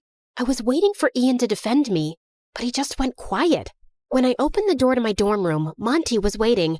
I had given him his own key at the start of the year. I was so happy to see him. Monty! But that happiness didn't last long. You're being played, Sid. Played? Oh, stop it, Monty. You and Ian? It's a setup because his father is running for re-election, and Todd was hired to craft his image for the public. You're just jealous because I fell in love and I'm spending my time with someone else. And then Monty held up a printed photo of Ian embracing another boy. I did some digging and this was Ian's high school boyfriend. Boyfriend? You're saying that Ian is... Yes, I'm so sorry, Sid. And they're using you to give off the image that he's straight, so it doesn't affect his father's re-election campaign. Wow, Monty, you are pathetic. I was a loser until I met Ian, and you're just upset that you're still one. I can't believe I was ever friends with you. Now get out. Monty looked like I just slapped him as I slammed the door in his face. That night, when Ian picked me up, I told him I wanted to go to our spot on the cliff overlooking the city. I'm so sorry about today, Sydney. The pressure to perform in front of the camera just... Before he could finish, I held up the photo. Have you been lying to me, Ian? Where did you get that? Who cares where I got it? This is the reason why you've never kissed me, isn't it? Todd says if the world finds out about this, my father will lose. I was furious at myself. Monty tried to warn me, but I didn't listen. And now I've probably lost him forever. But it all suddenly made sense. Right. Choose a girl with low self-esteem who wouldn't question what was happening, who would be so thrilled with the attention that she would just go with it. And these adventures at night, were they part of it? Not at first, but the police officer that first night ID'd me, and Todd thought it was a great idea to keep them going. He threatened to tell my dad if I told you. I'm so sorry, Sydney. I never wanted to hurt you. Your dad doesn't know about you? No, that was the only photo ever taken of my boyfriend and me in high school. And Todd found it too. Goodbye, Ian. Sydney, you need to see this through until the election. My dad is coming to campus tomorrow, and if you're not there, Todd will have you expelled. Doesn't matter. I'm dropping out anyway. I'm done. Ian dropped me off in front of my dorm, and I turned to him one last time. If you want to live your life trying to be someone you're not just to prove yourself, it will crush you. Trust me. The next morning, my face was puffy from crying. I loaded up my car with all my stuff and was preparing to head home, back to a life where I wasn't worth anything, back to face the judgment of my parents who already thought so little of me. I got into the car and tried to close the door, but it didn't budge. Monty was standing there holding it. What are you doing here? Stopping you from making a huge mistake? Didn't you already try that? Yeah, well, that's what best friends do, right? And then I just lost it. I am so sorry. I was such a huge jerk. Why do you even want to talk to me after those horrible things I said? I don't deserve you. Because I love you, Sid. I always have. Why do you think I chose this school? It was to be with you. And then he kissed me with a passion that I had never experienced before. My body felt like it was plugged into an electrical outlet. The president's about to speak. Shall we go watch? Why would I want to watch? And so we went to the football stadium, where Ian was standing on the stage next to his father. Todd was standing behind them. And as I stand on the cusp of the next presidential election, I want to hand the mic over to my son Ian, who means more to me than anything in the world. During my dad's first election, nobody paid attention to me because I was only 14 years old. But now that the world is paying attention, I want them to meet my true love. And suddenly, the boy from the photo walked onto the stage. The whole stadium burst out into applause. It was incredible. And then Ian turned and hugged his father. Todd looked horrified. After the speech ended, the Secret Service let Monty and me backstage, just in time for Todd to walk out. I hope you enjoyed your time here, Sydney, because you're as good as expelled. Nah, but you're as good as fired, Todd. Ian walked over, and for the first time, Todd looked terrified. You can't fire me. But I can. Mr. President, I was only doing this for you. Who told you to do that? You harassed my son for years and misused the power I gave you. Get him out of here. And the Secret Service dragged him away, kicking and screaming. It was glorious. I forgave Ian, and 4 years later, he and his boyfriend became the best men at Monty's and my wedding, at the White House. My parents were there, glowing with pride, but winning their approval didn't matter to me anymore. I was happy that at least they were there. And finally, I was just happy being me.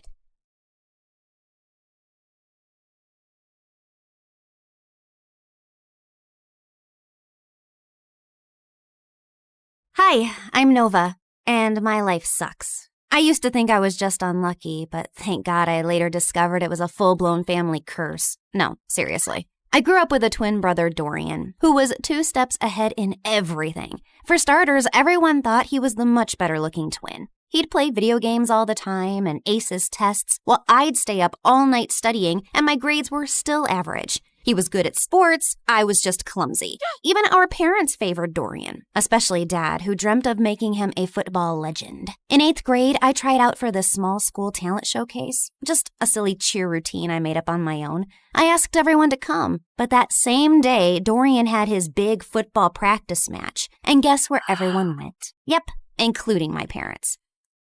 What's going on? Your brother scored the winning goal at his big match, so we called all his friends over to celebrate. So you missed my talent show for a dumb match? You participated in a talent show? Why? You're so uncoordinated. Just last week you tripped over a sock and hurt your head. Thanks, but I don't need your judgment. I'm just saying, maybe next time choose something you're good at. Oh wait, you can't. You're bad at everything. Shut up or I'll kick your face. Ugh, so annoying. I ran upstairs fighting tears when I heard a soft voice calling from a bedroom down the hall. Nova, is that you? That's Ella. She's my younger sister, and she's been sick since forever. Doctors didn't even have a proper diagnosis, just a fancy name that meant they were still trying to figure out what was wrong with her. And since our parents were too busy making Dorian a star, it was usually left to me to look after Ella, which I didn't mind at all. Hey, how was your talent show? What did Mom and Dad say? They never came because Mighty Dorian had a match. So what? Did you have fun?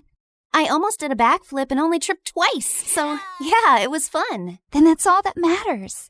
Talking to Ella always made me feel better, but I could never tell her how I really felt. My problems just seemed so pathetic compared to everything she was going through. Even at school, I mostly kept to myself while Dorian hogged the spotlight. The only time people spoke to me was to ask for Dorian's number, so I barely had friends. Until I met Maya in high school. She was new and asked me if I could show her around, and we hit it off right away. We liked the same music, same shows, and I finally had someone I could pour my heart out to. She was the only person I felt free and happy with, but that changed on her 18th birthday. Maya decided to throw a costume party. I was gonna be French fries, and she was gonna be ketchup. It was gonna be epic. But when I got to her place, I was the only one in a costume. I checked my phone wondering if I'd missed a text from Maya, but nothing. And worse, I found her standing near the pool talking to Dorian. Oh, wow. Looks like someone didn't get the memo. What is he doing here? And wasn't this supposed to be a costume party? Oh, shoot. I thought I texted you. I wanted to have a costume party, but Dorian thought it was stupid for an 18th birthday. And since when did you start taking advice from Dorian? Since we started dating. What? He asked me out last week, and I said yes. Why? Of all the men on the planet, why him? And you couldn't stand that there was finally someone who liked me more than you, could you? Would you stop overreacting? You look like angry McDonald's French fries, and I can't take you seriously. Also, my feelings for Maya are totally genuine. Genuine my butt. Everyone at school knows you change girlfriends faster than you change underwear. Maya, listen to me. Whatever garbage this guy's been feeding you, it's not worth it. But I love him. No, you're infatuated. Like every normal girl your age is with some butthead like him. Come back to your senses. Fine, I can see this is a total waste of time. So before I embarrass myself any further, I'm leaving, and we're done. I stormed off dramatically, only to walk straight into the birthday banner. I tried to fight it, but stumbled and knocked over an entire balloon arch. Maya ran to help me, but I spun around mid-fight and accidentally slapped her in the face. Did you just hit my girlfriend? I grabbed a paper cup and hurled it at Dorian's head. Ow. Wow, that really hurt me, Nova. How will I ever recover from this concussion? Everyone laughed as I ripped the last streamer off my leg and stormed out, and went straight to Ella. She was the only person who'd understand me. Oh, wow. You look tasty. I don't know about tasty, but I am definitely tragic. Mom never let me have fries. Said they're too oily. Here, take a bite. It might cheer you up. You're weird. And you're stuck with me. And I put my head down, and we dozed off. The next morning, I woke up to a bunch of missed calls from Maya, but I ignored them. So she sent me a bouquet with my favorite ice cream scoops, flew drones past my window with "I'm sorry" banners. At one point, she actually climbed up to my window to talk to me, but I just drew the curtains and ran into the attic so she wouldn't find me. I was looking for some boxes to hide behind when I accidentally knocked one over and a diary fell out. It had my grandmother's name on it, with a photograph of her standing next to someone who looked exactly like her. And there was a note. Lumiere se dara kinsol, veher dul ambrax? What? That's what it said, written in this bizarre language I've never seen before. Luckily, someone had scribbled a translation underneath. To break the curse, balance must be found. One light shall rise, one shadow bound. I read more and found out that my grandma had been overshadowed by her own twin, too. So she teamed with a psychic named Margot and crafted spells to break the twin curse, a generational cycle where one twin always thrived while the other faded into the background. I knew it sounded ridiculous, but this just couldn't be a coincidence. I was constantly lagging behind Dorian, not because there was something wrong with me, but because I was cursed. The note also said that to unlock the curse, like and subscribe to this video and leave a comment. Gotcha. She didn't write that. But seriously, like and subscribe. Things are about to get weird. I had to find out more, so the next day I skipped school and tracked down the psychic Margot. It wasn't too difficult since Grandma had her address in the diary, and by afternoon I was already knocking at the door of a rundown apartment. I waited for some old witchy lady to open the door, but instead it was a girl not much older than me. Sorry, I think I must have gotten the wrong address. No, you're in the right place. We've been expecting you. Like me and the spirits. They told me you were coming. You're Nova, right? Hilda's granddaughter. You know me? I know a lot of things. Like it's gonna rain in about 5 seconds and you should come in. And right on cue, it actually started raining. Freaky. Anyway, I walked in and the girl told me she was Margot's granddaughter and her name was Coco Lin. My dad's Chinese and my mom's American. They couldn't decide whether to give me a Chinese name or an English one, so they mashed them together. Kinda has a ring to it if you say it on repeat. Coco Lin, Coco Lin, Coco Lin. Cool, right? I think it's very cool. Like, it's also pretty cool that I'm my grandma's reincarnation. I've retained some of her memories and her power to see the future, talk to ghosts, and read your star chart, yada yada. In fact, before I was my grandma, I was this super rich woman who went on a ship, met this cute artist. He was poor. I was loaded. We fell in love, but then the ship crashed and he died. Like the movie Titanic? What? Never mind. Can we just get to work, please? I gave her the diary, and she invited me into this small room. As I settled into a beanbag, Coco Lin took the diary in her hands. Then suddenly, she threw her head back dramatically. Before I could ask if she was okay, she snapped her head forward like a possessed owl, then started spinning in slow circles. Then she dropped to her knees, flapped forward, and after a full minute of silence, popped back up. All done. The curse is now reversed. Whatever once belonged to your brother is now yours. Wait, what do you mean by reversed? I wanted you to end the curse.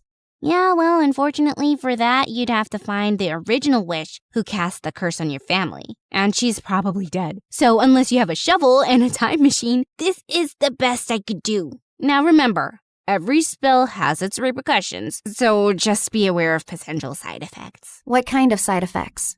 Mild nausea, headaches, nosebleeds, and in rare cases, hallucinations. It depends. On what? On how badly cursed you are. Just kidding. I fixed the curse, remember? You'll be fine. Would you like some tea? but I just thanked her, paid her fee, and got out of there as fast as I could. The whole way home, I kept thinking if what I'd done was wrong. But was it really that bad if Dorian suffered a little? Also, Coco Lynn was kind of a weirdo, so I wasn't too sure if her chaotic head Roomba fixed anything. But boy, was I wrong. I looked around and I froze. This wasn't my room. It was bigger, with velvet curtains, a chandelier, and a full-length mirror. I jumped out of my bed and pulled the curtains, only to see a massive, perfectly manicured garden with fountains and a freaking swan. Why am I in this place? How did I get here? I checked my phone. It showed the same date as yesterday. Okay, this is clearly a dream. Ow! Ow! I pinched myself hard, and seconds later, Mom burst into the room. Oh my God, Nova! Why did you scream like that? I thought some stalker tried to jump into your room again. Again? When was the first time it happened? Oh, my poor baby. You've been so traumatized lately, you've probably blocked out everything.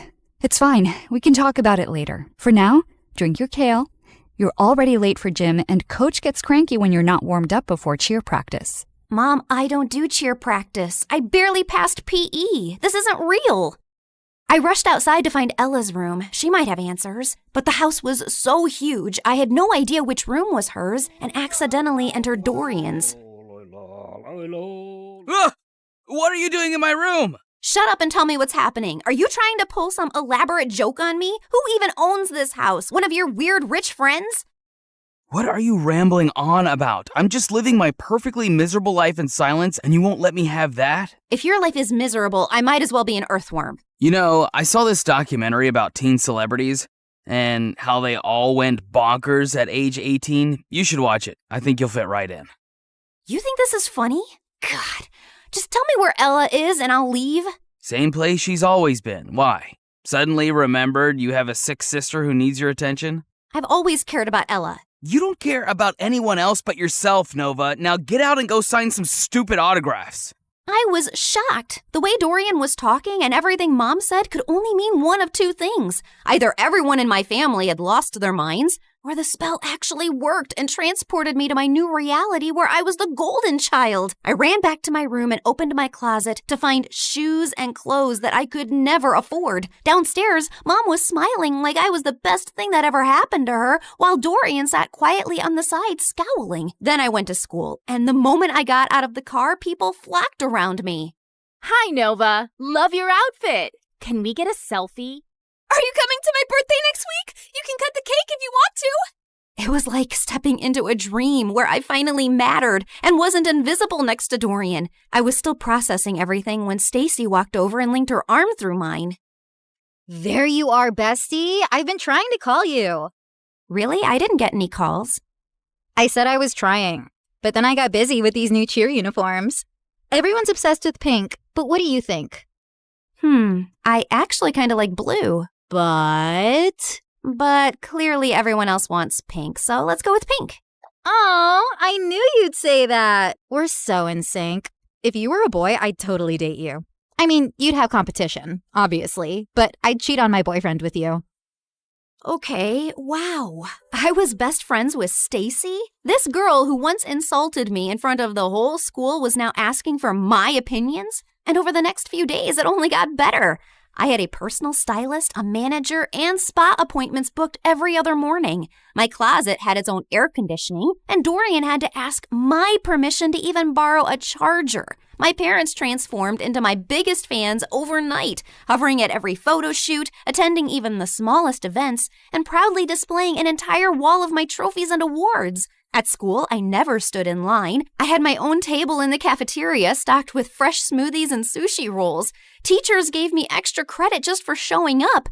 And one afternoon, I got a letter from a college I hadn't even applied to offering me a full scholarship because they liked my vibe. My life was perfect, and it was everything I ever wanted. Until it wasn't. Because Stacy was as obnoxious as ever and was getting on my nerves. Oh my God. Who died and left you that hideous skirt? And why are you carrying a Prada purse when I don't have one? You need to pay fashion tax. What? You know, do my homework, pack my lunch, clean my sneakers, that kind of thing. Now hurry up, I'm hungry. The girl ran off in tears, and I turned to Stacy. Was that necessary? No, but it's fun. And why are you being all judgy today? Did you forget the time you bullied that new girl, Maya? She was so terrified of you, she literally transferred schools. I bullied her every day. You made fun of how she dressed, the way she spoke, and then when your loser brother started dating her, you totally snapped. My God, I'll never forget the tantrum Dorian threw when she left. I even have a video. Stacy shoved her phone in my face and I watched in shock. Dorian was having a full-on meltdown while I stood there laughing like a maniac. Seriously? What? And that wasn't even the worst part. The girls on my cheer team laughed and joked until I walked in. Everyone on my modeling team walked on eggshells around me. I even overheard this girl say that I should get an exorcism because I had a devil living inside of me. This one time during a shoot, my makeup artist accidentally dropped a brush. I reached down to pick it up and she recoiled like I was gonna hit her. I'm so sorry. I'll get a new one immediately. Hey, it's just a brush. Don't worry about it. You're not mad? Why would I be mad about an accident? While the photographer was adjusting his camera, I overheard two assistants whispering. She seems different today. Last week she threw hot coffee at me because I got her the wrong brand. Remember when she made Tina cry because she accidentally walked into her photos? Poor girl's still in therapy. It felt like I jumped from living under Dorian's shadow to being the most hated person on earth, and it was heartbreaking. But what truly got to me was that at home, Dorian barely looked my way, and Ella never came out of her room. And every time I tried to meet her, Mom would freak out. Her disease is contagious, sweetie. You know that. I can't lose another daughter to that stupid illness. I really wanted to see her and share what I was feeling, but I was too swamped with photo shoots, press events, and parties to process it. Has anyone ever tried snail mucus coffee? Apparently, it's very good for your skin. I'm already having my vitamin C, D, E, G, H, Y, Z, Q to keep my nails shiny and healthy. You know what, guys? If you hang upside down for at least an hour and a half, you will get the reddest cheeks ever. Or you could get a brain hemorrhage and die. Excuse me? I'll just be right back. Jeez, how lame were these conversations? If these people were the cream of society, I'd rather be skimmed milk. The rest of the night was just as bad. The music was too loud, the people were fake, the food looked fancy but tasted like chalk. Then my date asked me to dance, and I accidentally stepped on his foot so hard he started limping. I rushed to grab him a first aid kit and came back to find him making out with a waitress. Ew. I just wanted to leave. I was walking to my car when I spotted someone across the road. Maya was standing at a stall selling t-shirts. I dropped everything and sprinted toward her. Maya! Oh my God, how are you? Leave or I swear I will call the police. Look, I know you're really angry at me and I deserve it, but I swear I didn't mean to. You didn't mean to ruin my life? Come on, Noah. You and I both know you bullied me because you're evil. But honestly, you did me a favor. That school wasn't for me anyway. The only good thing that happened there was meeting Dorian, and I'll always be grateful for that. But you, I never ever want to see again. Please, Maya, I said I'm sorry. I'll do anything to make up to you. I'll buy all your t-shirts. I don't need your charity, Nova. But if you really want to help me, then help me sell these. You're a professional model, right? She pulled out a pile of tees with the most chaotic slogans I'd ever seen. This too shall pass, like a kidney stone. The only X I want is extra money. Nice. Who came up with these? Of course I did. I've always been really creative. That's true. By the end of the night, Maya and I had sold every single t-shirt in her stall. We even clicked a bunch of pictures, and when I shared them on my Instagram, Maya's business exploded overnight. She called me the next morning telling me how people were begging for restocks. Someone even asked if she shipped internationally. I'd finally used my popularity for something good, and I was happy. But that changed the moment I entered school the next day. Why were you hanging out with peasant Maya yesterday? It's all over your Instagram feed. I was just trying to help her sell her stuff and apologized for being completely moronic. You did not. It's against every rule book ever written for mean girls. Once you bully someone, you never apologize to them, especially not if they're as ugly as peasant Maya. Stop calling her that. She's a brilliant and hardworking girl, and she's 10 times the person you'd ever be. 10 times fatter, sure. She's a real inspiration for stretchy t-shirts. Say one more word about her and I swear. Or what? You'll cry into your organic kale smoothie? I have a better idea. And I launched myself at Stacy, but she didn't even budge. Instead, she smiled and punched me. Then she jumped on me, pulled my hair, elbowed me in the stomach, and I almost threw up. I thought I was gonna die when a bunch of girls rescued me. Later, while I sat outside the nurse's office with an ice pack on my face, I overheard a group of girls whispering nearby. Wow, Nova really thought she could take down Stacy? That girl's made of iron. I heard her mom's Russian. She came here illegally, then married some rich guy, and that's how Stacy got all her money. My maid's cousin works at their house. She says Stacy lives like a trash gremlin. Her room smells like stale yogurt and wet socks. Ugh, gross. Imagine strutting around like a queen bee while your closet is a health hazard. If I were Nova, I'd wash my hands with bleach just to get the smell off. They kept going, but I tuned out. Not because I was offended. Honestly, it all made sense. Stacy didn't rule the school out of confidence. She did it to distract people from the disaster she actually was. Anyway, I was feeling better, so I decided to take the day off and go home, when suddenly Dorian came running down the hallway. Nova, it's Ella. They're moving her to a hospital. Her condition's getting worse. The world blurred for a second, and I pushed Stacy out of the way and ran through the gates. We reached the hospital and saw Mom and Dad were sitting in the waiting room. Where is she? What happened? She took a turn for the worse. The doctors are doing everything they can. I sat down slowly. Ella, my baby sister, my sunshine. She was the only person who ever believed in me, and she was suffering. I buried my face in my hands, and that's when Dorian snapped. Is this all your fault? Dorian, please. No, Mom, she needs to know. I've been trying for months to act normal, but no more. What are you talking about? You were supposed to babysit Ella, but instead, you chose to sneak out and go to your dumb party with her in the back seat. You'd barely gotten the car out of the driveway when you crashed into another car. You blacked out and Ella took the hit. She's been in a coma ever since. But Mom told me her condition was contagious. That's why I couldn't see her. Well, she lied. Because you hurt your head too and forgot all about the accident. And Mom didn't tell you so you could live your perfect little life like the golden child you are. I swear, if something happens to her, I will never forgive you. And he stormed away, leaving me totally shaken. I bullied my best friend. My brother couldn't even look at me. And my little sister was in a coma because of me. This wasn't the life I wanted. I stood up quietly while everyone was still talking to the doctor, slipped out of the hospital, and ran straight home. I stormed into the attic, flung open every box until I finally found the diary. The next morning, before going to the psychic's house, I went to the hospital. I just had to make sure Ella was okay. And thankfully, when I got there, she was sitting on her bed smiling. I stopped a doctor walking by. Is she okay? Yeah, she had a seizure, but it shocked her system so hard, it jump-started her like an old car battery. Guess sometimes being on your deathbed has its perks. I took one look at Ella's face and walked in.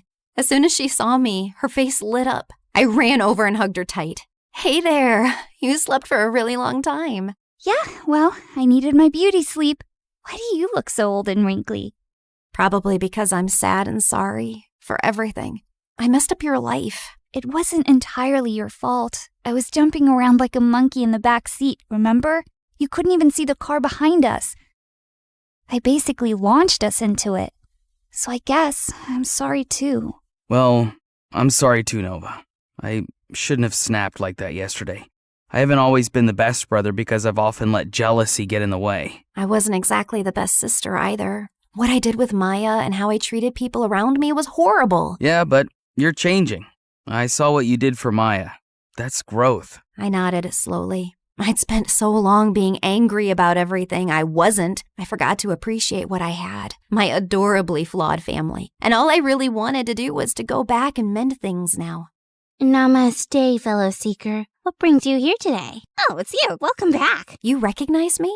Why do you always ask the same question? Of course I do. I can see through dimensions too. Like in one of my parallel lives, I was this really hot girl who lived on the streets doing odd jobs until one day this handsome rich guy asked me to be his date. He bought me clothes, took me to parties, and eventually fell in love with me. Like Pretty Woman? Yes, I was a very pretty woman. But enough about me. Tell me what you need. I told her I wanted to reverse the curse, and Coco Lynn stared at me blankly. Are you sure? Once I reverse the curse again, the spell will seal itself. No more rewinds. So make up your mind.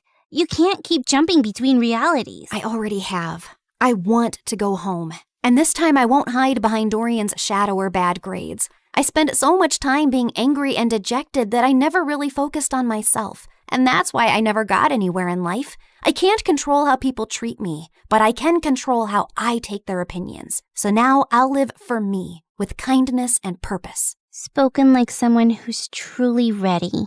She stood, cracked her knuckles, and started chanting. The candles flickered, the walls shimmered, and then everything went blank. I woke up to the smell of burnt toast and the sound of birds. I sat up slowly and looked around. My old room, my old posters, my old creaky fan spinning above me. I rushed to Ella's room and found her sleeping peacefully. Then I went downstairs and saw Dorian kicking the ball like a dork. I ran and tackled him in a giant hug. Oh my God, I missed you. Get off me. You broke my streak. Now I have to start all over again. Well, so do I. That morning, I got dressed and walked into school. And for the first time, people noticed. Not because I was a model or because I had 1 million followers, but because I held the door open. Because I helped a kid who dropped books. Because I smiled at people. For real. And that's when I realized that life isn't about being the favorite. It's about being someone you can be proud of, even when no one's clapping.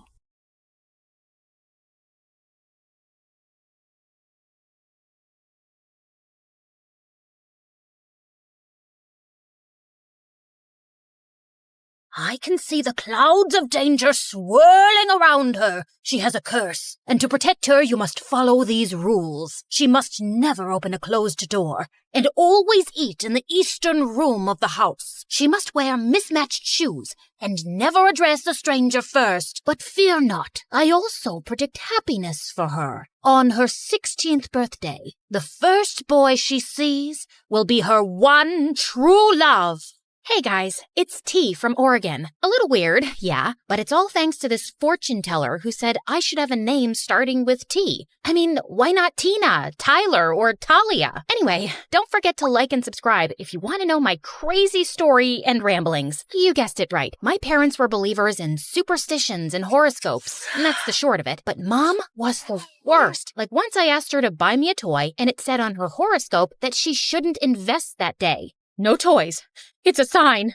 I didn't understand it at the time, but when I was 5 years old and I was at my aunt's house playing with her cat, I opened the back door, and suddenly an enormous box full of dishes and glasses came crashing down in front of me. It slightly hurt the cat, and an icy chill ran down my spine. My mom was totally right. She knows best. My parents immediately took me to the fortune teller for more advice, but they couldn't find her anywhere. She was gone. So they removed all the doors in our house and told me to stay inside. But Mom, what fun am I gonna have inside? Oh, honey, I'll play with you. My parents did their best to make me happy. We would play The Floor is Lava and build blanket forts, play hide and seek, and play makeup games. But growing up, when I tried to ask anything about the prophecy, Mom reminded me about my safety. A part of me also believed it, especially when I dreamed about my one true love and all the trips we would take together. I had a map full of pins with my ideal destinations, and I knew all the capitals of the world by heart. He will open all the doors for me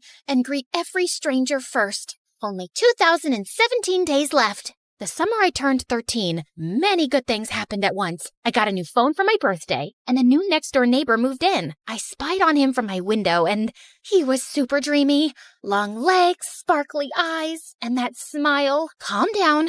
Maybe he's just cute from a distance. Since his room was just across from mine, I used to zoom in with the camera of my phone, but all I could see was the spider crawling down the wall and a poster for a video game he liked. Bingo! I downloaded the game on my phone, and only 2 players in my area. That must be him. Yeah, we girls make the best detectives, right? I went from fighting imaginary potatoes to defeating trolls and orcs online, and it was so much fun, and he noticed me. Hey, you're pretty great at this. Want to team up? Sure, you're pretty good too.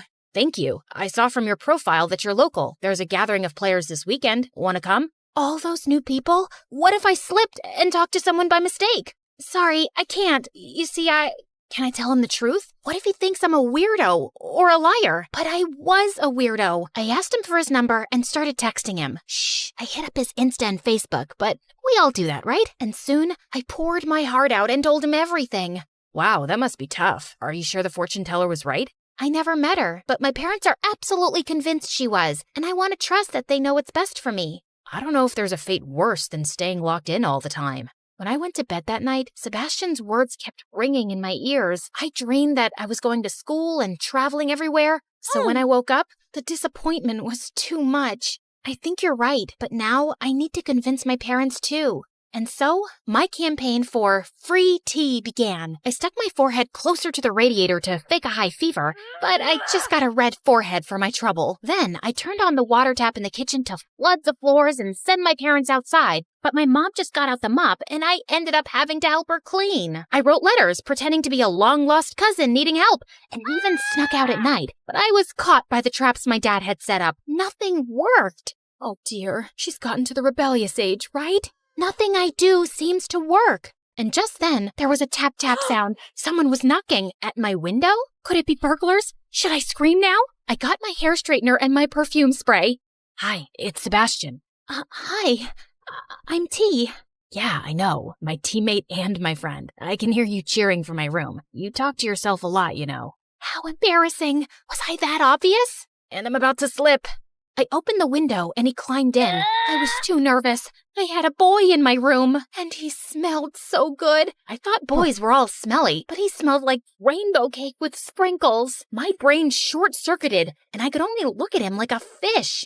I apologize for scaring you. I've tried to visit you before, but your parents always sent me away. RT is very frail. She can't have visitors. I'm here to help you. Is there something your parents believe in more than a curse? No, they're obsessed with it. And just to make extra sure, my mom checks the horoscopes too. The horoscope! That was the answer. Sebastian printed a free daily horoscope and put it every morning under our front door. Then, we set out to make its predictions true. On the first day, I had him hide out of the window with the water hose. Look, this horoscope says it'll rain with a clear sky. And look outside! It's raining, but the sun is also shining! The next day, he put a super smelly fish under the hood of our car, and the day after, he threw a ball at our window, which landed in my mom's soup. All of it was predicted by the horoscope. This went on for a few months, and Sebastian even asked some of his friends to set up predictions for my mom. She believed in it so much, she wouldn't leave the house without checking it. It's time to make our move. Look, Mom, it says that girls named after a drink will have good fortune all year. I'm sure this counteracts the fortune teller's warning. This horoscope is never wrong. I really want to go to school. I'm not sure. But T's all grown up now. She knows she must not open any doors, right? Yes, of course, Dad. I finally enrolled in school. The evening before my first day, I was super nervous. Am I doing the right thing? What if the fortune teller was right? What if something terrible happens? I tried a million outfits, and Sebastian stood at his window, giving the outfits votes with a paddle like in a fashion competition. It doesn't count if you give me all tens.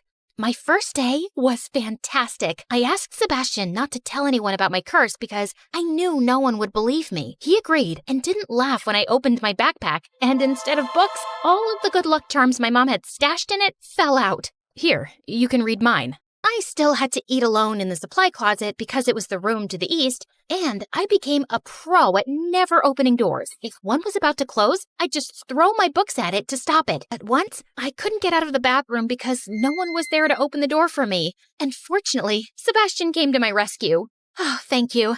I was about to climb into the cubicle. You can't really believe this rule about the door, T. There's no such thing as a curse. What if there is? I'm not so sure I can risk it. Or, I don't want to put anyone else at risk. As my 16th birthday approached, I eagerly anticipated meeting my one true love. But I like Sebastian. He's kind and funny, and he wants to travel too. I just needed to make sure I gave fate a little help. Again. So the morning of my birthday, I stared at Sebastian's window, waiting for him to appear, but the blinds never came up.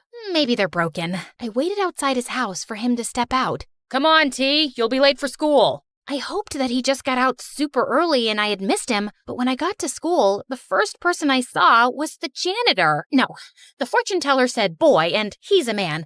I still have a chance. So I kept my eyes closed and started inching toward my class. Hey, watch out. OMG, it's Francis. He was the hottest guy in school. He was tall, had the best hair, and was in a band. All the girls in school wanted to date him, but he'd never gone out with anyone. Aren't you the girl who always eats alone in the supply room? Yeah, I know it's weird, but No, I dig it. Make your own rules, you know? What's your name? T. Wow, that's a cool name. Unique. See you around. He smiled at me, and suddenly, everything was really warm. Oh no, maybe I'm sick. Wait, no, that's what happens when you blush. Does it mean he is my one true love? What about Sebastian? I called Sebastian. Why aren't you at school? I got food poisoning, and I'm sick at home. Sorry, I didn't get to wish you a happy birthday in person.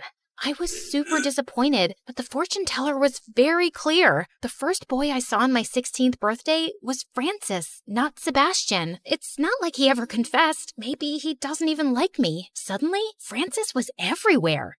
Wow, you decorated this supply closet like a restaurant. I'm participating in a door opening competition. Let me help you. Oh, this is your house? Wow, what a coincidence.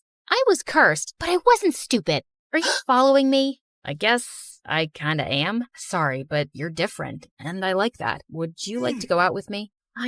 Crash! I turned around and saw Sebastian looking at me from his garden. He seemed super angry, but before I could say anything, he stormed back inside. Remember, T, he's not your one true love. You don't have to feel bad. He's my friend, and he'll understand. I started going out with Francis, and I became super popular. Everyone wanted to be like me, and the supply closet became so crowded that there was a line outside to eat. The only one who avoided me was Sebastian. He even stopped playing our video game. Now he was always angry, and one day he snapped at the teacher, and he was told to sit in her office. This is my chance. If I also get detention, we'll be sitting together, and he'll have to talk to me. So I stepped on my desk and danced as if I was at a party.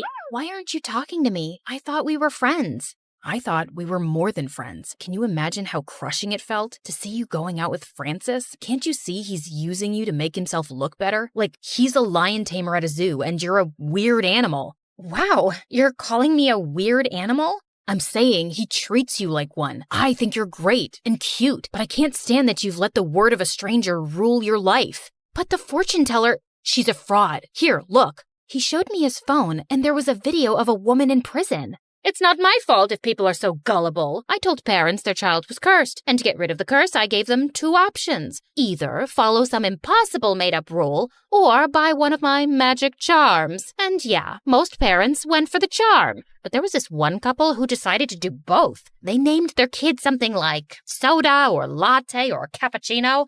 I mean, come on, guys, you're just asking for trouble with a name like that. I was so shocked, I almost dropped the phone, but Sebastian had left the room and closed the door behind him. I was trapped. Open the door. Nothing will happen. Trust me. This was the hardest thing I'd ever done in my life, but Sebastian is on the other side, and I trust him more than I trust anyone else. I closed my eyes, pushed, and I fell on the other side, right into Sebastian's arms. You caught me. I will always catch you.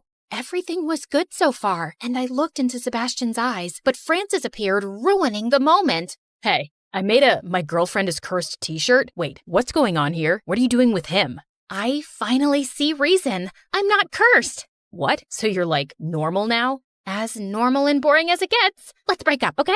Not even a teeny tiny curse? Bye, Francis. I had done the right thing with Francis, but I still had to talk with my parents. I ran straight home and showed them the video, but they wouldn't believe it was her, especially my mom. I love you guys, and you can believe what you want, but I can no longer follow your rules. I want to be free, and I don't want to believe in some silly superstition. I tried to convince them, but I knew it wasn't easy for them to change. But at least they understood that they wouldn't control me anymore. I went to school, I ate in the cafeteria, and I opened every closed door there was. Now, I have 18 ways to open doors. And yes, my parents get mad when I do it with my foot. And of course, I took Sebastian's face and kissed him in front of everyone. Because you should always follow what your heart tells you. The heart is always right.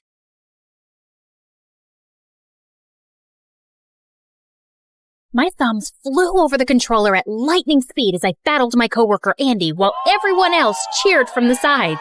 How did you get that level up? Where have you learned these moves? From the deep, dark corners of the internet, my friend, and I'm about to own your butt. With that, I unleashed my final secret move and blew up the enemy. You're a loser, I'm a winner, your mama's buying me chicken dinner. Suddenly, there was pin drop silence, and I turned around to face the Dragon Store Manager, aka Andy's mom. You have 10 seconds to clear up this mess and get back to your jobs. Or You're on fire!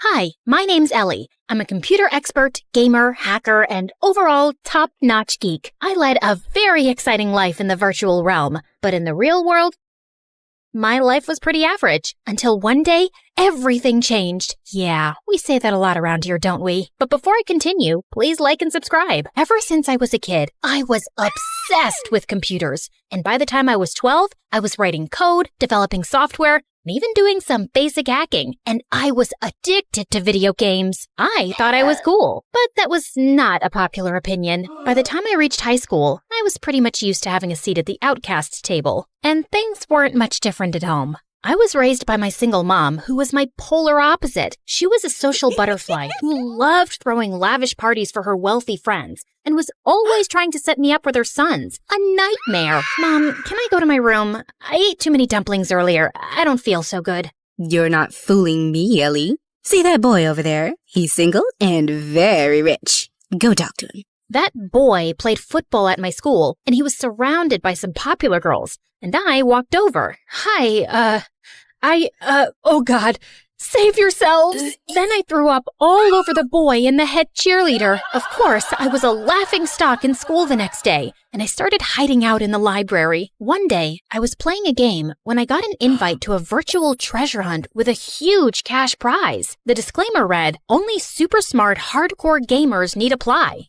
It was like someone was describing me. I breezed through each challenge, but when I got to the last level, my computer suddenly froze, and then it became lifeless.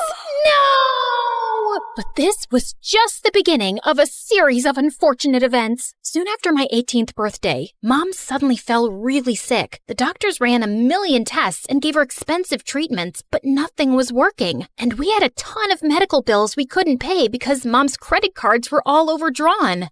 We're poor and I'm sick. Find a rich man so you can have a good life. How am I supposed to do that? Boys don't even notice me. We're poor.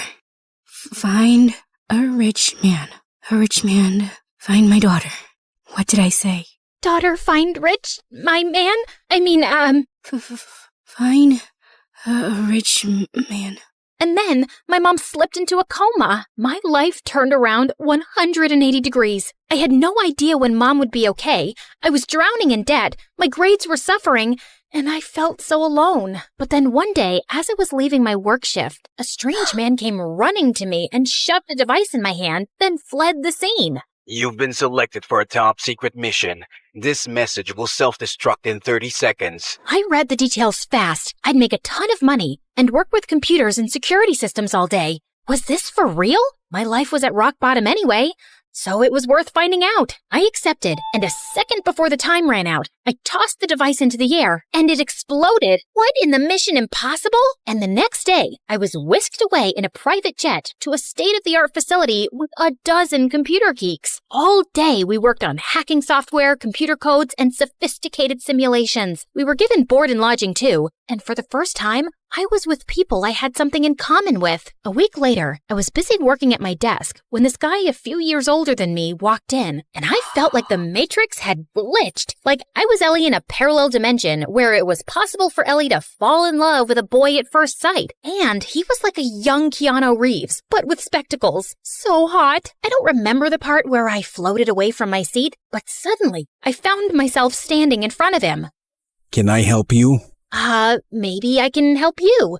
I'm very helpful. Help me help you. What? Sorry, ow, I just poked myself in the eye.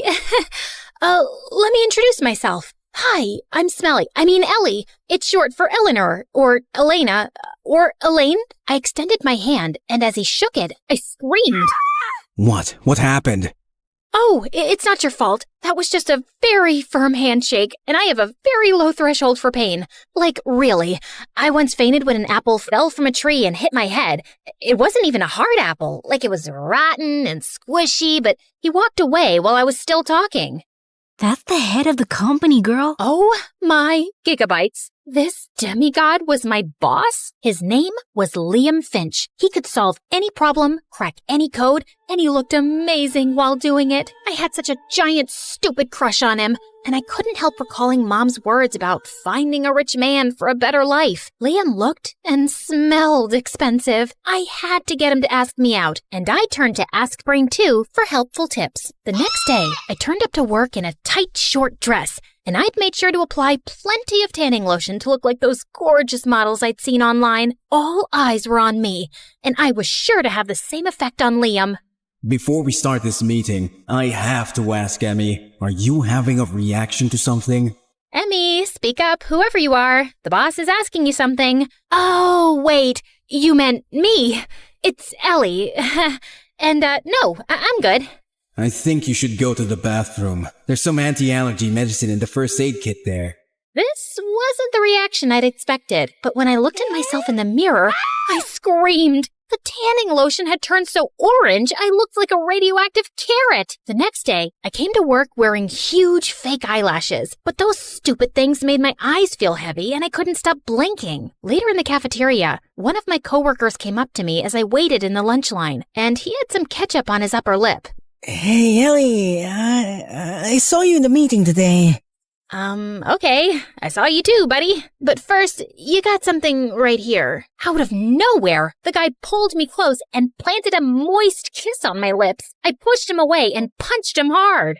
Ellie, what the heck? First you keep winking at me all through the meeting, and then you ask me to kiss you, and then you hit me?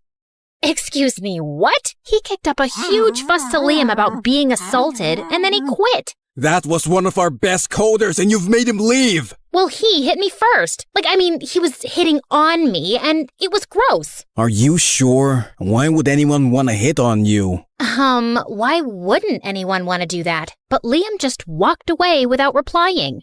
A couple of days later, Liam threw a small farewell party for his secretary, Jessica. She was so annoyingly model-like, and I couldn't be happier to see her leave. Hey, Jessie, I'm really sad you're leaving. Want me to help you pack? I'm very helpful. Wait, isn't that a company paperweight? No, it's mine. I brought it from home. I'm pretty sure it belongs to the office. But hey, it's just a paperweight. Are you calling me a thief?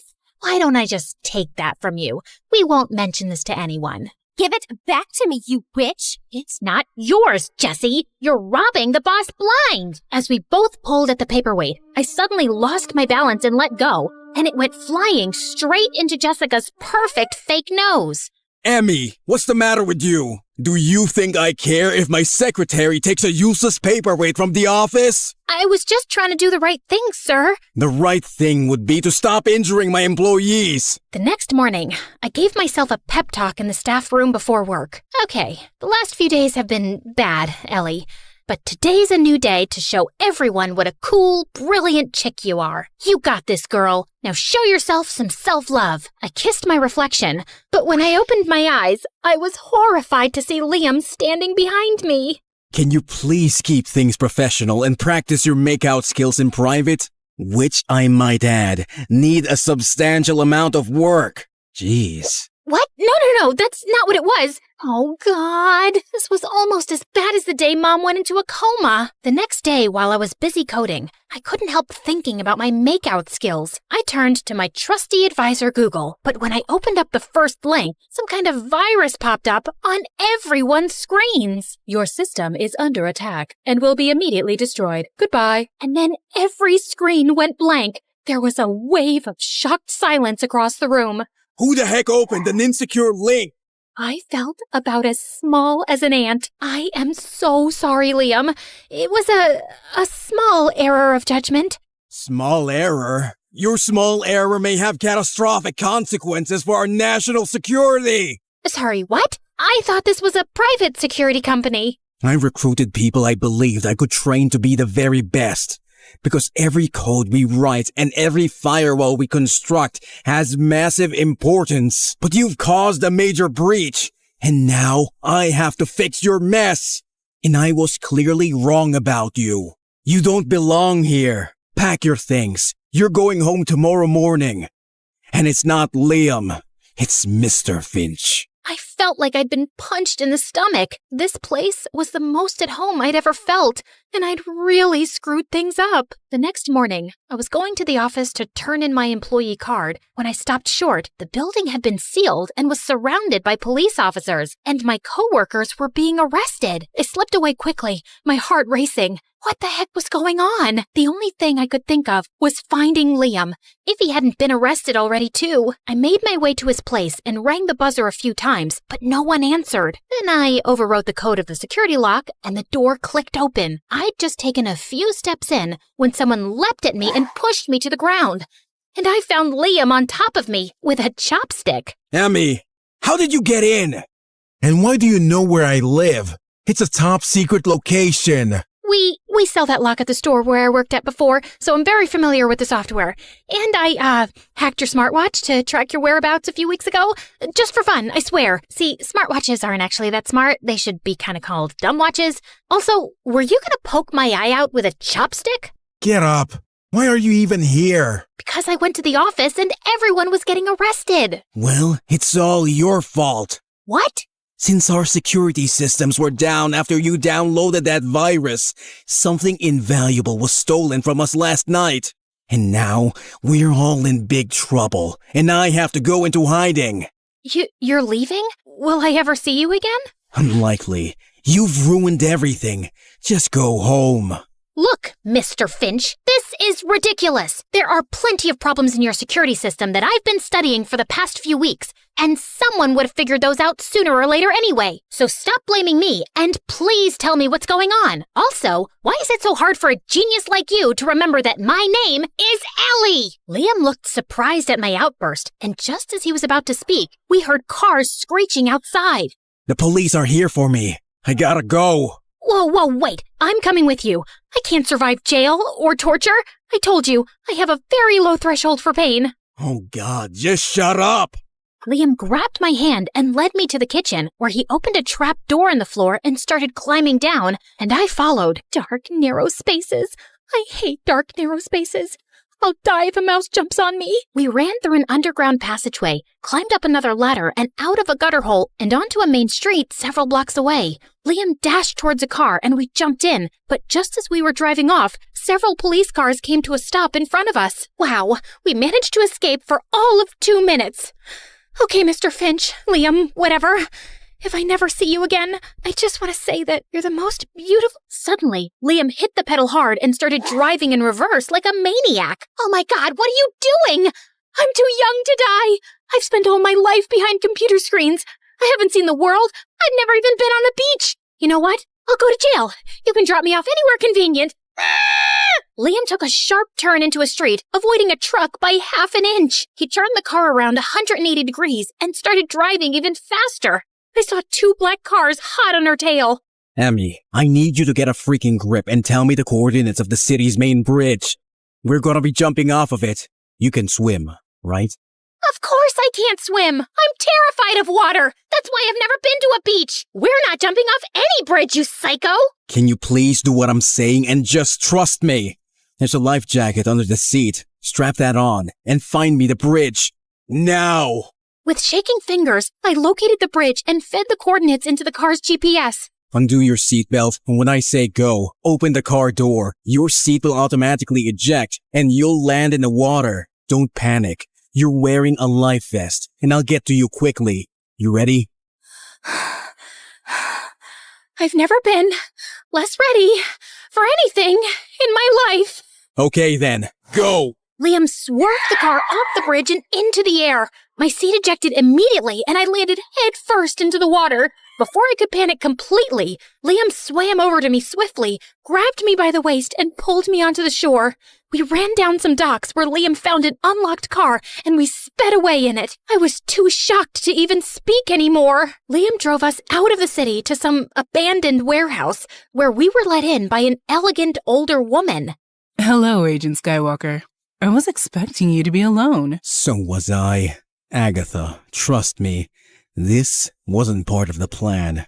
All right, I've had enough. Can you tell me what's going on, Agent Skywalker? Liam finally told me that he was a CIA agent who had been assigned the task of recruiting a special security team to protect the government databases and national secrets. But there's another CIA agent who has gone rogue, and yesterday, she broke into our facility and stole the key to a new weapon the government's developing.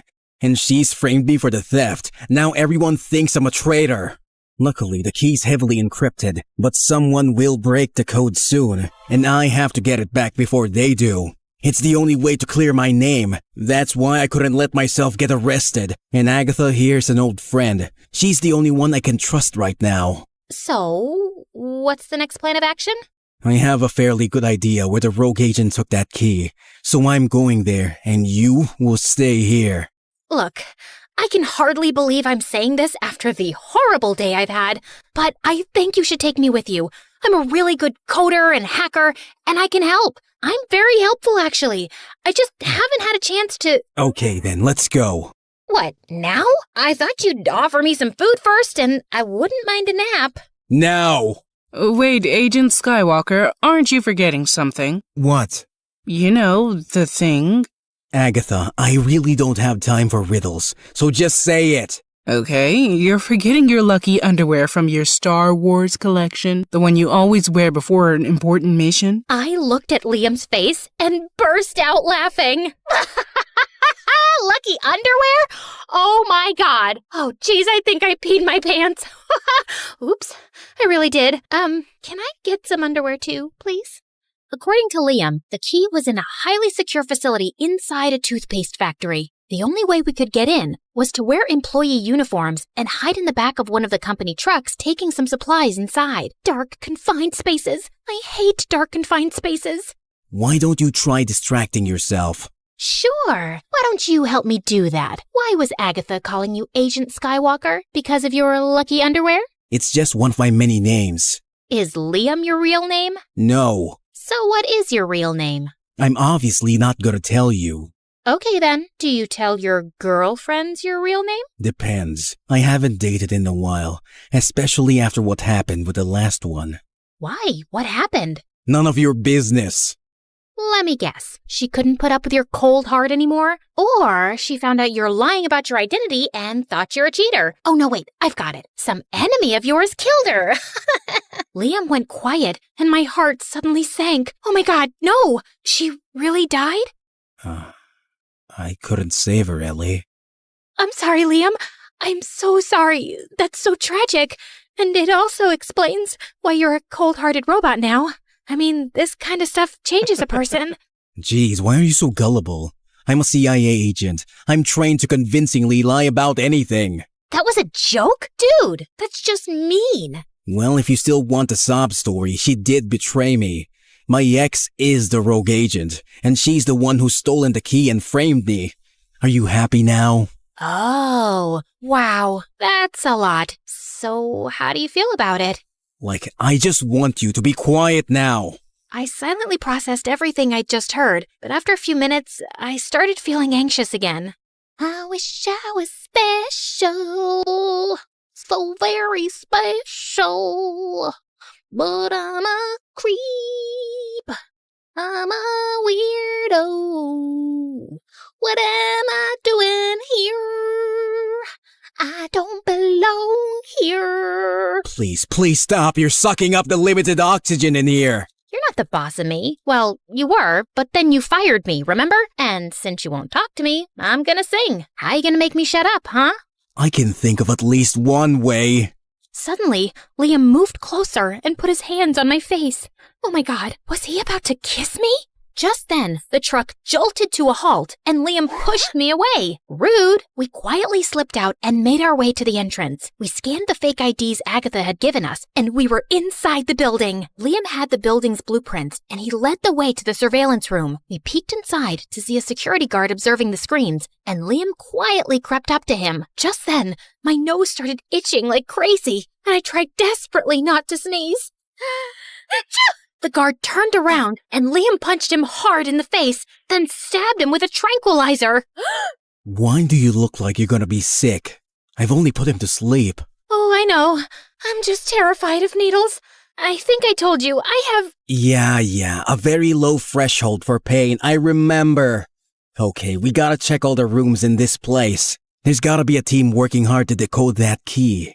We scanned all the screens, but it seemed like there was hardly anyone in the building. Just then, I spotted an empty room with only a glass case in the center. Liam, do you think the key's in that vault? Yeah, it looks like it. Listen, Ellie, I need you to hack into their system and find out whatever you can about the security measures in that vault. I'm gonna be by the door to keep an eye out. You got it. I was totally lost in my work when suddenly my eyes flitted to one of the screens. Liam, what did you say your ex-girlfriend looks like? I don't think I said anything. Would you say she's a skinny supermodel type with lovely blonde hair, a perfect jawline, and very, very long legs? Yeah? Why? Well, if we don't scram out of here in the next 3 minutes, I think you're about to be reunited with your ex. She's coming this way. Liam grabbed my hand and we ran out and down the corridor like crazy. Suddenly, security alarms started blaring all over the building. I guess she found the unconscious guard in the surveillance room. Ellie, why have you stopped running? I'm so out of breath. I'm a computer person on my butt all day. Not used to running. Suddenly, Liam swept me up like a sack of potatoes, flung me over his shoulder, and started running again. All the entrances were being sealed, and Liam managed to get through the last one seconds before it slammed shut. We went rolling onto the ground, then got up quickly and sprinted as some guards chased us. As soon as we got outside the gates, a car screeched to a stop in front of us. Get in! Hurry! Yet another narrow escape. Was the mission successful? Far from it. We didn't manage to get the information we needed to break into the vault where the key's being kept. What are you talking about? I downloaded every single piece of information on their system in this flash drive. This one. No, wait. Not this one either. It's the neon green one. It's my favorite. Aha! Here you go. What? Oh my god, Ellie. You're amazing! He pulled me into a hug, and I was so startled that I didn't even hug him back. I wanted to kick myself for this wasted opportunity. And when we got back to the safe house, I crashed onto my bed like a malfunctioned hard drive. I was exhausted, but I kept having nightmares, and at some point, I woke up in a cold sweat. Just then, I screamed to see a dark shadow hovering over me, and I punched it hard. Ow! Liam, what are you doing here? You were shouting in your sleep. I was just checking on you. Aw, you came to see if I was okay? Well, that's too much to hope for. I already know you're unhinged. Jeez, I think you've broken my nose. What, with these jelly arms? Come on, don't be a baby. A baby could punch harder than me. I'm not being a baby. Ugh. Since you're finally up, let me show you what we found from that information you got. Agatha and Liam then proceeded to tell me that we didn't need to break into the vault. Apparently, they'd discovered a foreign delegation was visiting the embassy in 2 days for a big event, and the stolen key would be exchanged there. The rogue agent, Princess Leia, will be disguised as a journalist. She will be secretly handing it over to this undercover foreign... Whoa, hold on. Your ex-girlfriend's code name is Princess Leia? Oh, now I get why you're Agent Skywalker. That's really cheesy. Can you focus on what's actually important? Leia might recognize you, Liam, even in disguise. I can get you in the building as the kitchen staff. But we need to send someone else in as a guest, preferably a pretty harmless-looking girl who can get close enough to the arms dealer to find out when the exchange is happening. I'm not sure I can. Wait, Ellie, you're a girl. Gee, thanks for finally noticing. She's not a trained agent. It's too dangerous. Yeah, man, stop putting me in danger. You'll just be like any other guest at the event, and I'll be close by and constantly in touch with you. Please, Ellie, this is my last chance before the key leaves the country. Okay, fine. You can act like a cute, flirty girl, right? I'm used to my mother throwing me at rich guys, so yeah, I have some practice. You should be prepared for anything. You know, once I was working the field, I had to kiss a mafia boss to distract him. It brought down his whole operation. She's not very good in that department, Agatha. I've seen her practicing in a mirror. That's not what I was doing. Look, I'm a pretty good kisser, okay? Well, it's an important skill any undercover agent should have. So, prove it. Prove it? How? You could just kiss me. Duh. What, like right now? Is that really necessary? Maybe she just finds you ugly, Agent Skywalker. I didn't say that. I mean, who would find him ugly? He's very good looking. That's just a fact. Like, I'm sure even a lesbian would find him attractive. Then it's just your bad kissing skills stopping you, I guess. Let's hope you don't need to use them. You know what, man? Just shut up. I suddenly grabbed Liam and kissed him hard. He kissed me back, and my brain exploded with fireworks. Well, that was not half bad. It was good. Great, even. Yeah, she'll be fine. I'm gonna get some more coffee. I'm proud of you, kid. 2 days later, as I was getting ready for the event, I felt sick with anxiety. Just then, someone knocked gently, and Liam walked in. Wow, you clean up nice. I mean, your dress is pretty. I think I'm gonna barf all over it soon. Don't be so nervous. I won't let anything happen to you. Here's your earpiece. It has a tracker in there. I'm just not cut out for this, Liam. I'm not so sure about that. Do you know anything about your dad, Ellie? My dad? No, I don't. He left when I was just a few months old. Yeah, because he was an undercover CIA agent too. What? Your dad was one of the best agents in the field, and he was brilliant with computers. He's not around anymore, but he served his country well. And finding you wasn't just a coincidence. We've been keeping an eye on you, and you proved you have his skills when you crossed every level on that treasure hunt game we sent you. So maybe you are meant for all this. It's in your blood.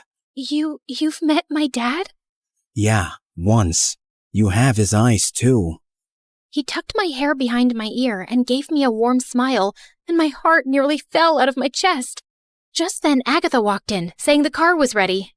At the event, I was looking everywhere for the arms dealer, and I finally spotted him. Just then, a tall, dark girl with glasses approached him and whispered something in his ear, and they both started walking out of the hall. Princess Leia is on the move. I think the exchange is happening now. Follow them to see where they're going. I'll come after you. I rushed out of the hall and saw them going down a corridor. They walked to the end of it and entered the room on the left. I inched closer, and as I tried peeking through the door, I suddenly lost my balance and fell inside. And all eyes turned to me. Oh, I'm so sorry. I thought this was the bathroom. Sorry. You can continue with whatever you were doing. Not so fast, girl. Ow, that hurts. Hey, maybe it was just a mistake. She seems like a harmless little girl. Oh, really? Is that why she's wearing an earpiece? That's my hearing aid. Who do you work for? What? I can't hear you. Look, we can't do the exchange right now. This place is probably surrounded by federal agents. Leave immediately. I will create a distraction. And you, girl, you're staying here. Sit down. I plopped my butt into a chair as the girl took out a laptop and started typing like crazy. What you doing? You know, I'm very good at computers. You need any help? Oh, I'm just activating an explosive device linked to this laptop that will go off in 5 minutes and blow up half of this place. So that should create a nice distraction. What? I gotta run, babe. It was nice meeting you. Ciao.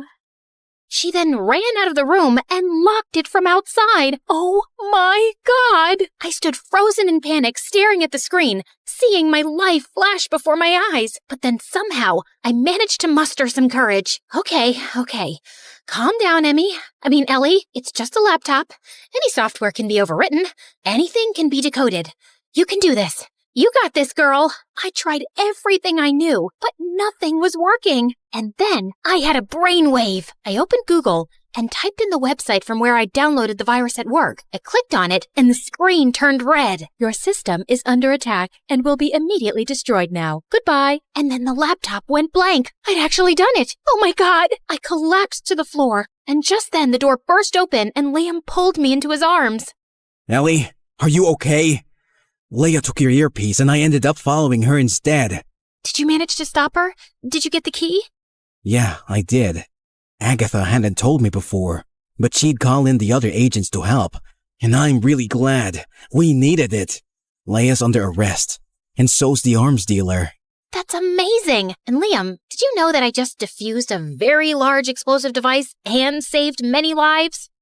You did what? The federal agents evacuated the embassy and scanned the entire building and found the device that had been linked to the laptop. You're a hero, Ellie. Seriously. You're the smartest girl I've ever met. I'm hiring you back immediately. We can train you to be a field agent. That's very kind of you, but I'd actually like to go home. Earlier today, I got a message from the hospital that my mom's out of her coma. She's been asking for me. Oh, wow, that's great news. But you can come back once she's better, right? You know what? I don't think so. Yeah, my dad was an agent, but I'm not meant for this life of high stress, crippling anxiety, and close calls. I'm just an ordinary nerd who's happy behind a computer screen. Okay, no field agent, just a desk job then. Ellie, I'm trying to say something here. I would personally like you to stick around. Maybe we can even go out for dinner sometimes. I owe you a decent meal. Look, Liam, it's not exactly a secret that I've had a giant crush on you since we met. But the truth is, I don't have a crush on the real you because I don't know the real you, and I probably never will. I mean, what's your real name? Liam just looked at me silently. Yeah, I thought so. But I get it. You're meant for this life, and it suits you. But it's not for me. Just one thing. Can I take this dress with me? It's all yours. I extended my hand and he shook it gently. Then I got into the car waiting for me and left. Back at home, I was overjoyed to see Mom doing well. And with my large paycheck, I was able to take care of all our bills and then some. Oh, my daughter, we're rich! Did you find a rich man? No, Mom. I worked very hard for this money. And I'm in charge of the finances now. But to celebrate Mom's recovery, I decided to throw her one lavish party with all her friends at Christmas. And I was trying not to zone out of a very boring conversation with some rich, dumb jock when suddenly the doorbell rang. Liam, what are you doing here? It's Norman. Huh? What's Norman? My real name! Oh, Norman! Ouch! That's not a cool name, dude. I know that. Listen, Ellie, I miss you, okay? You're crazy and you talk a lot, and you're an awful singer. There's never a dull moment with you around, because you're also smart and beautiful and adorable. And I tried to keep a cold front because I didn't want to get too close.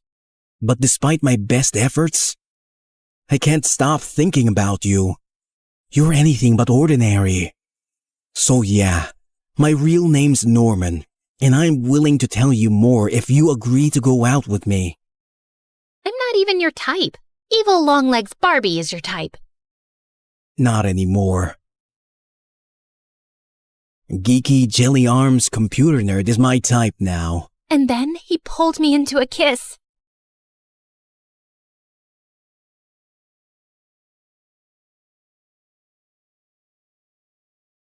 Does this mean you're like my boyfriend now? I like the sound of that. Can I tell my mom you're rich? I am rich. Like, really rich. Perfect. Mom, I found a rich man.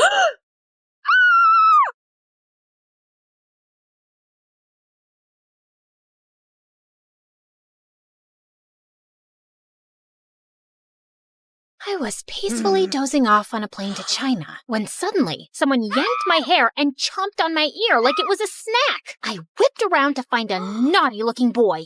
Ow! Seriously? Keep your teeth to yourself, kid. He then burst into tears and his mom turned to me. 你竟敢对他大喊大叫，他还是个孩子。 I wish I understood Chinese, but her dramatic glare made it clear I was the villain here. I tried to dive back into Dreamland, but the woman next to me had other plans. She woke up and started chewing her gum like a goat who hadn't eaten for 300 years. It was so loud that people from 30,000 feet below could hear it. Excuse me, could you tone that down, please? Tone down the what? Oh, great. Her voice was even more annoying. I shrugged it off and reached for my trusty earphones instead. But before I could enjoy some music, the guy on my right suddenly smacked my shoulder. What is wrong with this flight? Everyone was driving me nuts. Left, right, front, and back. The culprit was so engrossed in some stupid adventure game on his phone. Hey, quick question. Do I look like a punching bag to you? A little bit. You can't play your stupid game without attacking a real person, you know. Chill, girl. It's called reflexes. Maybe if you had better ones, you wouldn't get hit. The audacity of this guy! I couldn't help but think, why do these online gamers waste their time in a virtual world when there's a beautiful one right outside the window? Real life is 1,000 times better. Or so I thought. Hi, my name is Alira, and I'm an aspiring photographer who loves traveling around the globe and capturing the most beautiful scenes and moments. I had always enjoyed doing it alone, but things took a wild turn when a weird and mysterious guy started tagging along and changed my life forever. Before I continue, please like and subscribe. After dealing with all those annoying passengers, I eventually fell asleep after listening to music while letting my imagination run wild. Soon enough, the plane finally landed, and I headed straight to my beautiful hotel. I took a short beauty sleep while waiting for nighttime to roll around, and when it finally came, I excitedly jumped out of my bed, took my camera, and immediately rushed outside. Stunning views, beautiful people, inviting lights, glowing lanterns, and the sweet traditional vibes of China. Ah, this is the dream. Walking along the streets, I stumbled upon a guy sleeping on a bench. Judging from all the stuff around him, he must be homeless. Poor thing. I found myself clicking pictures of him, my camera perfectly capturing his struggles and hardship from every detail of his form. Just then, a green owl suddenly appeared from behind the bench, perched on the sleeping guy as if he owned him, and scowled at me. Relax, little buddy. He's all yours. To my surprise, the guy woke up and scowled at me too. Who are you? And what are you doing here? His eyes then lowered to my camera. Were you taking pictures of me while I was sleeping? Duh, I was taking pictures of the street, but you were blocking my view. It's not my fault you were sleeping there. That's a terrible excuse for disrespecting my private space. The private space? That's rich coming from you, who is sleeping on public property. Delete my pictures, or I'm gonna delete it myself. Don't you dare touch my camera! Do you have any idea what it takes to capture a beautiful moment or view? The countless hours, the right timing, the quest for the perfect angle. I pour my heart and soul into every shot. Those aren't just pictures. It's a piece of me, a piece of my struggle, my passion, my life. So please, don't take that away from me. I trailed off when I realized that he was now holding my camera and swiping through the shots. But how? So you're not only homeless, you're also a snatcher. Give it back, you jerk. I lunged at him to retrieve my camera, but he suddenly vanished. I spun around, and he was still swiping. This guy, I swear to God. In all fairness, you have quite a remarkable talent for capturing beautiful images. What do you think of me now? Just some lousy, try-hard photographer? I snatched the camera back, and this time he didn't resist. He practically handed it over. I immediately checked my gallery and realized he hadn't deleted anything. Relax. I usually don't meddle with other people's business. Unlike you. I tried glaring at him, but I felt like I ended up pouting, which made him smirk. Oh, well, at least I finally bumped into someone who speaks English. I'm so tired of racking my brains and using weird hand gestures to understand what the locals are saying. He ignored me and started picking up his things as if preparing to leave. So, where are you from? Not from around here. I see. Where are you going? I don't know. Maybe under the bridge, at the back of the junkyard? Just anywhere with a roof where I can recharge my energy, so I can continue my pursuit of answers to my questions.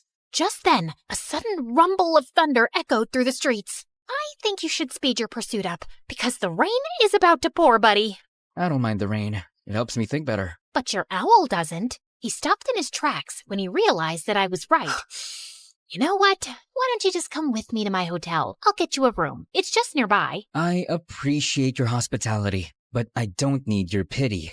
Oh, look. Mr. Grumpy Bench Guy is being such a drama queen.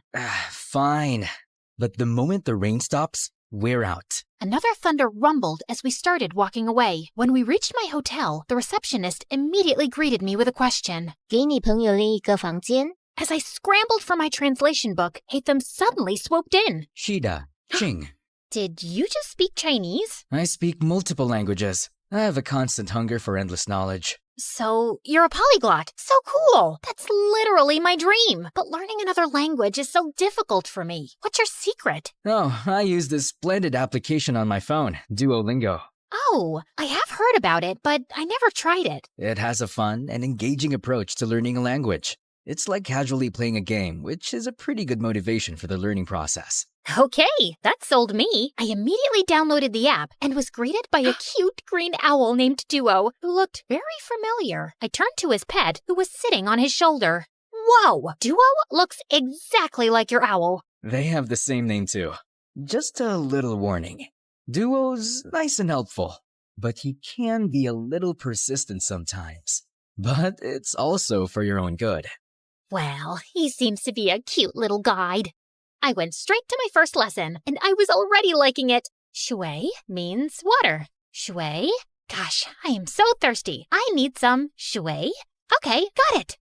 Okay, so this is my room, and yours will be that one. I was talking to him, but he seemed preoccupied with something over my shoulder. I turned around and realized that he was looking at my collection of postcards on the wall. To my surprise, he suddenly barged inside. Where did you get these photographs? Those are the places that I captured with my precious camera, and these right here are my goal destinations. They're beautiful, aren't they? He looked so ecstatic as he gawked at one of the pictures, like it was the most delicious meal he had ever seen. Where is this place? That's my next destination, the Tianzi Mountain. It's one of the reasons why I visited this country. Take me with you. Consider yourself lucky, my friend, because I'm going there tomorrow. I always preferred traveling alone, but maybe it was time for me to try it with a travel buddy this time, at least for a day, and just for fun. The next day, we traveled to the mountains, and when we got there, Haytham's calm demeanor instantly changed to ecstatic. The stone forest. An image of a familiar place seemed to have flashed right before his eyes. The stone, what now? He ignored me and started navigating the place, running around like he owned it. Dude, wait up! We rode a cable car, crossed a river, and jumped from one stone to another, and after an hour, I felt like collapsing. Slow down, Spider-Man. I'm not a marathon runner with endless stamina, you know. Jeez. When I finally caught up, I found him standing in front of a mysterious and ancient-looking monument. He fiddled with a rock against it, but nothing happened, and he looked super frustrated. Hello? I would really appreciate it if you would tell me what's going on. What is that thing? And what are you trying to do with it? This is a totem, and I need an electroelement to activate it.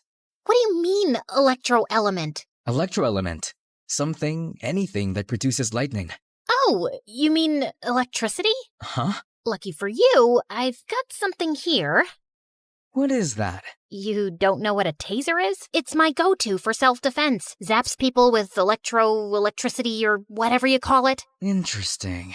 He immediately took it from me and tried it on the totem. After a few sparks, it suddenly got triggered and a glowing symbol appeared on top of it. Holy cheeky bananas! Is that a hologram or something? He found 2 more totems, and after doing the same thing to each of them, a strong streak of light came from above, forming a pillar. What in the world is happening? Is this some kind of secret experiment from the government? And what's your deal with all of this? I've been traveling from place to place looking for these runes. Since I'm not from around here, I don't know where to go. I need to activate these beacons in 6 places scattered around the world. With your knowledge and resources, things are going to get easier for me now. But for what? Why are you doing all of this out-of-this-world stuff? We need to go. Dude, you didn't answer my question. Sometimes, the journey to find answers is more important than the answers themselves. Whatever you say, Plato. After activating the first beacon, we embarked on a thrilling and action-packed adventure of a lifetime. After Tianzi Mountain, we rushed straight to Huanglong River, which Haytham kept calling Luhua Pool Liu. There, we had to light up some fire totems. There were 5 of them, but according to him, only 3 needed to be activated. Of course, those 3 we needed were surrounded by water. Great, right? Haytham was all business, using his fancy tricks to get those waterlogged totems blazing, while I just snapped pictures of these outrageous moments. Our next stop was the breathtaking Matterhorn in Switzerland, aka Dragonspine, according to my travel buddy, where we faced a puzzle with circular platforms and wall signs. The place was so cold that I had to huddle by fire torches just to keep myself from turning into a popsicle. I let Mr. Mysterious Smarty Pants solve the puzzle by himself while I continued my Duolingo sessions. You know I can't miss those streaks. With each beacon we activated, I felt a mixture of excitement and curiosity. What was this leading to? And why did it feel like the world had turned into one big adventurous playground? During our flight to our next destination, I found myself fully immersed in my new favorite app, Xin Chao Ten Toila Elira. You could take a break sometimes, you know? I need to learn the basics, at least for now, and I like how Duo keeps reminding me with his cute little expressions. When we finally reached Vietnam, I decided to try out what I learned by asking the locals about the directions. Xin Loi, Bang Ko Te Chung Toi Duang. The woman stared at me as if she was solving the most difficult math puzzle. Ko Te... Xin lỗi, nông ngàn cùng đích chỗ, chúng tôi viết đúng viết vinh, ha lông đục trong. Được chứ, bạn chỉ cần đi thẳng, rồi đi qua cái cây khổng lồ kia, sau đó rẽ phải và đi bộ khoảng 200 mét sẽ thấy một khoảng đất trống. Okay, I guess it was too early for me to attempt a conversation. After learning the direction, Hatham continued walking towards the bay. Ugh, why is this guy so good at everything? You still have a long way to go, Elira. I literally just started. Just wait and see. I'll be leading the leaderboard with an unbeatable streak in no time. I commend your determination. Keep it up. Soon enough, we were greeted by the beautiful emerald waters and towering limestone islands of Halong Bay, or as Hatham called it, the Golden Apple Archipelago. While I was snapping pictures left and right, Hatham got to work immediately. He solved a music rock puzzle thing, and after activating the place, we toured around the city and enjoyed their local food. I even tried conversing with the locals with the help of my brilliant travel buddy. It got me even more determined to learn more. So during our flight to Scotland, I got really busy with leveling up and earning rewards. I never knew that learning could be this fun. Learning could also be done in silence. Sorry. And soon, we finally reached our next destination, the Isle of Skye in Scotland, or as Hatham called it, the Star Snatch Cliff, Mondstadt. After walking around, we came across a green fan-like object. I watched in amazement as he applied some wind pressure to activate it, unleashing a powerful upward current. Whoa, that's so dope. So, what's next? Time to fly. After taking a large cloth from his bag and holding onto it, he wrapped his arm around me, and we gracefully floated in the magical breeze. I never thought I would experience flying like this, not even in my wildest dreams. If this is a dream, I hope I can keep enjoying it and not wake up too soon. Our imaginations know no bounds, Elira. They possess the extraordinary ability to unlock infinite possibilities.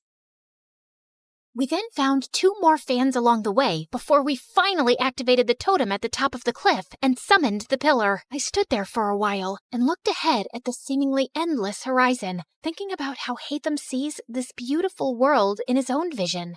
Finally, we were down to the last one, Deshra Desert Sumeru, or as we call it, the Great Pyramids of Egypt, my favorite. Hatham looked so nervous and excited while I was taking some pictures of the legendary structures. After hours of touring around, I followed him as we headed to the group of old, weathered columns. So, how do we solve this one? We need to hit the larger columns until you match them with the corresponding symbol on the smaller columns beside them. Match all 3 big ones to the smaller ones to summon the last pillar. Aye, aye, Captain. I grabbed a tree branch lying nearby and used it to help him hit the columns until we finally summoned the last pillar. All the pillars scattered across the world that we activated should be glowing now too. I dropped my jaw in amazement when their fusion created a swirling, glowing vortex or something. Is that a freaking portal? Yes, it's a portal back to my world, Elira. To your world? So there's indeed another world out there? Before he could answer me, the earth beneath us mildly shook, and a horrifying creature suddenly appeared right in front of us. Holy crunchy potatoes! Is that a transformer? Did Hatham summon that machine from their world? What if he was actually a bad guy who was set to ruin our world? Oh my gosh, what have I done? I wasn't ready to say goodbye to our beautiful earth just yet. I have yet to discover the other wonders of... My paranoid voice trailed off when I realized that Hatham was gone. Just then, I felt a strong, glowing presence behind me. I slowly turned around and saw him and Duo transforming into something with dust particles and glowing green projections dancing around them. Everything then cleared away, revealing a strikingly handsome video game character and his adorable sidekick. Hatham, is that you? This is my true form, Elira. And my real name is Zal Hatham, a scholar from Sumeru, and our academia scribe. That machine in front of you is a primal construct, only found around the desert area of Sumeru. This machine enemy is often found guarding the temples and ruins, and I need to defeat it. So it's like the final boss in the game, and you're the brave hero. I suddenly felt bad for suspecting him as a bad guy. As the primal construct started charging toward them, 3 ethereal green mirrors popped in and hovered around Hatham, radiating a brilliant emerald light that almost blinded me. He then started fighting the monster, moving with grace and precision, consistently blending freestyle moves and rotational attacks with his sword and abilities. Watching them fight was mesmerizing, as if I had been transported into an epic video game. He unleashed a barrage of reflective attacks, boomerangs slicing through the air, slashes carving through steel. Each hit dealt a lot of serious physical damage. Soon enough, the terrifying machine was finally defeated. Dude, you were so cool! How did you do that? I don't need to fight. I only need to think. Everything else is connected. All I have to do is find the weakest link, deal with the causal factors, and everything else tends to resolve itself. Okay. Enough with your deep philosophical words, dude, and maybe start explaining everything to me properly. You know, I've been following you around like a dumb little kitten and catching up with your stamina. As a gratitude for helping me, you deserve to know the truth. My friend Kaveh and I were trying to open a domain, but something went wrong. It started malfunctioning. The rule is to hit these columns using a physical attack and never use any elemental attack. Kaveh didn't know this, so he used his elemental skill because he thought it was more efficient. It made a different reaction to the process, and instead of opening a domain, it opened a portal that connected to the human world. And before I knew it, it started sucking my friend. I tried to save him, but I was the one who got pulled inside instead. I got teleported here, which was a very different place, and I have been finding my way back for quite a long time. Thanks to my friend Duo here, who also got accidentally teleported for some reason. He's been my companion since the day I got here, and he's the one who has been helping me learn the different languages of humans. Now that makes sense. And no sense at the same time. I swear, I'm stuck in a fantasy adventure novel. Anyway, I'm glad that you finally made it. I appreciate all your help in this journey of mine, Elira. As much as I wanted to discover more about your interesting world, I need to return. Tevat needs me. Oh, well, traveling won't be the same anymore without you. I'm gonna miss you a little bit, I guess. Just play Genshin Impact, and I'm sure you will enjoy the magical beauty of our world, Tevat. We have 7 nations brimming with natural wonders that you would love to capture. You'll meet a diverse set of people with unique personalities and abilities like me. And together, we will fight exciting enemies. We'll share every adventure in this enchanting realm. I felt a lump in my throat as he extended his hand, but knowing that I would be seeing him again, I shook it with a smile. See you around, Elira. I watched them as they entered the portal, returning to their world. Come here, boy. Bam, bam. Eat that, monkey butt. All right, Hatham, time for some snacks. Ever since I started appreciating video games, I became the annoying passenger this time. These games opened my eyes to the existence of extraordinary places that remain hidden from our physical world, places that only exist in our minds, yet they possess the power to transport us on thrilling adventures. They hold captivating magic and beauty, offering a gateway to fictional worlds. Now, I embrace the opportunity to immerse myself in both realities, and because of it, I have never felt alone again. I was so into the game that I jerked when an incoming announcement sound chimed in. Ladies and gentlemen, this is your captain speaking. We will begin our final descent to Paris shortly. And now, it's time to explore the famous beauty of Paris. Bonjour, comment allez-vous? Wait, is it allez-vous? Allez-vous? Bonjour, comment allez-vous?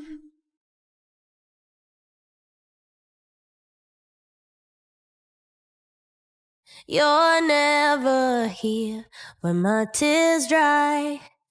You're never around to see me thrive.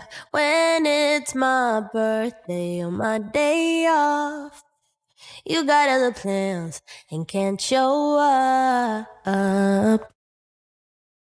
Brianna waited impatiently in the cinema parking lot. Her date was 40 minutes late. Just as she was about to leave, the car door pulled open without warning. Whoa, gotcha! Are you a clumsy dummy, or did you plan this to fall into my arms? How would I plan?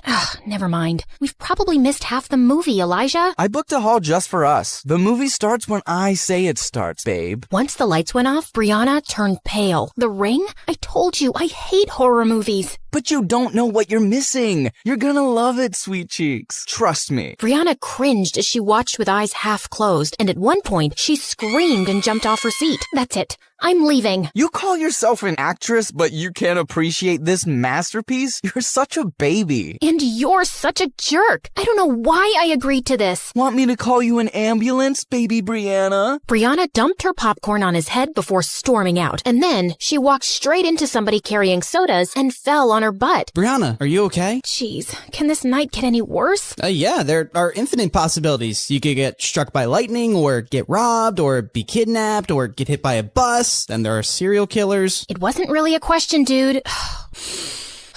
I'm sorry. I wasn't looking. I'll pay for the drinks. I can take care of this. Thanks. What's your name? Wow, you don't even know my name? Why would I? I know your name. Yeah, because I'm, famous. What's your excuse? I'm in your biology class. I joined your school 3 weeks ago. Brianna was embarrassed. The teacher did introduce some new scholarship kid, but I've hardly noticed him since. It's okay. I'm not offended. It's what I'd expect from someone like you. I'm Charlie. I'll see you around. He smiled and walked away, and Brianna felt kind of bothered. What did he mean, someone like me? Charlie knew Brianna wasn't kidding about being famous. He had seen some of her TV show on Stargirl. At school, she was surrounded by girls just like her, and guys who changed sports cars faster than clothes. Of course she hasn't noticed someone like me. The 3 most popular girls in school chilling at a pool party was a sight to behold. Their leader, Madison, was a rich socialite and model, and her childhood bestie, Amber, was an Instagram influencer who started the weirdest fashion trends. But the most popular right now was Brianna, who'd joined them in 8th grade and shot to fame with her teen TV series. People called them the Barbie Angels because they screamed perfection, but they weren't feeling great lately. Things are starting to get boring. It's not a challenge to get any of these guys around us, and it's even harder to lose them. I made out with a red-haired model last week, and later my boyfriend found a red hair on my sweater. I said I'd hugged a sad clown on my way home, and he actually believed me. I dumped his stupid butt.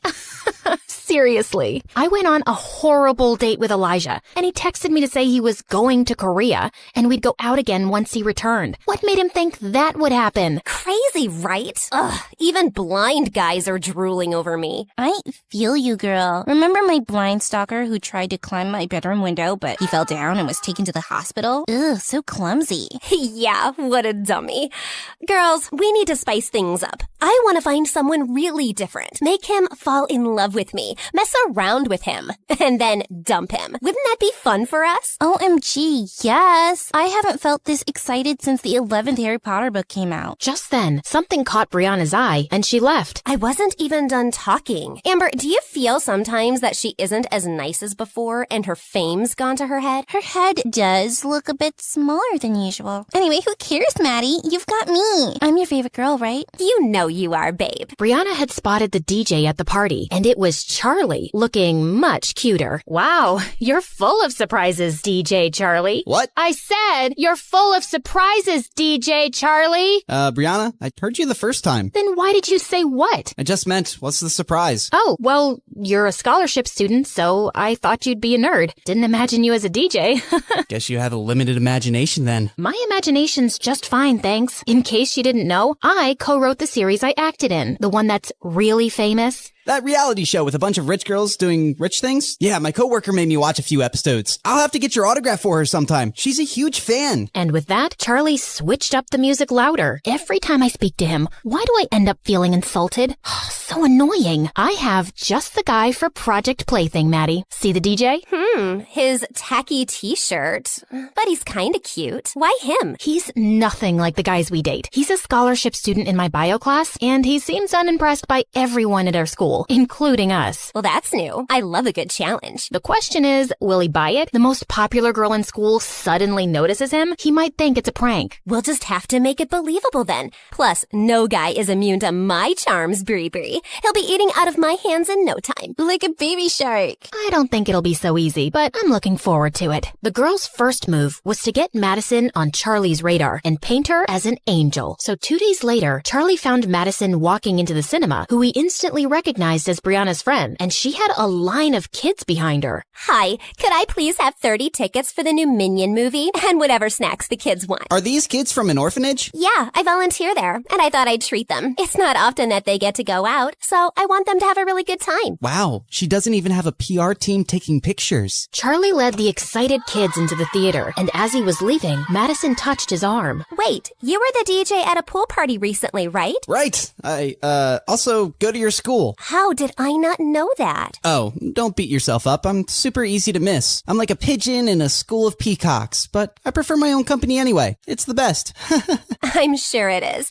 Well, thanks for your help today. Madison kissed him on the cheek, and Charlie smiled awkwardly before running off. Was the most popular girl in school just flirting with me? Nah, she probably flirts with everybody. Later, Maddie called the others to update them. Do you think he bought your act? Of course. I'm beginning to think I'm a better actress than you are, and this is gonna be a lot easier than I thought. The next day, when Madison walked into the cafeteria, she spotted Charlie in a corner, and his eyes were already on her. She helped a kid with crutches get his lunch and tipped a janitor generously before making her way to Charlie's table. Hi, do you mind if I sit here? Of course not. Yes, please sit. I am sitting. Oh, righto. You want half my sandwich? My grandma made it. The filling is probably this week's leftovers mixed together, and the bread is a bit stale, but it's not bad. I think the gravy she put inside is making it, what's the word I'm looking for? Moist. Yeah, it's moist. Tempting, but I haven't had bread in years. Just then, Charlie noticed that half the cafeteria was staring at them. They're thinking what I'm thinking. What is a beautiful, rich model doing with me? This is clearly a prank. You know, I just remembered. The librarian asked me to feed her fish, and they'll die if I don't do it right now. Really? Well, I can come with you. No! I'd rather you didn't, okay? They like their privacy. The fish. They're private people. She stared at him, and he felt more flustered as he reached for his bag and ended up stepping hard on her toe. He turned to apologize and knocked his sandwich on her clothes. I am so sorry. So sorry. Gotta run. And later in the bathroom, as Maddie cleaned up, Brianna and Amber howled.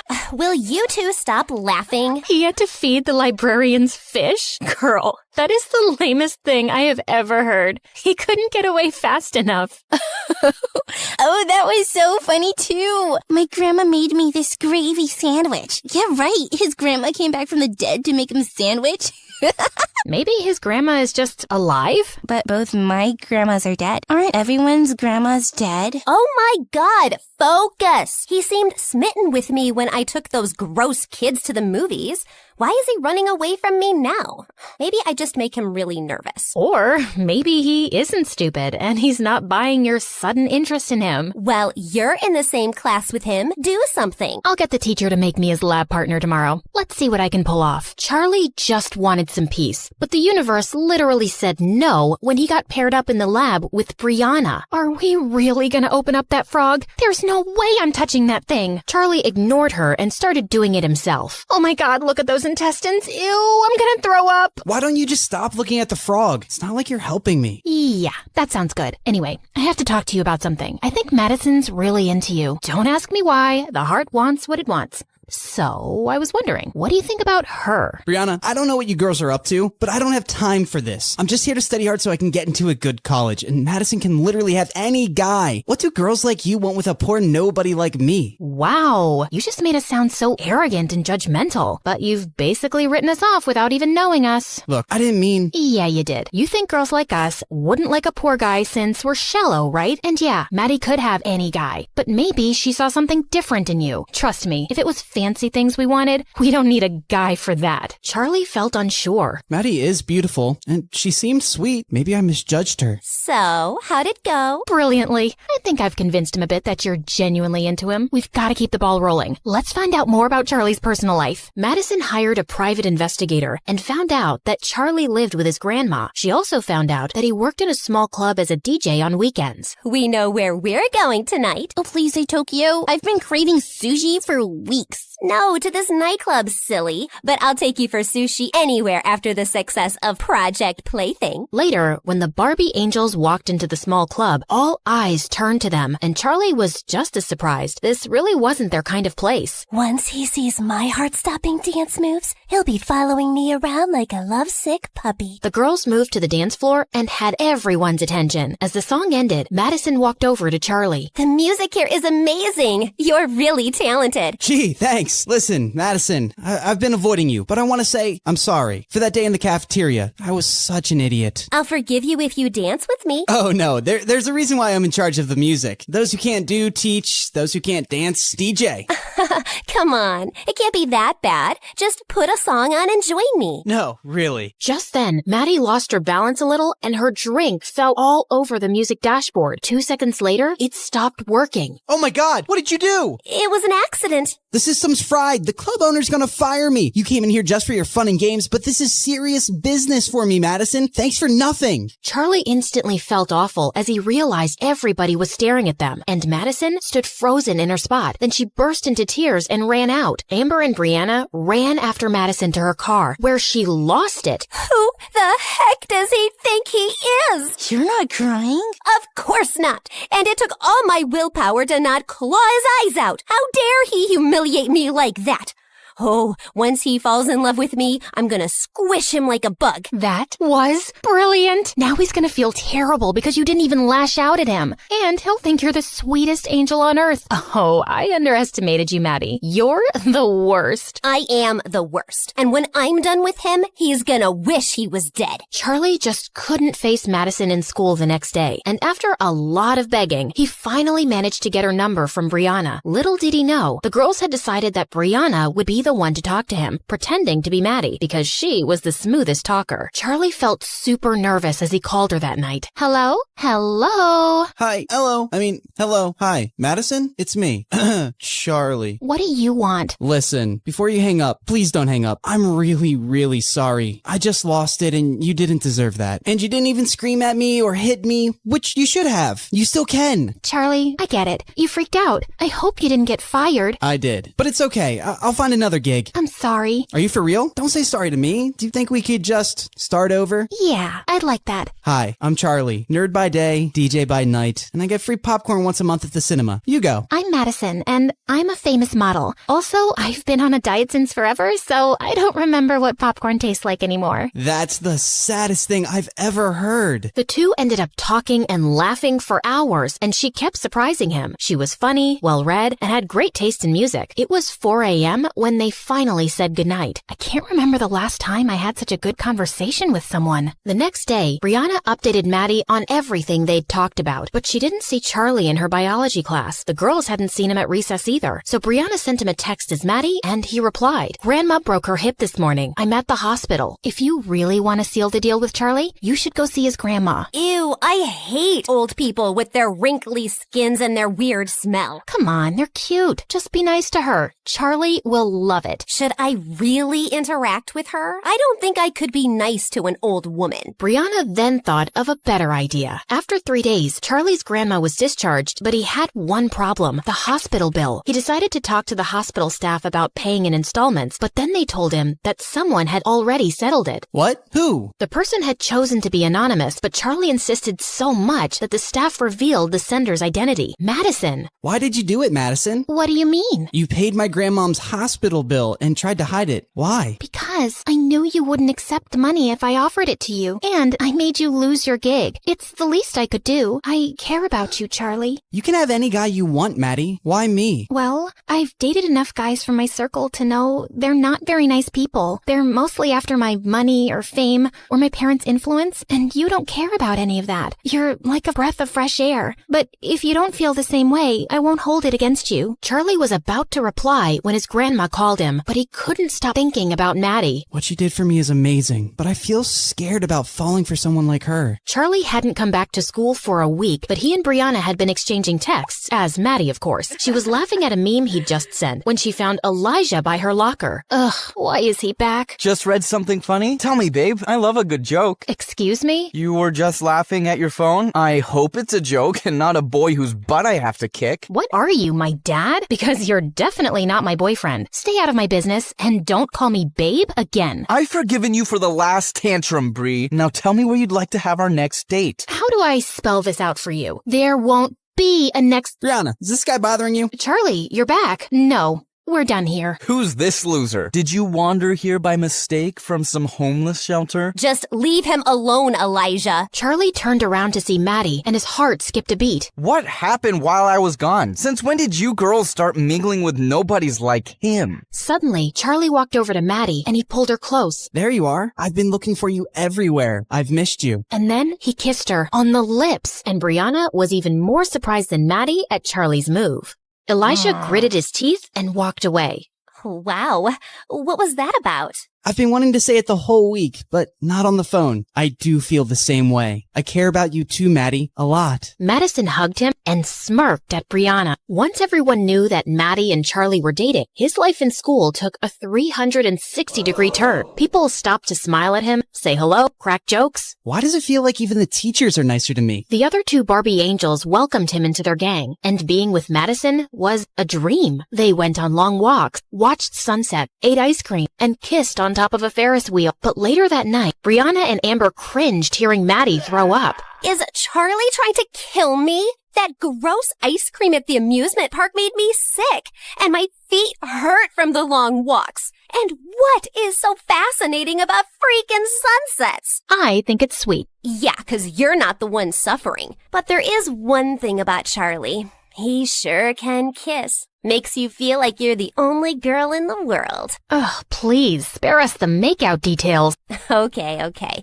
Listen, Brianna, try giving him a hint about planning fancier dates for me. I know he's poor, but come on, he's dating me. The next day, while Charlie was watching football practice, the ball suddenly came in his direction, and he gave it a strong kick back. Hey, kid. You play football? I used to, but I don't have time now. Come on, grab some shoes and join for a game. Just then, Charlie caught Elijah looking at him like he was a buck, and that motivated him. Elijah was coming at him aggressively, but Charlie dodged him and kicked the ball straight into the goalpost. Charlie, you're a natural. You have to join the team. Sir, I really don't think I can commit to practice. Kid, just try it out for a month and see if it works, okay? Elijah, you better watch out. He's going to give you a run for your money. Charlie ran off to the locker room to put back the cleat, but when he walked out, someone had pushed him to the ground. What the heck, dude? I just don't understand why a low-class idiot like you is in this school. I'm here on scholarship, which means I earned my spot here. But that doesn't mean you belong here. Well, Maddie doesn't think so, and the coach. Don't let the coach's stupid words get to your head. And as for Maddie... Gosh, you're a moron. Do you really think... Just then, someone pushed Elijah away hard. Dude, seriously, what is wrong with you? Why are you jumping to his defense? Because he's my friend. And what, are you threatened by a little competition on the field? Oh, please. This loser just had beginner's luck today. I'll crush him next time, and he won't have mommy out there to defend him. Elijah and his friends went out laughing as Charlie picked up his bag and fished out a broken snow globe. Great, this was for Maddie. She's so excited about her Vogue photo shoot coming out, and I wanted to give her something thoughtful. What was this supposed to be? It was a guy, but instead of arms, he had wings, like a fan, and it said, "I'm your #1 fan." Oh God, I'm glad it's broken. It's so lame.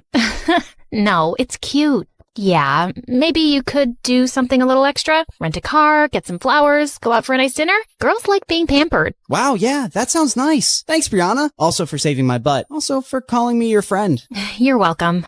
This is the place you were raving about? And why don't you have a reservation? It's walk-ins only, but it's so worth the wait. After 30 minutes, when they finally got a table, the place was dirty and loud. Isn't the energy of this place something else? Yeah, it's something. Oh my god, I just felt something on my foot. Maybe it was my foot. But just then, a mouse jumped onto Maddie's lap. She screamed and started jumping around like a maniac. Then she tripped on her dress and went crashing straight into another table. Ah! Oh my god. Madison, I am so sorry. Why would you bring me to this horrible place? And did you see all those people who were making videos of me? This is gonna be all over the internet. I get why you're upset, but today's video is tomorrow's old news. No one remembers these things. Excuse me? Are you gonna explain to me how fame works? People don't forget anything. Once something's on the internet, it stays there forever. People can pull it out anytime they want. Ugh, this is officially the worst day of my life. With that, Madison stormed out of the car. Brianna couldn't stop laughing as she watched Madison's video posted online, but now she had to do some damage control. So she called him as Maddie. I've had some time to cool down, and I'm sorry for going off on you like that. And I'm sorry about the mouse and the video. You're right. I don't know what it's like to be famous. It's the best and the worst. It's great to have people look up to you, but sometimes they talk about you like you're not even a real person. And imagine having your failures or embarrassing moments splashed across the news as entertainment. It sounds brutal. I'm almost glad I'm a poor nobody. As they were talking, Charlie ended up telling Brianna all about his amazing grandma and how she'd made him apply to the school. I just want to get myself into a good university so I can make something of myself and spoil my grandma rotten. She deserves the whole world. Well, you're definitely the guy who'd get it for her, Charlie. Over the next few weeks, Charlie found himself bewitched and confused by Madison. He felt closer than ever over their late-night talk, but in person, she was totally unpredictable. One moment, she'd be all over him, and the next, she was snapping his head off. Charlie, do you think I'm fat? No. Why did you pause before answering? What? No, I didn't. Yes, you did. You said, no. You even looked at me before replying. I shouldn't have looked. Why would you look? Don't you just know? Maddie, you're being irrational. Now I'm crazy, am I? Well, I'm not fat. I'm PMSing, so I'm bloated. I hadn't noticed. Really? Ugh, you're so insensitive. You have no idea what it's like to go through this every month. Right now, I feel like killing someone. And I also really want that Thai red curry ice cream. I'll get it for you, babe. Whatever helps you feel better. You getting out of my face would make me feel better. And yes, the ice cream. Now. You got it. Amber and Maddie started laughing hard as soon as Charlie was gone. I really hope he gets a few tubs of that ice cream. Sounds delicious. I'm pretty sure there's no Thai red curry ice cream, but let's see what he does. Anyway, for Christmas, my parents and I are going to our ski resort as usual, and I'm inviting you girls with your parents. Should I invite Charlie? You have to, right? He's your boyfriend. Yeah. And at least 3 of my exes will be there. And I'd rather not show up single, but I'm gonna have to give Charlie a makeover before I take him. On his first day at the resort, Charlie slipped out of his room at 5 in the morning and found Brianna waiting in the kitchen. Oh, you're here. I almost thought you wouldn't come. I almost thought that too. I don't know why I agreed to the early morning skiing lesson. 'Cause you're a good person and you like me? I'm just saving Maddie some embarrassment, because you'll definitely make a fool of yourself without my help. Couldn't agree more. They headed out to one of the smaller slopes, and she explained skiing techniques to him. I think you're ready. Well, as ready as you'll ever be. If I die, please break the news gently to Grandma. You play football against Elijah. You'll survive this too. Now don't be a wuss. Time to go! Brianna whizzed down the slope, and the cold wind in her face made her feel alive. She turned around to look at Charlie, who looked like a baby goat learning to walk. Charlie, just loosen up. Come on, I'm racing you down to the end. Charlie took deep breath and relaxed. He was gaining momentum and actually starting to enjoy it. Brianna was flying ahead effortlessly, but he was catching up. But then suddenly, he was going too fast. He tried to slow down, but he just couldn't. And moments later, he felt himself crashing straight into Brianna, and they went tumbling into the snow. Oh my God, Brianna, are you alive? Is your neck broken? Please don't die. Say something. Oh, can you shut up for just 1 second? Yes, of course. Oh, I thought I'd killed you. Charlie pulled her into a bear hug. You're really okay? Yeah, I just got the wind knocked out of me. Imagine the headlines if something had happened to you. Stupid, worthless nobody injures beautiful teen goddess. You think I'm beautiful? Well, duh. That's not even opinion. It's just a scientific fact. The sun rises in the east, water boils at 100 degrees, Brianna's beautiful, you got some snow on your face. As they started making their way back, Brianna felt her heart racing. Oh, shake it off, Brianna. You cannot be attracted to your best friend's fake boyfriend. After an exhausting day of skiing, Charlie wanted to crash, but he had to dress up for a fancy dinner instead. The seats next to Maddie were taken, so he quickly took one next to Brianna. Please tell me, why are there 6 forks in front of me, and which one can I use to stab myself in the eye? Oh, definitely the meat fork for a quick death. Madison watched the two laughing, and she didn't like it. I don't want her getting more attention than me, even if it's from stupid Charlie. Hey, Charlie, could you sit next to Amber, please? Her parents couldn't come, and she, broke up with her boyfriend. She could use some cheering up. Charlie nodded reluctantly and took the seat next to Amber. So, Amber, you want to talk about your breakup? Okay, sure. Why not? It happened 3 years ago, and his name was Leo. And that's what you're sad about today? That's a bit offensive. I'm not sad. Do I look sad to you? Charlie was relieved as they were served their first fish course, but Amber was staring down at her plate in tears. I'm so sorry. Please forgive me. What are you talking about? You will be missed, Nemo. Right, Charlie? Tell him he'll be missed. Yeah, you will be missed, Nemo. Just then, Brianna's mom, who was sitting opposite him, spoke. So, Charlie, where were you studying before? Well, I was in public school in another town. I got a scholarship here, so I moved with my grandma, who raised me. And what does your grandma do? She's an amazing healer. She cures people with herbal medicines and different techniques. So she's not a real doctor? No, not in the typical sense. And this healer thing, it makes her enough money? Mom, stop! It's okay. Yeah, she earns enough. And I work at the cinema. And I also DJ on the weekends. We manage to take care of each other. There was an uncomfortable silence, and Charlie felt his face turning hot. Then, Maddie's mom spoke with her country accent. That's sweet, honey. You seem like a brat kid, and I'm sure you'll go places one day. It's funny how life turns around. I mean, look at me. I was raising little Maddie as a single teenage mom in a trailer park with nothing. And then, boom, one day I won the frickin' lottery, and we were rich. Soon after, I met my husband, and life's amazing now. Let's raise a toast. Our blessing. Brianna looked over at Madison, who looked like she was gonna crush her glass. She always felt ashamed of her past and that she wasn't born rich like everyone else. Just then, Amber said she wasn't feeling well, and as she was leaving, she tripped over the carpet and fell down. Amber, are you okay? Did you hit your head? No, didn't. But it hurts so bad lately. And even my eyes. Like, sometimes I wake up and it takes me like 2 seconds to see the light. And I swear the lights are on. You know, I'm a scared cute mouse, right? I don't sleep in the dark. Okay, I'm gonna take her to her room to rest. When Madison returned later to the main hall, she suddenly overheard Brianna's mom and another woman talking.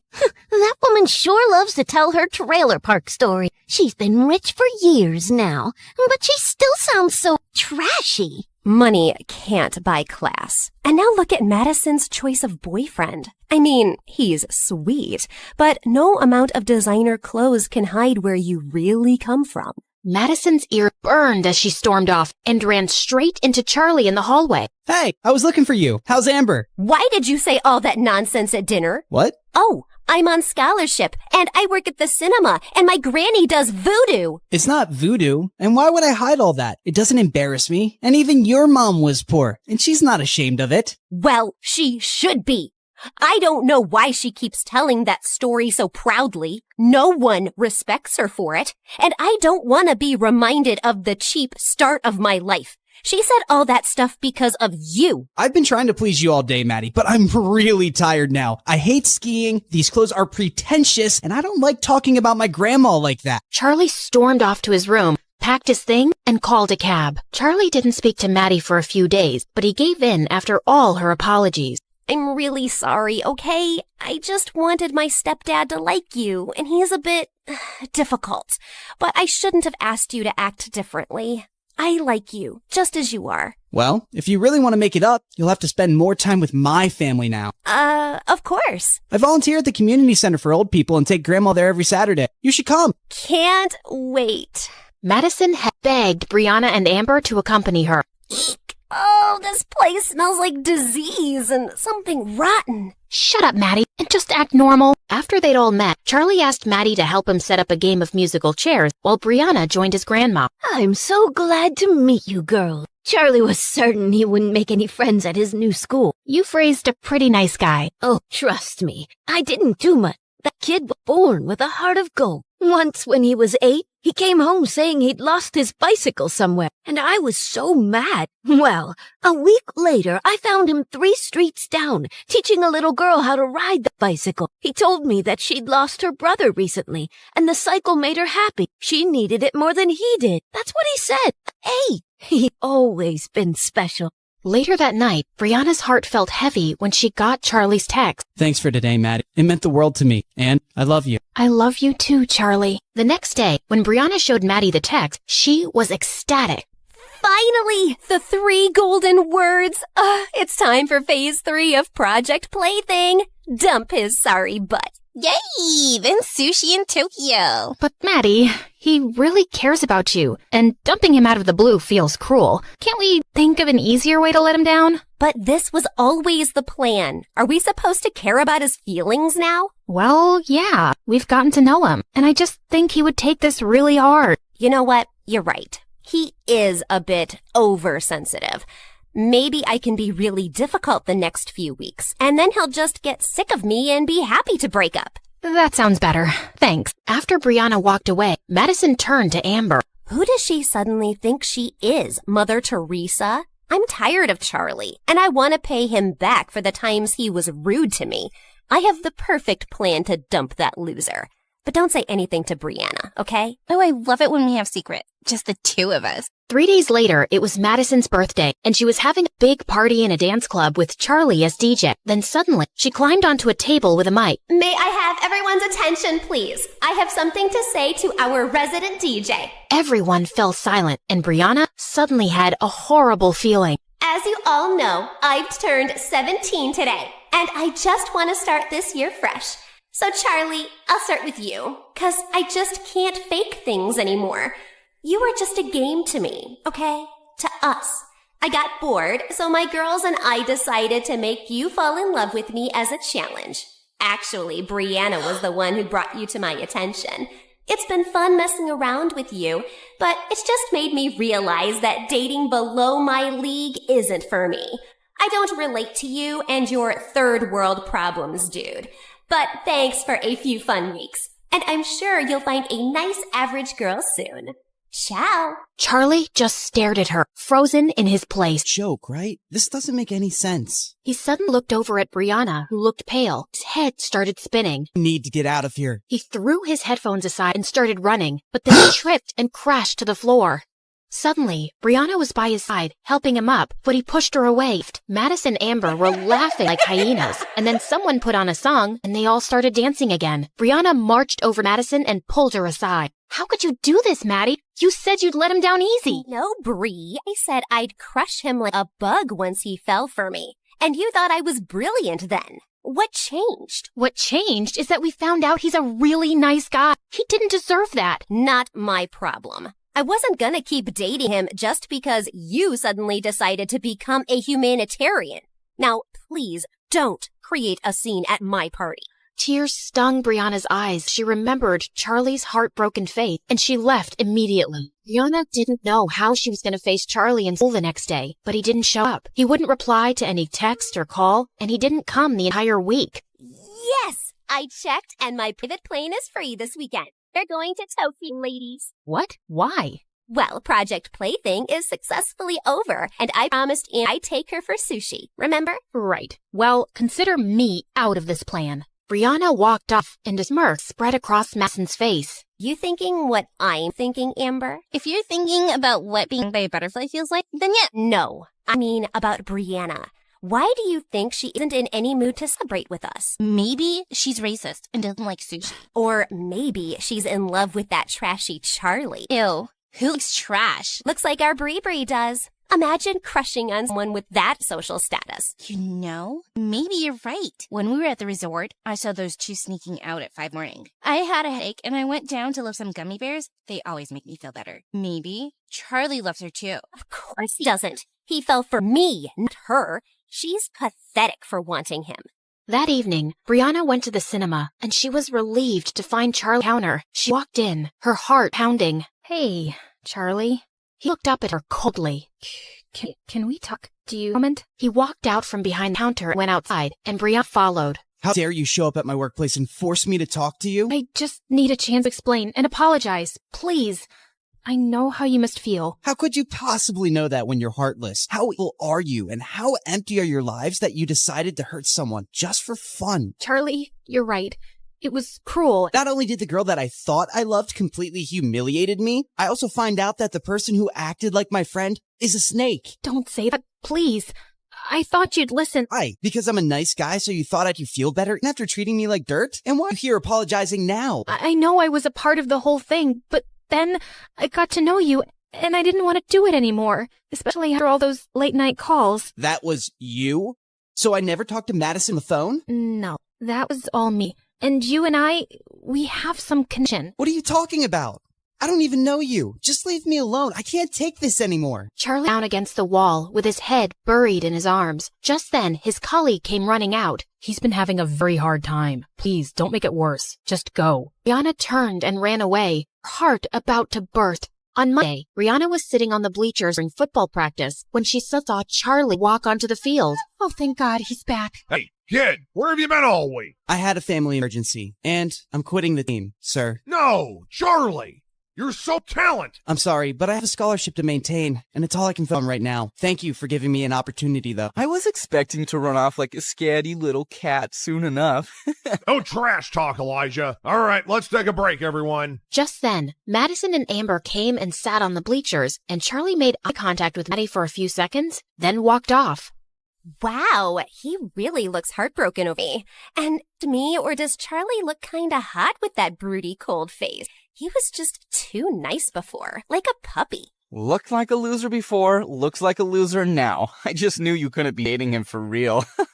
He's twice the guy you'll ever be. You said something, Brianna? Yeah, I said he's twice the guy you'll ever be. Oh, really? How'd you reach the conclusion? Well, firstly, he's clearly better than you at football. Secondly, he's definitely smarter than you. Thirdly, he's a pretty cool DA. And fourth, and most importantly, he's not some arrogant, self-absorbed jerk like you who makes me cringe every time I look at him. There was a stunned silence as everyone stared at Brianna. Elijah forced a grin. Feisty. I like that. So how about we go on third date and you can continue talking about there? Not even in your dreams. As Brianna started walking off, Elijah blocked her way to tease her, but she suddenly pushed him with unexpected force. He fell down a couple of steps and his knee hit the ground hard. What is wrong with you? Brianna looked just as shocked by what she'd done. At the dinner table, Brianna's dad was cheerfully trying to make conversation, but Brianna seemed lost. Just then, her mom walked in, looking mad. Brianna, do you just enjoy making my life difficult? Look, if this is about Elijah. You pushed him down the bleachers? He was pestering me, so I just pushed him away. I didn't mean for him to fall. He's hurt his knee seriously, and he's on bed rest for 2 months. His mother, my new business partner, is furious. If she pulls out her investment? She said it was an accident. Surely his mom would understand. Well, it's not like Brianna hasn't rejected Elijah or been rude to him before. I don't expect his mom to understand anything. I don't care what his mom thinks. Because you don't care about me. I've built everything for you. But no, you'd rather be an actress. And now you're bent upon ruining. Oh, God, I can't have this conversation again. Just because I don't want your company doesn't mean I don't care about you. And stop trying to make me feel bad. If it's any consolation, I feel terrible already. Brianna stormed off with her mom staring after her. She's always been difficult, but something extra's been going on with her lately. I never thought she'd be violent. That's an exaggeration. And you never try to actually talk to her. She doesn't talk to me. I'm going to ask her friends what's up with her. Charlie had returned to school, but he just kept his head down, talked to no one, and pretended Brianna didn't exist. She kept her distance from him, but she also found excuses to stay away from Amber and Maddie. One day, she was reading in the empty gym during recess when Madison snatched her book. Come on, Bree, this is getting ridiculous. It's time for an intervention. What? We know you're going through something. Even your mom is so worried. I told her you've been avoiding us too. And well, I think I know what the problem is. You lied to me about your breakup with Charlie, and I'm mad. But it's not just that, right? I think you have feelings for him. Yes, I have feelings, 'cause I'm not a robot. And I'm also mad at myself for being a part of this horrible plan. It's making me think about the kind of people we are. Kind who like to have fun. We have everything, Maddie. And we decided to pick on the poor orphan who's working hard to support his grandma for fun? Who the heck cares? I care. I don't want to be this person, and I don't want to have friends like that either. So, are you saying you don't want to be a Barbie angel anymore? Yeah, I don't. And for the record, that's a really stupid name. Wow, you're so ungrateful. When you came to school as a nobody, I made you one of the most popular girls. And in case you've forgotten, I got you your first audition. How could I forget? You never let me.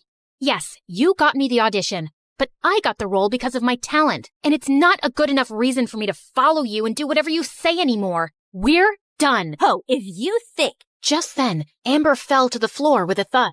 Amber, get up! That's not funny. But Amber was unresponsive. She'd actually fainted. They immediately rushed her to the hospital, where she regained consciousness, and the doctors ordered some tests. Oh, my head.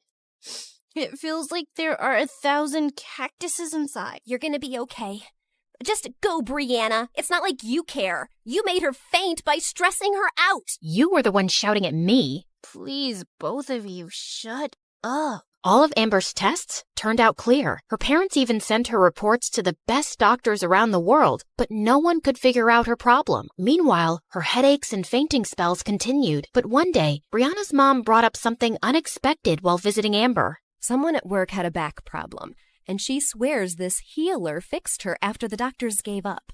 I know it sounds a bit ridiculous, but maybe you could try it? At this point, we'll try anything. Who's this healer? Well, these girls know her grandson. It's Charlie's grandma.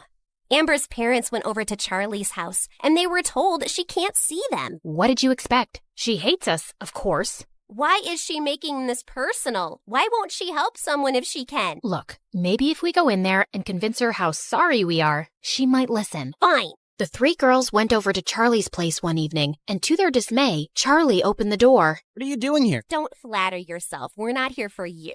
We want to talk to your grandma. She doesn't have time for people like you. I made that clear before. Charlie, please, I need your grandma to take a look at me. Something's really wrong with my head. You got that right. We're not messing around, really. Amber is suffering, and the doctors can't figure out what's wrong. Not my problem. You people are rich enough to find someone else. Just leave me and my grandma alone. Wait, I'll see her. No, you don't have to do that, Grandma. Step aside, Charlie. Charlie stormed off angrily, while Grandma led the girls to her healing room. After Amber described all her symptoms, Grandma made her lie down and prepared her healing herbs, then started a strange ritual on her as the others watched. Once she was done, Grandma made Amber drink some tea. How do you feel, dear? I feel good. My head feels lighter, like there was a whale sitting on it before and now it's jumped off. I haven't felt like this in weeks. Thank you, thank you. Grandma told her to come for 2 more sessions, and the girls got ready to leave. I need to apologize to you for what we did. Maybe you think I'm lying, but I really am sorry. I wish I could take it back. I don't think you're lying, Brianna. I'll see you girls soon. After they left, Grandma found Charlie sulking in his room. You turned away Amber before, too.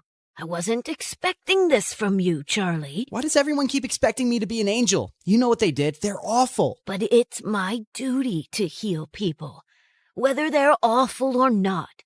And what they did was wrong. But you have to let go of the anger and move on. I'm trying, Grandma. I really am. I just feel so stupid. How could I let someone treat me so badly and humiliate me? It's because you see the good in people. Yeah, it's called being an idiot. Don't lose that heart of gold, kid. You'll find the right person one day who will really love you for it. Charlie decided not to let the spoiled brats get to him anymore. He worked really hard for the midterms, and when the results came, he was at the top of his class. What are you grinning about, Charlie? Found a golden ticket in a chocolate bar? Wow, I'm surprised you actually read a book. And I'm just happy about my grades, which have improved since we stopped hanging out together. Maybe your dumbass was rubbing off on me before. You can't talk to me like that. Just because your grandma helped Amber doesn't mean you're anything special. You're still a nobody. I'd rather not talk to you at all, Madison. And thanks for making it so easy to move on from you. I can't even remember what I liked in the first place. You go, Charlie. As Charlie walked away, Brianna impulsively called out, "Hey, Charlie, wait." What is it? I just wanted to say thank you to your grandma for helping Amber. I'm sure you already thanked her. Yeah, but I was hoping, Charlie, is there no way we could be friends again? We used to get along so well. But that wasn't real, right? And now I'd never be able to trust a word you say. So yeah, not gonna happen. But really, that was an Oscar-worthy performance. I'm sure you'll have an amazing career as an actress. After Amber's last session, Brianna wanted to thank Charlie's grandma, so she dropped by his place with some gifts when she knew he'd be working. She was surprised to find the front door already open. Then she gasped when she saw Grandma on the kitchen floor. Oh my God, are you okay? Brianna, what are you doing here? What happened? Shh, not so loud. You have to leave. What? Someone broke into the house, and he's upstairs right now. Please. I don't want to put you in danger. I'm not leaving you. Brianna heard the thief coming down the stairs and quickly locked the kitchen door and called 911. He kept kicking the door, but minutes later, when he heard the police siren, he ran out and escaped. From your description, he seems like a crazy homeless guy who's been bothering other people too. We'll get him. Did he hurt you, ma'am? No, I just fell when he pushed me aside. But I'm fine. We should still get a checkup. I should call Charlie. Sweetie, he's out of town for a day. Please don't tell him right now. Well, you can't be here alone for the night. I'll be just fine. But Brianna was so persistent that Grandma had to give in. Brianna took her home and made her comfortable in one of the guest rooms. You should have asked me before inviting your guest. Maybe I would have liked to say no. Mom, she cured Amber. Letting her stay for one night is a pretty small thing to do. Charlie hurried over to Brianna's house as soon as he was back. Hey, is Grandma okay? She wasn't hurt, right? She's completely fine, but she's asleep right now. You can come in and wait. I'm fine right here. Charlie sat down on the porch seat, and Brianna turned to go back in. Wait, I'm sorry. I just want to thank you. Grandma told me on the phone how brave you were, and you didn't leave her, and then you brought her here, and you didn't have to, but I'm so grateful. What? Why are you smiling at me like that? You sound like the old Charlie today, the one who talks too much. I missed him. Brianna, this doesn't fix everything. I appreciate what you did, but I'm wondering even now why you helped Grandma. Why do you want to be friends with me? Why are you trying all the time to make up for what you did? Brianna gulped and walked closer to him. There's something I need to get off my chest, so just hear me out, okay? Somehow, getting to know you has changed me, Charlie. You're the sweetest, kindest guy I've ever met, and nothing has ever hurt me more than hurting you. But you know what? It started feeling really bad even when you were still dating Maddie, because I realized that I was falling for you. I know I don't have the right to say that, but I just had to, or I'd explode. And I know you don't feel the same way, and it's okay, but I'm in love with you. That's all. Brianna turned to leave, but suddenly, Charlie took her hand. And then, to her shock, he kissed her. Brianna's mom spotted the two kissing on the porch and stormed off angrily. I knew these beggars were going to be a nuisance. Everyone in school was shocked to see Brianna and Charlie walking into the hallway holding hands, and all anyone could talk about at recess was the brand new couple, and Madison and Elijah were pissed. I always knew Brianna wasn't really one of us, and she's proved how low class she is. To think that she had a chance with someone like me, and she chose that gutter rat. Trash likes garbage. But later in the hallway, Amber caught up with Charlie and Brianna and gave them a hug. You guys are so cute together, and I'm so happy for you. Really? I'm pretty sure I heard you call us trash and garbage.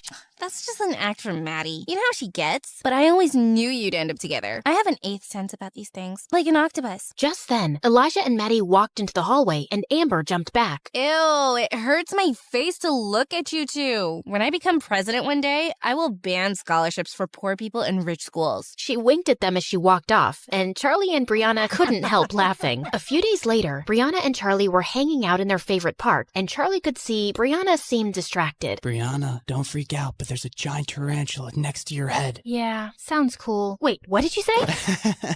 I was kidding. Where are you lost today? It's nothing. Well, it's not nothing. Ugh. Here, read this critic's review on the latest Stargirl episodes. It's awful. You can't be taking this seriously. You don't sound like you have a half a brain, and your acting isn't underwhelming. Come on, this guy doesn't know what he's talking about. Yes, he does. And I know the show isn't the best, but I had to start somewhere, right? Of course. And people love it. Except that the show's ratings are tanking, and the next season might be canceled.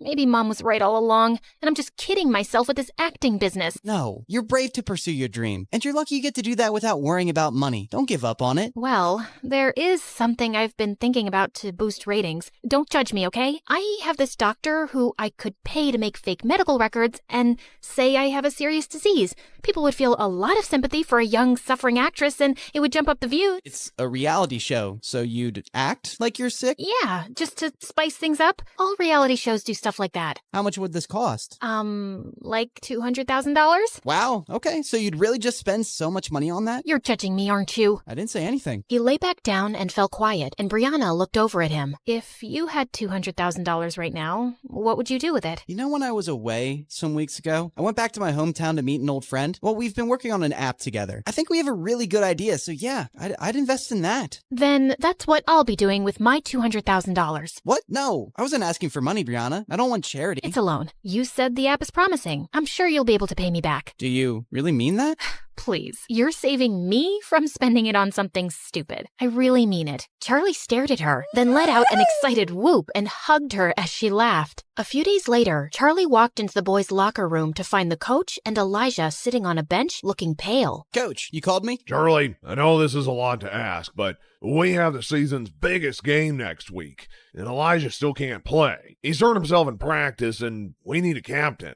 It'd be a huge favor to the team. Otherwise, we're out. Elijah was seething with rage, but Charlie just couldn't turn down the coach. Of course, sir. I'll see you at practice. On the day of the match, Charlie played his heart out as team captain, and when he scored the winning goal against the school's biggest rivals, the whole crowd erupted into cheers. He ran over to Brianna in the stands and kissed her in front of everybody. Then his teammates carried him away on their shoulders while he waved the trophy happily. After celebrating with the team, Charlie headed out of school. He was just a couple of blocks away when someone pushed him into an alley. He looked up to see a couple of thugs, and behind them was Elijah. What are you doing? No, Charlie, what are you doing? You've really picked the wrong guy to mess with, haven't you? I'm not messing with you, man. I helped your team because you couldn't play. Now you want to beat me up for that? I couldn't play because your girlfriend caused my injury, and you're to blame. She rejected me and insulted me because of you. She rejected you before she even met me, because you're a jerk.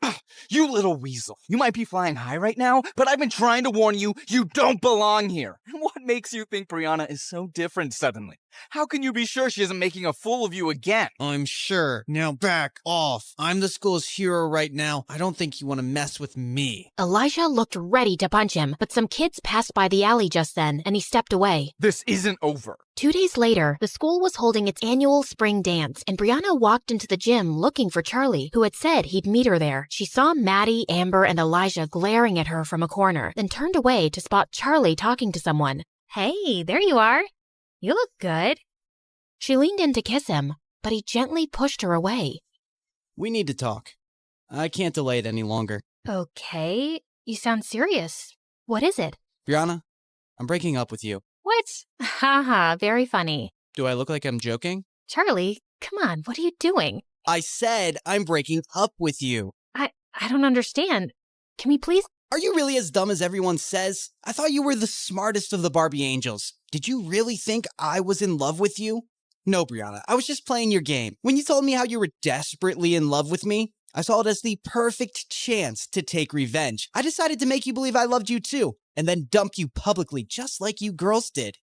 Brianna stared at him speechlessly as everyone stared at them. Then Charlie walked closer and leaned in. How does that feel? Being fooled and humiliated. I thought you should experience it. Oh, also one more thing. I won't be returning the $200,000 I borrowed from you. I've spent it already, treating myself to some nice things. I figured it's fair compensation for everything you've put me through. With that, Charlie left while Brianna stood frozen in her spot. Suddenly, she found Amber by her side. Come on, let's get out of here. As they walked out into the hallway, they heard Madison cackling loudly behind them. Wow, that was epic! I've never respected Charlie more in my life. He really played a number on you, Bree. And Amber, get away from her. She's not your friend anymore. Brianna didn't respond and continued walking away. We really broke him, didn't we, Brianna? Turned a perfectly nice guy into a heartless jerk. Now that's a high school project I'll always remember. Suddenly, Brianna turned around and lunged at her. Madison screamed as she tried to fight Brianna off. A few kids, including Amber, finally managed to pull them apart. God knows I've been wanting to hit you since the day I met you, and that's a memory I will cherish for years.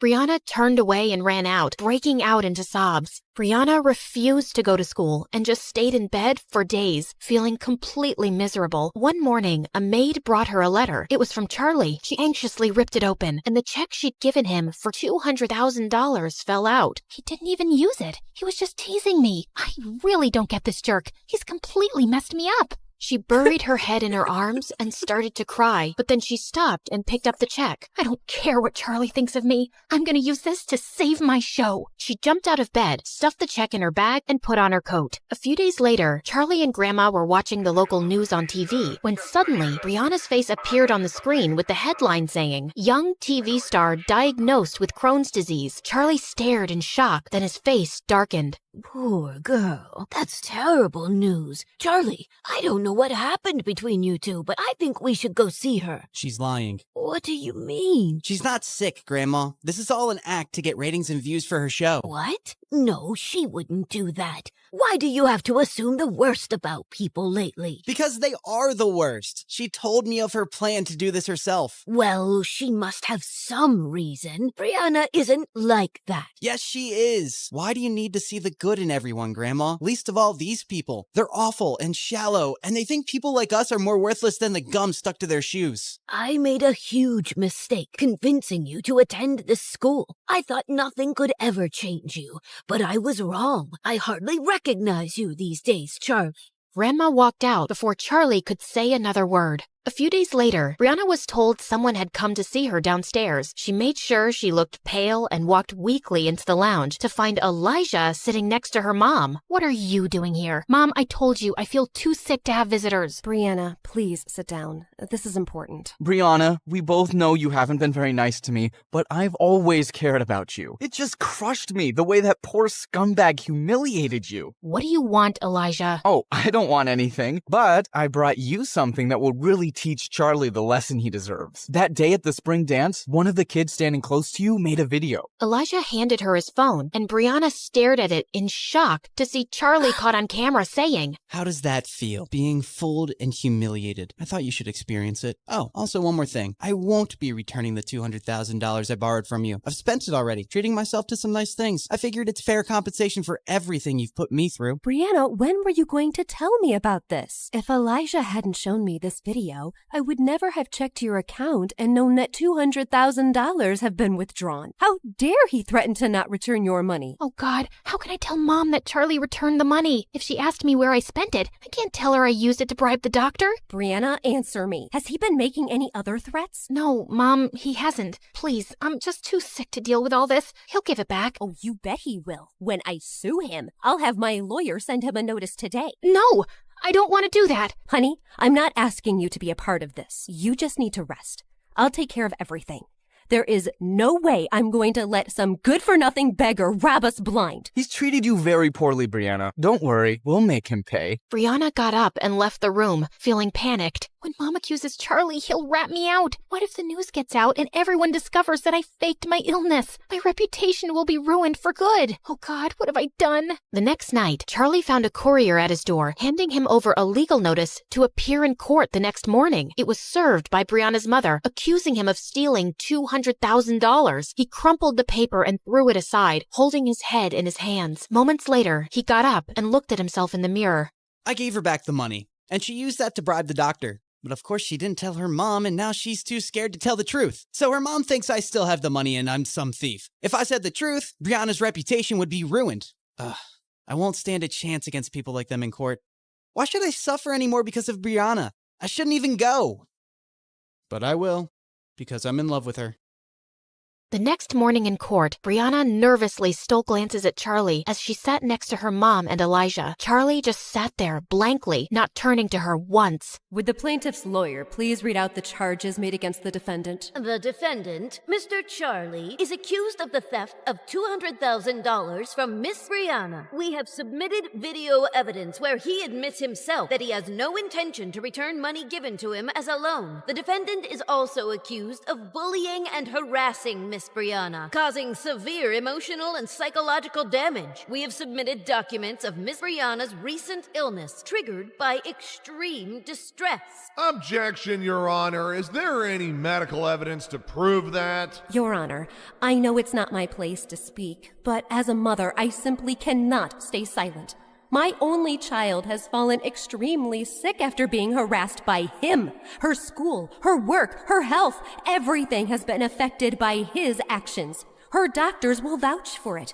And people like Charlie are predators who prey on the feelings of rich young women to get money out of them. He must be made to pay for it. Brianna's mom burst into tears as she took her place, while Brianna stared at her in shock. She's a better actress than I am. Would the defendant like to say something in response to that? Charlie rose from his seat, slowly. No, Your Honor. Did you intend to return the $200,000? No, Your Honor. And do you believe your actions have caused Miss Brianna psychological and emotional damage? Yes, Your Honor. Young man, do you understand that the charges against you are very serious? If you are unable to return the loaned money as well as damages, you could land for 2 years in prison. Charlie looked up, then hung his head. I understand, Your Honor. Very well. Since you have pleaded guilty on all counts, the court gives you a day to arrange $500,000 or face prison. No, this is enough. Brianna, what are you doing? What I should have done before. Your Honor, I want to immediately withdraw this case. There is no case against Charlie. He returned the money, and I spent it on bribing a doctor to say that I'm sick. I did it to increase ratings and views for my stupid show. Everyone stared at Brianna in shock.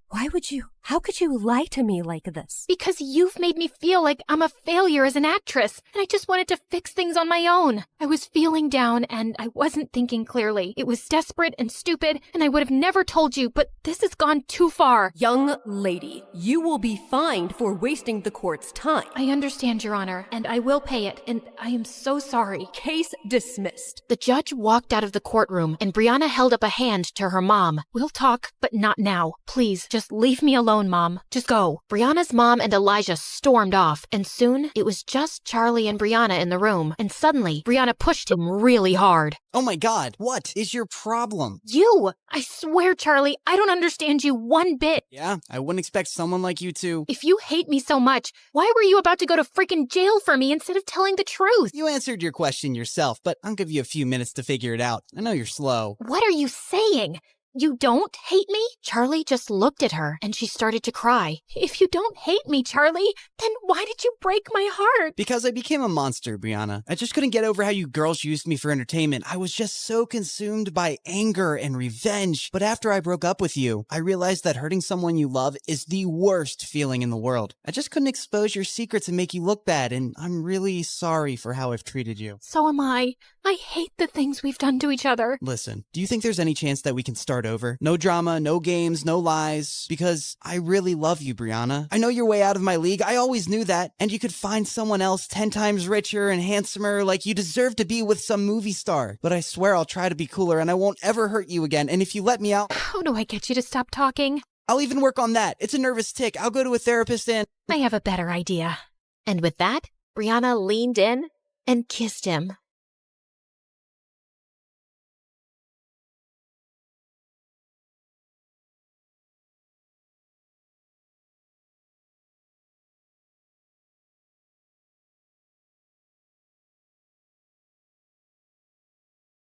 Hi, I'm Emma from Chile. Please like and subscribe to MSA. Show your love for MSA with their awesome bottles and notebooks. Peek at the collection in the description and pick your favorites. My childhood was tough. My parents were always fighting. But when I grew up, I met Clara, and my life started to become better. We met on the first day of high school, and I remember it like it was yesterday. Hi, is this seat taken? No? Right. I saw you sitting alone and thought you needed some company. Is that a choco chip muffin? I love them. You get the best muffins at this coffee house nearby, but if you eat too too many, you might get gas or a sugar rush. Sorry, I'm blabbering a lot, right? Kind of. You'll get used to it. I'm Emma, by the way. Do you want to be my friend? Trust me, we both need friends if we want to survive high school. Oh, okay. I'd like that. I'm Clara. Since that day, we were like gum. Clara was a pretty and shy girl, and me, well, I was the weird girl with a tiny obsession for Sherlock Holmes. You better not be asking who Sherlock Holmes is. Wow, that's an interesting outfit. It's my Sherlock Holmes uniform, Clara. I already told you like 1 trillion times. Yes, of course. How can I forget? The world's greatest detective, right? The best, the biggest, the most... Wait, are you teasing me? Wow, you figured it out. Guess you are good at detecting things. It's elementary, dear Watson. What? Oh, never mind. But despite my weirdy personality, Clara always stuck by my side until one day everything started to break. I was coming back from school and saw Mom going crazy in rage. She was screaming at Dad, throwing his stuff outside, while Dad just looked like a deer in the headlights trying to stop her. Let go of my hand. That's it. I can't live with someone who scams others. We're done. Get out of my house. Please, not in front of Emma. Why? She should know what kind of father she has. Tell her how you scammed people into investing money in your little Ponzi schemes. Tell her that you're a liar and a crook. Go on. A mouse got your tongue? Mom kept screaming at Dad, and I just couldn't take it, so I ran away to my room and locked my door. Mom followed me and was still screaming, but I just lay on my bed, trying not to cry. And later that night, she came into my room. I know you feel horrible, darling, but it's for the best. Your father was a good guy, but now he prefers money over his own family. But what happened? I don't know, dear, but I do know that you and I are going to be just fine. We're a team. Remember that, okay? The next day, I went to school feeling worse than ever, but I saw Clara and I got a little happy. Hey,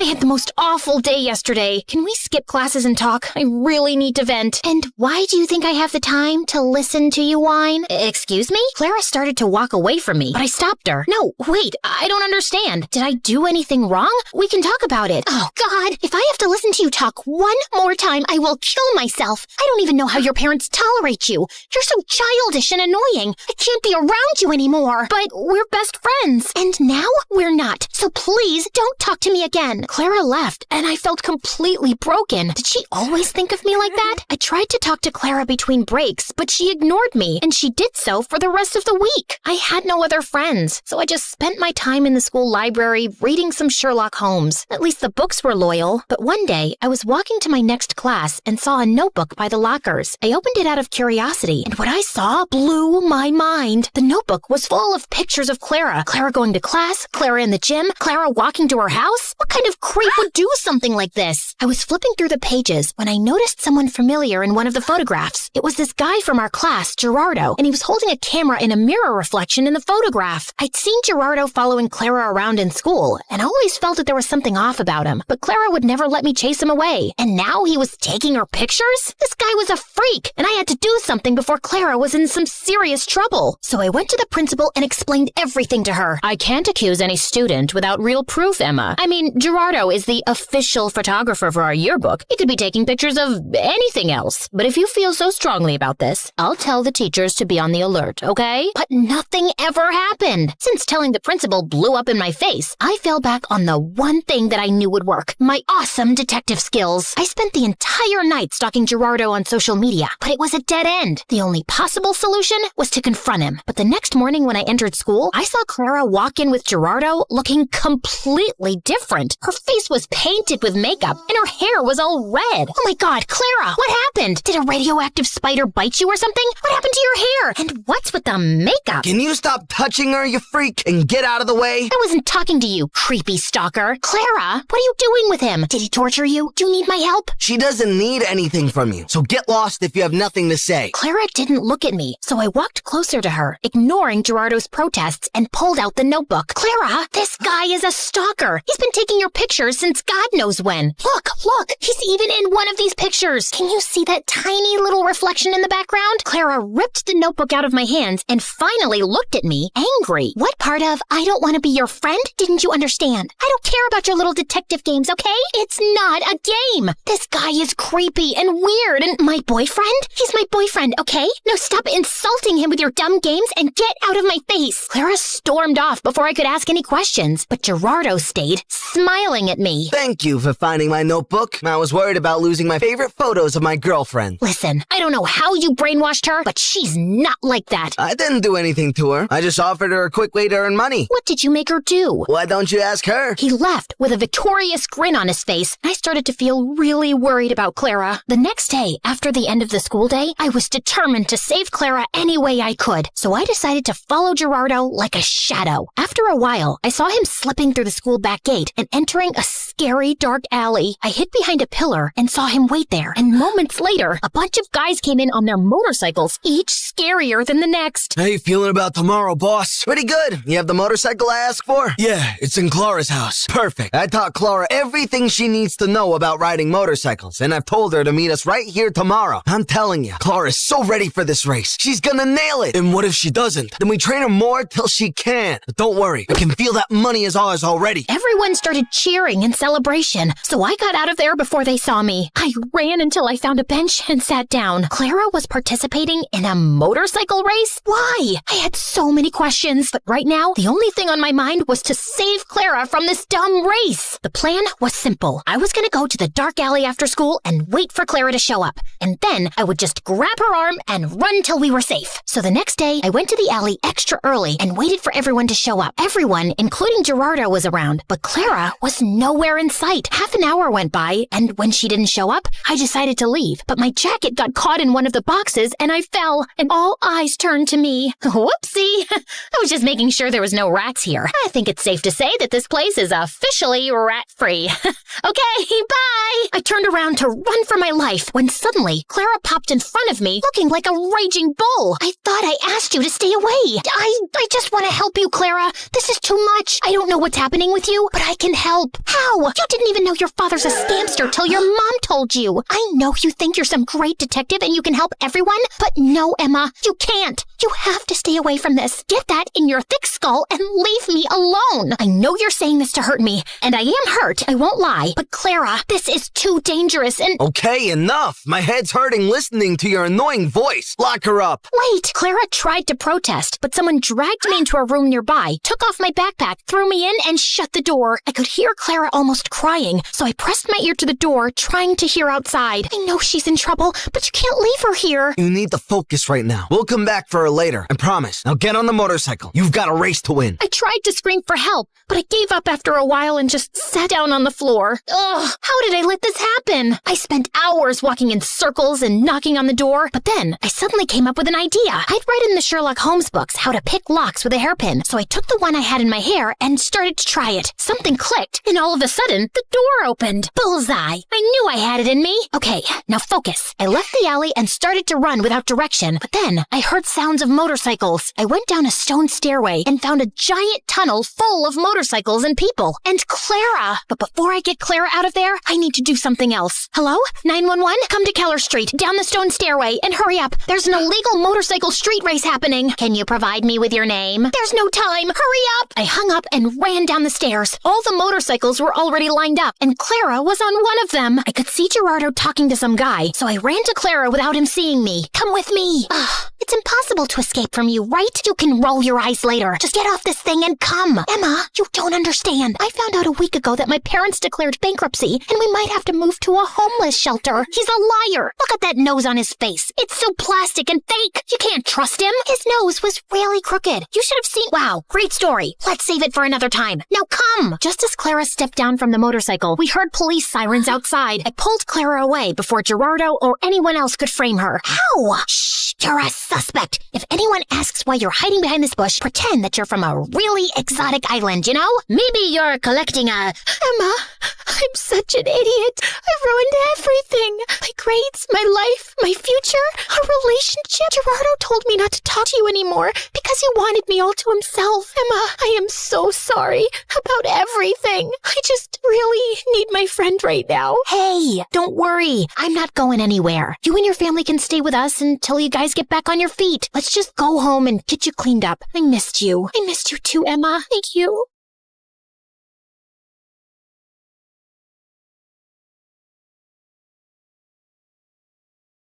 Hey friends, I'm Sabrina from Miami. Please like and subscribe. I was born to two high school sweethearts who loved me to bits. My parents were like each other's best friend, and people called them couple goals. But in reality, they were complete opposites. While Mom was a hardworking, no-nonsense lawyer at a big firm, my dad, Well, he was a stay-at-home dad. Polar opposites. Yeah, I know. But still, they were so much in love. As a kid, I wanted to be just like them. I was the best student in class, and I guess that came from my mom, considering what a book nerd she was, and a total goofball. That part I am 100% sure came from my dad. As a kid, I always dreamt of becoming a scientist after a field trip with my school to a science lab. I was mesmerized by the many colorful test tubes. I would read science magazines like they were fairy tales and was able to remember everything. Why is it so hard for you to wake up in the morning? Come on, we're going to be late. That's because of Newton's first law. A body at rest wants to stay at rest. 5 more minutes. Pretty please. Not happening. And don't throw your science facts at me. Ah, you little rabbit. Okay, fine. I could take a 5-minute nap too. Growing up, I was always close to Dad because he was the parent mostly around. One time, Dad took me to the water park and I was having so much fun. When I went for the water slide, I spotted a girl crying and instantly recognized her. It was Gemma from my school. Even though we were in different sections, I had often seen her. Hey, what happened? Are you hurt? No, my mom. She wants me to go down the slide. But look at it. It's so scary. It's dark. I'm scared. This one? It's for babies. Come on, I'll be right behind you. The trick is to close your eyes and enjoy. Ready?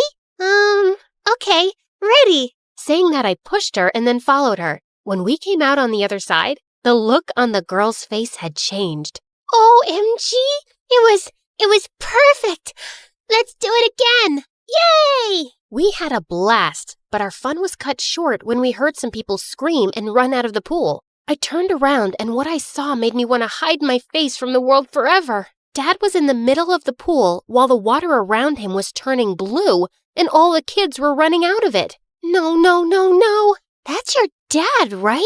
I'm not with him. Yeah, I'd say the same thing if my dad did that. You see, my dad was adorable, but he could be pretty annoying at times. I guess that was the reason why Mom was always saying that she had to raise 2 kids instead of 1. Well, Gemma and I became pretty good friends, and the fact that she kept the whole pool thing a secret made me like her even more. While I was happy to finally have an awesome friend, things at home were going south. I started to notice that Mom and Dad were always at odds. One moment they would be smiling at each other, and the next they'd be arguing like kids. They'd bicker over the smallest things, like who would take the trash out, who squeezed the toothpaste from the middle, who left the dishes dirty, and whatnot. One time, they started a huge fight over air conditioning. Yeah, it's frickin' freezing. Where's the remote control? Do you have any idea how much last month's bill was? So, now you're gonna throw the I'm the one who brings the money in thing at me. Mom? Dad? I have homework. Can you help me? How about later, honey? Daddy has to go out with his friends. Friends? Yeah. Run away like a little boy. Ugh, you're always acting like a kid. I always hated their fights, but on my 10th birthday, they crossed all limits and started arguing on my birthday in front of so many guests. I had had enough. Oh, please. For once, I really wish you guys would either stop fighting or just leave each other. Because of Mom and Dad, I officially hated love. As if my wish came true. The next day, Mom left for New York, and when Dad found out, he was heartbroken. I can't believe it. How could she do this? I know we had our differences, but this? How come she didn't ever think about you? The realization stung. Mom didn't just leave Dad, but me too. For many days, my mind was in chaos. Seeing me so quiet at school, Gemma asked me what the matter was, and I told her everything. I am never falling in love. It's stupid. Totally. Friendship is the best ship. With Gemma by my side, I felt like things would be all right. But boy, was I wrong. With Mom gone, Dad was out of control. It was like his life's mission to embarrass me. One time when I had participated in a debate competition, Mom was a no-show and I knew the reason. As for Dad, he was in the audience all excited for me, dressed up like a cheerleader, carrying a huge sign. Oh my God, I might die because of embarrassment. Come on, your dad is so supportive and cute too. After my speech was done, I heard noises from the audience. This idiot has been screaming in my ear for an hour now. It's time he gets taught a lesson. What? If cheering for my daughter is a crime, then I'm a Ah! Before Dad could even finish his sentence, the other guy gave him a black eye. I so hated that my dad got his butt kicked the same day I got an award for the best debate, but he was always acting like a kid on a sugar rush. Once we got home, I was so angry at Dad that I locked myself in my room, even though Dad apologized many times. When I finally came out, Dad was relieved. Honey, I am so sorry. I just wanted to make you laugh. Happy. I thought if I acted like a friend, we'd be... Wait, but why a friend? I want you to be my dad. I can have many friends, but only one dad. I guess my words struck a chord because after that day, I saw how slowly Dad was becoming more responsible. He was managing the house and even started a small business from home, which was going well. He even started to help me with homework, and when I had a science fair at school, he worked with me and we made the best project. On the day of the fair, I stood proud with my project and Gemma was with me. Everything was going fine until I spotted Phoenix, the school's outcast. In grade 1, poor Phoenix had vomited all over a girl, and since then, everyone called him Puke Boy behind his back. For some reason, Phoenix was always smiling at me, and Gemma would often tease me by saying the guy had a crush on me. Looks perfect, just like you. You're in the way. Phoenix, can you maybe move aside with your snacks? Right when Phoenix turned, someone shoved him hard. The jerks from the basketball team were here, and Phoenix happened to be their favorite target. Puke Boy fell on his food. Again! Aw, are those tears in your eyes? Hey, want a hand? Nah. Instead of helping Phoenix up, they shoved him back and started laughing. I couldn't just stand there and watch the poor guy suffer, so I gave him a napkin. What are you doing? Are you all right? Whoa, we got something going on here. Sabrina and Phoenix sitting on a tree. Kissin. Before he could finish, I gave the jerk a much-deserved slap, and that really angered him. But before he could come at me, the principal came and took the whole group away. Good riddance. Oh my God. I want to be you when I grow up. Thank you so much, Sabrina. You're welcome. That was something, Sabrina. Gemma and I spent the day with Phoenix, and it turned out he was a gem. Not only was he good at school, he had a heart of gold. After that day, we started to hang out with Phoenix a lot. As time passed, our friendship grew stronger, and in the final year of high school, all three of us decided to go to the same university. I was doing so well, but then I had a 2-week break before my final exams, and I had to go and visit Mom. I was dreading it because I knew she'd be pissed as I didn't attend her wedding a couple of years ago, but when I reached her place, I was pretty shocked. Wow, Mom had surely married a rich guy, and now she even had 2 kids. Meet your brothers. Aren't they adorable? Yeah. So, we're going out. How about you look after the boys?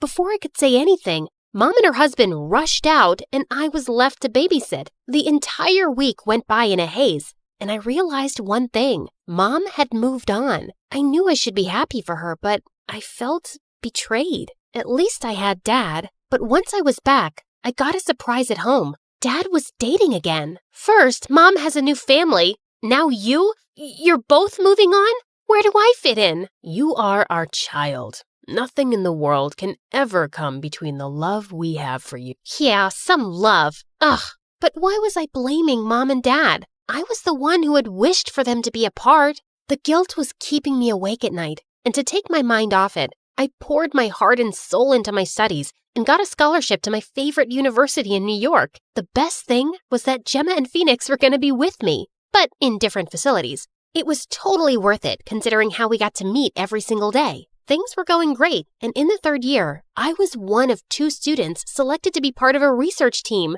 That was huge! Finally, my dreams of becoming a scientist seemed so near. While working for a research assistant, I met Jacob. The guy was sure amazing, and every time I'd meet Gemma and Phoenix, I'd be telling them about him. Looks like someone has a crush. A crush? Yuck! Jacob and I, we're just good friends. Yeah, everyone says the same thing when they have a crush. Did I really have a thing for Jacob? No. I needed to focus on my studies and research. So I started avoiding Jacob, even though I felt bad about it. One time, I was late in the lab with my professor when I had a total eureka moment. I created a new material. that looks like plastic, but 100 times safer than plastic. Oh my God, this is unbelievable. Professor, you have to come and see what I found. What? Impossible. Look, I tested it again and again. The results are the same. Yeah, she's right. Congratulations, Sabrina. This is fantastic. This will revolutionize science. Well done, Sabrina. I always expected the best from you. I was so happy, but when the research paper was published, I got the shock of a lifetime. It was named after my professor and didn't say anything about my contribution. But I discovered it. And who will believe a science student over a double PhD scientist? I'll tell everyone. You won't get away with this. Oh, really? Well, then be prepared to lose your scholarship and fail epically. What a monster! I had been such a fool trusting him with my research. I needed to tell Gemma and Phoenix about this and ask them what to do next. I ran to Gemma's dorm room, and right when I opened the door, I felt the air knock out of my lungs. Gemma and Phoenix were kissing. What the heck? Sabrina, wow, Finally. I was telling Gemma for so long that we should tell Sabrina about our relationship, but look how well everything fell into place. Fell into place? Are you crazy? This can't be happening. No way! You betrayed me! It was like the walls were closing in on me. I felt like my mind was spinning. It actually was, and when Gemma came to hold me, I slapped her. Accidentally. Gemma, I am so... What has gotten into you, Sabrina? You hit her. I didn't mean to. Saying that, I ran out of there. I had been walking in the rain for what felt like forever. All my dreams were crushed. My family, my friends, and my career, everything. I didn't know why, but that night I ended up knocking on Mom's door. Oh my God. What happened, sweetheart? Mom? It was the first time I opened up to Mom, and in the end, I came clean. I told her how my wish had caused her and Dad to leave each other and how the guilt ate me. Because of them, how I hated love. It was never, ever your fault. You're a grown-up now. Listen, everything breaks if you don't take care of it. Your dad and I, we didn't take care of the love we had. Things fell apart. Don't be afraid of love. Don't run away from it. Otherwise, you'll never know the real joy of life. Remember, whatever life throws at you, you've got to be steadfast and strong, and everything will fall into place. Even though we're no longer together, look what we have. A smart, strong daughter. You, sweetie. Strong? Smart? Me? Ugh. And then I told Mom what my professor did and what a fool I was for trusting him. Well, Mom, boy, was she pissed. She then brought in the big guns. She sued my professor. Perks of having a lawyer mom. On the day of the hearing, it was the first time I saw Mom in action, and boy, was she fierce. Jacob was also there to support me, and in the end, the judge ruled in my favor. I was so happy, but the victory didn't feel complete without my friends, and I knew what I had to do. Today is my wedding day. Gemma, my bridesmaid, and Phoenix, the best man, look absolutely amazing. I am so happy that they're part of my big day. It was all because I had finally accepted my fears and came clean to them all those years ago. I had told them how I was afraid that our trio would break up because of them dating, but it was Gemma who assured me that taking a chance at love was totally worth it. And I finally gained the courage to tell Jacob how much I liked him, and he felt the same way. As I'm about to say I do, I realize how I didn't have to run away from love, but run towards it, because it's the best joy of life.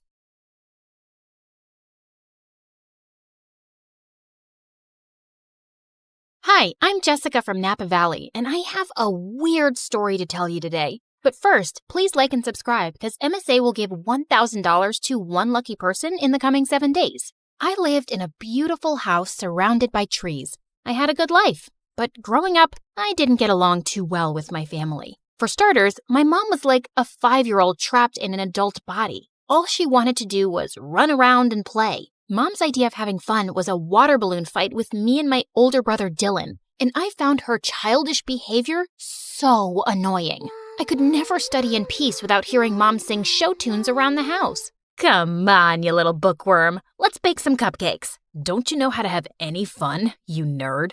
Ugh, see what I mean? But the only person worse than Mom was Dad. He was barely home since he was a fancy businessman who traveled a lot. And when he was home, he treated us like servants. Bring Daddy some juice, will ya? My toes hurt and I can't move. There's not a lot left and we're saving it for tomorrow morning. Oh, so maybe you should be the one who goes on 5-hour flights to earn money for us. I kinda hated being around all of them, so I spent most of my time alone reading and practicing my violin. But when I got to 11th grade, things took a crazy turn. Mom told me one morning that we were taking in an exchange student. She's from Tokyo. She'll go to your school and live with us for 4 months. Isn't that exciting? Sure, but we'll have to clean the kitchen first so she doesn't run crying. Be happy, Jessica. Now you'll have a live-in friend to bore to sleep while you play your violin. I sure hoped she wouldn't be a live-in headache like Dylan. That weekend, we all drove to the airport to pick up our Japanese guest. Her name was Queenie, and she looked like a goddess out of a wonderland. Even her fingers were beautiful. Thank you for having me. Truly, it means so much. It's our pleasure, sweetie. Look, I got you a stuffed welcome panda. Mom? Hi, I'm Jessica, and I'm the normal one in the family. Please, don't judge me based on them. Oh my goodness, this is so sweet. Can one of you help me with my bags? They're heavy because of all the books I brought. Wait, Queenie was into books? I loved this girl already. She and I were talking about our favorite authors on the way home, and after that, we really started to bond. It was nice finally having someone I had stuff in common with. Queenie was also super helpful around the house, so both of my parents adored her, especially Dad. Aren't you amazing? How about I buy a present to thank you for all your hard work? Maybe new shoes or gold earrings? I would have bought some for Jessica, but all she cares about is school and homework. That's very kind, but you guys have already done enough, really. Then one night, Queenie and I decided to go on a walk, and she grabbed a jacket from the coat closet. Oh, that's actually Dylan's. But it's so comfortable, and I don't have any warm jackets. Can't Dylan lend clothes to his guests? You can't just take someone's jacket without permission. Give it back. I don't want you wearing it. Fine, here you go. I'll just freeze to death then. Come on, Jessica.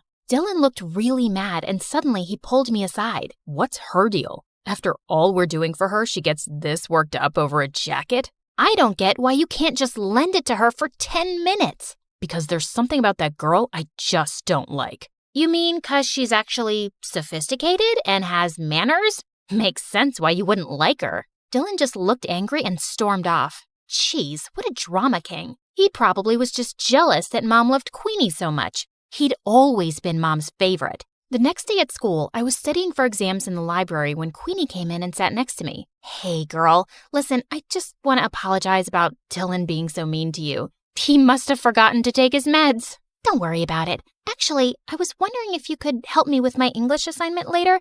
I'm still not fully comfortable with the language. Yeah, of course. Thank you so much, Jessica. I'm really grateful for you. Queenie hugged me super tight, and I realized I was her only real friend here. I could just feel how sad and lonely she was. I waited for Queenie at her house for several hours, but she didn't show up, even though I called and texted her 100 times. Then finally, Queenie arrived carrying a small box. Sorry I'm late. I was buying you a present. Here, open it. Aw, Queenie, you didn't have to get me. At that second, I saw a hissing rat and I started to scream. Jessica, calm down. This is a pet rat. I have one just like him at home. He's so sweet. Just hold him. Queenie let the rat crawl on my arm, but he bit me. Minutes later, I had to go to the emergency room, and Queenie burst into tears. I swear, I had no idea that rat bites were poisonous. I have the exact same one at home, and he's such good company. It's okay, Queenie. The doctor said I'll be fine. Just don't go around giving people pet rats in the future. Queenie just kept apologizing and hugging me. I felt bad for her, but man, it had been an exhausting day. And for some reason, things kinda went downhill after that. Queenie wanted to be around me 24/7 and do everything together. I was thinking I could come with you to your violin lesson today. I've always wanted to play an instrument. I have a recital tomorrow, Queenie, and don't take this the wrong way, but I need a little space. We already go to school together and live in the same house. Of course, I totally understand. Your mom wants me to make dinner anyway. I was relieved that Queenie wasn't upset, but when I knocked on my violin teacher's door, I saw he looked mad. What is it now, Jessica? Haven't you caused me enough stress today? Caused you stress? What are you talking about? Your mother called in to tell me you wanted to quit the violin for good. The recital is tomorrow night. I have 24 hours to find a replacement. My teacher slammed the door angrily, and I was so confused. Why would Mom tell him I was quitting the violin? I went home to confront her when I saw Queenie standing by the kitchen, smiling at me. How was your violin lesson? Was your teacher disappointed that you quit? How did you know about that? Wait, unless you were the one who said I quit? Yeah, I was a little hurt that you didn't let me observe your lesson. So I thought a good punishment would be taking the violin away from you for a while. I'm sorry, punishment? Queenie, you're not my mom. How could you do that? Playing the violin is one of the only things that gives me joy. Like you already don't have enough joy in your life, you don't appreciate anything your family does for you, especially your mom. You make it so obvious that you think she's dumb. You're just an ungrateful witch. That made me so mad that I slapped Queenie hard across the face, and then I stormed off to my room. I refused to speak to Queenie that whole morning and didn't even say thank you when she made me breakfast. I suppose all sisters fight once in a while. Honey, Queenie's going to come to school late today. We have to renew her passport. Good. Get it renewed ASAP so she can go back to Japan. And she's not my sister. Jessica, what's gotten into you? Queenie just smirked at me and I left.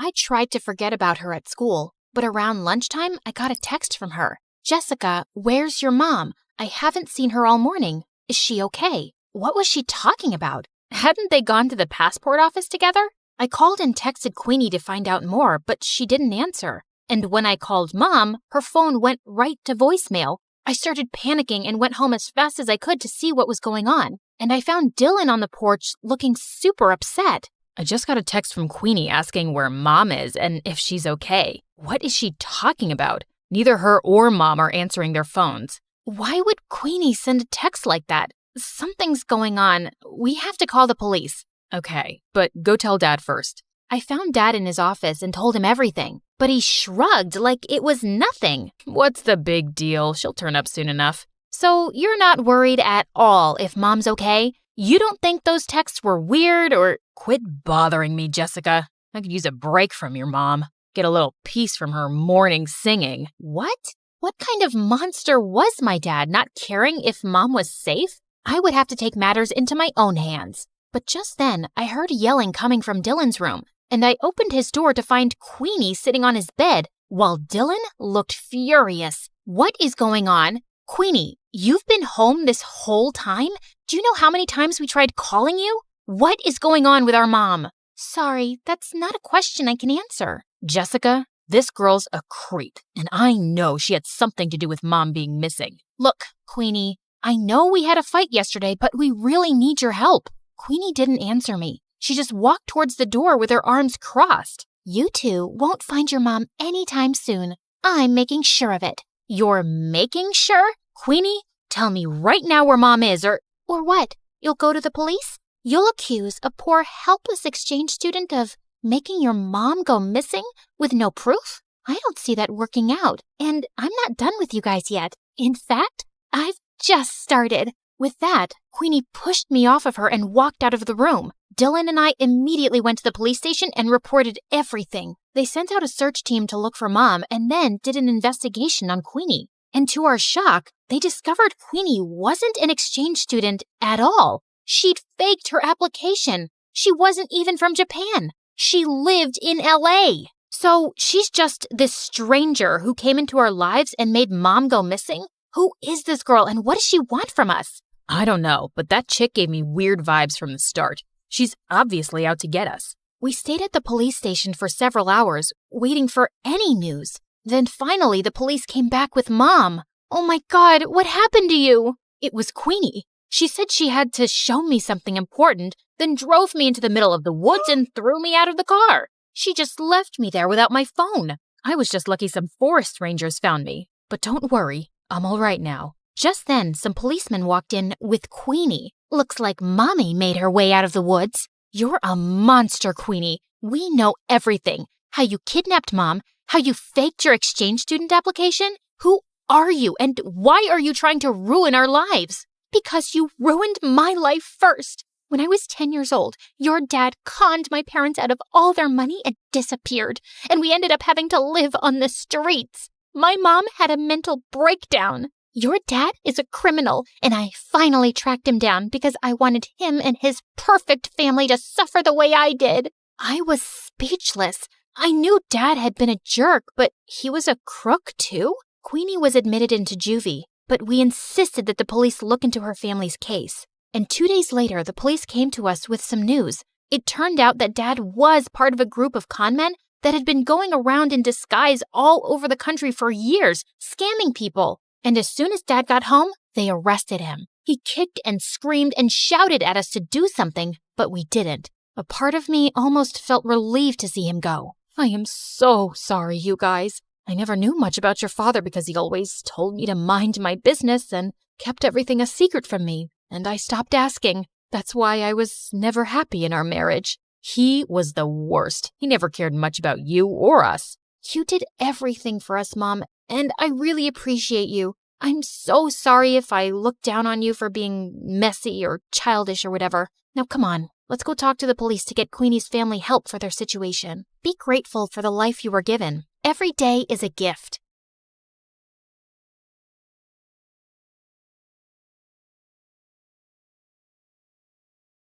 I used to think silence was peaceful. Then my mom fell into a coma, and silence became the loudest sound in the world. Everything just kept piling up. And worse, it was just the two of us. No rich dad, no secret inheritance, no billionaire auntie waiting to adopt me and fix my life. I tried to stay strong, but when the nurse gently reminded me again that we still had unpaid bills, something inside me finally cracked. I just nodded, locked myself inside the restroom, and finally broke down. I had already sold almost everything I loved. My iPad, my sweatshirts, even the tiny cute things that used to make me happy. What else was I supposed to give? My hair, both of my kidneys? I had almost lost hope. Please, I'll do anything. I'll study harder. I'll stop complaining about homework. Okay, maybe not completely, but I'll try. I won't even call the mean girls at school ugly goblins anymore. Just, please, I need a miracle. Just then, I heard a calm woman's voice speak. If you want a miracle, then look up. Wait, like treasure? You are reading it right. A special treasure awaits you. Is this a prank or something? Hello? I slowly turned around, expecting a hidden speaker or a hospital ghost with good acoustics, but there was nothing. I did not just hear a bathroom wall answer me. The wall did not answer you. I did. This is stress.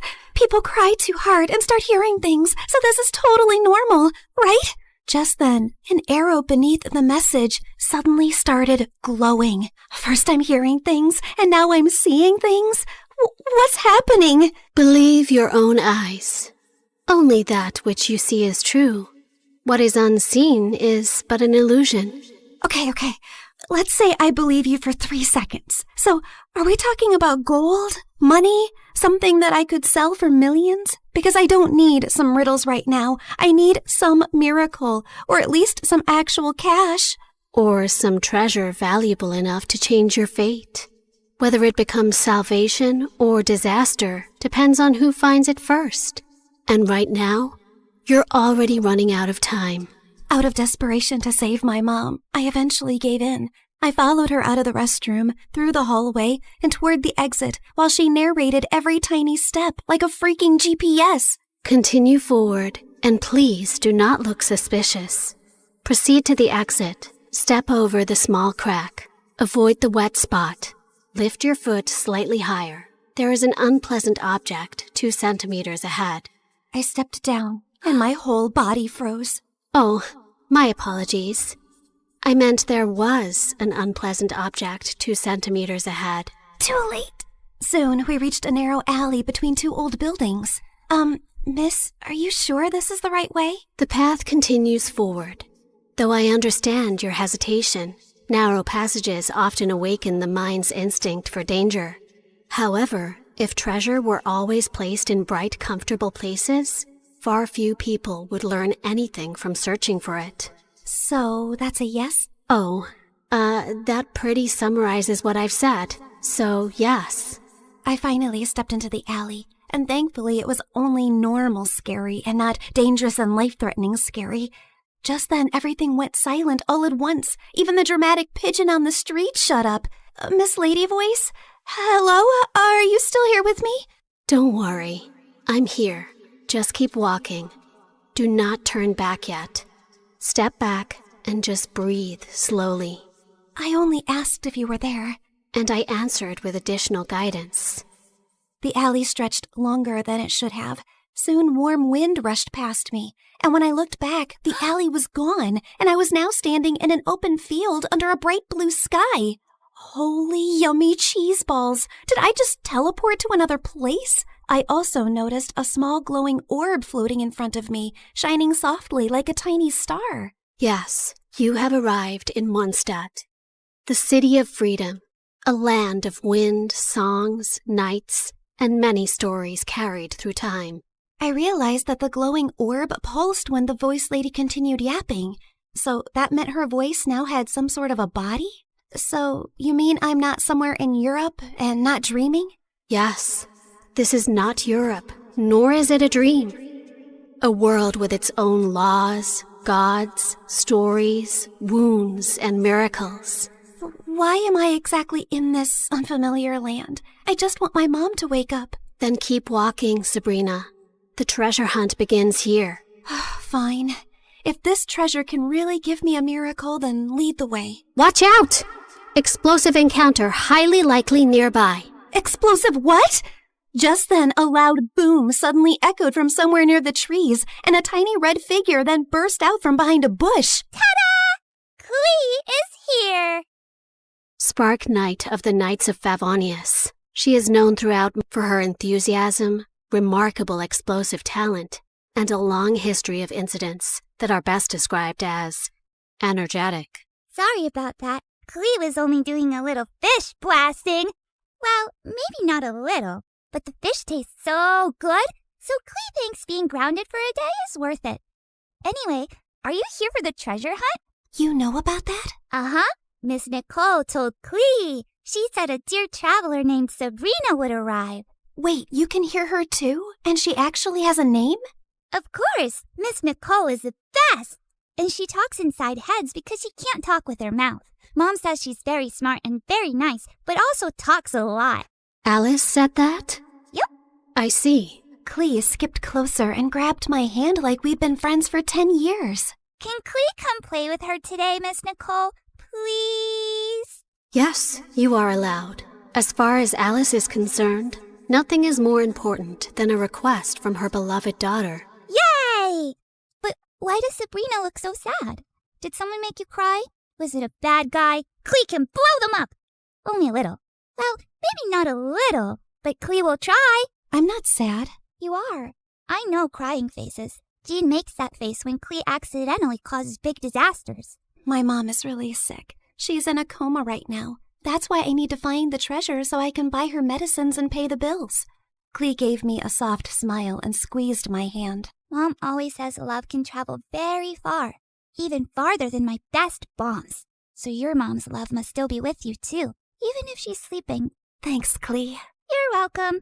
And don't worry, we're going to find that treasure, help your mom, and only blow up the bad guys. Maybe we can do the first two without the third one? Clee will try very hard. Just then, Nicole's panicked voice suddenly filled my head. Watch out! Hilly Charles incoming! Hilly what? Literally 6 seconds later, masked monsters burst out of the bushes, and Clee pulled out her bombs like this was a normal Tuesday. Jumpy, jumpy, go! Boing, boing, boom! Yeah! Oh my god, am I gonna die? Stay calm. Step back. Duck! Now! Before I could fully lose it, golden light bloomed beneath us. Moment of birth. A glowing flower platform rose from the ground, blocking the monsters just in time. Then a calm boy appeared above us and landed lightly. Mr. Albedo, you came! Clee knew you would. I heard explosions nearby and thought it would be wise to investigate. Finding Clee here confirms my hypothesis. Sabrina, this is Mr. Albedo. He's like my big brother, and he's super smart. Nicole quickly explained that Albedo was the chief alchemist of the Knights of Favonius, and that his knowledge of ancient mechanisms would be very useful for our treasure hunt. Clee is my little spark knight. I need to keep her safe and sound. Besides, investigating the unknown is certainly my thing, so count me in. Well, I guess the more the merrier.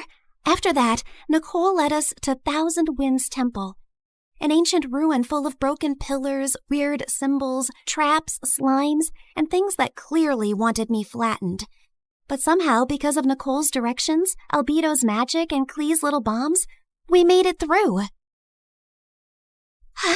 I thought you were just going to lead me to the treasure. You did not warn me about all this. Seriously, did I get transported into a video game world or what? A world is only called a game by those watching safely from the outside. To those inside it, every path, every danger, every choice is real. Wow, that was beautiful, but also very unhelpful. Then allow me to be more direct. Keep moving. Something larger is approaching. Larger? Just then the ground shook. From the dark corners of the ruin, 2 giant metal monsters slowly woke up. Please tell me those are statues. Please? Unfortunately, no.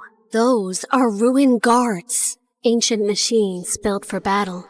And judging by the glow in their eyes, they have already identified us as a threat.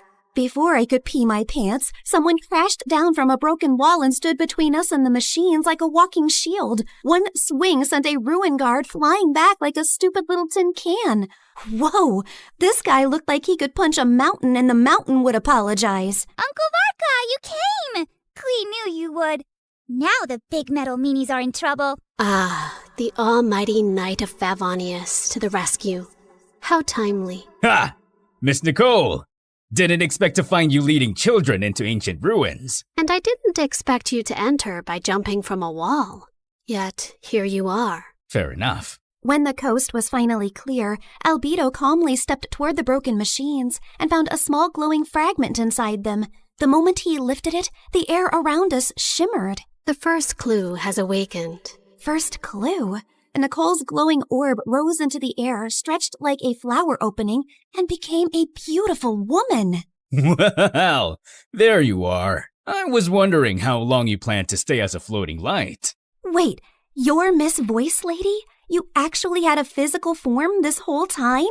Nicole looked at me, and even though her lips did not move, her voice gently entered my head again. My apologies. Until the first clue awakened, I could only guide you through a small projection of my presence. Now that the path has opened, I can take this form before you. However, for certain reasons, I am unable to speak. This is the only way I can communicate with you. Now then. She continued yapping for 8 more minutes straight.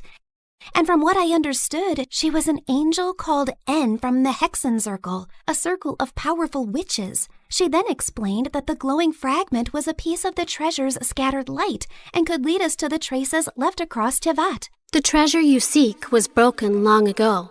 Its light scattered across Tevat, leaving traces behind. This fragment will reach those traces.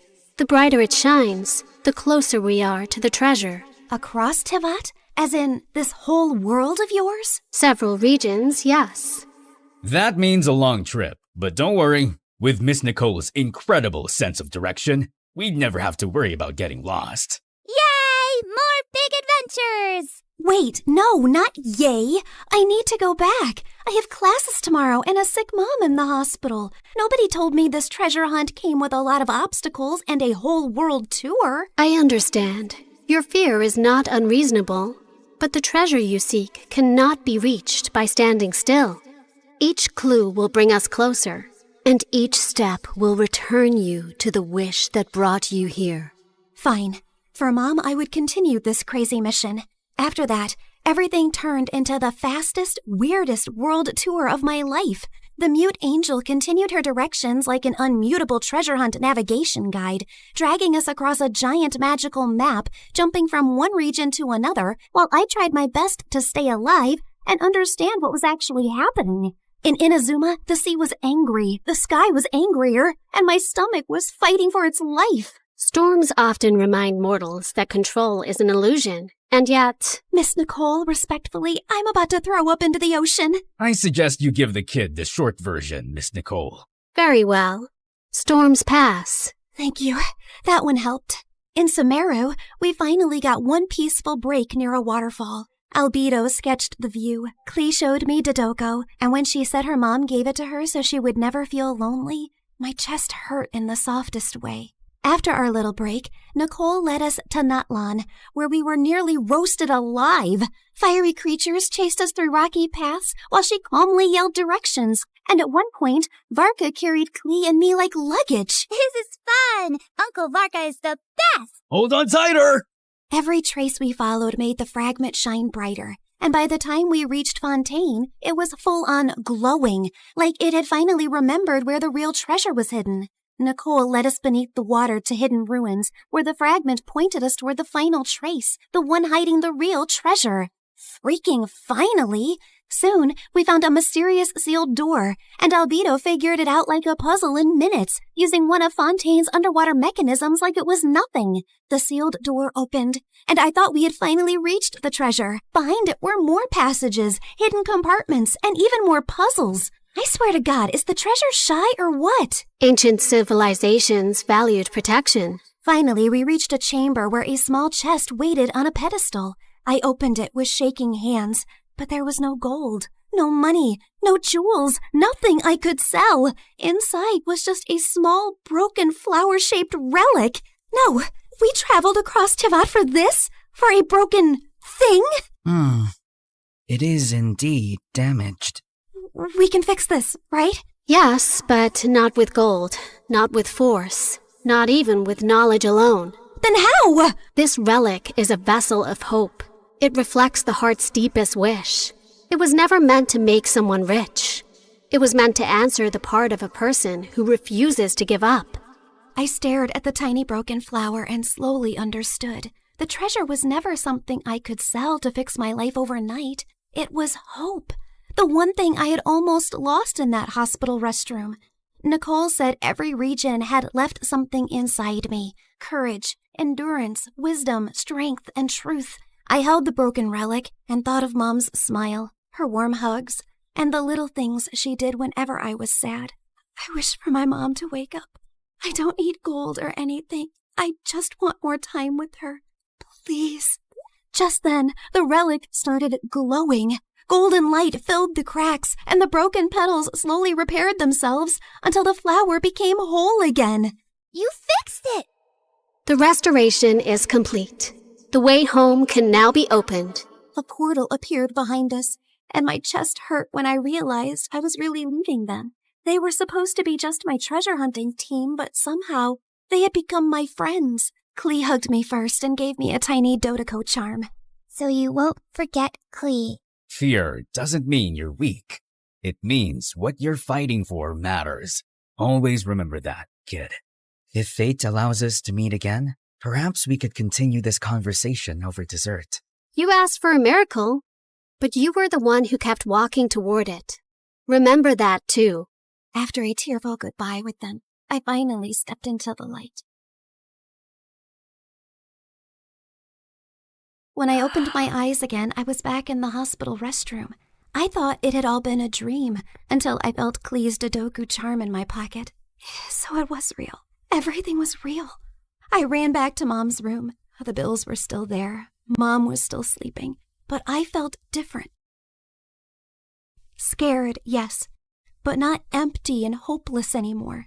One day, my seatmate was secretly playing some online game called Genshin Impact, and the second I saw her screen, my soul almost left my body.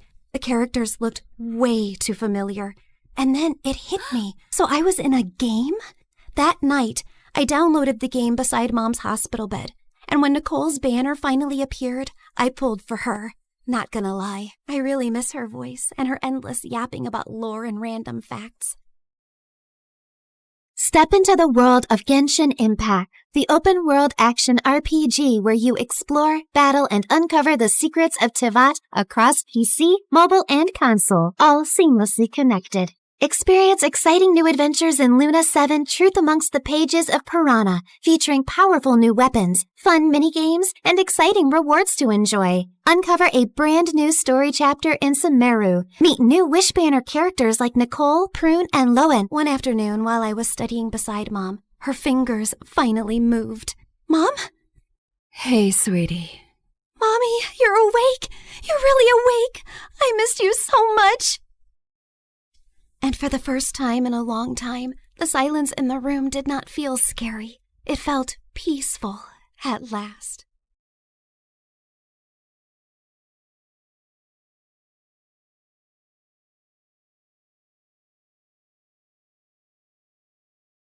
Contestant 9, please state your name. Sierra? Looks like a nightmare, right? Hi, I'm Sierra, and ever since I could talk, I've had a stutter. I didn't think much of it until I moved to a new town when I was 6. Welcome to the neighborhood. I'm Dean. This is my daughter, Kelsey. What's your name, sweetheart? Sierra. Why do you talk like that? It was the first time anyone had asked me that. It wouldn't be the last. My stutter happened frequently, but it got worse when I was nervous. My mom barely noticed or cared that I had a stutter, or that I really existed. She was always working. And my dad? Well, he left the picture a while ago. Most days, Mr. Dean would watch me after school, and Kelsey and I became fast friends. We did everything together. Played at the park, put on fashion shows, grabbed ice cream at Scoopy's. When we went out as a trio, I'd secretly pretend that Mr. Dean was my dad, and Kelsey was my older sister. In those moments, it felt like the family I'd always wanted. But things started to change when Kelsey's mom announced she wanted a divorce and moved out of state. After that, Kelsey started to change. She wasn't just upset. She was furious. She yelled at everyone, and once even smashed the living room furniture in a fit of rage. She lashed out in class and got held back a grade. And if her dad hadn't been the superintendent, she probably would have been expelled. By middle school, we ended up in the same class, and Mr. Dean dropped us off on the first day. Wow, your daughters are so beautiful. Aren't they? I'm a lucky dad. Kelsey looked like she was about to explode. I'm Kelsey. I'm his only daughter. My mistake. And what's your name? Sierra. Sierra? Why do you talk like that? Yeah, can you not speak properly? Or are you stupid? The class erupted into laughter, and I could feel my face burn. Since then, Kelsey wasn't my friend anymore. A real friend wouldn't do that. Through the years, Kelsey's hatred only grew. Anytime I had an accomplishment, she had to ruin it. Opening night of the school play, she stuffed worms in my costume. She threw her birthday party on the same day as mine every year and literally paid people to skip mine. At the science fair, she unplugged my volcano as the judges walked by, so it just looked like a sad pile of paper mache. And during my middle school graduation speech, she just had to make a scene. And so, I want to say how proud I am of our class. We did... What the glitch here is trying to say is we did it. Congratulations, grads. Party at my house tonight. Everyone's technically invited, but only cool people should show up. If it weren't for being her neighbor and still being close with Mr. Dean, I would have liked to never see Kelsey again. I'm sorry about my daughter. Ever since her mom left, she's been a different person. I just wish she wasn't so mean. You shouldn't be ashamed of something you can't control. At the end of the day, your stutter is something that makes you unique. I held on to that going into high school. My stutter didn't bother me much anymore. In fact, it was getting better with age. He was right. It did make me different. And I liked that. One Friday in English, we were doing a vocabulary spelling exercise, and I was totally killing it. esoteric. Esoteric. querulous. Querulous. vacillate. Vacillate. Everyone was surprised at how well I was doing. And honestly, so was I. Who knew I was that good at spelling? Sierra, there's a regional spelling bee in a few weeks. You should join. Who knows, you may make it all the way to nationals. That night, as I sat in my room looking over the spelling bee brochure, loud music suddenly rattled my walls. Kelsey was throwing a party in her backyard. A few classmates waved me over. Fine, just for a little. The party was fun, but I couldn't stop thinking about the spelling bee, and I decided I would sign up. I was about to leave when, What's this? she snatched the brochure out of my hand. A spelling bee? Oh, please. Like you could ever win one of these. In case you didn't know, you trip over your words. Give that back. Not so fast. I'll help you practice for your big day. She pulled out her phone and turned the flashlight on as if it were a spotlight. Some other people gathered around and did the same. I felt blinded by all the lights in my face. Why don't you show us what you got? Nothing screams fun like watching you butcher the alphabet live on stage. Your word is quiberate. That's not even a word. Okay then, your word is pathetic. I'm sure you're quite familiar with that. irrelevant. Irrelevant. I'll use it in a sentence. Kelsey is irrelevant. Now give me back my brochure. But she ripped it into pieces and threw it up like confetti. I took a small step in her direction. Kelsey took a step back and fell into the pool. Ugh! You pushed me! Yeah, right. I didn't push you. Your attitude just slipped. She climbed out and stormed over to me, and I bolted. As I ran, I saw her shoving people in her way into the pool. I made it home and locked the door, just as she started kicking and clawing at it. My heart was racing. By Monday, the whole school was talking about it. Someone had filmed everything, and she looked completely unhinged. I avoided her all day. After class, I asked my teacher if she would sign off on my spelling bee application, and she wrote a letter of recommendation. That night, I was recording myself practicing when I heard Mom come home early. I rushed downstairs to tell her about the bee, but she really wasn't listening, as usual. Sierra, that's great and all, but I'm working and I don't need any distractions tonight. And the Mother of the Year award goes to... Feeling annoyed, I went back upstairs and found Kelsey sneaking through my bedroom window. What are you doing here? Get out! Relax, Miss Broken Record. I'm just here to apologize. Apologize? Yeah. I saw the video from the party over the weekend. I looked crazy. It wasn't okay how I was treating you, so I'm sorry, okay? Thanks? I'm not really sure what to make of this. Yeah, well, we used to be friends or whatever. I think it's time to put the bad blood between us to bed, right? Trust doesn't just snap back into place, not after everything that's happened between us. I understand. I intend to prove it to you. Do you mind getting me some water? Climbing up the vines was harder than I thought. Uh-huh. Sure. This certainly wasn't on my bingo card for how the night would go. I brought her water, which she downed in one gulp. Thanks. I'll see you tomorrow. Maybe we can sit together at lunch? Maybe. Also, never sneak into my room again. Then she climbed out the window. What a strange interaction. But maybe we really were turning over a new leaf. The next day, I walked into class feeling good about the new era I was in, where I tried new things and made up with old friends. But that confidence vanished when I found my teacher waiting for me, looking pissed. Sierra, you will not be attending class today. I've contacted the spelling bee and pulled my recommendation for your application. What? What did I do? You should be ashamed of yourself. The principal is waiting for you in his office. What was going on? It has come to our attention that the English exam answers were sent to your entire English class yesterday. I'm sorry. I have no idea what you're talking about. That's strange. Given the exam answers were sent from your email address, you'll be suspended for 3 days. Your mom is on her way here to come get you. What? This wasn't possible. I didn't do it. When Mom showed up, the veins in her forehead were practically bursting.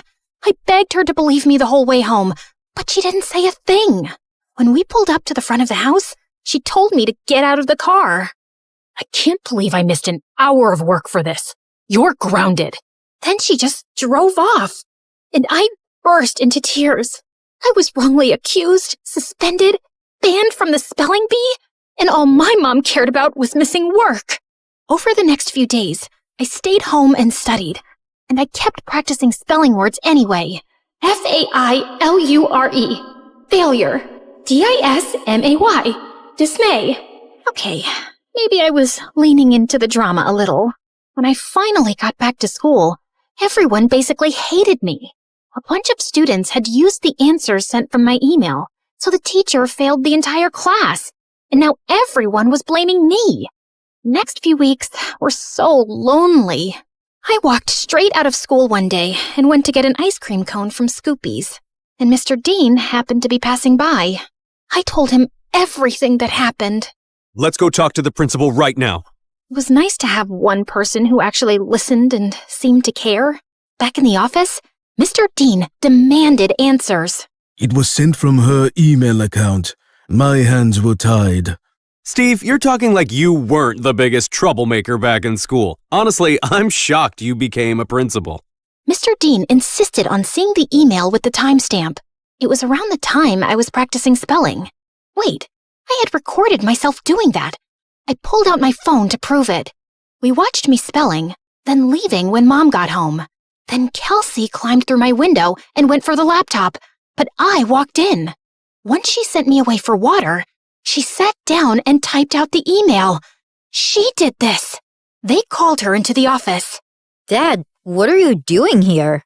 You framed Sierra for stealing exam answers when she's completely innocent. I did not. He showed her the video. Of course you go to defend her. She's never been completely innocent, Dad. What had I ever done to her? The principal and I had front row seats to their screaming match. Kelsey got suspended for a week, and the principal and teacher apologized to me and reinstated me in the spelling bee. That night, I heard a commotion outside. I looked out my window and saw Kelsey stuffing suitcases into her car. I'm over you, Dad, just like Mom was. She slammed the door, rammed the car into the garage, and peeled out of the driveway. I ran to Mr. Dean, who was covered in food. What happened? We were in a huge fight about what she did to you, and she threw everything in the fridge at me. I kicked her out, and she's gone to live with her mom. As much as I wanted to jump with joy at the thought of never seeing Kelsey again, I didn't want things to be like this. Mr. Dean looked crushed as he walked back inside, and I followed him to help clean up the mess. At school, word got out about what Kelsey did, and people started being nice again. Things weren't just back to normal, they were better. I gave an incredible anti-bullying speech at a school assembly that got a standing ovation. I started a support club where victims of bullying could share their stories. And at every free moment, I was practicing for the spelling bee, often with Mr. Dean's help. He still seemed down about being alone, but when I was around, he cheered up. He drilled practice words with me every day until regionals. And on that day, he was there in the audience. My mom wasn't. I got second place and was qualified for nationals in a month. Afterward, the top contestants did a group photo shoot. I was smiling for the camera when someone put an arm around my shoulder. I looked up. It was the guy who won first. You were a great competitor out there today. Congratulations. His accent, his eyes. Suddenly, I forgot how to breathe. Thanks. Where do you come from? Where do you come from? Sierra, are you kidding me? Is that how you speak, or did I just fluster you? Oh, no. I just have a stutter. It's adorable. I'm Leon, and I'd love to get your number. We should talk more, since we'll be seeing one another for nationals next month. Yes, please. We exchanged numbers, and I practically floated back to Mr. Dean. It felt like the best day of my life. When we got home, Mom was on the porch, arms crossed. She rolled her eyes when she saw us together. And where have you two been? The spelling bee, Mom. Remember? I won second place. She did amazing. You should have seen her. I'm sure, but I was too busy with the logistics of moving. Moving? Work wants me to relocate to California within the next couple of weeks. Mom, no! I have nationals next month. Well, that's too bad. Work comes first. You know that. Work always comes first for you, Mom. It's never me. Oh, stop being so dramatic. What if she stays with me until the end of the school year? What? I have Kelsey's empty bedroom. She can compete in nationals, finish out the year, and then move out to California. Please, Mom. Fine. Within a week, Mom was gone, and I had moved into Kelsey's old room. Mr. Dean cared in a way my mom never had, and this new life felt good. And to top it off, Leon reached out. He was a foreign exchange student from Spain living in New York, and we hit it off instantly, texting all night, every night. We had so much in common, and he was so easy to talk to. I had a major crush. One night, I even felt bold enough to tell him. I was losing sleep, slipping in school, and didn't care. I had never felt like this about someone in my life. Leon and I even planned our first date the night before nationals. That weekend, I was behind on prep, but I was more excited to see Leon than I was to compete. We planned to meet at a park, and I spent hours getting ready. I waited for him at the park. He was 5 minutes late, then 15, then 30. After 2 hours, unanswered calls, and 20 unread texts, I gave up and walked home. I got in bed and cried. Had something happened? Had I been stood up? I barely slept that night. The next morning, I was exhausted. Mr. Dean and I headed to the B. I checked in and looked for Leon. Nothing. When it was time to go on stage, I scanned the crowd. No Leon. But then backstage, I heard whispered voices. I turned and saw Leon talking to someone behind him. No, I can't keep doing this. Leon, come on. It's not that hard. He pulled away, and I gasped. Their heads snapped towards me. Kelsey laughed, while Leon froze like a deer in headlights. Was this all just a setup to mess with me? Sierra, wait! My ears started ringing, and I don't remember anything else that happened until... Contestant 9? Contestant 9, please step forward. A contestant sitting next to me tapped on my shoulder, and I walked up to the mic, trying to steady myself. Sierra, why do you talk like that? Yeah, can you not speak? Are you stupid? You should be ashamed of yourself. Like you could ever win one of these. In case you didn't know, you trip over your words. Contestant 9, please state your name. Sierra? Your word is vicissitude. Vicissitude. VICISSITUDE. That is correct. And just like that, my first round was over. With every ring of the bell that told me I got the word correct, my confidence rose. I shut Kelsey and Leon out of my mind. Contestants were dropping like flies, but I stayed strong. Until it was just Leon and I. Your word is appoggiatura. Appoggiatura. A-P-P-O-G-I-A-T-U-R-A. Appoggiatura. I'm sorry, that is incorrect. Sierra, if you can correctly spell the word, you will be our national spelling bee champion. Appoggiatura. A-P-P-O-G-G-I-A-T-U-R-A. Appoggiatura. That is correct! I did it! The audience went wild. I got my huge new trophy and went to the lobby to find Mr. Dean.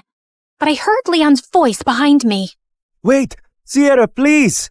Leave me alone! Sierra, please, let me explain. It was all Kelsey. She put me up to this. She wanted to get in your head so you'd lose. Wait, don't go to the lobby. I walked through the doors, but Leon lunged at me and pushed me out of the way. The doors had buckets of slime and feathers on them, which all fell on Leon. Why did you push me away? I was trying to save you from this. Listen, Kelsey moved to my school and found out I was going to regionals for the spelling bee. She said she'd pay me to flirt with you and distract you from studying. I'm so sorry. I was just a game to you? I only agreed because I really needed the money for my mom's treatments. That's why I'm even competing in the bee. I didn't expect to end up having real feelings for you. When Kelsey found out, she stole my phone and smashed it. She even threatened to get me kicked out of school. Just then, my mom and Mr. Dean walked up. Mom, what are you doing here? Mr. Dean convinced me to attend, and I had no idea you were so talented at this. We're so proud of you, Sierra. And then Kelsey walked in. Of course my dad is here to support perfect little Sierra. And Leon, I see you've betrayed me too. Guess your mom isn't going to get any better. Why are you so evil? What did I ever do to you, Kelsey? You stole everything from me. Everything! She didn't steal anything from you, Kelsey. Oh, really? Because I remember the night you and Mom screamed at each other when she found out about your little affair, when we both found out Sierra is your daughter. What? Oh, yeah. My neighbor was actually my half-sister, the girl who ruined my family and took my dad away from me. Is this true? Yes, it is. Even though this was the craziest day ever, the news warmed my heart. I'd seen Mr. Dean as my dad since I was a kid. You didn't lose your dad to me, Kelsey. You lost him because of you. You could have told me the truth. You could have been my sister. But you chose to be a liar, a bully, and a sad little lowlife who only feels powerful when someone else is hurting. I may stutter, but I never had to hurt people to be heard. And why didn't you guys tell me sooner? I'm sorry. He didn't know until I told him once we moved in next door. I wanted to tell you right away, but then my wife left me and Kelsey took the news really hard and started lashing out. We thought it would be best for you to not know. For your sake, and Kelsey's. I was planning on telling you. I figured since we live together now, it was the right time. You live together now? She screamed, grabbed my trophy, and hurled it through the convention center's windows. She got arrested for property damage and spent some time in juvie before going to live with her mom. I told my mom I wanted to stay with Mr. Dean for the rest of high school, and thankfully, she allowed it. I gave the prize money to Leon to help his sick mom, but I refused to date him even after all his apologies. My self-worth wouldn't allow me to be with someone who thought it was okay to play with my feelings for any reason. I'm so proud of you, Sierra. Thanks, Dad.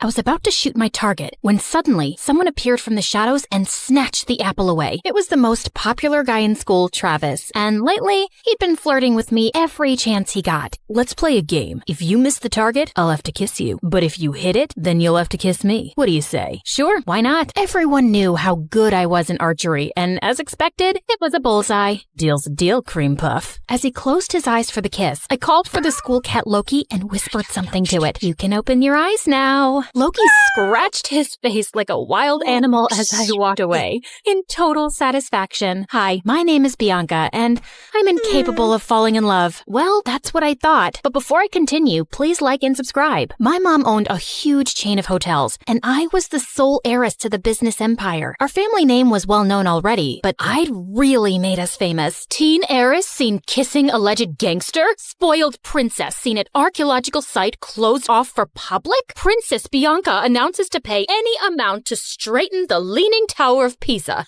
Oh, each headline is worse than the one before. Alleged gangster, Mom. We broke up. And you know my keen interest in history. I had to see that site. And come on, am I the only one annoyed by that Leaning Tower?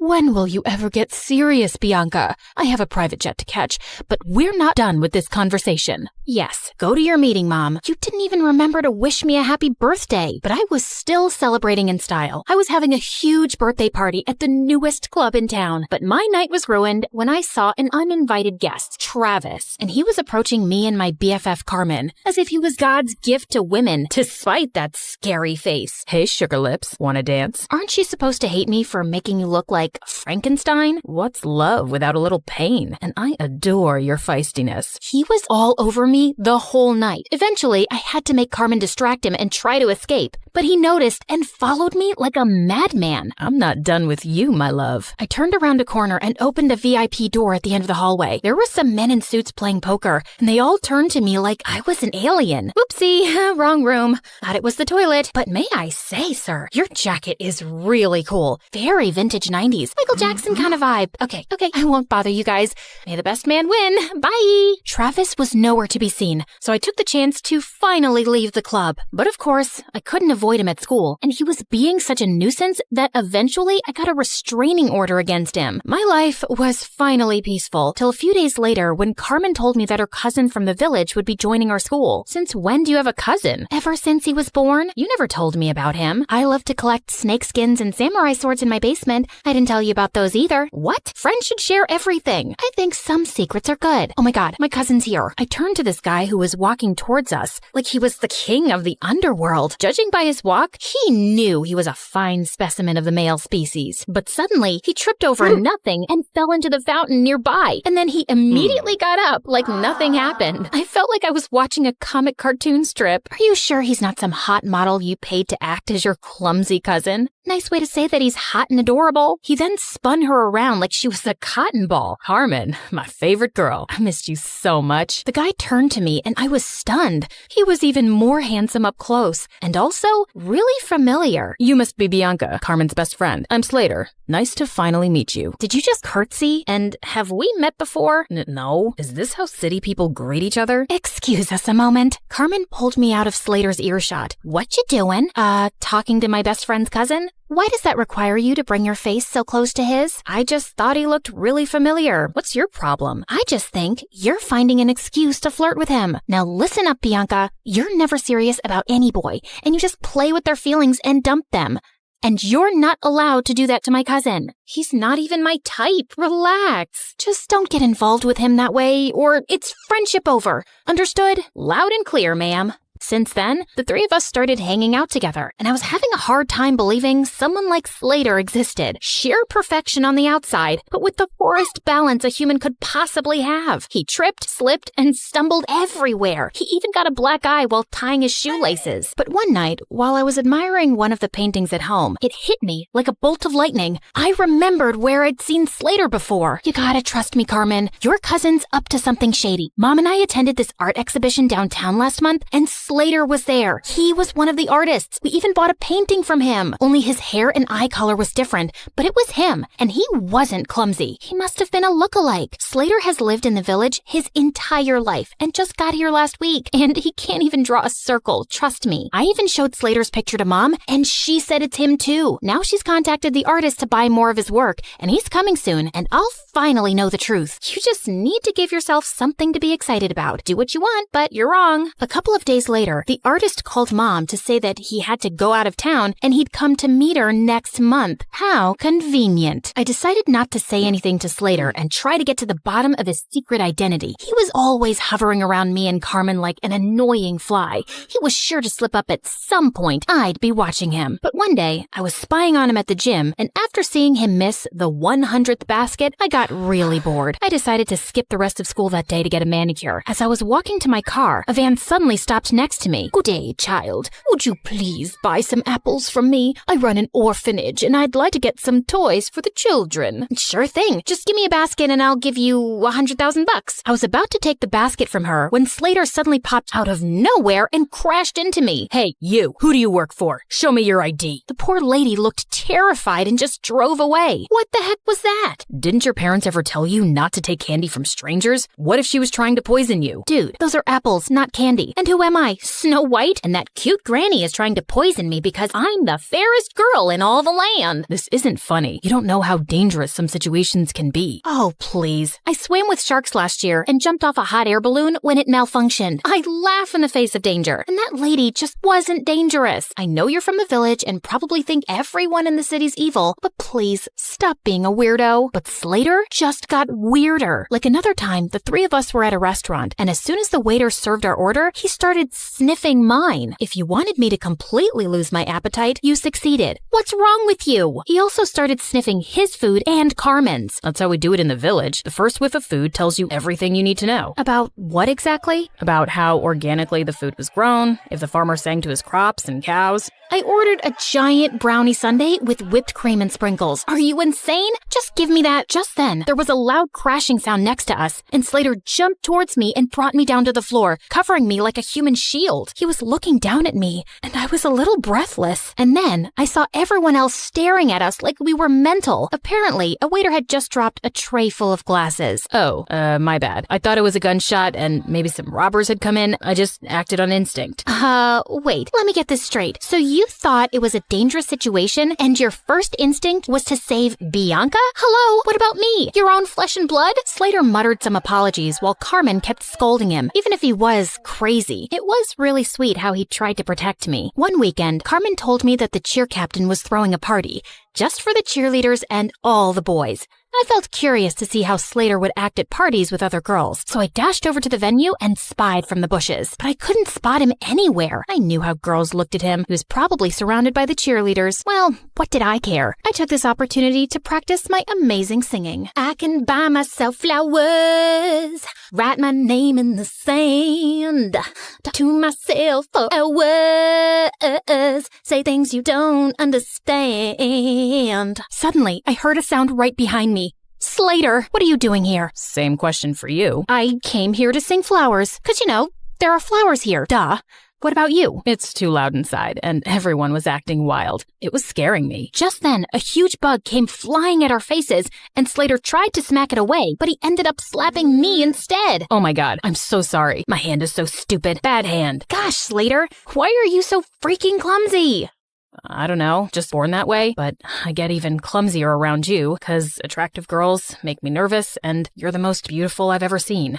What do you mean? You know what I mean, Bianca. It suddenly hit me. He was attracted to me, and that could make things complicated. I had to avoid him from now on before Carmen could misinterpret things and unfriend me. But the very next day, I caught him in the janitor's closet with his butt stuck in a mop bucket. Jesus, what have you done this time? Can you just help me, please? I think I got a cramp. As I pulled him up, our lips accidentally touched, and my tummy fluttered. Just then, someone gasped from the door. Carmen! Girl, it's not what you think. I followed her to an empty classroom and tried to explain. I swear, there's nothing romantic going on between us. He's too dumb and clumsy for me, and I'm certain he's a liar. Excuse me? That's my cousin you're insulting. And you say these things, but I feel like you're attracted to him. Just don't get attached to him, okay? He's not right for you. Of course, duh. I already knew that, but I was a bit bothered by what Carmen said. Why did she think he wasn't right for me? A few days later, I was practicing archery alone when suddenly an arrow came flying from somewhere and almost hit me. I turned around and saw someone behind a tree. I dashed over and found Slater. What are you doing here? Trying to kill me now? No, what? What just happened? You happened, Slater. You nearly sent an arrow arrow straight into me. You're a hazard to society. Oh God, I'm so sorry. I didn't realize my arrow came your way. I mean, I didn't even know anyone was here. I would never hurt you, I swear. But let me make it up to you with an ice cream shake. Come on, let's go. I wasn't finding his act convincing. Why was he always around me? He was beginning to seem as obsessed with me as Travis. And what if he tried to hurt me on purpose with the arrow? By the way, are you free tonight? I want to talk to you about something. Just you and me, alone. Okay, sure. But we're alone right now. You can't tell me over ice cream shakes? What ice cream shakes? Oh, yeah, that. No, tonight's better. I'll send you the pin location. Driver, I'll get off here. Thanks. See you later, Bianca. And then he just jumped out of the car and walked away. This dude was so weird, but I was really curious about what he had to say. Later that night, I was surprised to learn where he was taking me. The rooftop of an old building. There was no elevator, so we had to climb 8 flights of stairs, and he was holding on to my shirt like a kid. Wait, what if he tried to push me down? Can you move away? I need some personal space. But what if I trip and fall down the stairs? You know how clumsy I get. Why would you invite me to a rooftop then, idiot? You'll see. When we finally reached the top, I was surprised to see a candlelit dinner. What's all this? Obviously a date. Were you expecting a crime scene? Didn't your cousin warn you about me? She did, but I just don't see why she's so against the idea of you being my girlfriend. You're beautiful and amazing. She was trying to protect you because I have a history of not being good with relationships. May I know why? And before I knew it, I just found myself opening up. Growing up, I saw how my dad broke my mom's heart and left her for another woman. Since then, mom's not even the same person. She just buries herself in work. And dad kind of broke my heart too. Leaving like that, I'm just afraid to let anyone come close. I know that you don't trust me, but I hope that someday you will, and I'll get to know you better. I feel like you're someone worth knowing. He looked at me earnestly and then started leaning in. I found myself closing my eyes, and when his lips touched mine, I felt something electric. Wait, that was a mistake, Slater. I care a lot about my friendship with Carmen. I can't. Okay, I understand. But later that night, all I could think about was Slater and that kiss. Maybe I could talk to Carmen and she'd come around, but I still couldn't shake off the idea that Slater was lying about himself. As luck would have it, Mom told me the next day that the artist was back in town, and he was displaying his work at a gallery that night. Well, Slater wasn't going to be the only one in disguise. I went dressed up as someone completely different, and I was thrilled to see him. He might have a different style, but I was certain it was Slater. And as I was walking past him, I accidentally tripped and fell forward, scraping his arm with my pen. I'm so sorry. I'm not very good with the walking.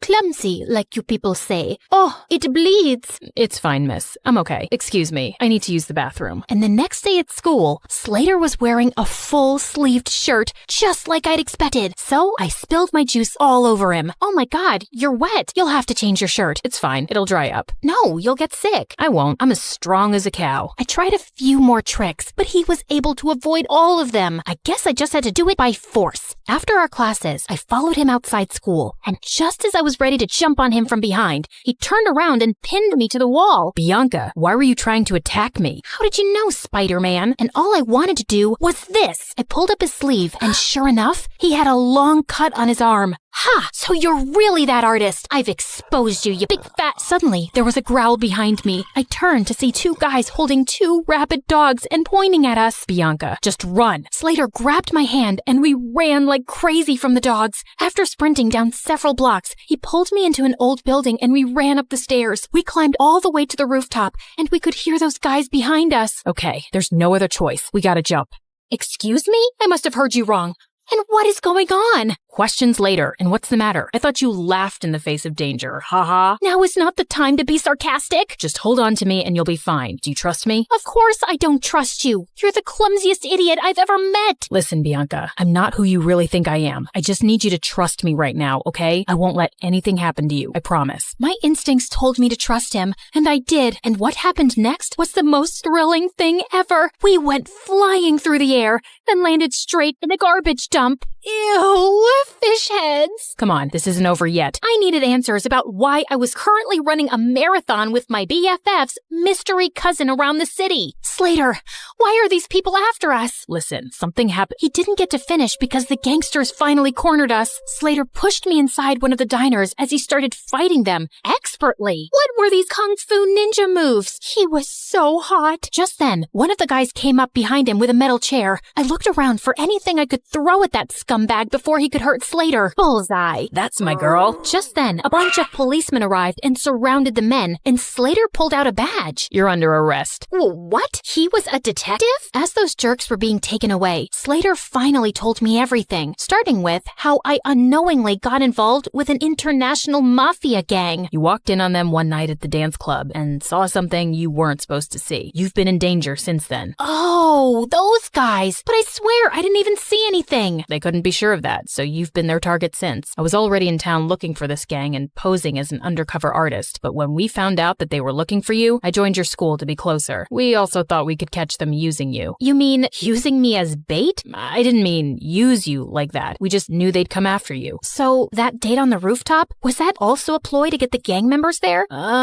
Well, yeah, we had police hidden all over that building, but I think the gang realized it was a trap. Everything made sense now. He was just pretending to be interested all along so he could be around me for my protection and to catch the bad guys. I was just a mission for him. You saved my life. Thank you. I just did my job. I'm glad you're safe now. I gotta report to headquarters soon, so... Yeah, great job. Goodbye then. As I walked away, I suddenly felt sad and empty, and the next day at school, Slater was gone. I demanded more answers from Carmen. Slater really is my cousin. He became a detective at a young age, and he doesn't tell us much about his job. But after that restaurant incident where he was clearly protecting you, I asked him what was going on, and he said it was something related to you, but it was confidential. So that's why you didn't want us to get closer. Yes, because he was just here for his job, and he doesn't form attachments. I didn't want you to get hurt. I'm sorry.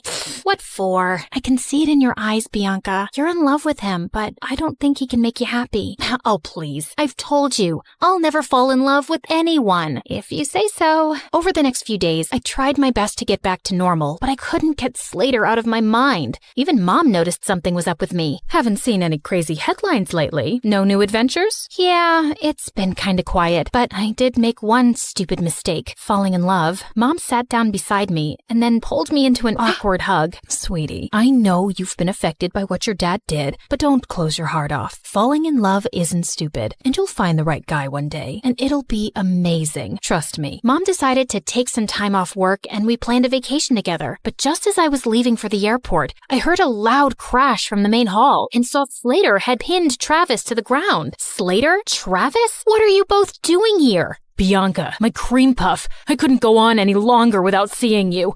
I can't live like this. You really need to tighten security around here. Found him crawling through the dog door. As Slater handed over a screaming Travis to the guards, he turned to me. Why are you here, Slater? Same reason as Travis, actually. I really missed you. Wait, where are you going? Sorry, can't disclose the location. It's top secret, so whatever you want, make it fast. I got another mission. Okay, so what is it? I need you to fall in love with me and be my girl. Oh, well, that sounds like it's gonna be a very hard mission. I'm not afraid of challenging assignments. He pulled me in for a kiss and then hit his forehead against mine. So you're naturally clumsy.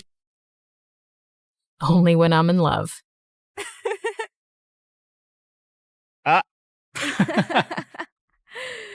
Hi, I'm Catherine from Arizona. Please like and subscribe. When I was born, my parents were very young. Dad was an inventor and Mom was an aspiring model. Mom spent most of her time at auditions and fancy parties, while Dad and I stayed home in his lap. The two of us would go from business to business trying to sell Dad's inventions, but no one ever bought anything. I love that Dad let me help with his experiments, even though I was clumsy. Like once when I was 7, I tripped over my shoelace and ended up spilling some beakers, and the whole lab stank of rotten eggs. Nobody could pass by our house for a week without gagging. Another time, I left a burner on the lab and went to the park, and by the time I returned, I found a fire brigade outside the house. Mom was furious when she came home, but Dad always had my back. He was the sweetest, but Mom fought with him over everything, especially the fact that he didn't make enough money. And then one day, Mom just left with her new friend. Dad said she was going on a business trip and would be back soon. Well,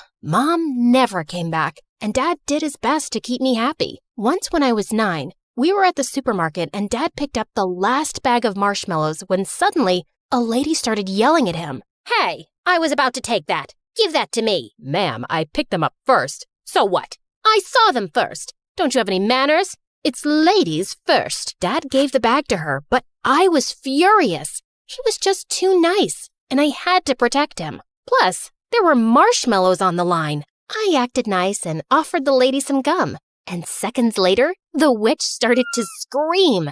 It was a spicy gum that made your mouth feel like it's on fire for 10 hours. One of my favorite inventions. Dad and I kept working together, and by the time I was 12, we had developed something spectacular. He sold our invention to a huge corporation, and overnight, we became millionaires. We moved into a huge house, and Dad started his own company. But I couldn't help noticing that sometimes he was really sad. What's wrong, Dad?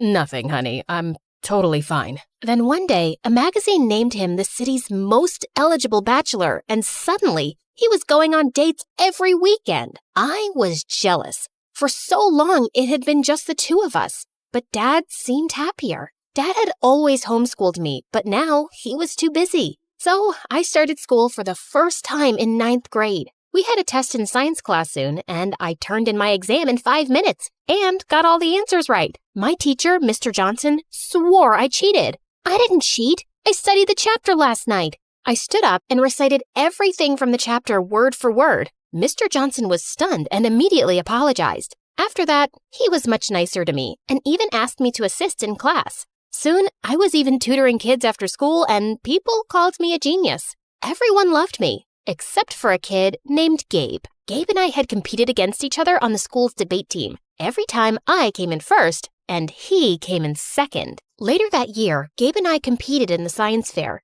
The teachers were really impressed with Gabe's project. That is, until they saw mine. I won first place, and Gabe came in second. You think you're so awesome, don't you? Well, you're not. Things are just easy for spoiled brats like you. Excuse me?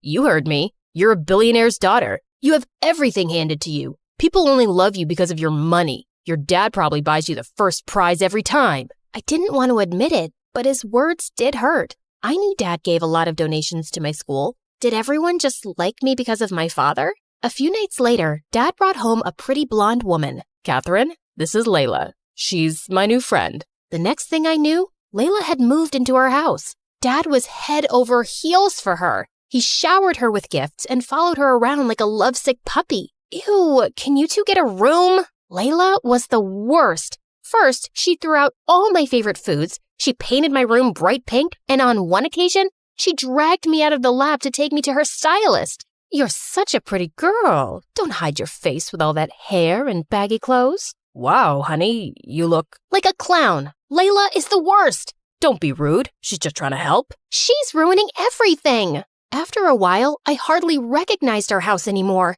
and Dad spent all his free time taking Layla shopping and on romantic getaways. I didn't trust her one bit. She was probably just after his money. But it didn't matter what I thought, because soon, Dad and Layla were married. A few months later, while Dad was away on a business trip, I woke up at night to get water when I found Layla talking outside with a man in a hoodie. The two argued for a while, then she hugged and kissed him.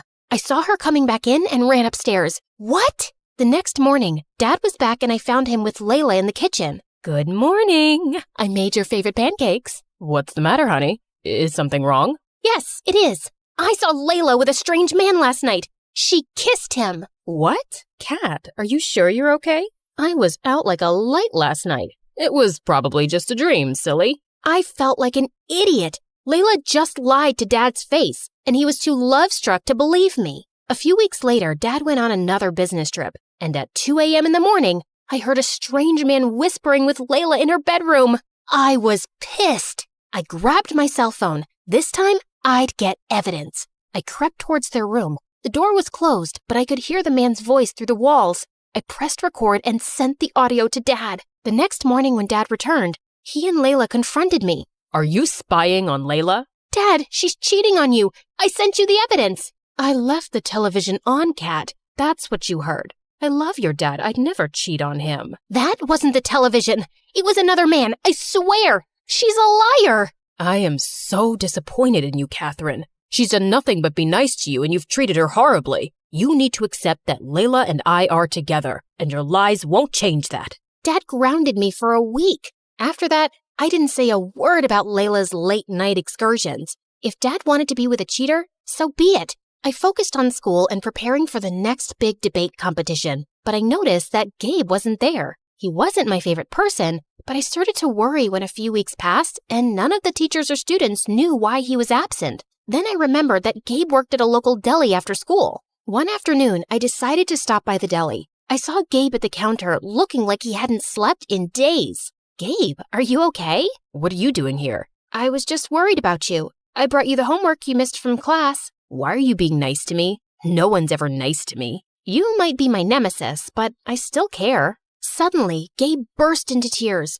He told me about how his mom was sick and he was working day and night to pay for a special surgery she needed. I'm scared I won't be able to raise enough money in time. I can give you the money. I don't want your charity. It's not charity. Consider it an investment. Competing with you keeps me on my toes. Gabe accepted the money, and a week later, he ran up to me and gave me the biggest hug. Whoa, I can hardly breathe, buddy. Mom's surgery was a success, and it's all thanks to you. Also, I'm sorry, Catherine. It's not true that you win everything because you're rich. You're just better than me, and I know that. Soon, Gabe and I started spending all our time together. We studied together every day, texted late into the night, and sent each other our favorite MSA videos. I was happy being at his place anyway because I wanted to avoid Dad and Layla as much as I could. One day as we were walking home, he was unusually quiet. What's wrong? You look like you swallowed a lemon. I don't know how to say this, but I was wondering, I was thinking, just contemplating if maybe you would consider or like to, Just spit it out, man. Do you want to go with me to the winter dance? Oh, I don't know. That might not be such a good idea. It's okay, I get it. You'd rather go with some rich, cool guy, not a poor nerd like me. No, I don't care how much money you have, and we're both nerds, duh. It's just that I'm a horrible dancer. I'd probably embarrass you. You'd never embarrass me, Catherine. You're perfect. Then Gabe kissed me, and it was so romantic. That weekend, Gabe came to pick me up in his mom's car for the dance. Gabe walked up to Dad to meet him, but Dad ignored him and pulled me to the side. Are you sure you want to go out with this boy? He drives that piece of junk, and it looks like he pulled out his suit from the trash. Dad, what is wrong with you? I like him. He's a sweet guy. And since when do you care about how much money someone has? You were never this way before. Not until you met Layla. Don't drag Layla into this. You're my daughter, and you deserve better than a poor loser. You're being impossible. Let's go, Gabe. Gabe and I had a blast at the winter dance, and we officially started dating. I started inviting Gabe over to my house, and thankfully, Dad didn't create a fuss again. He even tried to be pleasant to Gabe, and I was sure he felt sorry for his behavior. One day, Gabe and I were studying a math test in the kitchen when Gabe excused himself to go to the restroom. He came back a few minutes later, and then Dad stormed into the room. You thief! What? What's going on? Honey, calm down. I saw him roaming through the house near my study, and now my wallet's gone. I know he took it. No, I didn't. I swear. Dad grabbed Gabe's backpack and tossed its contents onto the floor. Then he made Gabe turn out his pockets, which were empty. I know you stole my wallet. Where is it? Stop it! Leave him alone! Gabe ran out of the house terrified. I didn't speak to Dad or Layla for the rest of the night. The next morning, I tried apologizing to Gabe. We need to break up. Your father hates me. No, Gabe, we can make this work. No, we can't. You're a millionaire and I'm poor. Your dad'll never accept me. I love you, Catherine, but I can't do this. I have my pride too. After that, Gabe didn't speak to me again. He blocked my calls, and when I went to his house, his mom said he didn't want to see me. Days passed and I focused on my studies, but I still missed Gabe and felt so angry. Catherine, your father is upset that you've been ignoring him completely. He didn't mean what he said about Gabe. The things aren't always what they seem. He's been under a lot of pressure at work, and I don't care about your excuses, Layla. All I know is that my dad was amazing and we were happy till you came along, and now he's changed and everything's awful. A few weeks later, Dad and Layla had their anniversary, and Dad made dinner reservations for us at a fancy restaurant. I said I didn't want to go, but Dad looked upset, so I reluctantly agreed. I was getting ready and decided to wear my favorite diamond necklace, which was in Dad's safe. I went into Dad's office and opened his safe, and inside there were suitcases full of money, stacks of gold bars, and duffel bags full of diamond jewelry. But then my eyes wandered to the table, to Dad's lost wallet, and next to it were some newspaper clippings that made my blood run cold. They were all from unsolved bank robberies with pictures of the masked robber. I examined the photos, and one of them had a close-up of the robber's neck and the birthmark on it. It was just like my dad's. Dad? What's wrong, honey? I showed Dad the newspaper clippings. This is you? How could you do this? What? No, I don't understand. This can't be. I didn't. Then Dad fainted and hit his head.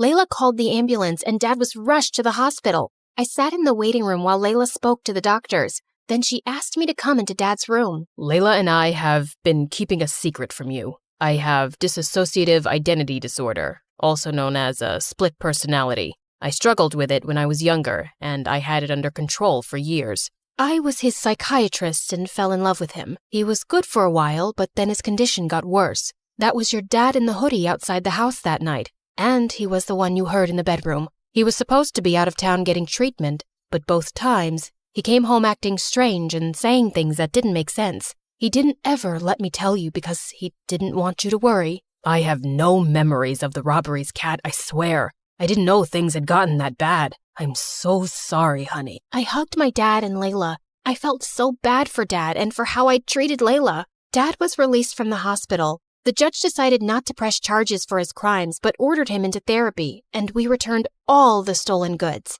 Layla and I supported Dad through his treatment, and a few months later, the doctors released him from the psychiatric facility. And over this time, Layla and I grew closer. One day, when I got home from school, I opened the door to see Gabe and my father standing inside. Layla told me I chased your friend away, and I've apologized for how I treated him. I'm sorry for the pain I've caused you both. I would never stand in the way of your happiness, Kat. Thank you, Dad. Gabe rushed over to me and kissed me, and from then on, he never let me go.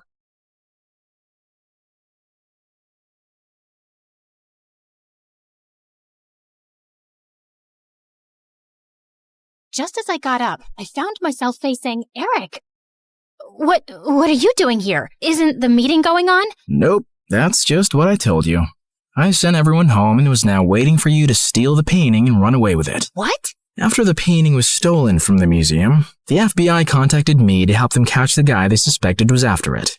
Does the name Pierre Soufflé ring a bell? Nope, never heard of him. What a dumb name. They told me he would probably strike again.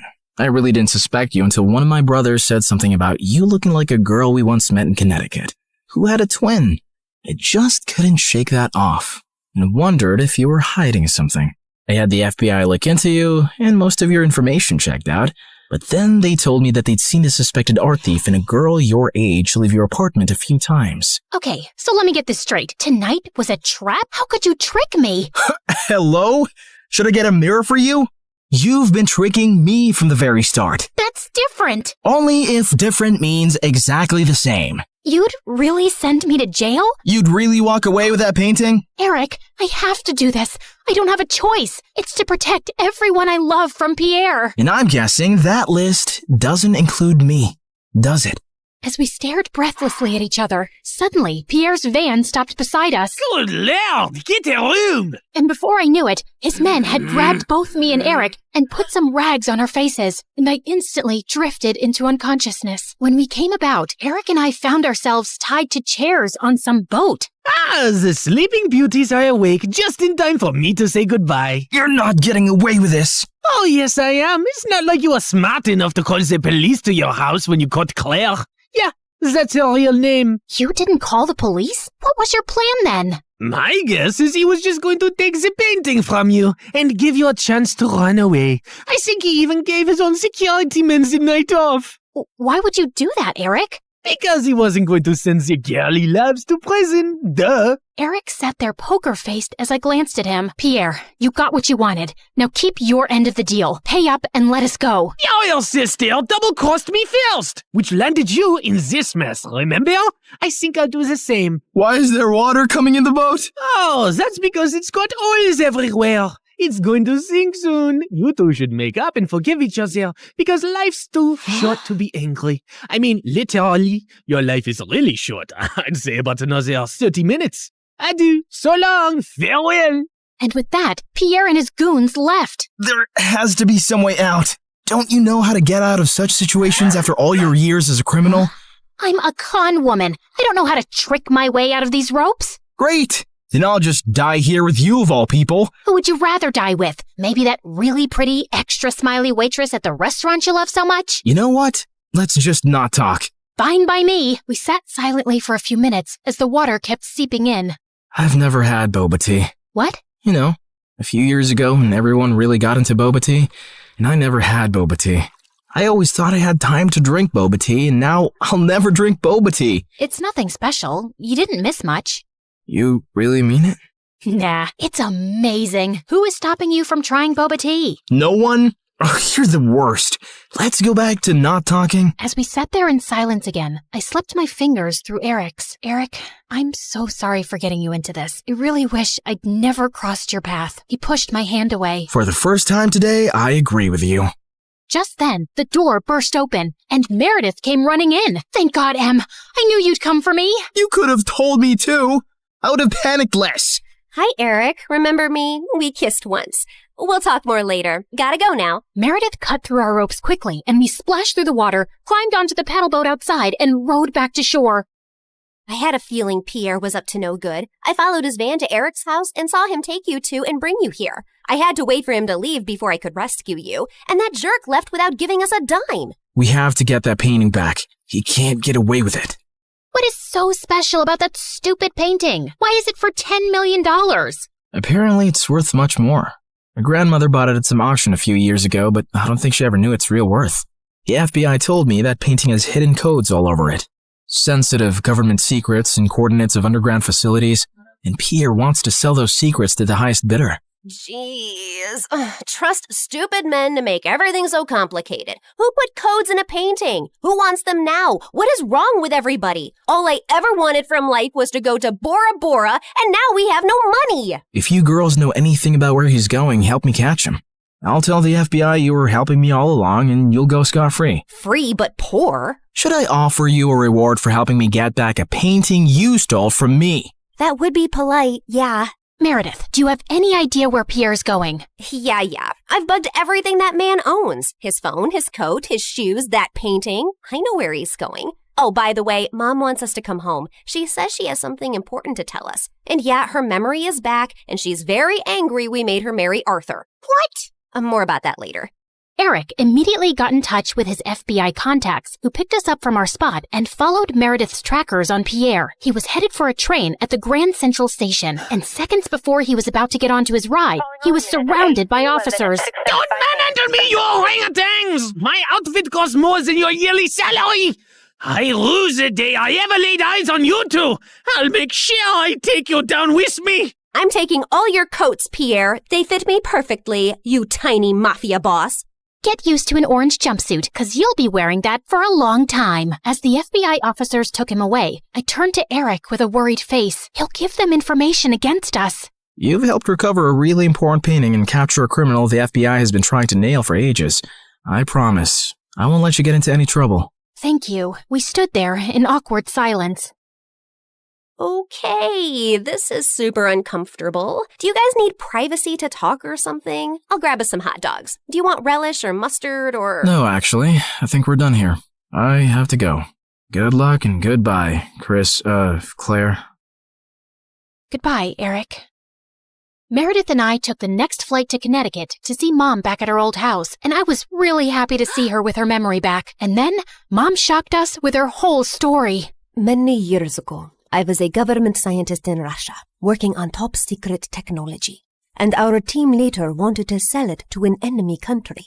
I refused to do that, and destroyed the technology, and after that I had to go on the run, because I knew those traitors would come after me. I had a boyfriend, and he recently found out I was pregnant, so I never told him about you girls and just escaped. I settled in America, and took on the identity of a helpless mom living in the suburbs. Before I left Russia, I set up this laptop as a way to communicate with my father, who sent me a little money every few months to get by. I was even afraid of working in any place for too long, as being part of any system by which I could be tracked down. Whoa! Mom, that's insane and so cool. I'm sorry we never had much, but I was glad you grew up independent and resourceful. Then I finally recovered my memory a week ago. I was able to access the laptop and get in touch with my father. He hadn't heard from me in so long, he thought I wasn't even alive anymore. He told me that the traitors working on the project are all behind bars now. It's safe for me to go home. So we're going to Russia? Man, it's so cold there. I always wanted to go to... Bora Bora, I know. That's all you said growing up. We'll visit Russia to see my family, and then we'll go anywhere you girls want. Mom, we're kinda poor, especially since you've left Arthur too. Oh, but my family isn't poor at all. I come from old money. We've been rich forever. There is a God out there. Thank you. Claire, we're finally going to Bora Bora. Yeah, it's everything we ever wanted. I tried to be as excited about the trip as Mom and Meredith, but my heart felt heavy. I wish things had ended with Eric on a better note. On the bright side, I got to meet Freddie, and I was so pleased when he introduced me to his lovely girlfriend. I'm so happy for you, Freddie, and I don't know if I can ever thank you for everything. You're amazing. I know. Just don't forget about me and come to visit, okay? On the day of our flight to Russia, we just reached the airport when Mom and Meredith turned to me with strange smiles on their faces. What's going on? Here's your ticket. That's a ticket for New York. Why, are we going there? No, Mom and I are going to Russia, then Bora Bora. You're going to New York. What? Why would I do that? Come on, Claire. You've been so mopey lately. I can't stand your face anymore. Just go talk to Eric, okay? You're in love with him. And even though he's way out of your league, he loves you too. And that's something you shouldn't give up on so easily. Pretty sure he hates me now. Claire, go meet him once. You'll regret not trying. And in case it doesn't work out, you know where to find us, love. Go get him, loser. Mom and Meredith hugged me, and I felt tears flowing down my face fast as I turned away. Suddenly, I got the wind knocked out of me as Meredith gave me a bear hug. I can't say this with you looking at me directly, so don't turn around, okay? I love you more than anyone in the world, sis. You're my BFF and my soulmate and my better half, so you better not stay away too long because of some stupid boy. No one's ever coming between us, Em. I love you too, and I'll see you soon. As I walked out onto the New York airport, I was feeling so nervous about visiting Eric that I accidentally bumped into a man's luggage cart and went down with the suitcases. Are you blind? You blind idiot? It was an accident, sir. You don't have to be so rude. You don't have to be so blind, you blind idiot. You're so obnoxious. I grabbed the bagel the man was holding, threw it on the floor, and started jumping on it. As I continued jumping and he kept yelling, I suddenly found Eric by my side. I'm sorry, sir. She hasn't taken her meds today. So sorry. Jeez, what's with your temper? He started it, and what are you doing here? You texted me that you were coming and wanted me to pick you up. You said it was an emergency? Oh, I'm guessing that was Meredith. Yep, but I did come to New York just to see you, Eric. So I might as well say my piece now, which I've been rehearsing on the plane, and I've forgotten every single word. Dang it. Okay, I'll just spit it out. Look, I'm really sorry about the tricking and the lying and stealing and hitting your brother and endangering your life. The one thing that wasn't part of this assignment was falling for you, but I just couldn't help it right from the start. In fact, you made me fall for you years ago, and I often wondered what had happened to you. I really wish we'd met again under different circumstances, and I know I don't deserve another chance, but here I am, asking for one anyway. Well, they say third time's the charm. They do say that, whoever they are. Just as Eric pulled me closer, we suddenly found ourselves surrounded by federal agents. Did you set me up? I swear I didn't. Ma'am, there's no need to panic. We got notified about your arrival in New York when you checked in for your flight. We've also apprehended your sister before she could leave for Russia. We've been looking for you girls for a long time, actually, but you always managed to get away.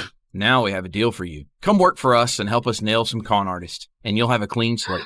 Are you offering me a job? Yes, and a really well-paying one. The only catch is that you two will have to serve 6 months jail time first. We have to do that as a formality. No, officer, there has to be another way. Eric, wait, it's okay. I think I need to do this actually. Maybe we got away for too long without any consequences. If this gives me a chance to start over fresh, I'm willing to do it. What about Meredith? Oh, she's gonna be pissed, but she'll do it for me. So, will you come see me in prison? It's a date. How many weeks has it been here already? It's just been 2 days. Oh, God. I was so close to Bora Bora. And you're so ugly and orange. How am I supposed to look at you for 6 months? I think you're actually happy we're getting to spend more time together. You know, since I'm your BFF and soulmate and better half. That was so cheesy. Ow!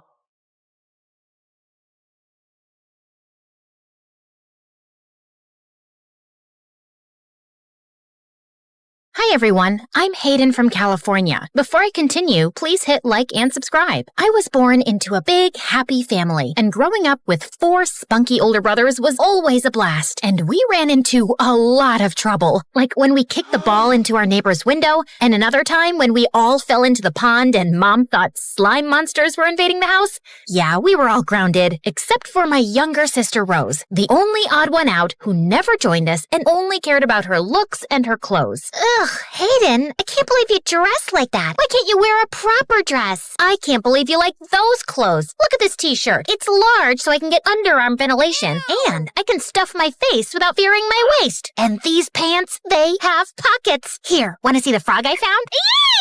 Well, my brothers became super boring after they started high school. They got girlfriends and hobbies. Ugh, it's not like I need them to have fun. I can find my own friends. One day, when I was on my way home from school, I spotted some meanies hassling a puppy. Not under my watch. I grabbed a stick and rushed over to them screaming, but then I tripped on a stone and fell. They all started laughing at me, but I got back on my feet. Let that puppy go. Or what? You'll fall on your face again? Or I'll teach you a lesson. Ew, we're shaking in our boots. An army of ants is coming our way.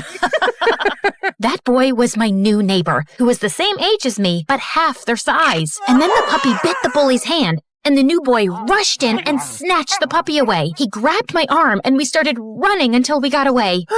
Wow, that was brave. I'm Rashid. And you got there just in time.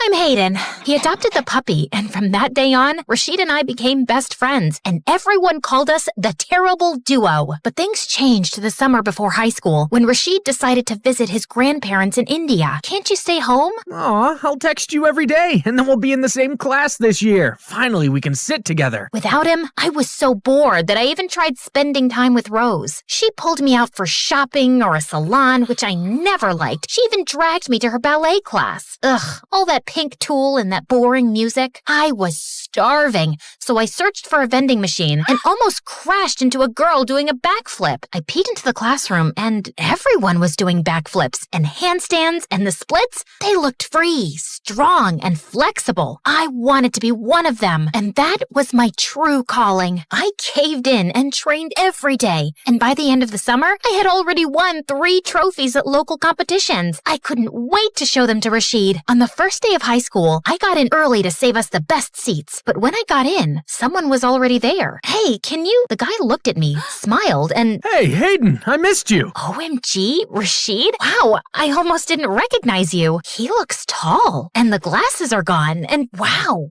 he's so... No, he's the same guy as before. Don't act all weird around him now. Every time Rashid looked at me, I felt myself blushing, and if we bumped into each other, my insides turned into a giant knot. I needed bug spray to kill all the butterflies flying around me, and I felt so jealous when I saw all those girls falling for him and fighting for his attention, though he dodged the swooning like a ninja dodging throwing stars. Ugh, I don't know what to do. What if he decides to date one of those girls? Try to give him some hints and see if he likes you back. So I decided to put Rashid to the test. I left my lunch at home, and he shared his with me, but then he did the same for my classmate the next day. And when it started raining, he also shared his umbrella with me and my sister. Why does he have to be so nice to everyone? Ooh, I smell heart trouble. My sister has a crush on her best friend. How predictable. Unfortunately, he likes girly girls. Girls like me. He sees you as one of his buddies. I was crushed. Not only did he not like me romantically, I wasn't even part of the competition. I liked the person in the mirror. I liked that I was strong enough to walk on my hands, or that I could sleep more in the morning because I wore no makeup. And then I decided that if Rashid liked those girls, girls? I could be one, and like Cinderella, I just needed a fairy godmother to help me with the transformation. Or rather, will you give me a makeover, sis? OMG, I thought you'd never ask.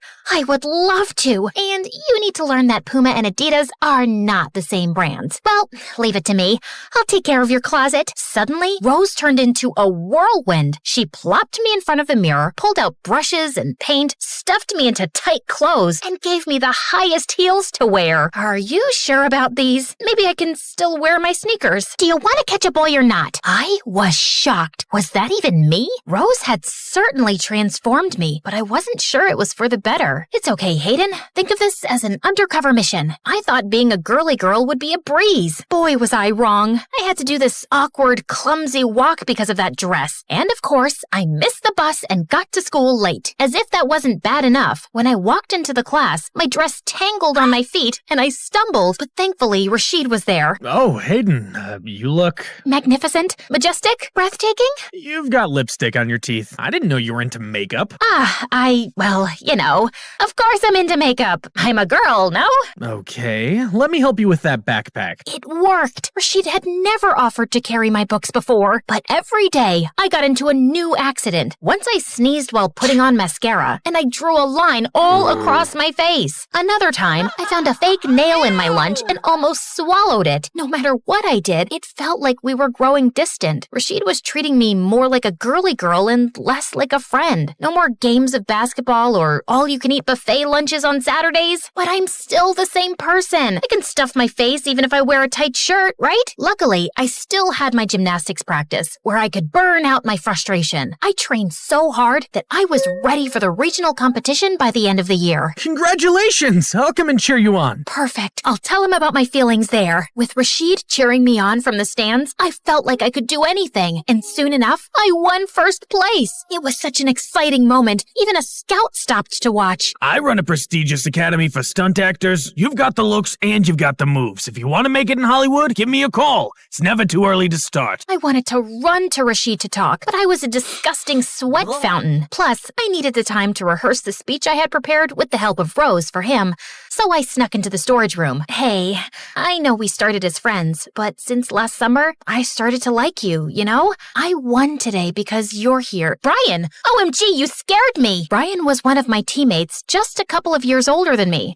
Sorry. I just needed to put these away. Sure, I was leaving anyway. Oh gosh, what if he heard? This is so embarrassing. Brian had said nothing, so I hurried to get changed and do my makeup perfectly. Wow, look at you. You're really girly now. Just Rashid's type, right? But when I came out of the changing room, Rashid wasn't there. I texted him and he replied coldly. Sorry, something came up. I couldn't wait. That's disappointing. Hey, do you need a ride home? I turned. Brian was waving at me, and for the first time, I noticed how cute he was. He was leaning against a nice sports car. I could wait for the bus, but I was sad and I didn't want to go home alone. Well, thank you. We spent the ride home talking about gymnastics, and by the end of the trip, Brian had asked for my number. I like this new style, by the way. You'll look even better with long hair.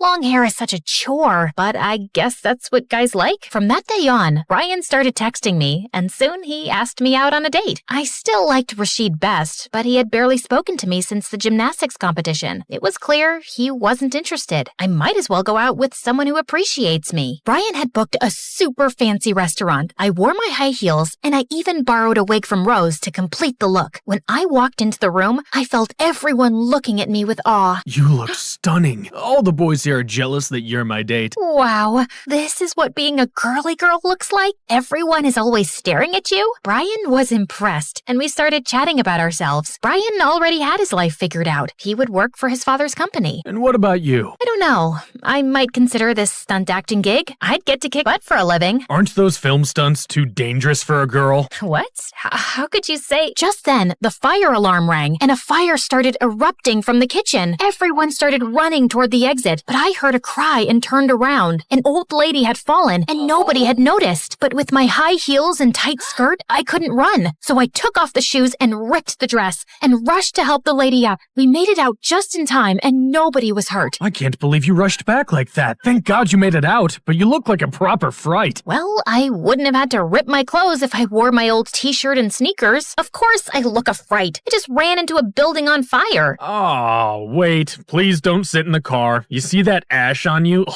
let me call you a cab. You know what? I'll get it myself. We're done. But you like me. That letter. That wasn't for you, jerk. And you know what? You were my biggest mistake. I left. And with the fire, all the cabs were stuck in traffic. So I decided to walk home. And after a short while, it started to rain. I was miserable, dirty, and wearing no shoes. So when I saw the diner where Rashid and I always went, I walked in to wait out the rain. But as I stepped in, I froze. Rashid was there with his friends. Hayden, what happened? Are you okay? I'm fine. Just a bit. Well, I was going home, but I couldn't get a cab. I'll take you. But I'm all dirty. What about your car? He didn't care about his car, and he drove me home. Around him, my heart fluttered, and my feelings for him rushed back like they'd never gone. And I couldn't hold it in anymore. Hey, so that day at the competition, I wanted to tell you that since last summer, I started to like you. Wow, you really have changed. I didn't think you were the type of girl who jumps from one boy to the next. What? You mean Brian? I only went out with him because you kept ignoring me. You're the one I've liked for a long time. Sure, well I don't. Bye, Hayden. Rashid drove away, and I felt devastated and humiliated. When I walked in, I saw Rose. I hugged her and told her everything. I'm sorry. I feel like this is partially my fault. I actually don't know what kind of girl Rashid likes, but I lied so we could spend more time together and share everything like sisters do. You're the only sister I have, but you were always hanging out with our brothers. I was stunned that my sister lied to me, but I understand her. It wasn't all her fault. That same night, I called the Stunt Academy director. I'd like to accept your offer, but I want to move in immediately. Rashid texted me after I started going to the academy, but I ignored him and even blocked him. One rejection is enough, thank you. The classes at the academy were intense. I was learning the most amazing moves and killing it as a stunt girl on big sets. Who needed Rashid when I had my passion and talent to keep me going? I also abandoned the heels and skirt and went back to my style. No one cares what you wear if you can jump from a moving helicopter. Years later, I was at the premiere of my latest film when I saw Rashid as one of the waiters. He was even more handsome than before. Forget him. He rejected you. You're not even friends anymore. But everywhere I turned, he was there. And finally, he cornered me at the buffet table. What are you doing here? And when did you become a waiter? I tried to get into your premiere, but all the tickets were sold out. So I sent flowers, but you weren't interested. So I had to dress up as a waiter and sneak in. Whatever. Hayden, please stop running. Talk to me. At least let me explain. You were very clear the first time. Look, when we were at the competition, I overheard your confession, and I saw Brian, so I thought it was for him. When you confessed to me, it kind of made me feel like I was your backup plan. It made me pretty mad because I had a crush on you. And later, I got to know the truth from Brian, and I felt too guilty. I tried to reach you, but you blocked me. Wait, you had a crush? Yeah, since we met. After you started dressing more girly, I got really confused because I liked you the way you were. So I didn't need to change for you? Absolutely not. You were perfect, and I never stopped liking you. I couldn't believe it. All these years, I could have been with Rashid, and it was all because of a stupid misunderstanding. Well, it was clear now what I needed to do. I spun on my heels and perfectly landed into Rashid's arms in the perfect position to kiss him. I never stopped liking you either. Let's get the camera rolling.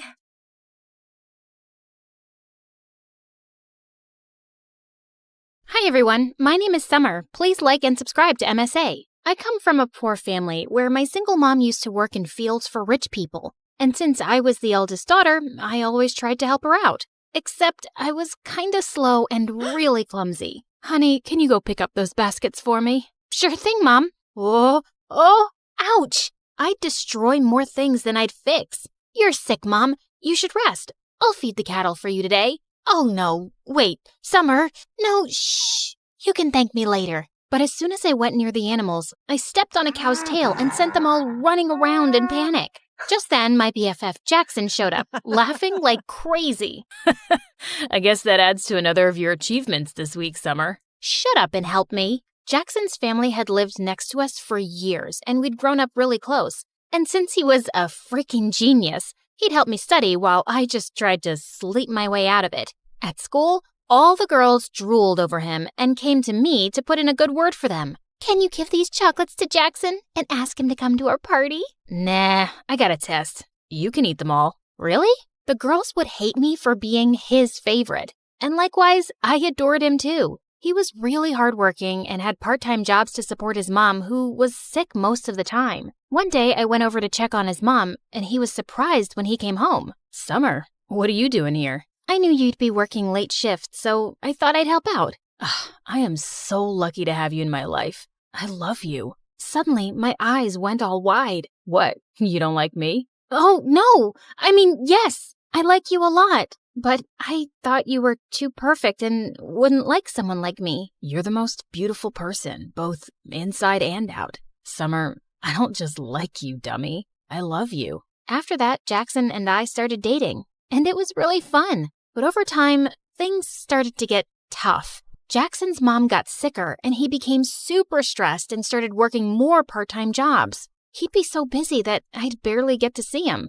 So one day, I decided to stop by at the ranch where he worked. But when I got there, I saw Jackson's clothes were all muddy, and a bunch of kids our age were messing with him. How dare you touch me, you filthy rat? I didn't touch you on purpose. I was just trying to save you from falling. But suddenly, the girl slapped Jackson hard across his face, and I just couldn't watch him being humiliated like that. You jerks! Leave him alone! I jumped over the fence to save him, but I ended up landing in a puddle. Ugh. The other kids started laughing, and Jackson pulled me away quickly. But the next day, Jackson came to my place with the most extraordinary request. Summer, if I asked you, would you date the guy I work for? What? You want me to be someone else's girlfriend? No, I just want you to pretend. Why would you ask me to do that? And do you mean one of those jerks who was bullying you? Just hear me out. He asked me if I could get him a fake girlfriend in exchange for a lot of money. Summer, you know I'd never even think of such a thing if I didn't really need it. Mom needs that surgery soon.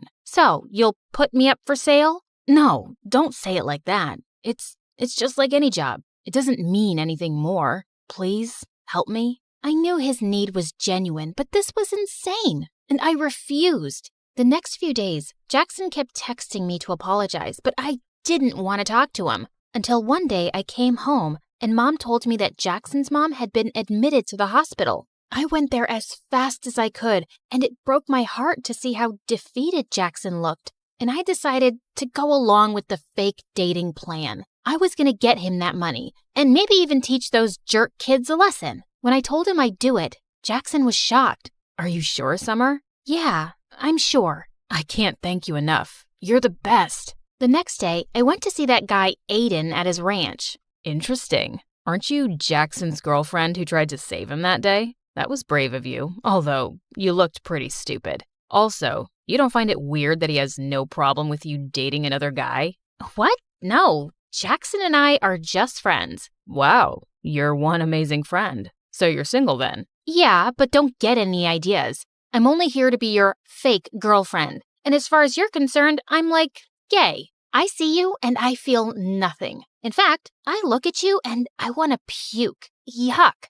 Oh, really? How are you going to be a convincing fake girlfriend for me then? 'Cause I'm a top-class actress and I've played major roles in school plays. I played Juliet once, and in the end, I laid so still, some people actually thought I'd died. Pretending to be your girlfriend will be a piece of cake. Why do you need one, though? Is it hard to find someone to actually like you? None of your business, girl. And I might regret this deeply, but you're hired. He told me he was going to enroll me into his school, and we had to make everyone believe that we were super in love. But I wasn't going to make this easy for him, especially after the way he and that girl had treated Jackson. I was going to be the most annoying girlfriend ever. On the first day, I put on a hideous outfit to embarrass him. God, who is that clown with you, Aiden? What is she even wearing? Ew, she smells like cattle. But my plan failed because Aiden shut everyone up and told them I was his girlfriend, with pride.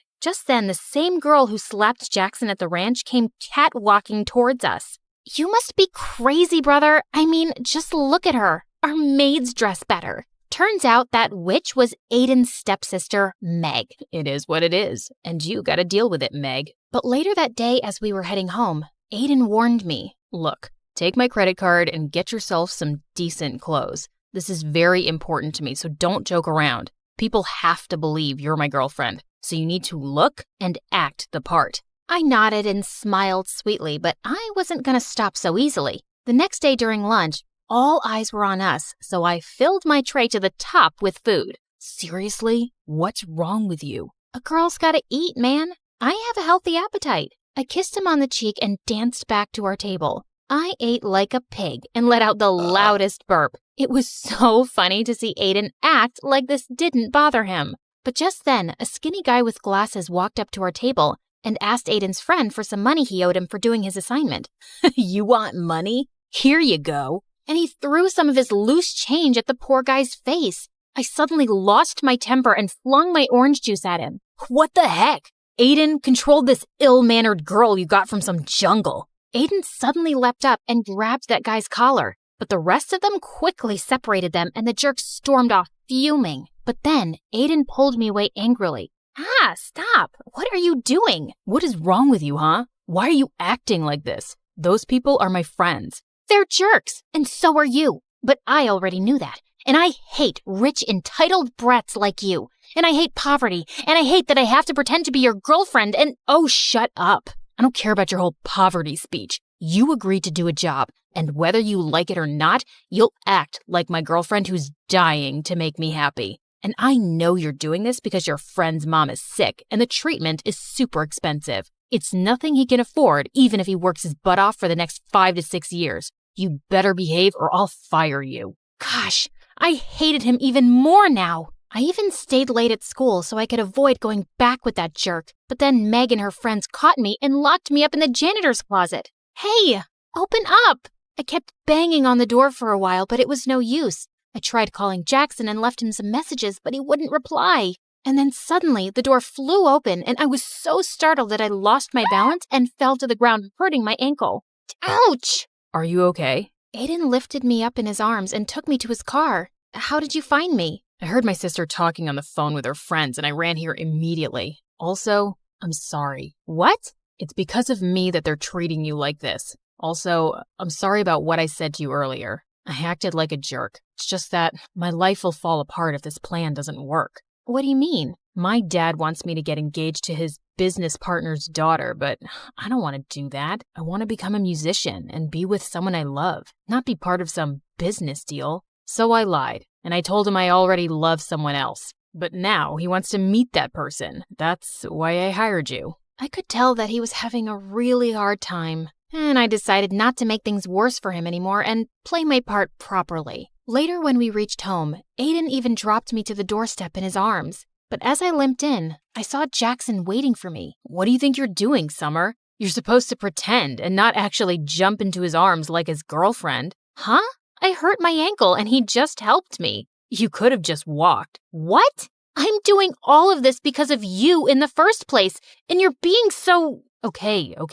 Don't get mad at me, please. It's just that I love you and I got kind of jealous, and I'm sorry, okay? It felt kind of weird, but I could understand his jealousy. And now I just wanted to get this job done as soon as possible. My weird and clumsy habits would come in my way often, but Aiden didn't make me feel bad about it. And I discovered that he was actually a nice and kind person. Once when he was dropping me off at home, he suddenly dialed someone's number and wished them a happy birthday, warmly. That was my old nanny. I adored her when I was a kid, and we've stayed in touch. That was actually really sweet. I couldn't remember the last time I'd even called my favorite aunt on her birthday. And it was things like this that made me warm up to him. And we slowly became good friends. A few days later, it was my birthday, but Aiden told me he had a party at his place and wanted to introduce me to his parents. When he picked me up that evening, I saw him in a suit looking so handsome.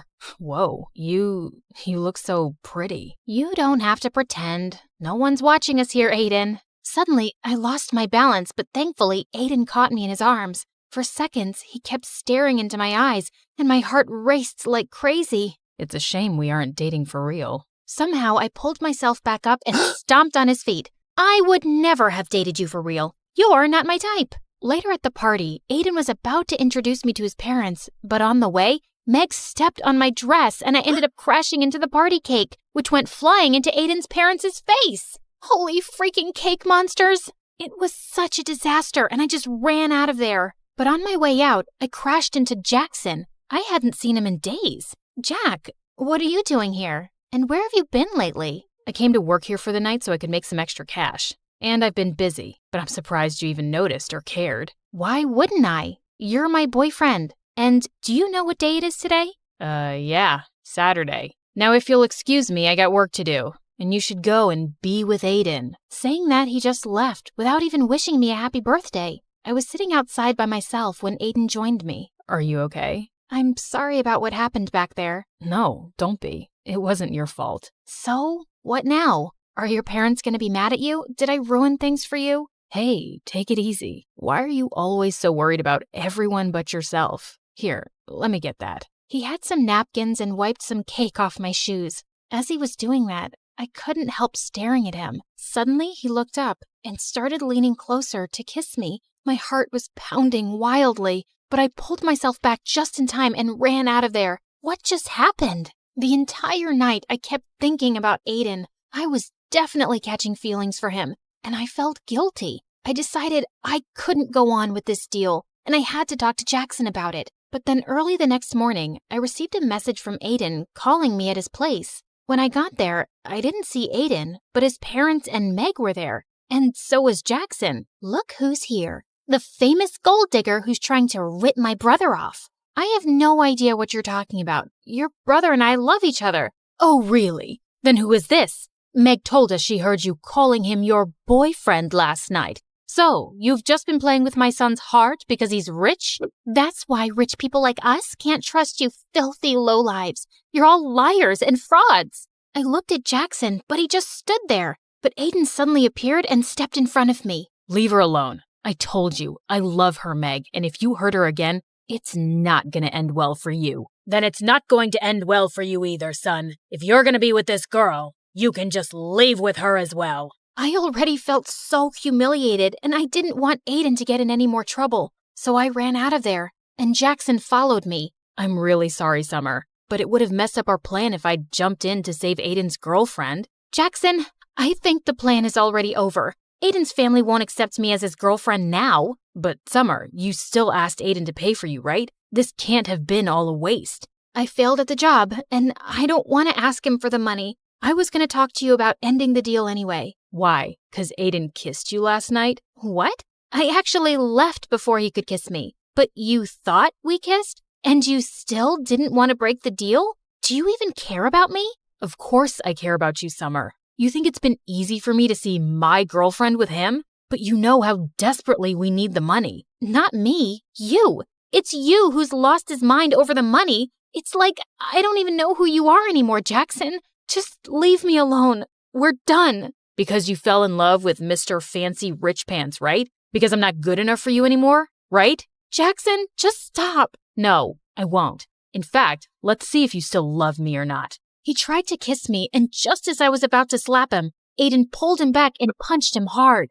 You piece of garbage. Step away right now if you ever want to see a penny of that money. Jackson stood there looking furious for a minute, then walked away. I couldn't believe him. So, Jackson is your boyfriend. So what? It shouldn't matter to you anyway. It matters to me, Summer. You deserve so much better than this jerk who didn't even hesitate to sell off his girlfriend. I knew he was right, but I was too embarrassed to accept that in front of him. The next few days, Aiden kept calling me and I didn't answer. Jackson didn't even bother, and I'd sure he'd gotten his money. And then soon after, I left for college, cutting contacts with everyone. But only a few months later, I was walking down my college campus when I heard a familiar voice. You look great, Summer. Aiden, what are you doing here? I came to look for you. But why? Because I want to be with you. I was always under so much pressure from my family, but after you left, I left home too. Somehow, you've made me stronger. I chased my dreams and started my own music band,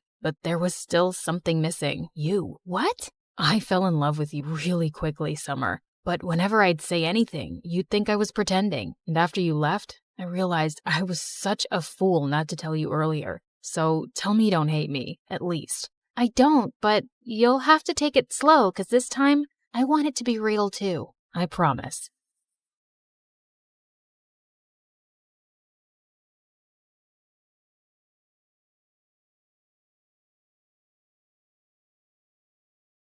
Hi, I'm Carly. This is my crazy story. Before I continue, please like and subscribe. I was born to a single mom who worked very hard to raise me and my twin sister Blake. Blake was born with a rare condition that impacted her kidneys, and she was always sick. Since Mom was busy juggling things at home and work, it was my duty to look after Blake.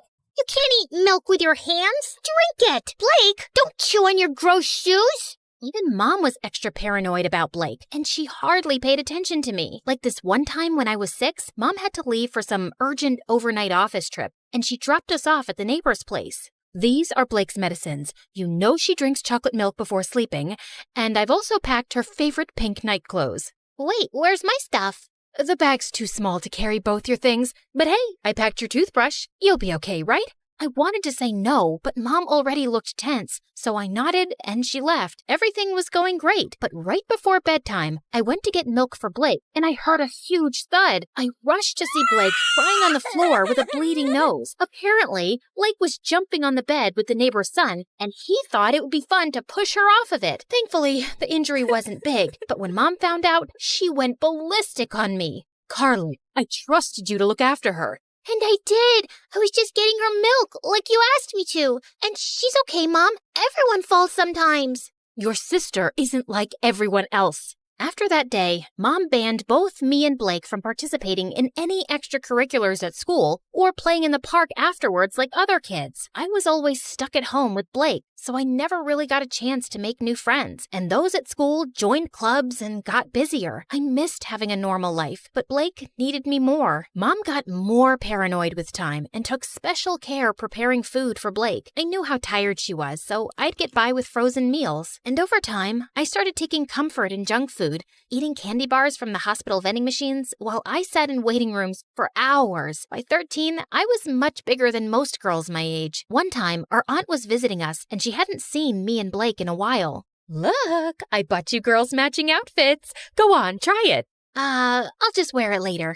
What are you saying? Come here. Aunt pulled me to her and tried her best to fit me into the dress, but it barely got past my neck. I was so embarrassed, I went to my room and didn't come out till Aunt left. Don't be so sad now. So what if you're a little bigger? Easy for you to say. You don't have to wear clothes 3 times your age. You're thinking too much. Here, I got you these. Blake's health improved as we got older, and by 16, she was much better and put on medication to manage her condition. Soon after, Mom got married, and a year later, she delivered my twin brothers, Jake and Jonah. I was happy for Mom, but I could tell Blake wasn't adjusting so well. Oh, I want to pluck out my ears. They cry so much. I know for a fact Jonah hates me. He farted and gave me the stink eye. That one's a devil. I knew Blake didn't mean that. She just missed Mom since she was busier than ever. And I tried my best to make Blake comfortable, but she was constantly throwing tantrums and hardly ever helped me take care of the boys. Oh, Jonah pooped his pants again. Quick, hand me a nappy. Right. What's that? Forget it. Can you just warm up the milk? Actually, I don't feel so well. I'm getting a headache in my stomach. A stomach in my headache. You get the point, right? And when I asked Mom to hire a babysitter, she just gave me a lecture on money and expenses. My grades were getting affected too, and I was an overall mess. I knew it had something to do with my eating habits, so I started taking care of my health. I went for runs, ate better, and over time, I could see the results. One day I was jogging when I saw someone taking my picture, hiding in a bush. I caught him by the collar and dragged him out. What do you think you're doing? I just thought you were pretty. I'm good at taking pictures. Here, have a look. Wow, that's me? Yeah, whatever. But you should be asking me first rather than acting like a creep. I get it. I'm sorry. Can I make it up to you with some coffee? Fine, but I want a copy. Deal. Eli and I went to a coffee place close by and hit it off instantly, and soon we became good friends. He was into filmmaking and would always have his camera around his neck. Watching him, I got interested and tried my hand at handling a camera too, and it was love at first sight. Okay, so that's how you focus. Now look at that sunset. Beautiful, isn't it? Yeah, you know so much about the camera. It's really fascinating. I've always wanted to make movies, you know? And I love the ocean too. I'll tell you a secret. I'm part mermaid. Oh yeah? Prove it. Eli got up from the rock he was sitting on and started doing an awkward dance, flapping his arms like fins. Okay, I believe you. Well, good, because I was afraid I'd have to splash you with my tail. Really? That was on your mind? Well, that and something else. With that, Eli jumped down and pulled me in for the most magical kiss. Eli and I started dating soon after, and I decided to make him finally meet Blake. So the next time he invited me out, Blake tagged along. But the moment she saw him, she burst out laughing.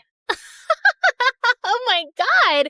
Where did you get that shirt from? Your grandpa's closet? Actually, yeah, he has a really good shirt collection. Do you like it? I can get you one. Ew, no thank you. I'd rather wear a tent than slip into something so cringe. Come on, Blake, that's not very nice. What? I'm kidding. I'm sure Ebola can handle a few harmless jokes. Eli. Blake made it painfully obvious that she didn't want Eli around, and even though Eli kept his cool, I knew she made him uncomfortable. Then one time, Eli invited me and Blake to the launch of his dad's new restaurant. I appreciated the effort he was making with her, and I hoped she would too. But I was so wrong, because minutes into the event, Blake threw a massive tantrum over pickles. What do you mean you're out of pickles? Pluck them from a tree or something. Could you please keep it down, Blake? Everyone is staring. So, you care about all these fancy people, but not your sister? No one understands me. I just had a very big lobster, and I feel like throwing up. You know pickles calm me down. This is such bad customer service. Hey, you have pickles, and you, and you.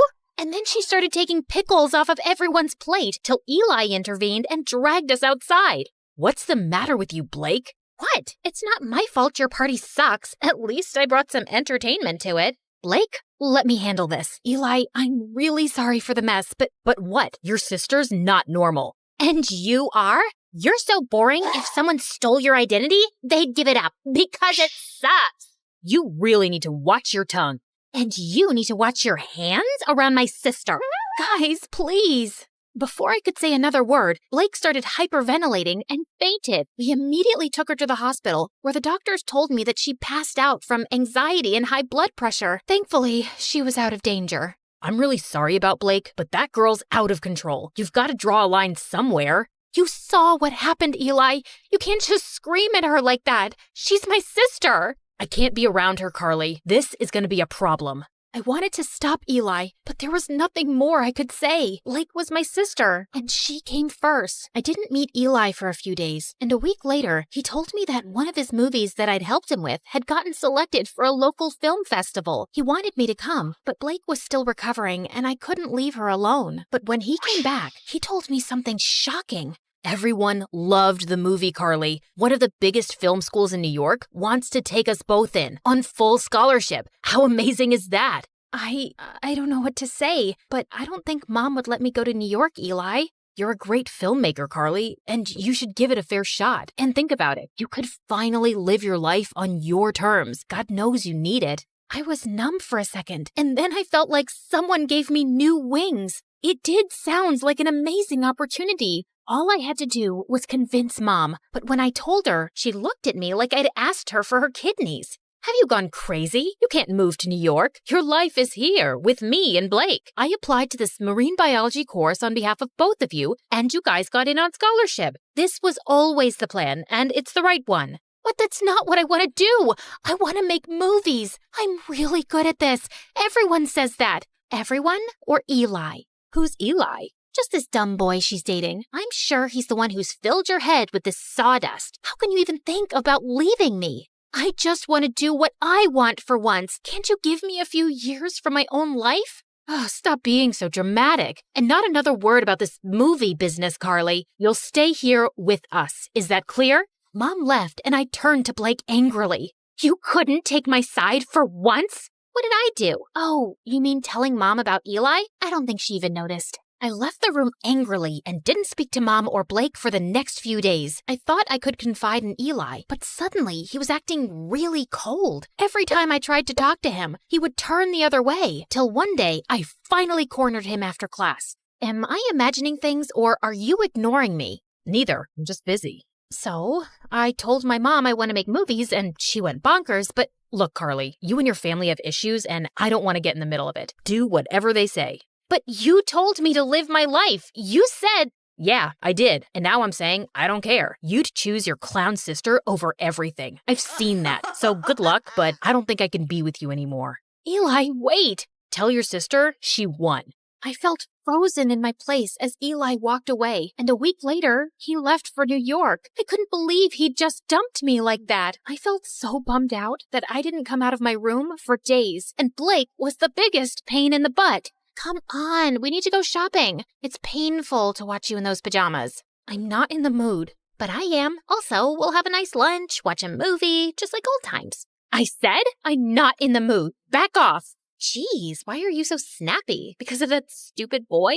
He wasn't stupid. I loved him, Blake, and now he's gone. Because I chose you over him, like always. And you don't care about my feelings, like always. Carly, just leave me alone. Blake left with a small face, and I felt kind of bad, but I was too mad to go after her. The next day, I calmed down a bit and was about to call Blake when her phone started buzzing like crazy. I picked it up, and I was shocked to see it was Eli. Before I could answer, the call got disconnected, and a text message appeared. I did what you wanted. Leave me alone.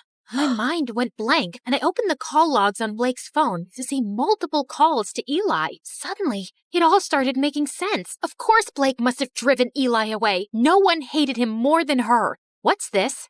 You don't understand.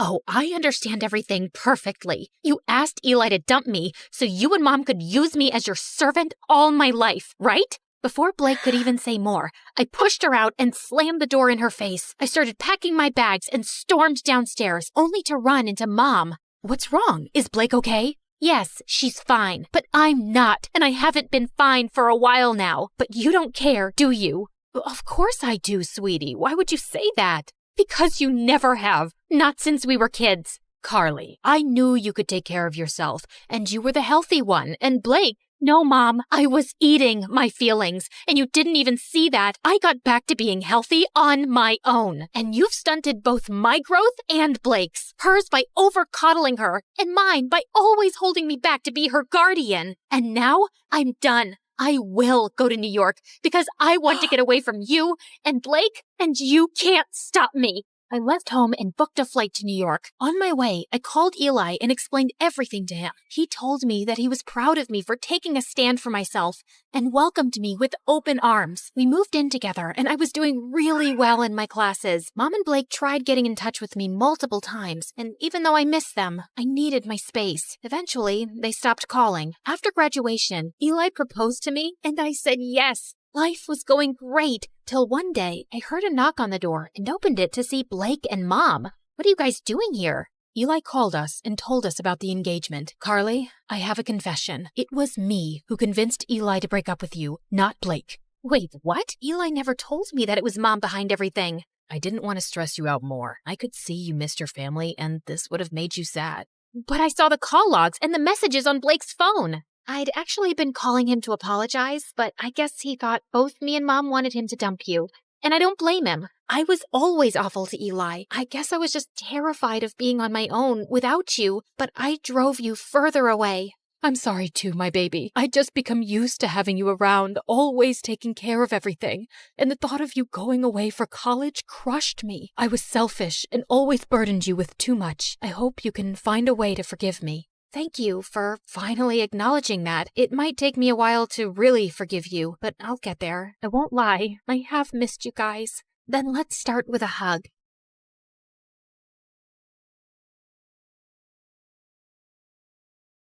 You've heard of a rags to riches story, but how about a riches to rags one? Like and subscribe to hear my reverse Cinderella story. Hi, MSA Nation. My name is Patricia, but since we're friends, you can call me Trisha, but not Patty. I hate Patty. Growing up, I was extremely rich, like next level rich, like Oprah meets Rihanna meets King Charles rich. It was all thanks to my mom, who the world knew as Cheryl. She was the most impressive person I knew. She and her best friend, whose name I won't mention for reasons that will soon become clear, were business tycoons who got a ton of investors and created a huge mega corporation right out of college. Ever heard of Amazon? Their business was kind of like that. Let's call it BFF Enterprises. It employed thousands of people all across the country, and Mom and her friend reaped the rewards of their extraordinary efforts. I aspired to have a BFF like Mom's. As a VIP daughter of a VIP, I was enrolled in etiquette classes immediately. By the time I was 5, I was practically Julie Andrews. You know, the queen from the Princess Diaries, only smaller. I was treated like a princess, with people attending my every need. When I showed an interest in art, I was gifted all of the finest art supplies and was even able to practice by creating portraits of some of the coolest celebrities. I can neither confirm nor deny that those were the celebrities who I painted. Yeah, my life was pretty much perfect until someone ruined everything. One day, there was a huge commotion next door at Mom's best friend's house. All of a sudden, the door swung open and I was shocked to see Mom's bestie in handcuffs. It turned out she who must not be named, that's what I called her, had been stealing a ton of money from their company. Because of that, their business went under and thousands of people lost their jobs. To make matters worse, an angry former employee was convinced that Mom must be to blame too. He put together a whole manifesto and brought Mom to court. Fortunately, Mom was declared innocent. I knew she always would be, of course. She who must not be named was proven guilty and sent to jail. The employee who had lodged a case against Mom ended up behind bars for defamation too. Mom's name was cleared and she and I lived happily ever after. That's the end of my story. Thanks for tuning in. Just kidding. It got a whole lot worse from there. Even though she was innocent, the public knew Mom as the face of the company, and they were mad. Mom and I weren't exactly well-equipped to fight off an angry mob, so the government intervened for our safety, and we were forced to join the Witness Protection Program and completely change our identities. We were given cover stories and everything. So, remember before when I said my name was Patricia? Well, that was sort of the half-truth. I had a different name before all of this mess. A gorgeous name. But that and everything else were taken from me when she who must not be named ruined my life. I was pulled from my life of glamour and ease and relocated to here. Yeah, the house was a serious downgrade from what I was used to. See what I mean about an opposite Cinderella story? I know this is different from what we're used to. At least we still have each other. One day, we'll live in a big mansion again. I hoped she was right. In the meantime, Mom set up security cameras everywhere. She was afraid someone would somehow find out who we were and try to break in and steal whatever valuables we had left. That fall, I started up at my new school. I thought it would be a breeze. I'd never had any problems making friends before in my fancy school, back when I had money. But here, everyone was staring at me as I walked in. I felt like a total fish out of water. What, are you like from Gossip Girl or something? It got worse in the classroom. May I use the washroom? Mayhaps the princess would like a peasant to escort her. And even worse than that, in the cafeteria. Look, Gossip Girl thinks she's at a royal banquet. Here, have some slop like the rest of us, princess. I was about ready to blow my cover and demand Mom let us move back to her old life when... Hey, leave her alone. Your mama sure would be mad if I told her that this is how you minded your manners. Wow, thank you for that. Don't mention it. Someone has to show you some proper small-town hospitality. I'm Sally. Patricia. Where are you from, Patricia? I grew up in the big city with a ton of money. My paternal grandparents invented trail mix, but my dad walked out on me and my mom and took all of our riches with him. Oh my goodness. I'm so sorry to hear that. We used to have more money too, but, well, it's complicated. It's hard, what with being one of 6 kids. Hey, if you'll let me, I would love to help you learn the ropes of a small-town life on a budget. Under Sally's wing, I started to really get the hang of my new life. She taught me all the tips and tricks to finding the best deals while thrift shopping. $5, final offer. The art of sandwich making. The more cold cuts, the better. Even how to use a lawnmower. She was a hoot. While all the other neighborhood kids were riding bikes, Sally would show up places driving her dad's lawnmower. And you don't need a license for this? Nope.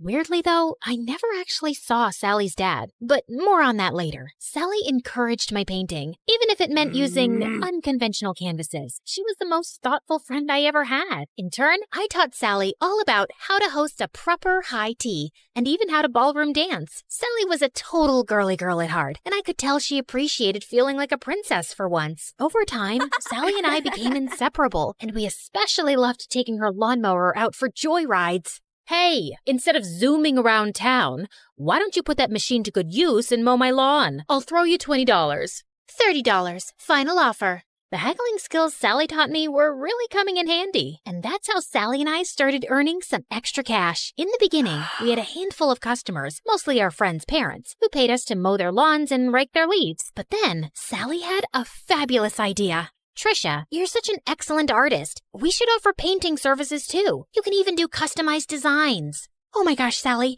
you're a genius! We showed up to the hardware store, excited to get all the materials we'd need to expand our business, but were shocked when we saw the prices. We were in over our heads. I went home, defeated, but then I thought of someone who just might have some good advice. Janessa, the apple certainly doesn't fall far from the tree. I'd be happy to jumpstart this business for you too. We'll finally have a new way to make money. But first, I want to see your business plan. With Mom's guidance and funding, S&T's Landscaping was born, and with her savvy advertising, our client base expanded quickly. Plus, I was having a blast customizing people's houses with my art. With Sally by my side, I was starting to finally feel at home in this small town. There was just one weird thing. Sally never invited me to her house. She always made excuses why we should meet at my place instead. Oh shoot, I totally forgot. My crazy Uncle Louie's at my house this week. He always brings all 17 of his pet chickens. We should probably just hang out at your house. I fell for it when she told me about Aunt Linda and her 6 boa constrictors, but 17 pet chickens? Yeah, right. One day, curiosity got the better of me. When Sally told me she was heading home after school, I pretended I was going to my place, but I followed her instead. What could she possibly be hiding? I followed Sally to the outskirts of town, the bad neighborhood.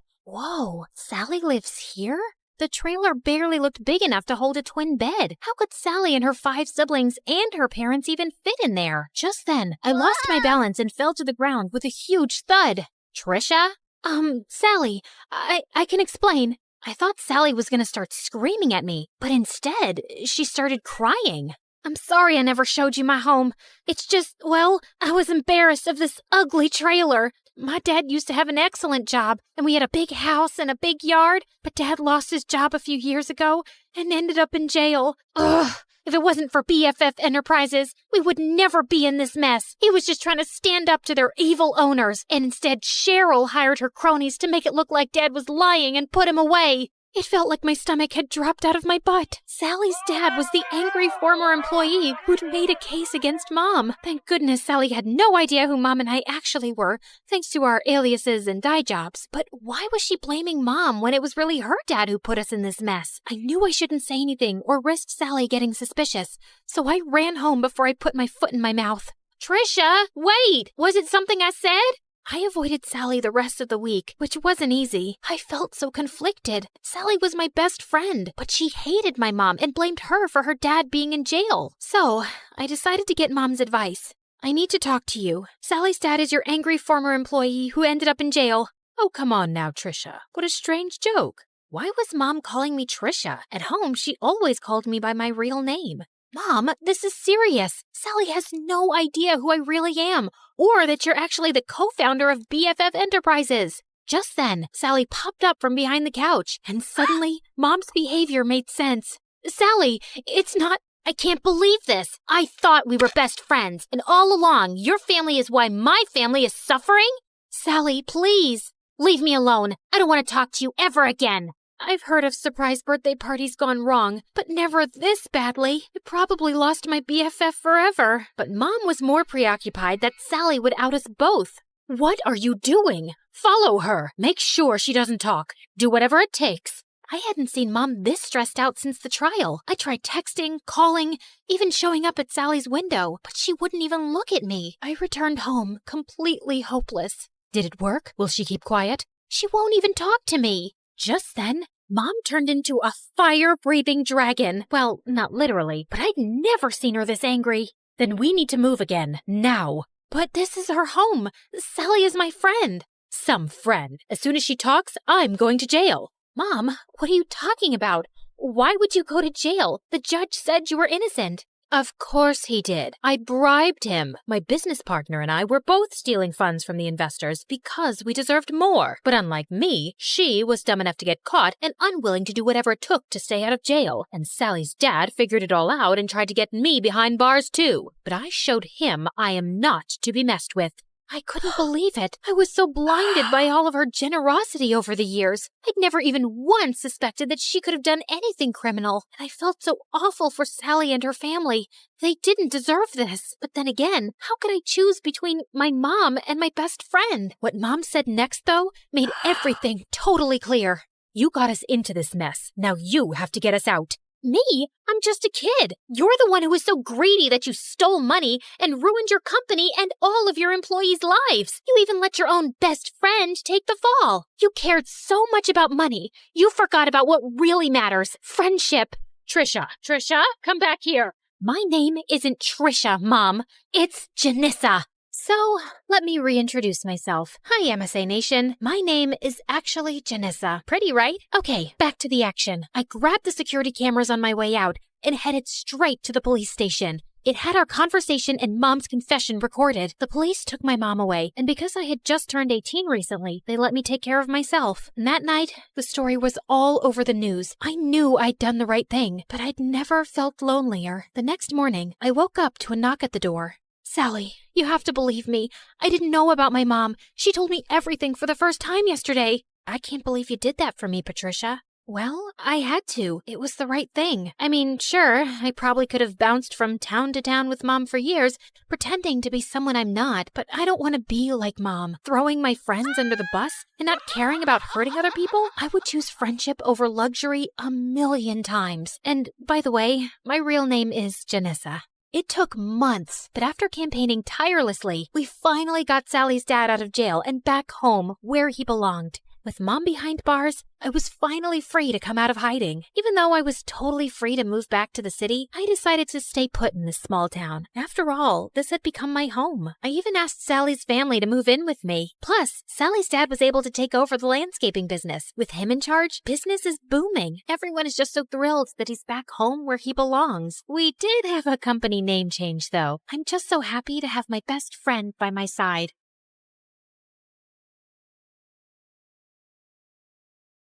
People call me the Queen of Entertainment, a famous pop icon, a musical superstar. You can take your pick. As for me, I like to be called the Queen of Hearts. Hi, I'm Ariana Grande. I was born in 1993 in Florida to overachiever parents who were super successful in their careers. Right since I was a toddler, I loved to sing. Mom would sing me lullabies and I'd sing along with her. You have a beautiful voice, my baby, just like an angel. I'm not so sure. I didn't get selected for the school choir. Don't let that dishearten you, sweetheart, and have confidence in your talent. I'm sure you're meant for greater things. Although I loved singing, I was also fascinated by theater and acting. I performed on stage for the first time when I was 8 in a musical named Annie. Are you nervous, Ari? No, not at all. In fact, I can't wait to set the stage on fire. And I did just that. That musical was a great success, and it marked the beginning of my musical theater journey. After that, I performed in so many other local productions like Beauty and the Beast and The Wizard of Oz. Life was going smoothly, but then my parents got separated. I felt devastated for a while. But thank God I had my pet dogs to keep me going through that tough phase. Just so you know, I have 10 rescue pups. One of them is named Sirius Black. Yeah, I'm quite obsessed with Harry Potter. But then, aren't we all? So by the time I turned 14, I decided I'd acted enough and now wanted to make a career in singing. I packed my bags and moved to Los Angeles to meet my managers. Guys, I think I want to make an R&B album. That's a hell of a goal, but who do you think's gonna buy a 14-year-old's R&B album? Well, that kind of made sense. So I went back to Florida and decided to focus on theater for the time being. Then when I was 15, I got chosen from among thousands of girls to play one of the main characters in a Broadway musical called 13, for which I later bagged a prestigious award. By this time, I had moved to New York, so I was missing school a lot. Mom, I want to continue performing, but what about studies? I want to finish high school at least. Don't worry, sweetheart. Your school has agreed to send study materials so you don't miss out on your studies. That was pretty cool. I was studying and focusing on my career, even though I was miles away from home. Then in 2009, I bagged the role of an adorable goofball named Cat Valentine in the famous Nickelodeon TV show named Victorious. Since the show was set in a performing arts school, it gave me an opportunity to showcase my acting as well as my singing abilities on a national platform. Thanks to the show, I was suddenly a teen idol. So, Ariana, what's next? Are you looking at a career in Hollywood? To be honest, acting is fun, but music has always been first and foremost with me. I was determined to give singing a shot, so I kept uploading my videos on YouTube where I sang covers of songs by Adele, Mariah Carey, and Whitney Houston. Meanwhile, the second season of Victorious premiered in 2011 to 6.2 million viewers, becoming the highest-rated episode of the show. Victorious ran for 3 seasons until it was finally wrapped up in 2013. Then one day, I got the most unexpected call. Hello, Ariana. I'm Monte Lipman, CEO of Republic Records. I saw your YouTube videos and I want to sign you up for the label. Are you interested? Yeah, of course. I'd love that. I put down my phone and did a little happy dance. My music career was finally taking off. The next 3 years, I focused completely on my vocals and singing and collaborated with many contemporary artists. The result was my first album, Yours Truly, that debuted at #1 on the US Billboard 200 albums chart, and it sold 138,000 copies in its first week. After that, there was no looking back for me. Today, I've sold over 85 million records worldwide, broke 27 Guinness World Records as a singer, bagged 2 Grammys, and was listed among the 100 most influential persons in the world by Time magazine. So friends, I hope my story inspires you to never give up on your dreams, since miracles do happen. Just believe in yourself, because if you don't, who else will?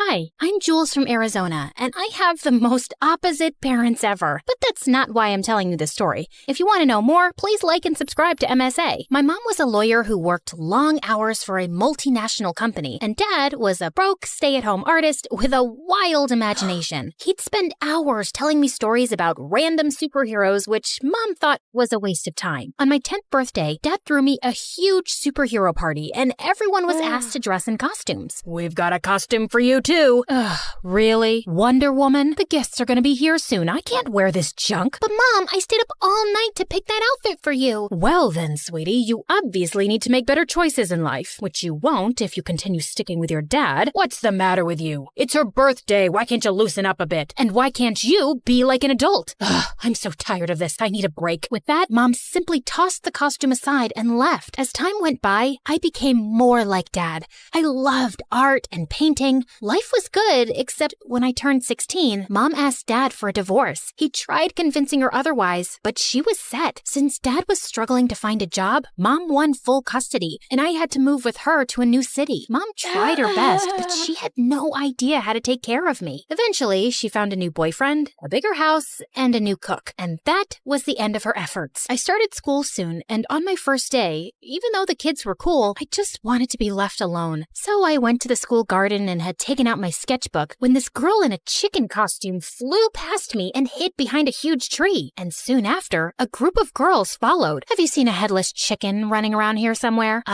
Chicken? Here? Nah, maybe try the poultry farm? The girls just pouted and walked away, and I went behind the tree to see the girl in the chicken costume crouching. Hey, they're gone. Are you okay? Who are those people? Oh, just some bullies. I'm in the school play. Well, not technically, because I could never act in front of people. But anyway, I was just trying out the costumes and they spotted me, and now they're after me to lay an egg. How can I lay an egg? I'm not a real chicken. I'm Maggie, by the way. Jules, and I think your costume is cool. My dad and I dressed up as superheroes all the time. Maggie and I were quick to become friends. She was a bit introverted and hardly spoke to anyone in school, but when we were alone, Maggie was a totally different person. She would dance, sing, and had some of the best jokes to crack. It was fun to be around her, and with time, Maggie and I got closer. When we turned 17, I started getting a lot of attention from boys, but every time someone asked me out, Maggie would talk me out of it. Heck no, he applies too much gel on his eyebrows. Such a loser. I think his eyebrows are just naturally thick. Nope, he smells like horse poop, but he's so cute. Yeah, so? You deserve better. I didn't think much of it at the time. Maggie was only looking out for me, but then this new guy Charlie joined our school, and boy, was he a stunner. Charlie and I hit it off instantly and bonded over our love for art. We started hanging out, and when he asked me out, it was an easy easy yes for me. On our first date, Charlie decided to take me to this really fancy place downtown, and I was more than excited. We were having the best time when suddenly Maggie popped up out of nowhere. Oh, hey, guys. What a surprise. What are you doing here? I was just here to get their snail croissant. Oh, they're the best in town. Anyway, now that I'm here, maybe I should just join you guys for dinner. That's of course if Charlie doesn't mind. You know, right? Perfect. You know, Charlie, I never thought Jules would find anyone. Not after she found out she farts when she's nervous. I do what? It's okay, babe. There's nothing to be ashamed of. We all have our ups and downs. You have more than what a normal person does. Like the time you pooped your pants because you ate too many burgers before a roller coaster ride. Or like that you shaved your head when it was too hot and... Okay, that's enough. She's just kidding. I don't do that. Tell him. Yes, I was just turning around to tell him. Didn't you see me turning around? Yes, tell him now. Like I was literally turning around and about to tell him. Stop telling me to tell him. It sounds like an order and that I have to obey you. Charlie, I was turning around to your side. You saw that, right? Just tell him, Maggie. Now you said my name, so it's officially an order. Fine. Yeah, I was totally kidding. I'm not. Oh, look at the time. My croissants must be ready. Enjoy your date. So nice to meet you. Maggie left soon after, but the damage was done. Charlie looked visibly disgusted, and the next day in school, he told everyone that I was a weirdo with a thing for shaved heads and farts. Everyone looked at me like a crazy person. It was so embarrassing, and I only had one person to blame, Maggie. But where the heck was she anyway? I tried calling her, but she didn't answer, so I searched the school for her and finally found her hiding in one of the bathrooms. What do you think you're doing? Oh, Jules! Hey! I was just cleaning some spider webs. What's up? What's up is that the whole school is laughing at me after what you said on the date. Why would you do that? Charlie is a knucklehead, okay? I said all those things because I wanted to see how he'd react, and look, he acted like a jerk. That's a sign. He doesn't deserve you. Stop it, Maggie. No one is ever good enough for me according to you. I'm so done with this. Just go and tell everyone that you made everything up. Maggie did end up telling Charlie that she lied, but obviously he didn't believe her, and no boy in school ever asked me out again. I was so mad at her. I refused to meet her or even take her calls. Even though she kept apologizing. It was frustrating. I had no one to share my feelings with. So I picked up painting again to distract myself and even applied to a few prestigious art colleges. And one evening, I was wrapping up an application form when someone knocked on my door. Maggie, what do you want? I love your stairs. They're powerful and impressive and a step above the rest. Are you seriously gonna sulk all your life? I said I'm sorry. No, you didn't. Okay, then I'm saying it now. I'm sorry, Jules. I went a bit overboard, but honestly, I was just looking out for you. Can we start fresh? Pretty please? We're best friends. I'll think about it, but you better behave yourself. I promise. And Maggie stayed true to her word. A week later, I got accepted to one of the best colleges in the city, and Maggie volunteered to help me set up my room. We were almost done when this gorgeous girl walked in. Where do you think you're going? To my room? Wait, are you my new roommate? Nope, that'd be me. Oh, thank God. I thought I'd have to spend the next 2 years with this weirdo. I'm Alice, by the way. Jules. And I'm Maggie. Good to know. Alice was the professor's daughter and was hands down the prettiest girl I'd ever seen. Apart from being a great artist, she was also the lead singer in one of the college bands, and one night she asked me if I wanted to join her at one of her performances. We got to talking, and Alice was really charming, fun, and intelligent. I loved being around Alice, except Maggie kept demanding me to hang out with her. We should catch the new Avengers movie. I kinda saw it last night with Alice. What about an MSA video marathon then? We haven't done one of those in a while. I don't think so. Alice and I have this project to work on, and Alice!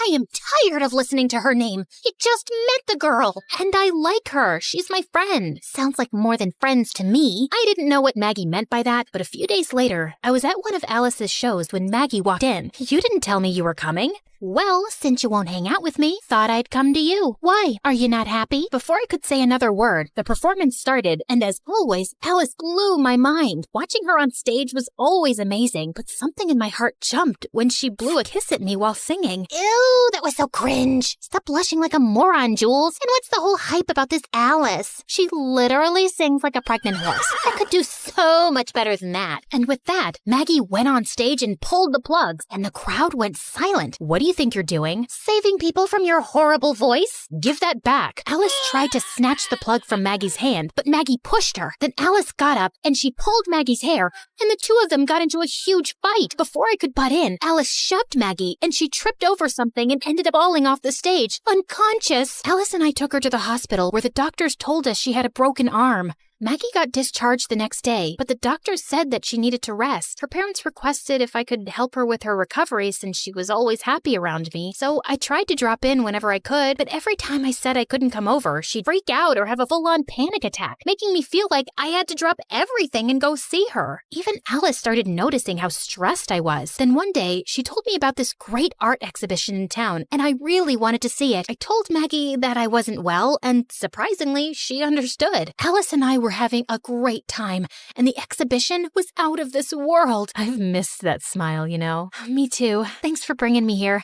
I don't remember the last time I felt so happy. Stick with me, and you'll always be happy. Alice brushed a strand of hair away from my face, and I felt my insides explode. She came closer, like she was about to kiss me, when suddenly someone screamed my name. I turned around to see Maggie staring at us furiously. So that's why you couldn't come over, huh? Because you wanted some time away from your girlfriend? I thought you were sick, so I brought you chicken soup. But then I saw this dumb art fair invite, and I knew you tricked me. You didn't leave me a choice. I'm sick of babysitting you. I have my own life too, and it doesn't revolve around you. So it revolves around Alice? I've seen how you two look at each other, and it's not just friendship. That's none of your business. Stay out of this, you witch. Enough. You can't talk to Alice like that. So you'll take her side over mine? With that, Maggie started crying like a banshee. She picked up expensive art pieces and started smashing them to the ground, one by one. I tried to stop her, but she ran around like a mad person before security finally caught up to her. The police were called, and Maggie and I were immediately taken in for questioning. Our parents were called, and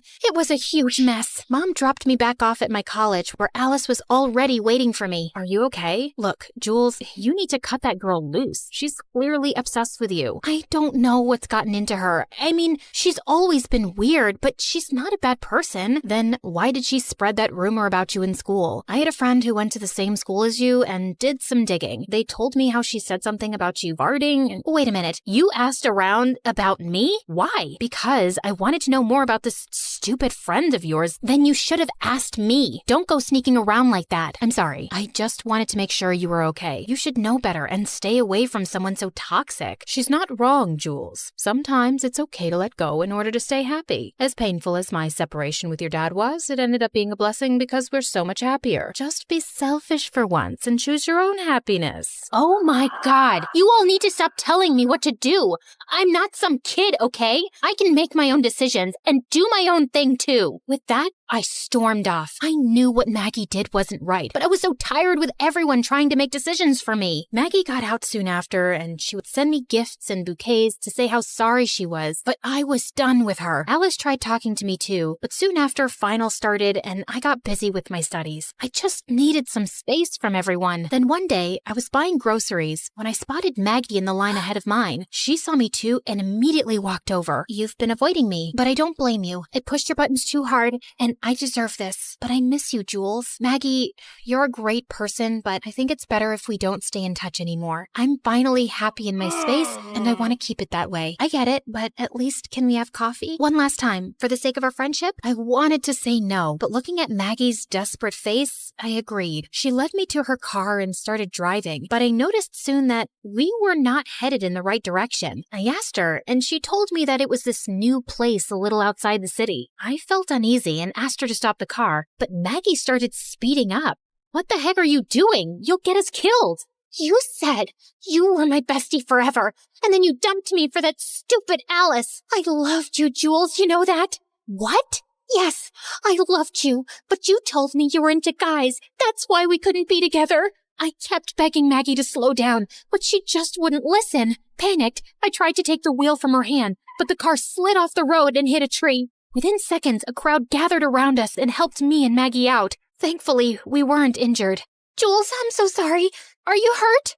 Get away from me, you freak! Don't you dare touch me! 15 minutes later, both our parents arrived. Maggie's parents apologized and begged me not to press charges, even though I really wanted to. Mom took me home, and this time, I decided to cut Maggie off for good. I got a restraining order from the court, and after that day, I never saw Maggie again. I went to therapy and started feeling a lot better. A few days later, Alice asked me to meet. We sat on the hood of her car watching the sunset. So, I've been thinking about you, and I feel like we have a spark. No, it was just a firefly. Really? Such a pity. Yeah, I know. These sparks are getting out of hands lately. Maybe we can set them on fire? We grinned at each other, knowing exactly what was going to happen next.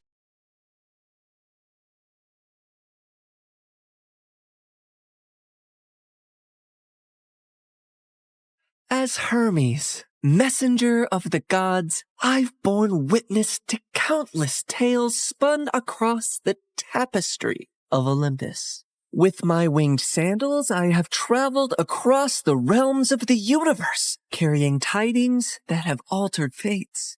Among these tales, one that stands out in my mind is the story of Persephone, and how a twist in her fate affects every mortal until eternity.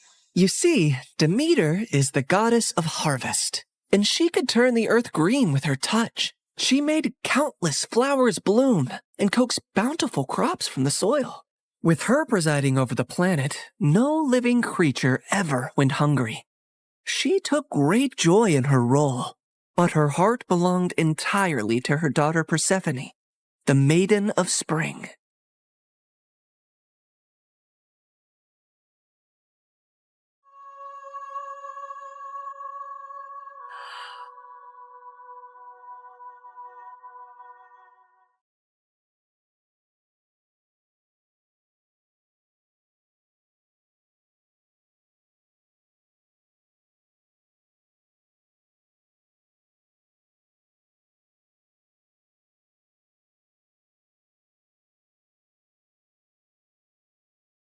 I've never seen anything like you.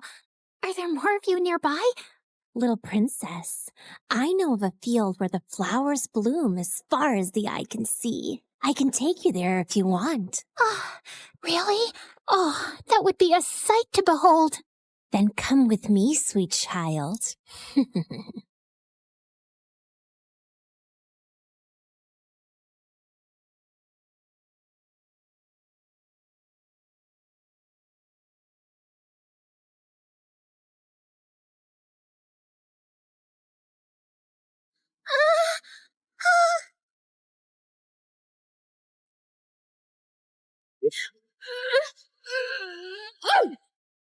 Enough, spirit of mischief! I have given you plenty of chances to change, but it seems all you want to be is a troublemaker. Did you think you could lure my daughter away and I would be unaware? Curse you, Demeter! Why should you and your child receive all praise and adoration when we, the spirits of nature, fade into the background? A heart that is as poisoned with envy as yours cannot be cured. You are banished forevermore from these woods.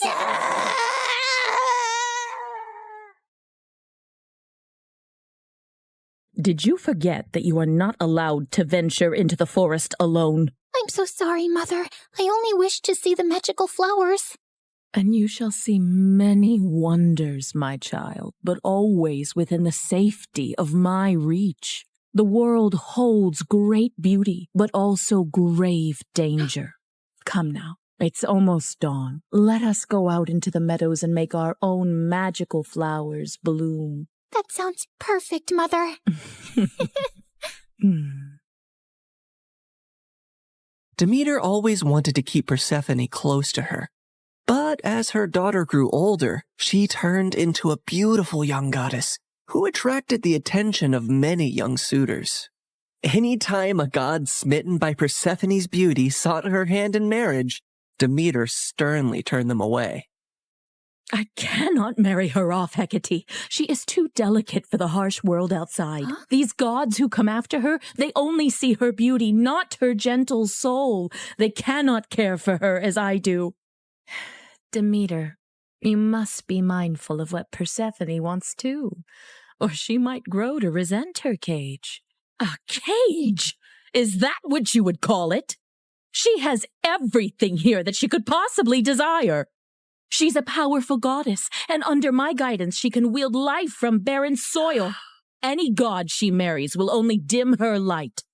No, she will be here with me forever. Innocent and loved. I do not desire to leave your side, Mother. I will stay here, forever. But fate had different plans for Persephone. On a rare trip to Earth's surface, the Lord of the Underworld, Hades, was wandering through a grove of trees when his gaze fell upon a scene that held him transfixed.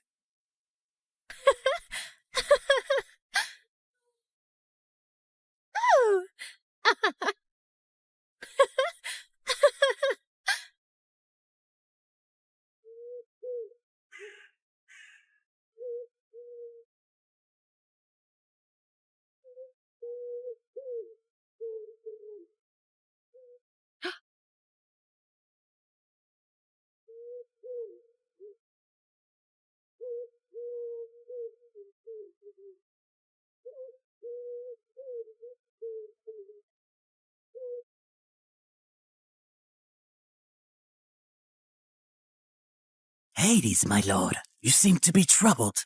What weighs on your soul? As you well know, when my brothers and I overthrew our father, the kingdom was divided among us. Zeus received the sky, Poseidon the sea, and I the underworld. I've never complained about my lonely lot, and do my duties justice. I don't frolic or play like the other gods, and work hard in my solitude. But mortals and gods alike see me as the embodiment of darkness, and their tales paint me as a monster to be shunned. My realm is necessary, but it is hated by all, as am I. But do they not see that I also have a heart, that I am made of the same cosmos as they, even yearn for the light sometimes? What has brought this on, my lord? Persephone, she is the light where there is none. She is life where all is death. Ever since I laid eyes on her, I can think of nothing else. But would she ever see past the darkness that cloaks me? Could she ever gaze upon me and see not a lord of despair, but a soul longing for companionship and warmth? Persephone, Demeter's daughter. Indeed, her radiance rivals the dawn, but she is of the upper world. I must have her as my queen, as my wife. Her presence would bring joy and life to a realm that only echoes with loneliness and sorrow. And I must believe that even in the underworld, love can find a place to blossom. My lord, her mother would never allow it. Perhaps there is a rightful path to this union. I will go to her father Zeus with a proposal of marriage. I only need his permission according to our customs. Get my chariot ready and prepare for my departure. Today, either I win a queen for my empty halls, or I resign myself to an eternity of despair.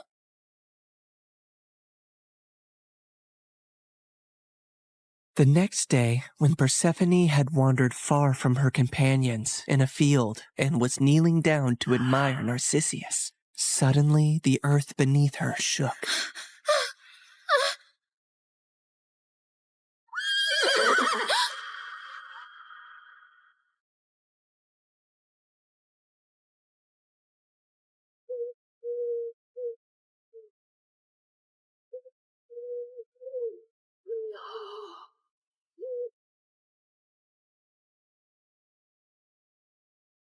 Fair Persephone, be not afraid. I am Hades, lord of the underworld. My kingdom is vast and rich, but it lacks the radiance of your presence. Unhand me! Come with me, and rule by my side in the shadows where eternity lies. Let me go. My mother will tear the world apart to find me, and there will be no place dark enough to hide.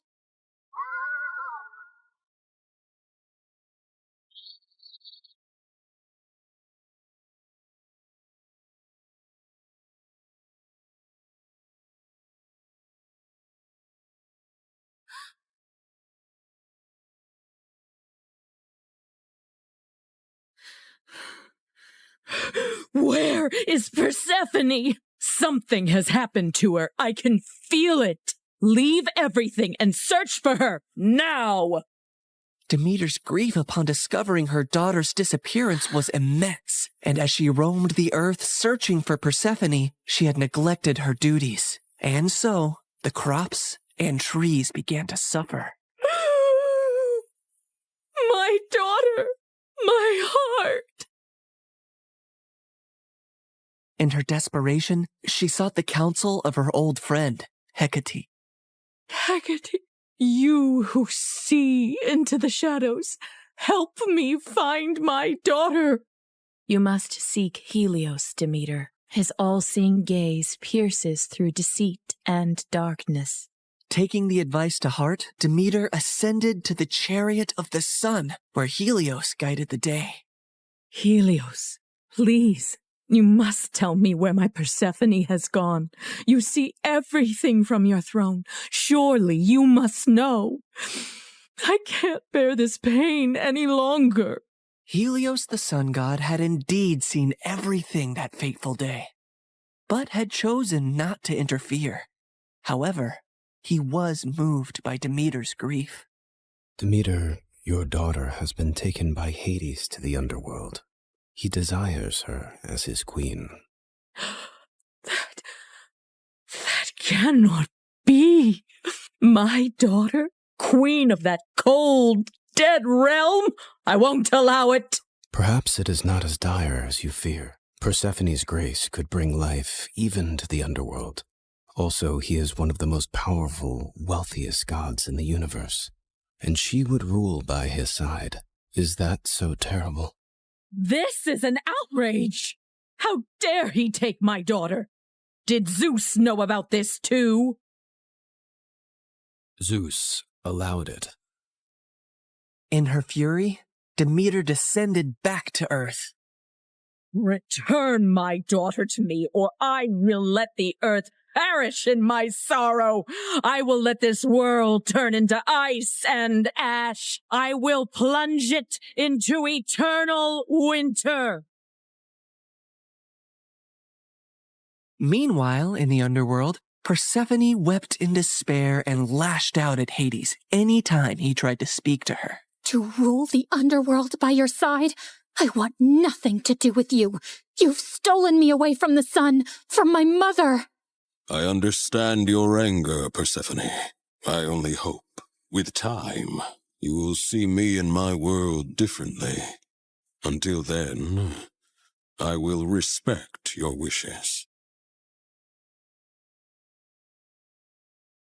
As enraged and heartbroken as Persephone was, she eventually got tired of her despair and ventured out of her chambers to observe Hades and her new home.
I built this for you, to remind you of the surface and to give you a place of peace. I've never seen something like this. It's so beautiful. As are you, my queen.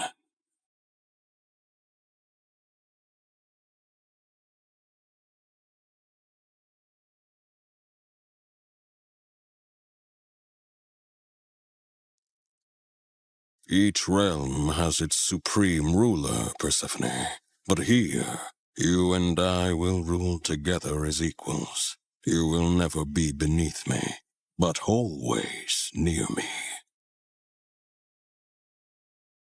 Meanwhile, on the surface, Demeter's grief and rage was a storm that screamed across the lands. Where she walked, earth cracked, rivers ceased their babble, and crops withered to dust under her shadow.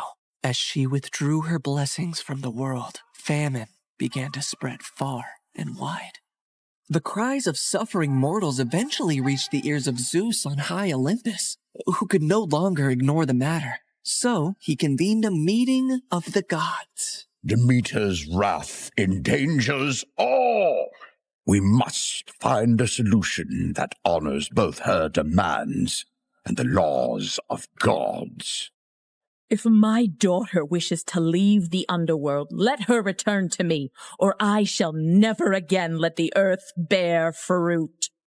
Very well, Demeter.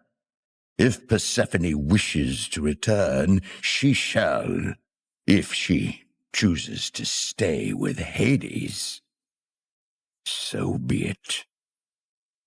With a heavy heart, Demeter agreed, and Zeus commanded me, Hermes, to negotiate Persephone's return. So I descended into the gloom of the underworld, where Hades sat upon his throne with Persephone by his side. Her face was as pale as the ghosts around her. Hermes, why does Olympus disrupt the quiet of my realm? Mighty Hades, Zeus commands you to release Persephone, lest the earth die with Demeter's heart. I cannot ignore the decree of Zeus or the pleading eyes of the one I love. But know this, the ties that bind us are not easily broken. What do you mean, Hades? Just then, Persephone looked down at something she was clutching in her hand, and I saw it was a pomegranate. Suddenly, the realization of what had happened dawned on me. Fair Persephone, did you eat from that fruit? I couldn't help it.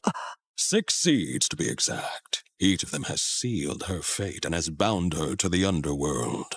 I knew I had to think quickly and come up with a deal that Hades would accept. Otherwise, Demeter would let the earth starve forever.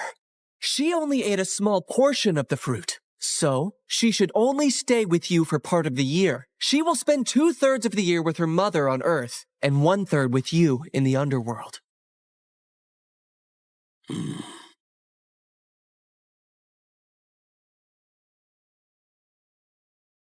Go now to your mother, but feel compassion kindly in your heart towards me, and do not feel sorrow upon your return.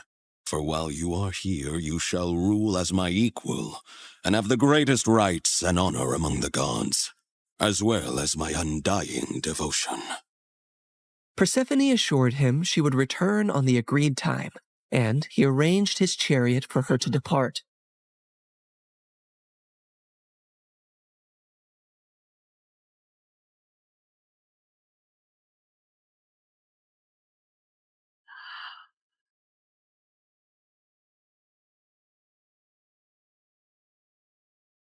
Demeter's joy knew no bounds when she was reunited with her daughter, but she was furious at the deal that had been struck.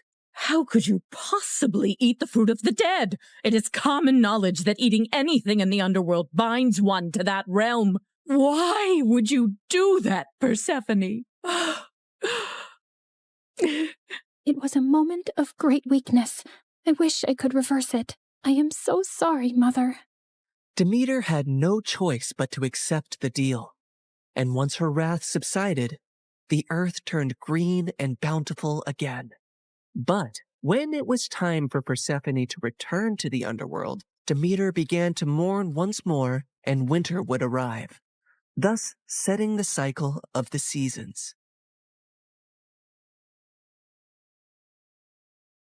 My daughter, my soul, your return brings life to this world.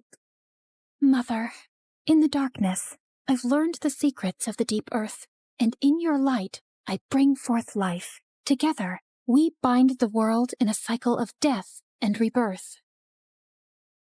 And so, in this tale of compromise, the dance of the seasons has found its rhythm. An enduring love story was also set into motion, for even eons later, Hades and Persephone are often mentioned as Greek mythology's most happily married couple. I can give you all the wealth of the earth, Persephone, but I cannot give you the sun and the breeze. I know you long for them when you are here. You have given me more than I ever expected to experience in my life, Hades. You have given me respect, power, and a love that is genuine and rare. With you, I feel the most like myself. With you, I feel free. So you do not regret your decision to eat the pomegranate seeds? Never, my love.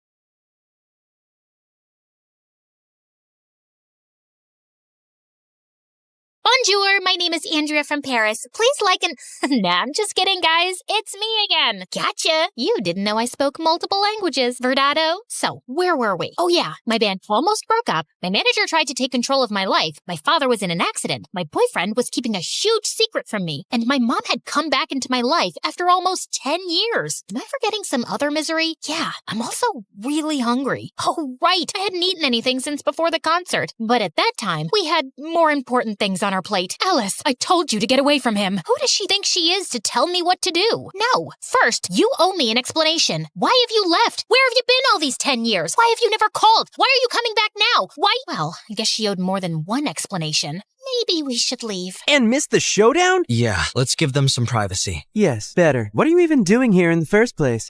We'll wait outside. No, nobody leaves. And you better start talking before we start improvising a bad cop, good cop scene. And no, Luke, you can't be the good cop. But Alice, no excuses. Just spill the beans. My mom took a seat and a deep breath, then remained in silence for a few minutes. I couldn't wait to know the truth. I was impatient, nervous, stressed, and hungry too. But most of all, I was tired. Then she started talking about her life, blah, blah, blah, some really revealing stuff and other things, and then the end. I'm sorry, guys. I'm just exhausted. It's not that easy to narrate 4 parts in a row. The life of an MSA star is harder than it looks. You know what, guys? Let's mix things up a little. I know you're probably tired of hearing my voice. At least I am. So let's hear my mom's story told by herself. See you later, alligators. Hi, kids. I'm Carrie, Alice's mom. I know most of you must hate me, but hold off until you hear my side of the story. If you still hate me later, well, don't put it in the comments.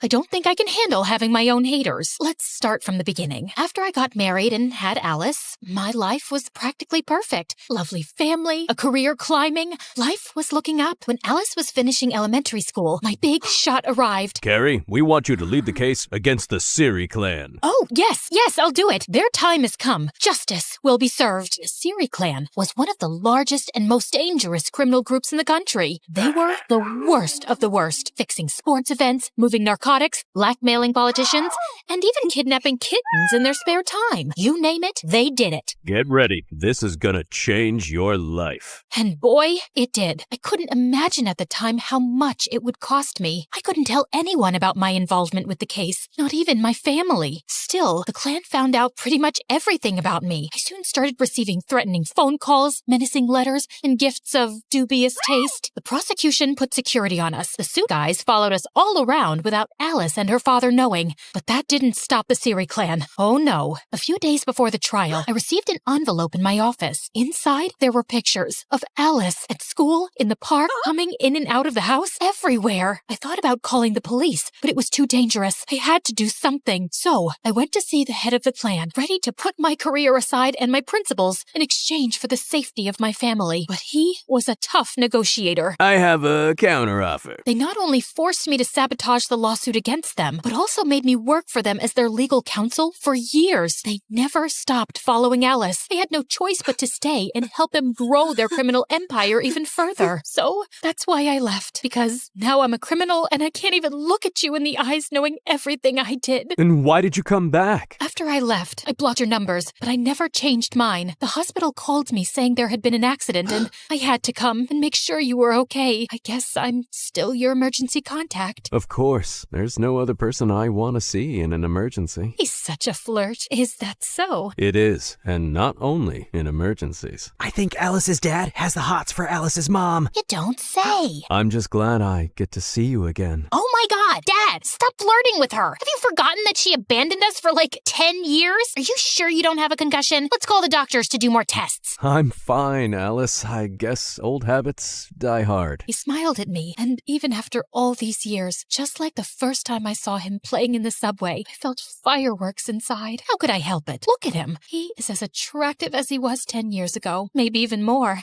You can tell he's been hitting the gym. Check out his arms, his shoulders, his... Okay, that's enough. This is still a family channel. I'll take it from here. As you can imagine, my mom's story was like a roller coaster for me. And by the end, I was pretty dizzy. I didn't know what to say. But at the same time, I had hundreds of questions to ask. At first, I needed some air. Like, a lot of air. And something to eat. So I walked out of the hospital. And then I saw it. That was really love at first sight. Thank God. I ran to it, and I ordered half a dozen hot dogs. What? Lady has to eat too, you know. Besides, can't think with an empty stomach, right? Bon appetit. Note from the MSA producers. Due to the disgusting nature of the following images, we have decided to censor the next part. Ugh, I so needed that. Now I can think straight. Let's get this over with. I walked back to the hospital, but stopped dead in my tracks when I saw Mom and Camillo talking at the entrance. We should try to be friends. After all, we are family. You don't scare me. And why should he? Oh, let me guess. He probably is the son of the boss of that clan, and he's just dating me because he has a secret agenda, right? No, not at all. So why should I get away from him? Maybe I got carried away. To be honest, I don't think you guys are really a match. I mean, you are a Cancer and he is a Capricorn. Those are the least compatible signs in the horoscope. I'm actually a Scorpio. Oh, then it's okay. You have my blessing. Great! Thanks, Mom. Camillo hugged my mom. Their performance was as believable as a bunch of elementary school kids acting out Shakespeare for the end-of-the-year play. Of course I knew there was something wrong. I'm not an idiot, guys. I asked Camillo about it like 1,000 times. Why does my mother hate you so much? What did you do? But he always came up with different excuses. It's because I'm Italian. She hates poets. She doesn't like my cologne. I think she must be in love with me. Eventually, I stopped asking. I know it sounds crazy, but after so much time, things were somehow in order and part of me didn't want anything to change. Sure, I knew that things sooner or later were gonna bite me, and trust me, when they did, it hurt like a dog bite. The next few days were truly bizarre. My mom came back into our lives as suddenly as she had left. Every time I went to visit my dad, she was there, and the two of them together were absolutely unbearable. You guys know I'm a sucker for love, but they were too much even for me. Here comes the plane. Can I have a bite of the pilot, too? Oh, don't start. Last time things got out of hand. Yikes! When my dad was discharged, she took care of him at home. They even urged me to come back and live with them so we could be a happy family. Before saying no, I actually considered it. For like half a millisecond. But Mom was determined to get back into my life, by hook or by crook. Like some regular mom and her teenage daughter, we spent all of our time together fighting. The thing was that I was not a teenager anymore, and she wasn't like a regular mom, which made things really weird. Where are you going? With whom? What time will you be back? I want my lawyer lawyer here. I am your lawyer. Talk. To a club with Moon and Luke around 2. That's too late. You can go till 12. But Mom! No buts, Missy. It was kind of fun to make up for lost time. You're so mean. I hate you. I always wanted to yell at my mom that I hate her for some stupid thing, like a normal teenager. Although I would never admit it then, having Mom back was amazing. But still, she really had it in for Camillo. And it wasn't, of course, just because of our zodiac signs. She started playing detective, attempting to sabotage our relationship. She tailed us in secret to our dates. Remind you of anyone? I guess the apple doesn't fall that far from the tree. Of course, she didn't know about my successful career as a matchmaker. Table 5 said you would take care of their check. Since when is bread so expensive? After that, she sent me flowers and gifts from a mysterious secret admirer. Free chocolate. But that was nothing. It got to the point where she tried to kill Camillo. I didn't know he was allergic to nuts. I told you like yesterday. It must have slipped my mind. Then she went all in and planned a blind date for me and Kwan, who was a few days away from returning to Korea. I had to admit that it was a beautiful date, and Kwan looked so attractive. But I had a boyfriend, and he had a girlfriend. I'm so sorry my mom put you up to this. Don't worry. It's always nice to spend some time with you. Won't your girlfriend mind? I don't have a girlfriend anymore. She left me. She said my heart was still entangled with something here. And what is that something here? I think you already know. Kwan smiled at me, and I blushed so much that I could have become a stunt double for Poe. You know, the red Teletubby. Change the subject, Alice. This could get out of hand. I don't know what my mom has against Camillo. She hates his guts with a passion, but he didn't do anything. I think you should trust your mom. I know you two have a complicated history, but she must be doing this for a very good reason, and you can't keep ignoring it. At first, I thought Kwan was only saying this because he was jealous, but then I started to think he had a point. Turns out, his words were absolutely right on target. When I got home that same night, I did what I promised I would never do. I went through my boyfriend's computer. Guys, this is me not setting a good example. Don't follow my lead on this one. Remember how I said things would come back to bite me in the butt? Well, they did. More than a dog bite. It was a crocodile bite. Among Camillo's files, I found a book about me. Yes, you heard right. Camillo was writing a book about my life behind my back. Actually, no, he wasn't writing it. It was already finished. What the? To no one's surprise, it turns out that behind it all was Trevor. He had signed over my image rights from our contract to Camillo to write a bestseller airing all my dirty laundry. For the next few hours, I read the entire book. Not only did it expose my deepest fears and desires, those I had confided in him, but it also detailed my mother's criminal history with the Siri clan. If this gets out, she will go to jail. And the worst part of it all, the book was due out in 2 days. Just as my world was collapsing, the collapser opened the door. Hi, honey. I was more than ready to use my drumsticks to turn him into a human skewer, but I didn't. I understood that my only advantage at that moment was that he didn't know that I knew. So I pretended that everything was fine and took the first opportunity to get the hell out of there. We're out of milk. I'm gonna go buy some. We have milk. But not almond milk. Since when do you like almond milk? Since forever. You don't know every single detail about me. Well,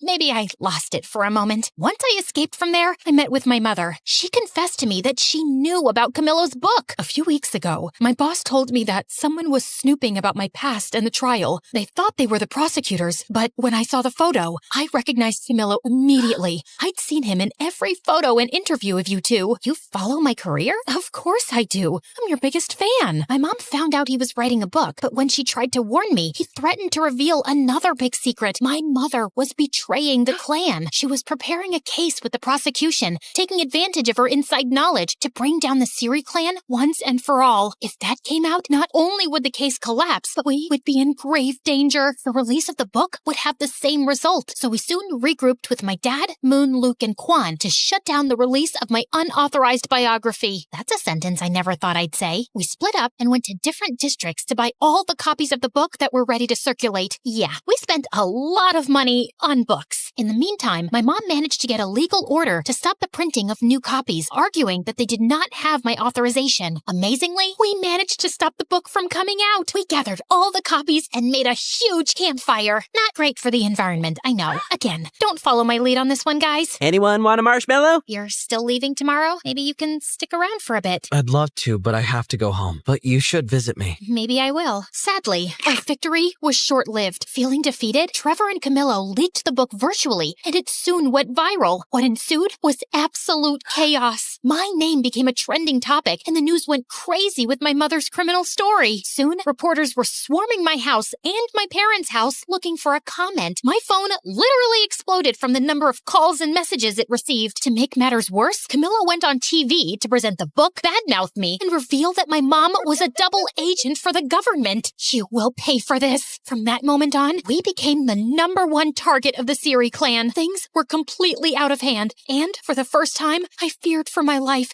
and the safety of the people around me. I had to do something, but I didn't know what. Alice, there's no time for discussions. Get in the car. We have to go to the witness protection program now. We are in danger. I can't do it, Mom. You two go. Alice, this isn't up for discussion. No, it's not, Dad. I'm sorry. I ran between the cars until I lost them. It's not that I didn't want to go with them, but I was a public figure. The reporters and paparazzi would be after me like hounds. I knew that if I went with them, I would put them in even more danger. I needed to go somewhere where no one knew me. Oh, that's it. Quan, is it too soon to visit? Not at all. I'm glad you're here. I held Kwan's hand as we waited for the plane to take us to Korea. I took a deep breath. It felt like walking away from a fire. Who said you can't run away from your problems? Hi, everybody. Welcome to a new Where Are They Now episode. So let's uncover the latest on the Cupid Secrets crew. Alice's parents, Luke and Moon. They just disappeared faster than my motivation on a Monday. But what everybody really wants to know is where is Alice herself, the villain of her own story. Some say she became a Buddhist monk. Others that she had facial surgery to look unrecognizable, but something went wrong and she became a circus freak. Some even claim that she was seen living in the middle of the snowy forest, like the Yeti. But still, the mystery remains unsolved. Where is Alice?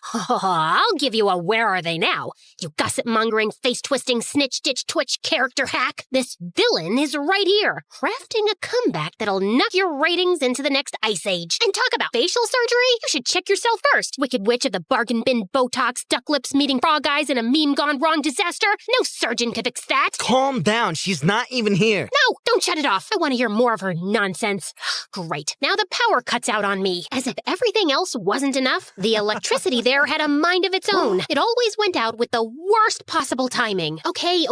You know, I'm not usually the nagging type. More like a silent ninja. Until someone turns on that spotlight of lies, you might think we stepped out of a time machine into the past. Well, almost. So this is where Alice is, in the middle of nowhere, picking up cow dung. I know. Gross. I should give you a recap of the last year, but I don't really feel like it. Okay, don't leave. I will. But just because you've been putting up with me since episode 1. Before I start, like and subscribe, and don't forget to never watch MSA on TikTok. Real ones know that YouTube is way cooler. So, after Camilo's book, Quan and I escaped to a small rural town in South Korea where no one knew or cared who I was. This is nice. It was not. At least no one will find us here. Yeah, because no one knows this place exists. Seriously? I tried searching it on Google Maps, and it just showed a shrugging emoji. Still, Quan absolutely fell in love with our new rural life. He put together his own farm, and it was like he had found his place on Earth. For me, it wasn't that easy. Alice, collect the cow dung so we could use this for fire. Not this again. That day, I shouldn't have worn red because it made the bull crazy mad, and he chased me all over the farm until I fell headfirst into the cow poop pile. I hate this. Look on the bright side. It's good for your skin. Oh, really? Then come here. I'll make you a good hydrating mask. Stop running! Living with Quan was awesome, but it never felt like my real life. I just wasn't myself there. To make me feel better, Quan once took me to a nice restaurant in the city, but I felt so paranoid that I went with a full disguise. Maybe that wasn't the best option to keep the attention away from me. Everybody kept looking at me, especially one strange guy with a big ginger afro and sunglasses. That guy keeps staring at us. Can you blame him with those drumsticks in your hair? And this dress looks like you committed a fashion crime. Duh, I can't leave them out. And this outfit took hours of careful consideration and about 5 outfit changes. As Quan went to pay the bill, I turned to that creep, but he vanished into thin air. After that, I decided to stay in the village and never return to the city. Eventually, Eventually, I kind of got used to living there. But then, a letter arrived and changed everything. It was an invitation to Moon and Luke's wedding. I hadn't talked to anyone from home since I left. I thought they'd eventually forget about me. But turns out, Quan used to drive out of town to call Moon, and she wanted me to be her maid of honor. Still, I wasn't ready to come back yet. Sooner or later, you'll have to face your fears. I'll do it later then. I have to go. She's my baby sister. Of course. We said our goodbyes and Quan left. So I had some alone time. After a few days, I started to get really worried. Quan wasn't answering my calls or responding to any of my texts. I waited and waited, but no news. Finally, I called Moon, but she didn't know anything about him either. Nobody did. Before I could think about it, I was already on a plane crossing the world to save my boyfriend. As soon as I landed, I did a complete makeover to avoid being recognized. I had more important things to do than deal with the paparazzi. After that, I went straight to the police station. I knew who was behind it all. The Siri clan kidnapped my boyfriend. Do you have any proof? I have a strong feeling. Does that count as proof? Maybe he just ran away from you after reading the book. The whole police station laughed at me. I wanted to throw all their donuts into the garbage, but I didn't. I just stole a few for later. Besides, we already captured Siri Clan's leader. What? After I left the police station, I had so many questions in my head. Just then, I saw Trevor drive by in a cool Porsche and stop not too far away. My heart was beating super fast, and I decided to follow him. I hid in an alley where it was kind of dark. I couldn't see much, but then I heard him talking on the phone. Keep a low profile. We can't afford any slip-ups right now. I had planned this all along. I even made that foolish Camillo reveal the clan's secrets in his book to have the leader in prison so I could take over the empty throne of the Siri clan. I did a lot for him, and that thankless man never recognized me. Now, see who the boss is? Me. Trevor. Only Trevor. The terror. He went inside, and I crept closer to the building's window and peeked inside. There he was, stood before a group of exhausted kids. Kids, if you don't do it my way, you'll be swimming with the fish. Yes, you heard me right. You'll be forced to clean my aquarium again. Get ready. 1, 2, 3, go! Come on, don't make me get the snorkel gear. Trevor not only carried on with the clan's illegal affairs, but also used his power to create an academy for young talents to build his own musical empire. The police weren't helpful, so it was up to me to stop him and save Quan. Time to bring down his criminal empire. Still, I needed help with that. I needed my friends back. I'm sorry for leaving and ghosting you guys, but I really need you. It's okay. We understand. And we've got to find Quan. And destroy Trevor. Don't forget about that. They told me that over the last year, Trevor blocked all their contracts and concerts, sending his army of little singing robots to replace them. He kidnapped my boyfriend and also ruined my band? This time, it's personal. Yeah, I know. That sounded so cool. Like an action movie star. So, I told Moon and Luke about my master plan. So, your plan is to just break into the headquarters of a criminal group and steal illegal stuff? Yeah, pretty much it. Great. Sounds bulletproof. That night, we snuck over to their lair. At the entrance, there were 2 security guards. Okay, we made it pretty far. Call it a night? No, we have to take them out. So, Alice, you do it. What? Why me? They won't recognize you with your new makeover. Distract them while we try to find another way in. Before I could protest, Luke and Moon threw me towards them. First, I thought I could use my Riz to win them over. Content warning, guys. This might turn into a cringe fest. I walked to them, flirtatious. But I looked like I was just learning to walk for the first time. Excuse me, guys. Do you have names, or can I call you mine? I'm Frederick. Mike. No, I meant I thought your names were Google because you two have everything I've been searching for. Well, that one bombed even harder than my first pickup line.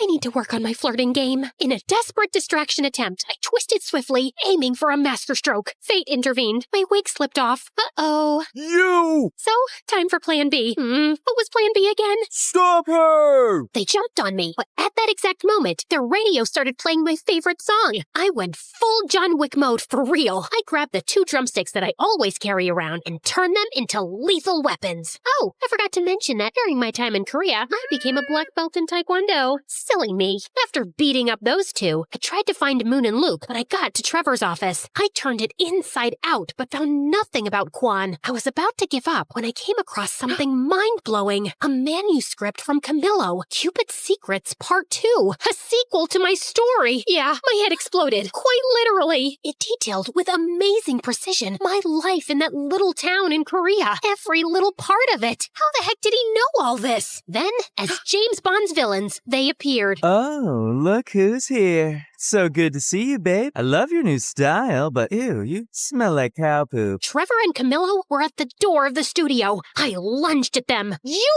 fuck! But an army of guards appeared out of nowhere and held me. No, dear. This is not a kung fu movie. Guards, just take this little rat away. Trevor, wait. Don't be so hard. She is my ex, after all. Alice, I know what you must be thinking. How did I know all that? Just take a look at the notes. I looked at the notes. It was some kind of daily report, a really complete one. Then my heart stopped. The name that signed all the notes was Quan. It isn't true. Quan would never betray me like that. You're lying. Tell me where he is. Well, you thought the same about Camillo, and look where that got you. You see, Alice, everyone's playing their own game. Quan, in this case, is playing hide and seek. Hide until the book is out and seeking a fortune. He's gonna be rich, and he just had to sell us his relationship with you. A bargain, if you ask me. Tears began to roll down my cheeks. Once again, my boyfriend stabbed me in the back. I told you it was a mistake to fire me, kid. Now leave with your dumb friends. And Luke, just a piece of advice. Next time, don't yell when trying to sneak in somewhere. Oh yeah? I was caught in a half-open window. What should I have done? Probably not screaming like a maniac. Push my butt up! Push my butt up! I was completely defeated. I didn't even fight back when his goons kicked us out. Don't go too far this time. I need good material for our next book. Remember, all good things come in threes. Luke and Moon kept asking me what happened inside, but I didn't say a word. I just said goodbye and went straight to the airport to disappear once again, and this time for good. Just as I was about to board the plane, I got an audio message from Moon. So, remember that our wedding was supposed to take place today, but got canceled after Quan disappeared? Well, surprise, it's happening, because Quan is back. What? We couldn't find another date available for over a month, so we're gonna get married now. We're just waiting for you. Hurry! Furiously, I rushed out of the airport to confront him. Still, I did a quick pit stop at the hairdresser. Then I did my makeup and put on my dress. What? It was still furious, but it was a wedding. I had to look great, and I did. I burst into the ceremony, and I saw him next to Luke, who was waiting for Moon at the altar. I dashed toward him like lightning. Alice, you look... Wonderful? Beautiful? Yeah, I know. What's wrong? What's wrong? Are you for real? Let's see. Where should I begin? Maybe by the fact that you disappeared from the face of the planet for days? You told me to do that! I did what? Yeah, we were being really loud in a church, and everybody was staring at us. Guys, maybe we can discuss this later. When did I tell you to disappear? You sent me a message saying that I should hide and get rid of my phone because the Siri clan was after me. So stayed locked in a hotel all this time. It was quite boring, by the way. I even learned how to walk on walls. I'll show you later. But I couldn't miss Moon's wedding, so I'm here. I'm so glad you're here today too, by the way. That didn't make any sense. I hadn't sent any message. He was lying again. What about the book? Yeah, I found your little report notes. But how? You wrote everything. All our private moments and secrets just to sell them to Trevor and Camillo? Wait, what? I did write all of that, but I didn't sell anything. I lost them at the airport. Like I'm gonna believe that. I would never sell that. I just took notes of everything because, well, it's quite embarrassing. More embarrassing than getting your butt kicked in a church by the bridesmaid? Okay. The truth is I wanted to write my own book about you. To show the world how nice and cute and wonderful you truly are. Yeah, this is the part where you go, aww. Still, at that moment, I was confused and shocked. I didn't want to believe him, but when I looked into his eyes, I saw that he was telling the truth. I felt so embarrassed. But then I saw him hiding among the rest of the guests. That weird-looking ginger afro guy that used to spy on us in Korea. Stop that guy! He ran, and I chased after him. Just when he was about to escape, Moon appeared, rocking her wedding dress and blocking his way. He turned around, and I hit him with a crazy taekwondo kick that sent his afro and glasses flying. He was Camillo. He had followed us to Korea to spy on us, and when he found out about Quan's notes, he stole them from him at the airport. As if that wasn't enough, he and Trevor sent the message pretending to be me and telling Quan to hide. Why the heck are you here? I needed to see the showdown. It's the ending of my sequel. You and your freaking sequel. I'm gonna kill you right now. Let me. Quan stepped forward and headed for Camillo. He grabbed him and shoved him, ready to punch his lights out, but I stopped him. He deserves it. But he's not worth it. Yeah, the last thing I need is to get punched by a farmer. I turned around and slapped Camillo so hard he spun like a startled ballerina. When he finally stopped twirling, Moon gave him another slap, sending him into another whirlwind. But I wasn't done with him. Listen to me good, you hack of a writer. I'm about to end your whole career. First, I took care of Trevor. I sent Luke, disguised and armed with a camera, to his music academy. Turns out, Trevor had those poor kids rehearsing day and night, like a twisted version of School of Rock. He got arrested for child abuse, and the Siri clan vanished. My family was finally free, so I went to get them out of the witness protection program. When my dad opened the door, he had the longest beard ever. Gandalf, is that you? Alice! Dad hugged me tightly. Soon Mom joined in. I can't breathe, guys! My parents moved back to Rochester and got re-engaged. Another wedding on the way. With my mother's help, I sued Camillo for the rights to my own story. During the trial, it came to light that he had plagiarized other writers. Camillo lost all profits from the book, sequel rights, and his reputation. Last I heard, he was working as a waiter again. I said cappuccino, not macchiato, you spaghetti brain. Finally, I was free. I had my voice back. Eventually, I found the perfect place to tell my story. So, thanks MSA. They don't pay as much as Hollywood, but they are way cooler. Oh, and the rest of Luke and Moon's wedding was awesome. Our band even got together for a quick reunion show. Then we partied like there was no tomorrow. But there was. I could have never done this without you. Of course you could have. So, what now? My real life is here. My family, my friends, my music. But mine isn't. We both started crying because we knew that despite that we loved each other, we had to follow our own path. Sometimes love is about letting the other one go. Don't worry, guys. I'm not going to end this 5-part story with such a downer. You know your girl Alice better than that. So, Quan returned to that little town life that he loved so much. As for me, the band got back together and we traveled the world playing our music. Many years later, my music took me to a familiar country. I took a trip to the countryside and reached a lovely farm. Then I saw him. Quan looked so handsome. I remember the first time we met. He was acting like a tough guy and I was dressed as a goth. Safe to say, we've both had quite the glow up since then. When he saw me, he smiled. And then everything. Silence. Time stood still. Electricity. Heart racing. And of course, the famous fireworks. I ran to him. And that was it, guys. The end of my crazy and long journey. I guess love always finds its way in the end.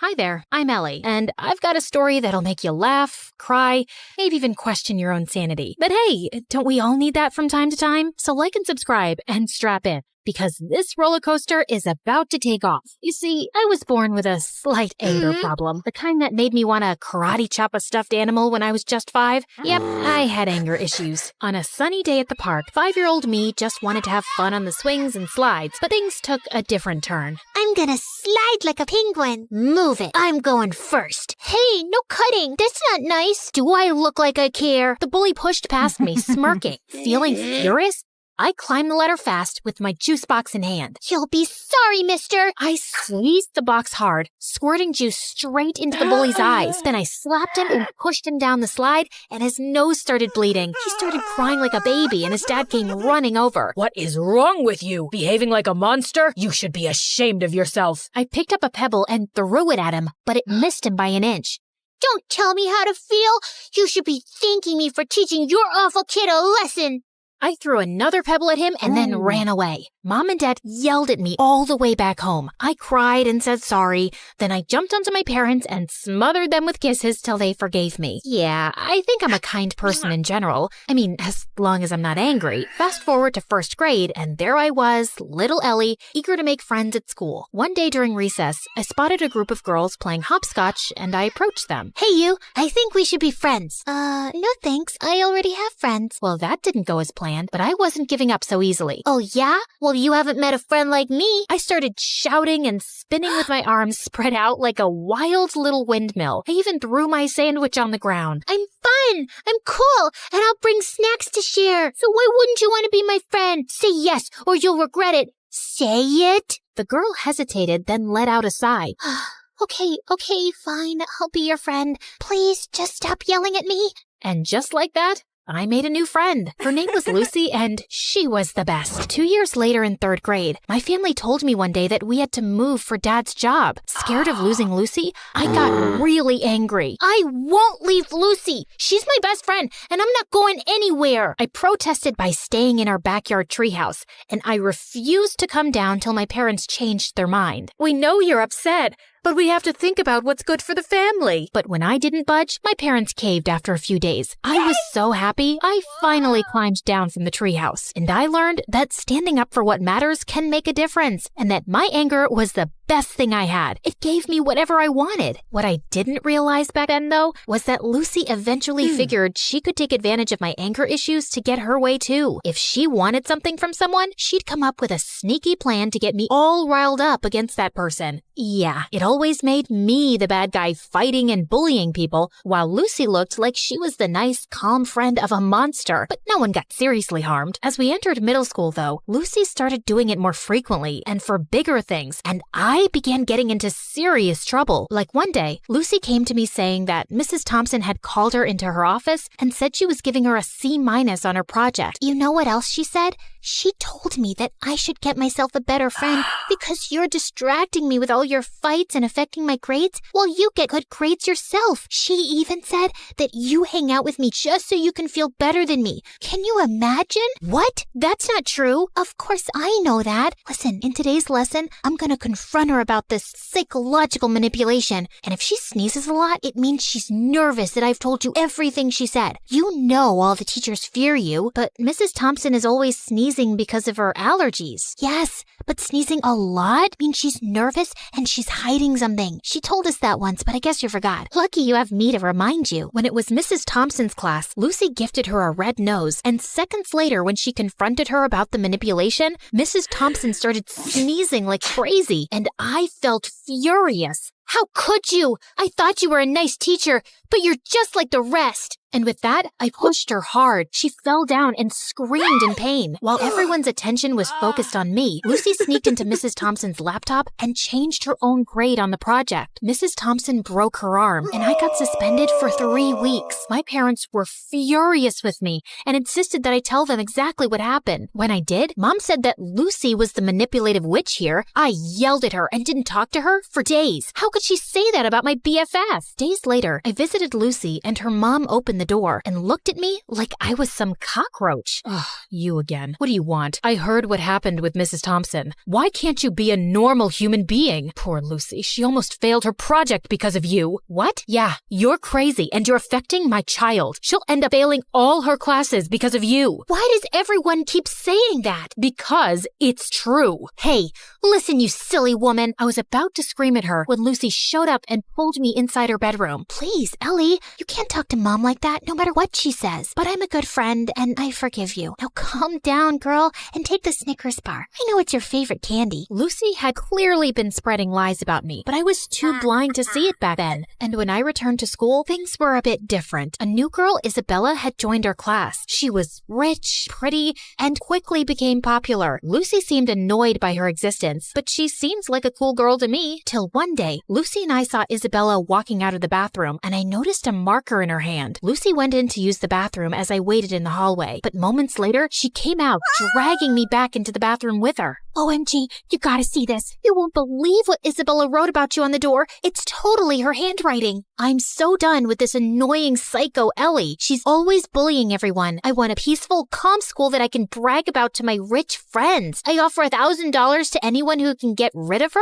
DM me on this Instagram account if you're interested. What a stupid, ugly witch. Furious, I stormed over to Isabella. How dare you write that about me on the bathroom door? I saw you with that marker, so don't you dare lie to me. Ellie, seriously? I had a marker, but I was working on an art project. I didn't write anything about you. Oh, yeah? Well, Lucy seems to think it's in your handwriting, and Lucy said that? Okay, you should stop listening to that friend of yours. She's just using you like a puppet. Can't you see it? For some reason, Isabella's words struck a chord with me, like she just said something out loud that I kinda already knew, but I quickly brushed my thoughts away. You don't know anything. Just leave me alone. But Isabella didn't leave me alone. She'd always make an effort to talk to me and waved at me with a smile, I started warming up to her and we got closer. But that drove Lucy crazy. One day during lunch, I was sitting with Isabella, laughing and chatting, when Lucy stomped over angrily. Ellie, how could you ditch me for Isabella?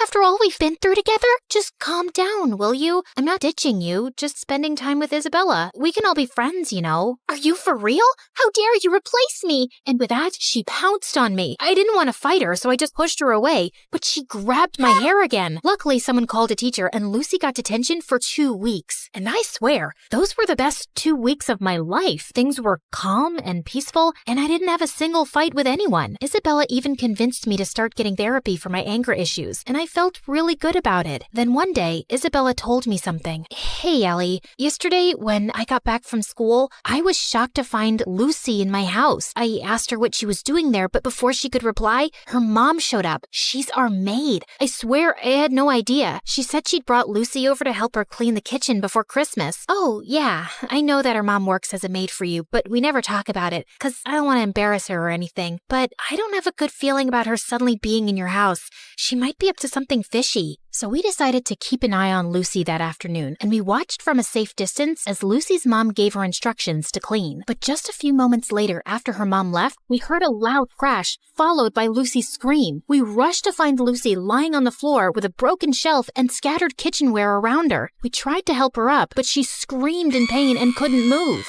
Just then, Lucy's mom and Isabella's parents came running too. Oh my God, what happened?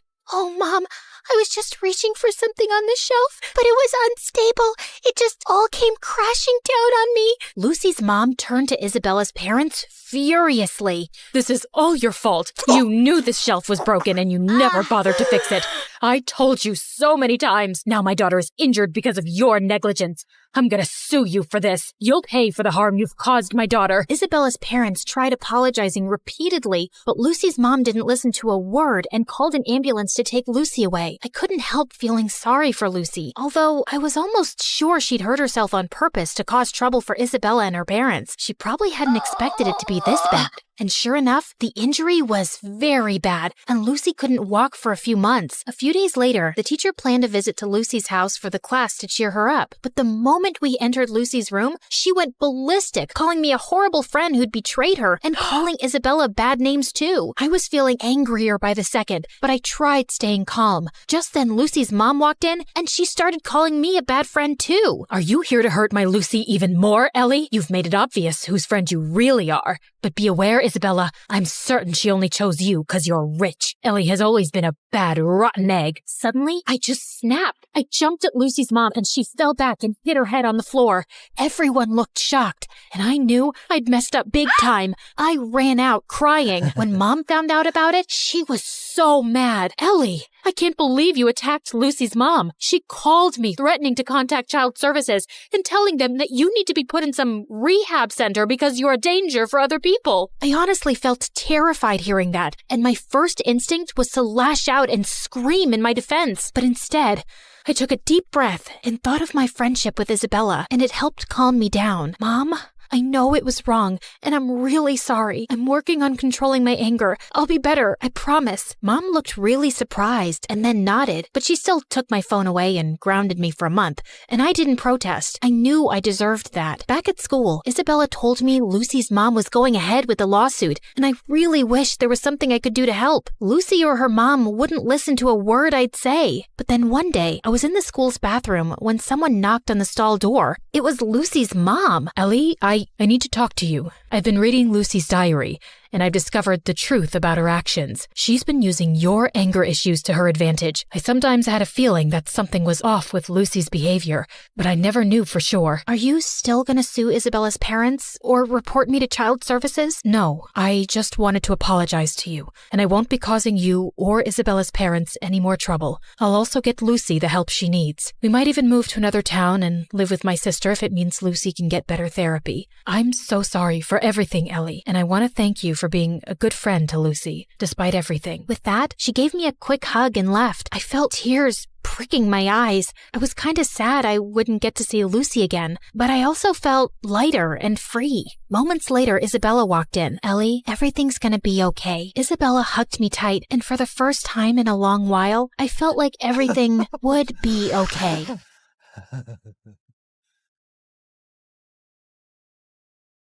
And then finally, a letter arrived one morning. My hands were trembling so much, I almost ripped the letter trying to open the envelope. Dear Drizella, my delegation has been extended and my duties have grown. I'm far too busy now to keep up with our correspondence. I hope you understand and wish you well. Prince Henry. I read it 3 times, as if expecting other words to magically appear the more I stared at the paper. But that was it. Just this cold, impersonal letter after all these months.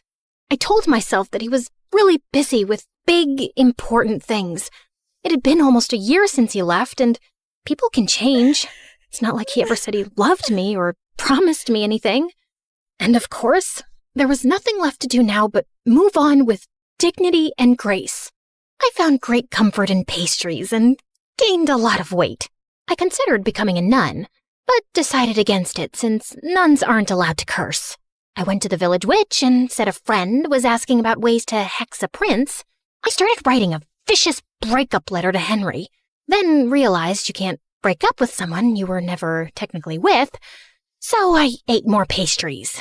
Then I started running at dawn, lost all the weight, and used Cinderella's stupidly good skin and hair stuff so he'd choke on his regret the next time he laid eyes on me. But no matter what I did, it didn't dull the ache of missing someone who didn't miss me back anymore. It had been months since that last letter, and I had picked myself up and moved on. So I wasn't expecting my stomach to lurch when an official invitation arrived from the palace, announcing a grand ball in honor of the prince's return. Great. Other people could honor him. I wasn't going. Besides, Anastasia was terrified of dancing, and Mother wouldn't be up for it either. Over the past few months, she'd grown very weak and was always tired. I'd asked a couple of doctors to examine her, but they had no answers. Cinderella had been on top of her care, of course, always fluffing her pillows, rubbing her feet, making her special herbal teas. And the thought had crossed my mind more than once. What exactly was she putting in those concoctions? I didn't think she was beyond slowly poisoning a woman for her inheritance. I'd thrown the invitation in the trash. But sometime later, Cinderella came into the living room, clutching it to her chest. You're invited to a royal ball. Can you believe it?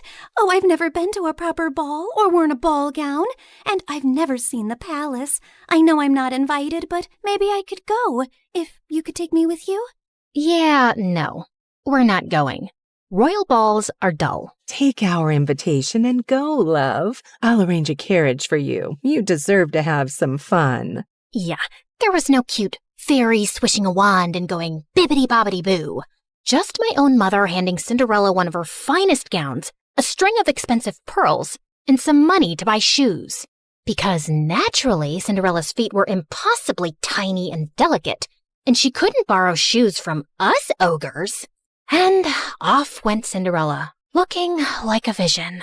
Since she was finally out of the house for a few hours, there was no way I wasn't going to snoop through her room, which was, as I suspected, disgustingly perfect. Not a speck of dust, and everything was arranged with military precision. Psychopath. I rifled through her drawers, opened her wardrobe, peered under the bed. I didn't find some secret stash of poisons or a diary confessing to slow murder. I wasn't even sure what I was looking for, and I was beginning to feel stupid. I turned to leave when suddenly, my elbow bumped into a picture frame on her vanity, knocking it to the floor. I cursed under my breath as I picked it up. Luckily, nothing was broken, and the picture had just come out. As I was placing it back in, something slipped out, a folded piece of paper tucked away carefully. And when I opened it, I recognized the handwriting instantly. I would have known it anywhere. Dearest Drizella, I'm so sorry I haven't written in a while.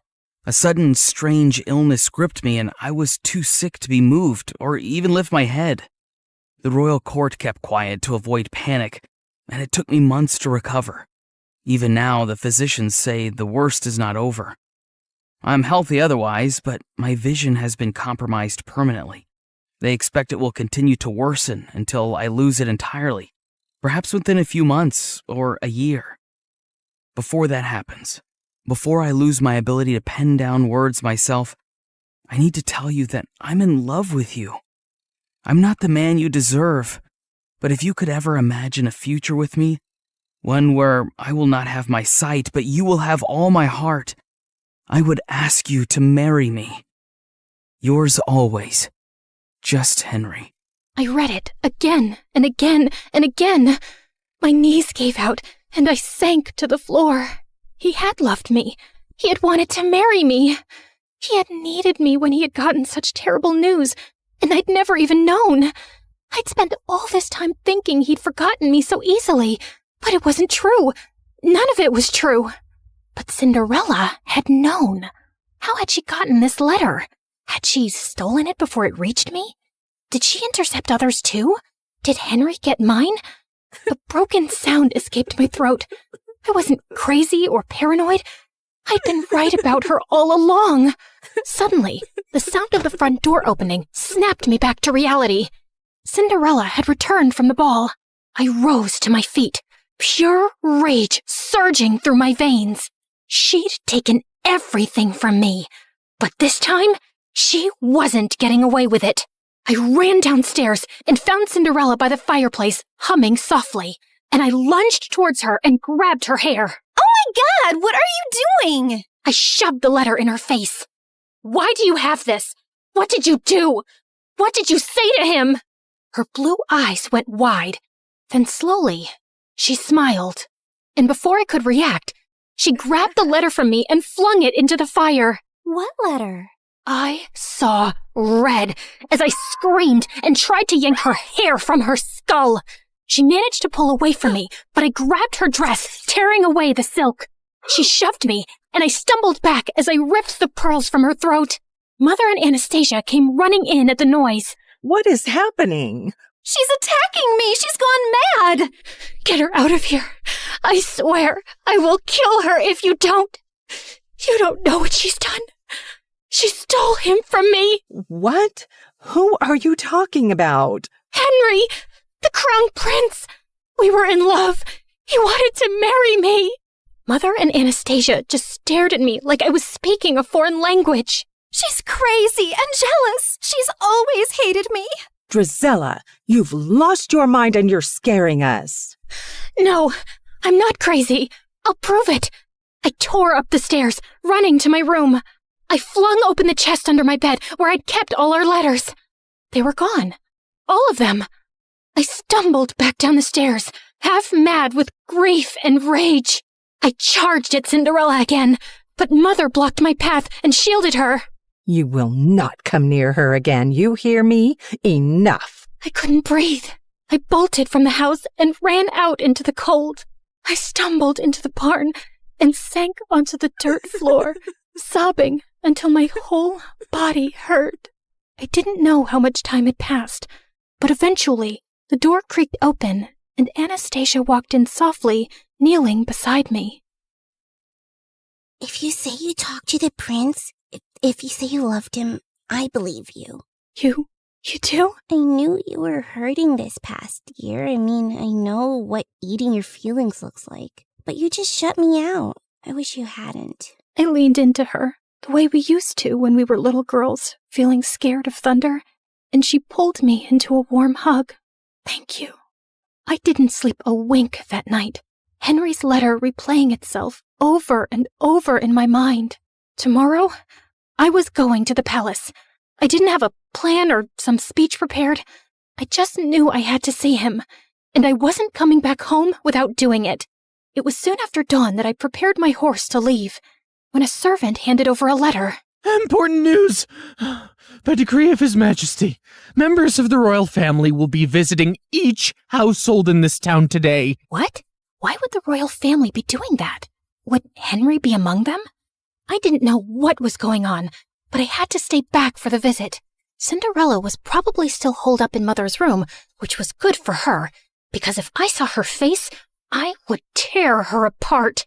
I paced around impatiently, looking out the window for any signs of the royal delegation approaching. I thought I'd get a better view from the attic, so I ran up. And as I stood there, with my face pressed to the window, suddenly, the hair on the back of my neck stood up. I turned, and Cinderella was standing in the doorway, her eyes gleaming. Before I could run towards her, she slammed the door shut, and I heard the lock click. "Let me out! You crazy witch! Let me out!" And when I saw the royal delegation arrive at our house, I felt manic. I kicked and banged and screamed until my throat was raw. But no one heard me. Why was the royal family here? What was Cinderella doing? Finally, I heard someone running up the stairs, and the door burst open. The prince, he's here. He's here. And he just asked Cinderella to marry him. The words punched the air out of my lungs. You have to go. You have to stop him. Hurry.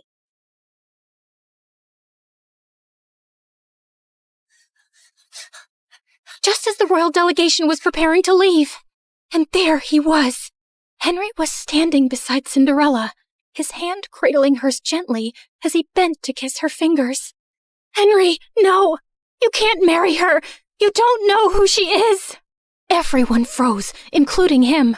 He slowly turned to me, squinting his eyes hard, and then his face hardened to stone. I told you she would never let me escape. "Henry, whatever she's told you, it's all lies." Address me properly, miss. It's Crown Prince Henry. Okay, Crown Prince Henry. You cannot marry that two-faced witch. A ripple of murmurs went through the small crowd gathering around us. I need a moment alone with her.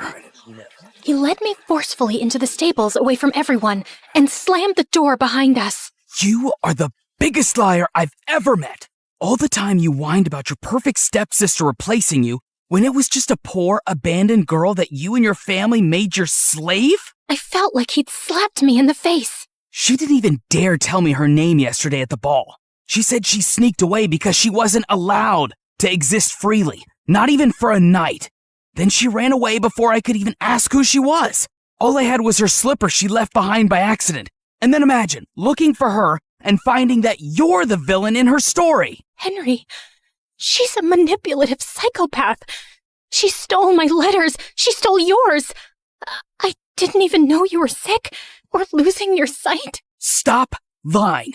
It was your handwriting on the letter I got, where you told me you couldn't be with me because of my illness, where you said it would be better to end things before they really even began. I never wrote that letter. She faked it.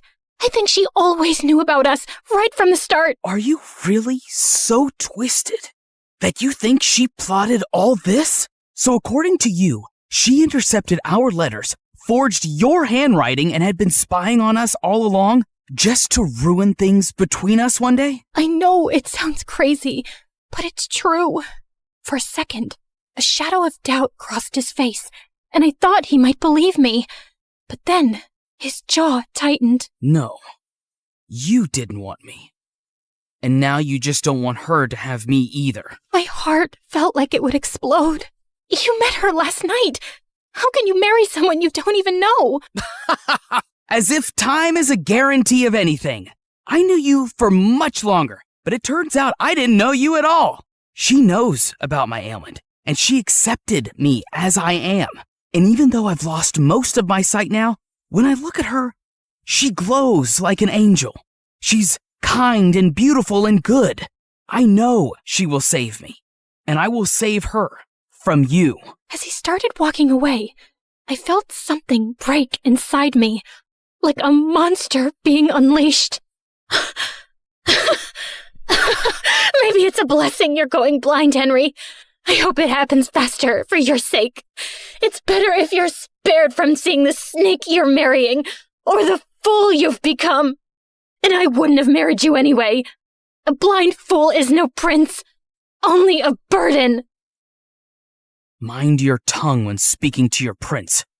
And if you ever cross my path again, I will have you exiled. I walked out after him and watched from a distance as he took Cinderella's hand, lifted her into the royal carriage, and rode away, taking every dream I'd ever dared to have with him. What was it that Henry had called me? Ah, yes, the villain in Cinderella's story, and that she would save him and he would save her from me.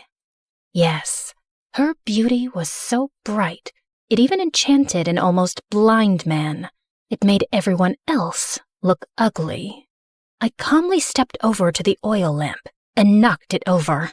Then I stood back and watched as the flames ran up the curtains, licked up the walls, ate up her belongings, gobbled up all her lies. The whole room blazed, and it felt good.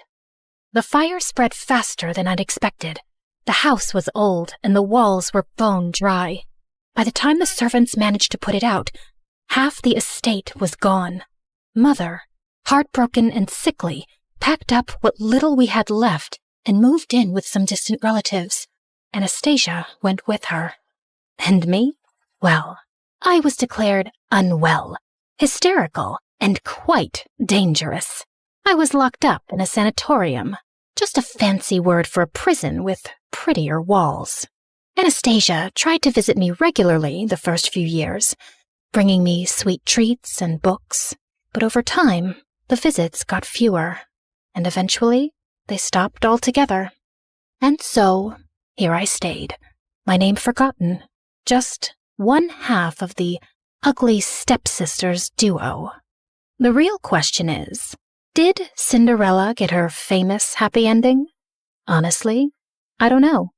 The Crown Prince had a relapse of his disease a few years later, and this time, he did not survive it. I'm sure Cinderella wore black for a while and looked stunningly tragic, but I doubt she really mourned him, because I don't think she was capable of loving anything or anyone. But who knows? Maybe she lived happily ever after anyway, bedecked in jewels and finery, admired and beloved by the people, and with a whole castle to scrub to sparkling perfection. Anyway, this is how my story ends. It's so depressing, isn't it? But don't worry. This version won't stick, because no one really wants the truth. Not when the truth is ugly, and the liar is beautiful. Hey, before you click away, can we talk? Like, really talk? You just spent time with me and my story. Not 30 seconds, not a quick swipe, actual time. And that's kind of rare now, isn't it? Look, I get it. TikTok is addictive. Those quick dopamine hits, one after another. But here's the thing. Do you remember any of those videos from last week? Last month? They blur together, don't they? But a story? A real story sticks with you. It changes how you see things. Maybe after watching mine, you'll think differently about the villains in other stories. Maybe you'll question who's really telling the truth. That's what stories do. They don't just pass time. They change us. We're fighting to keep this alive. Every animation you see took weeks. Every character, every expression, every scene, crafted by humans who believe stories matter. We could pump out 3-minute clips with AI voices reading Reddit posts. We could chase trends. We'd probably get more views. But we don't, because you deserve better. Here's the truth. Platforms push short-form content because it keeps you scrolling longer. But we're not trying to steal your time. We're trying to earn it, to give you something worth those minutes. So if this story made you feel something, anything, then please share it. Not for the algorithm, not for us, but for everyone who's hungry for real stories and doesn't even know it yet. Send it to that friend who says, I wish movies were like they used to be. Drop it in the group chat where people actually discuss things. Because every share is a vote that says, yes, storytelling matters. Yes, we still want narratives that challenge us, surprise us, make us think. The art of storytelling survived thousands of years. From cave paintings to campfires to Shakespeare to cinema. Don't let it die on our watch. Not for a 5-second dance trend. Help us prove that in a world of infinite scroll, some things are still worth stopping for. Share this story. Save storytelling. It sounds dramatic, because it is. Hey friends, I'm Jessica from Pennsylvania. Please like and subscribe. I was born 2 minutes after my triplet sisters, Zoe and Dana. And even though we look alike, Zoe and Dana always made me feel different. They stuck together, wore the same outfits, and even had their own language, just so they could talk about me behind my back. Hosaka Gelago. Kosaka Gelaga Mene. What is the deal with you two? You sound so dumb when you talk like a duck. No, we don't. You're just jealous because you're not part of our cool club. Whatever. They were right. I hated being the odd one out. I think my sisters were jealous because I was prettier, taller, and smarter. And when I turned 13, I landed my first modeling gig for an international teen magazine. And we just grew more distant. They begged Mom and Dad to get them into modeling too, and my parents went out on a limb to get Zoe to walk a fashion show, but she kept throwing tantrums. OMG. This color makes my eyes look small. Is this Diet Coke? No? Get lost then and get me one. This makeup artist looks like a homeless person. Get me a prettier one. It was so bad, they kicked her out and she never got a call back. I don't get it. We're dressed up better, obviously prettier, and yet somehow you get all these great gigs. Ugh, don't whine if you can't get what's mine. And I'll let you in on my secret, but you have to promise me never to tell Mom. I walk on my arms 3 times a day, every day, for at least 50 minutes. That's ridiculous. We've never seen you do that. I won't do it in front of you, dummy. It's called a secret for a reason. Walking on hands helps me with my posture, and I walk better on the ramp. It was a lie, of course, but my sisters were so dumb, they tried doing everything, but couldn't even land a handstand. And one time, Zoe ended up falling and crashing right into Mom's $1,000 vase, smashing it into pieces. Mom was furious, and they both ended up getting their butts grounded, while I had the TV all to myself for a good 2 weeks. Absolute bliss. But after that day, they never trusted me, but I couldn't care less. Eventually, they gave up on their dream of ever becoming a model. As for me, I continued being the professional that I was, and I only got more famous. One day while working on an ad, I was a bit confused about my lines. It makes me look hot. Excuse me, this is supposed to be a winter wear commercial, right? The lines are all wrong. Let me see. I turned around and saw Peyton walking in my direction. He was modeling royalty with over 10 million followers on Instagram. I was doing this commercial with him? How did I miss the memo? Say it like this. I feel so hot when I'm wearing these, I can barely feel the cold. You try. I feel cold, hot. No, wait. I can get this right. It's okay. I have that effect on girls. I'm Peyton, by the way. I'm sure you've heard of me. Who hasn't? It's such an honor working with you. Peyton and I absolutely nailed that winter wear ad, and our chemistry was so good, we ended up doing a lot of ads together. We started hanging out more and more, and soon became good friends. The more I got to know him, the closer to him I felt. You know, apart from good looks and almost perfect body, I also happen to be an amazing singer. Oh, how cool. I've always wanted to be a model, but... Do you want me to sing for you? Oh, yes. I'd love to. Before I could even finish my sentence, Peyton started singing, and it was so bad. I could feel my eardrums cry. But despite that horrible singing, when Peyton asked me out that evening, I happily said yes. And when my sisters found out, they burned with rage.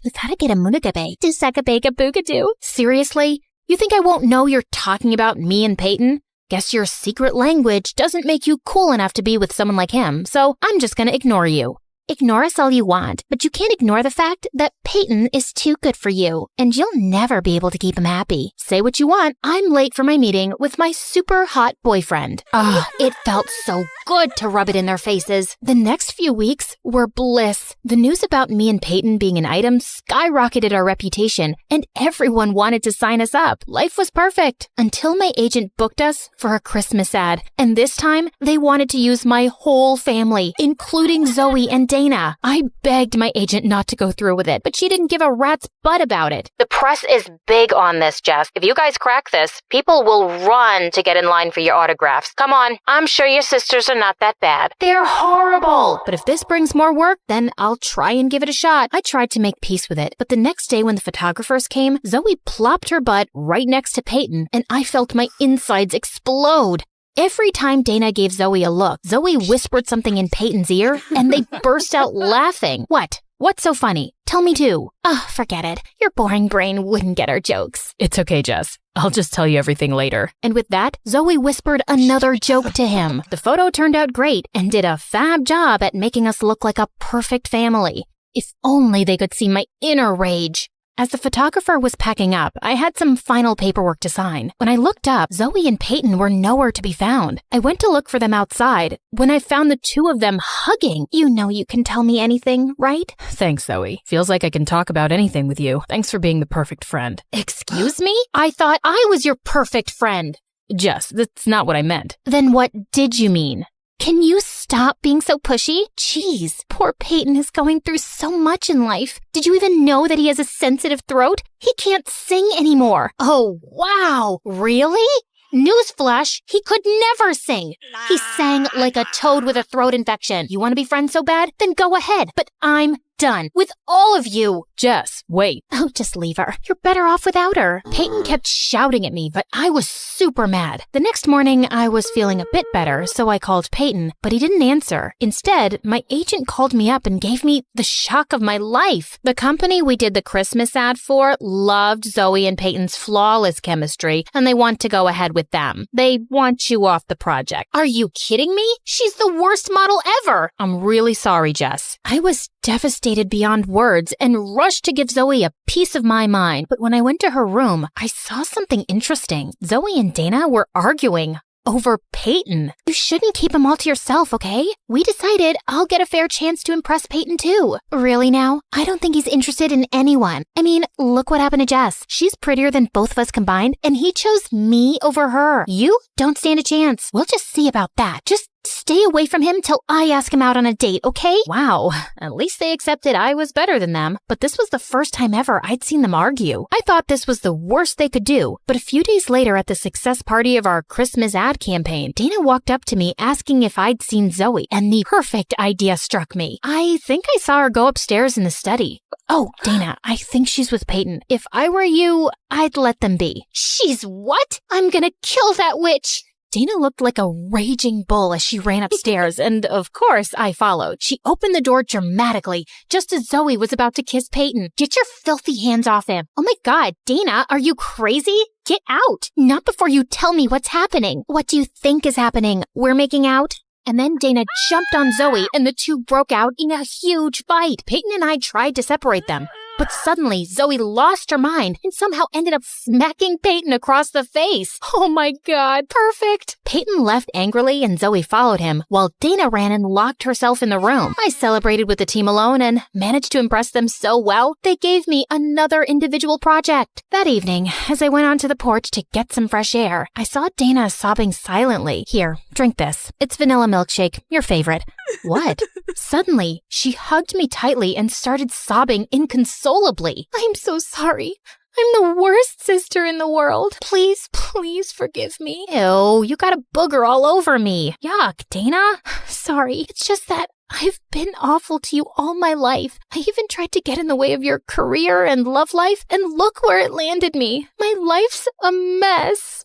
No, it's not. Get a grip, girl. And why are you sorry now? Did you not think about the time you left me alone while you gossiped in Egyptian with Zoe?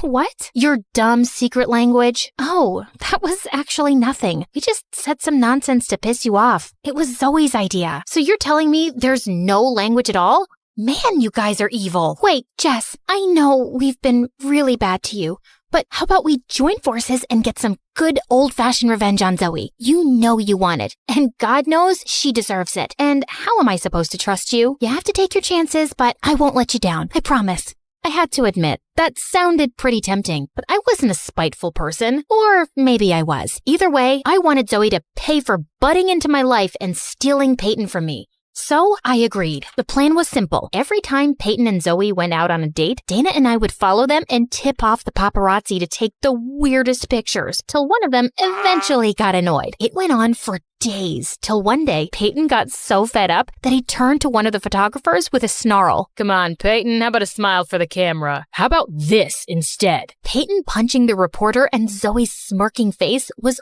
all over the papers and tabloids. He lost most of his contracts, and so did Zoe, since she only worked on his recommendation. Once their professional relationship was over, their personal one soon followed. Dana and I watched as Peyton came over to see Zoe. I can't get any work since that terrible night.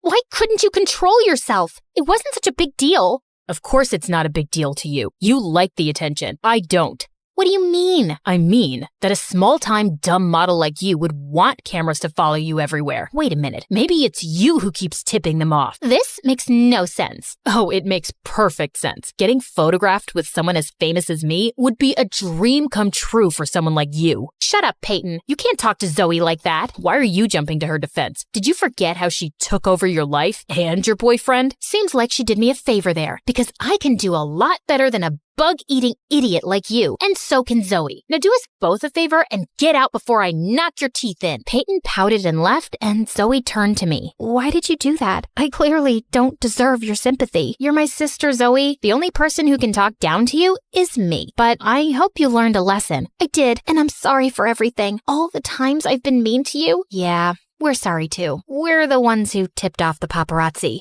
It's okay. I kinda deserved it, so we're good? Might take me a little while, but I'll get there. Even if it takes us years, we're gonna prove to you that we've always got your back. Triplets. To the end. A few days later, my agent told me that due to bad publicity, Peyton got dropped from his modeling agency. Zoe and Dana worked non-stop to get back into business, and I helped my sisters in every way I could, till they were eventually good enough to land their own gigs. Working together brought us closer. But I think the best part was when we got to go on vacation and just relax and do little things together like chatting and even learning new languages. Agana bina gutke, amunka chukadu.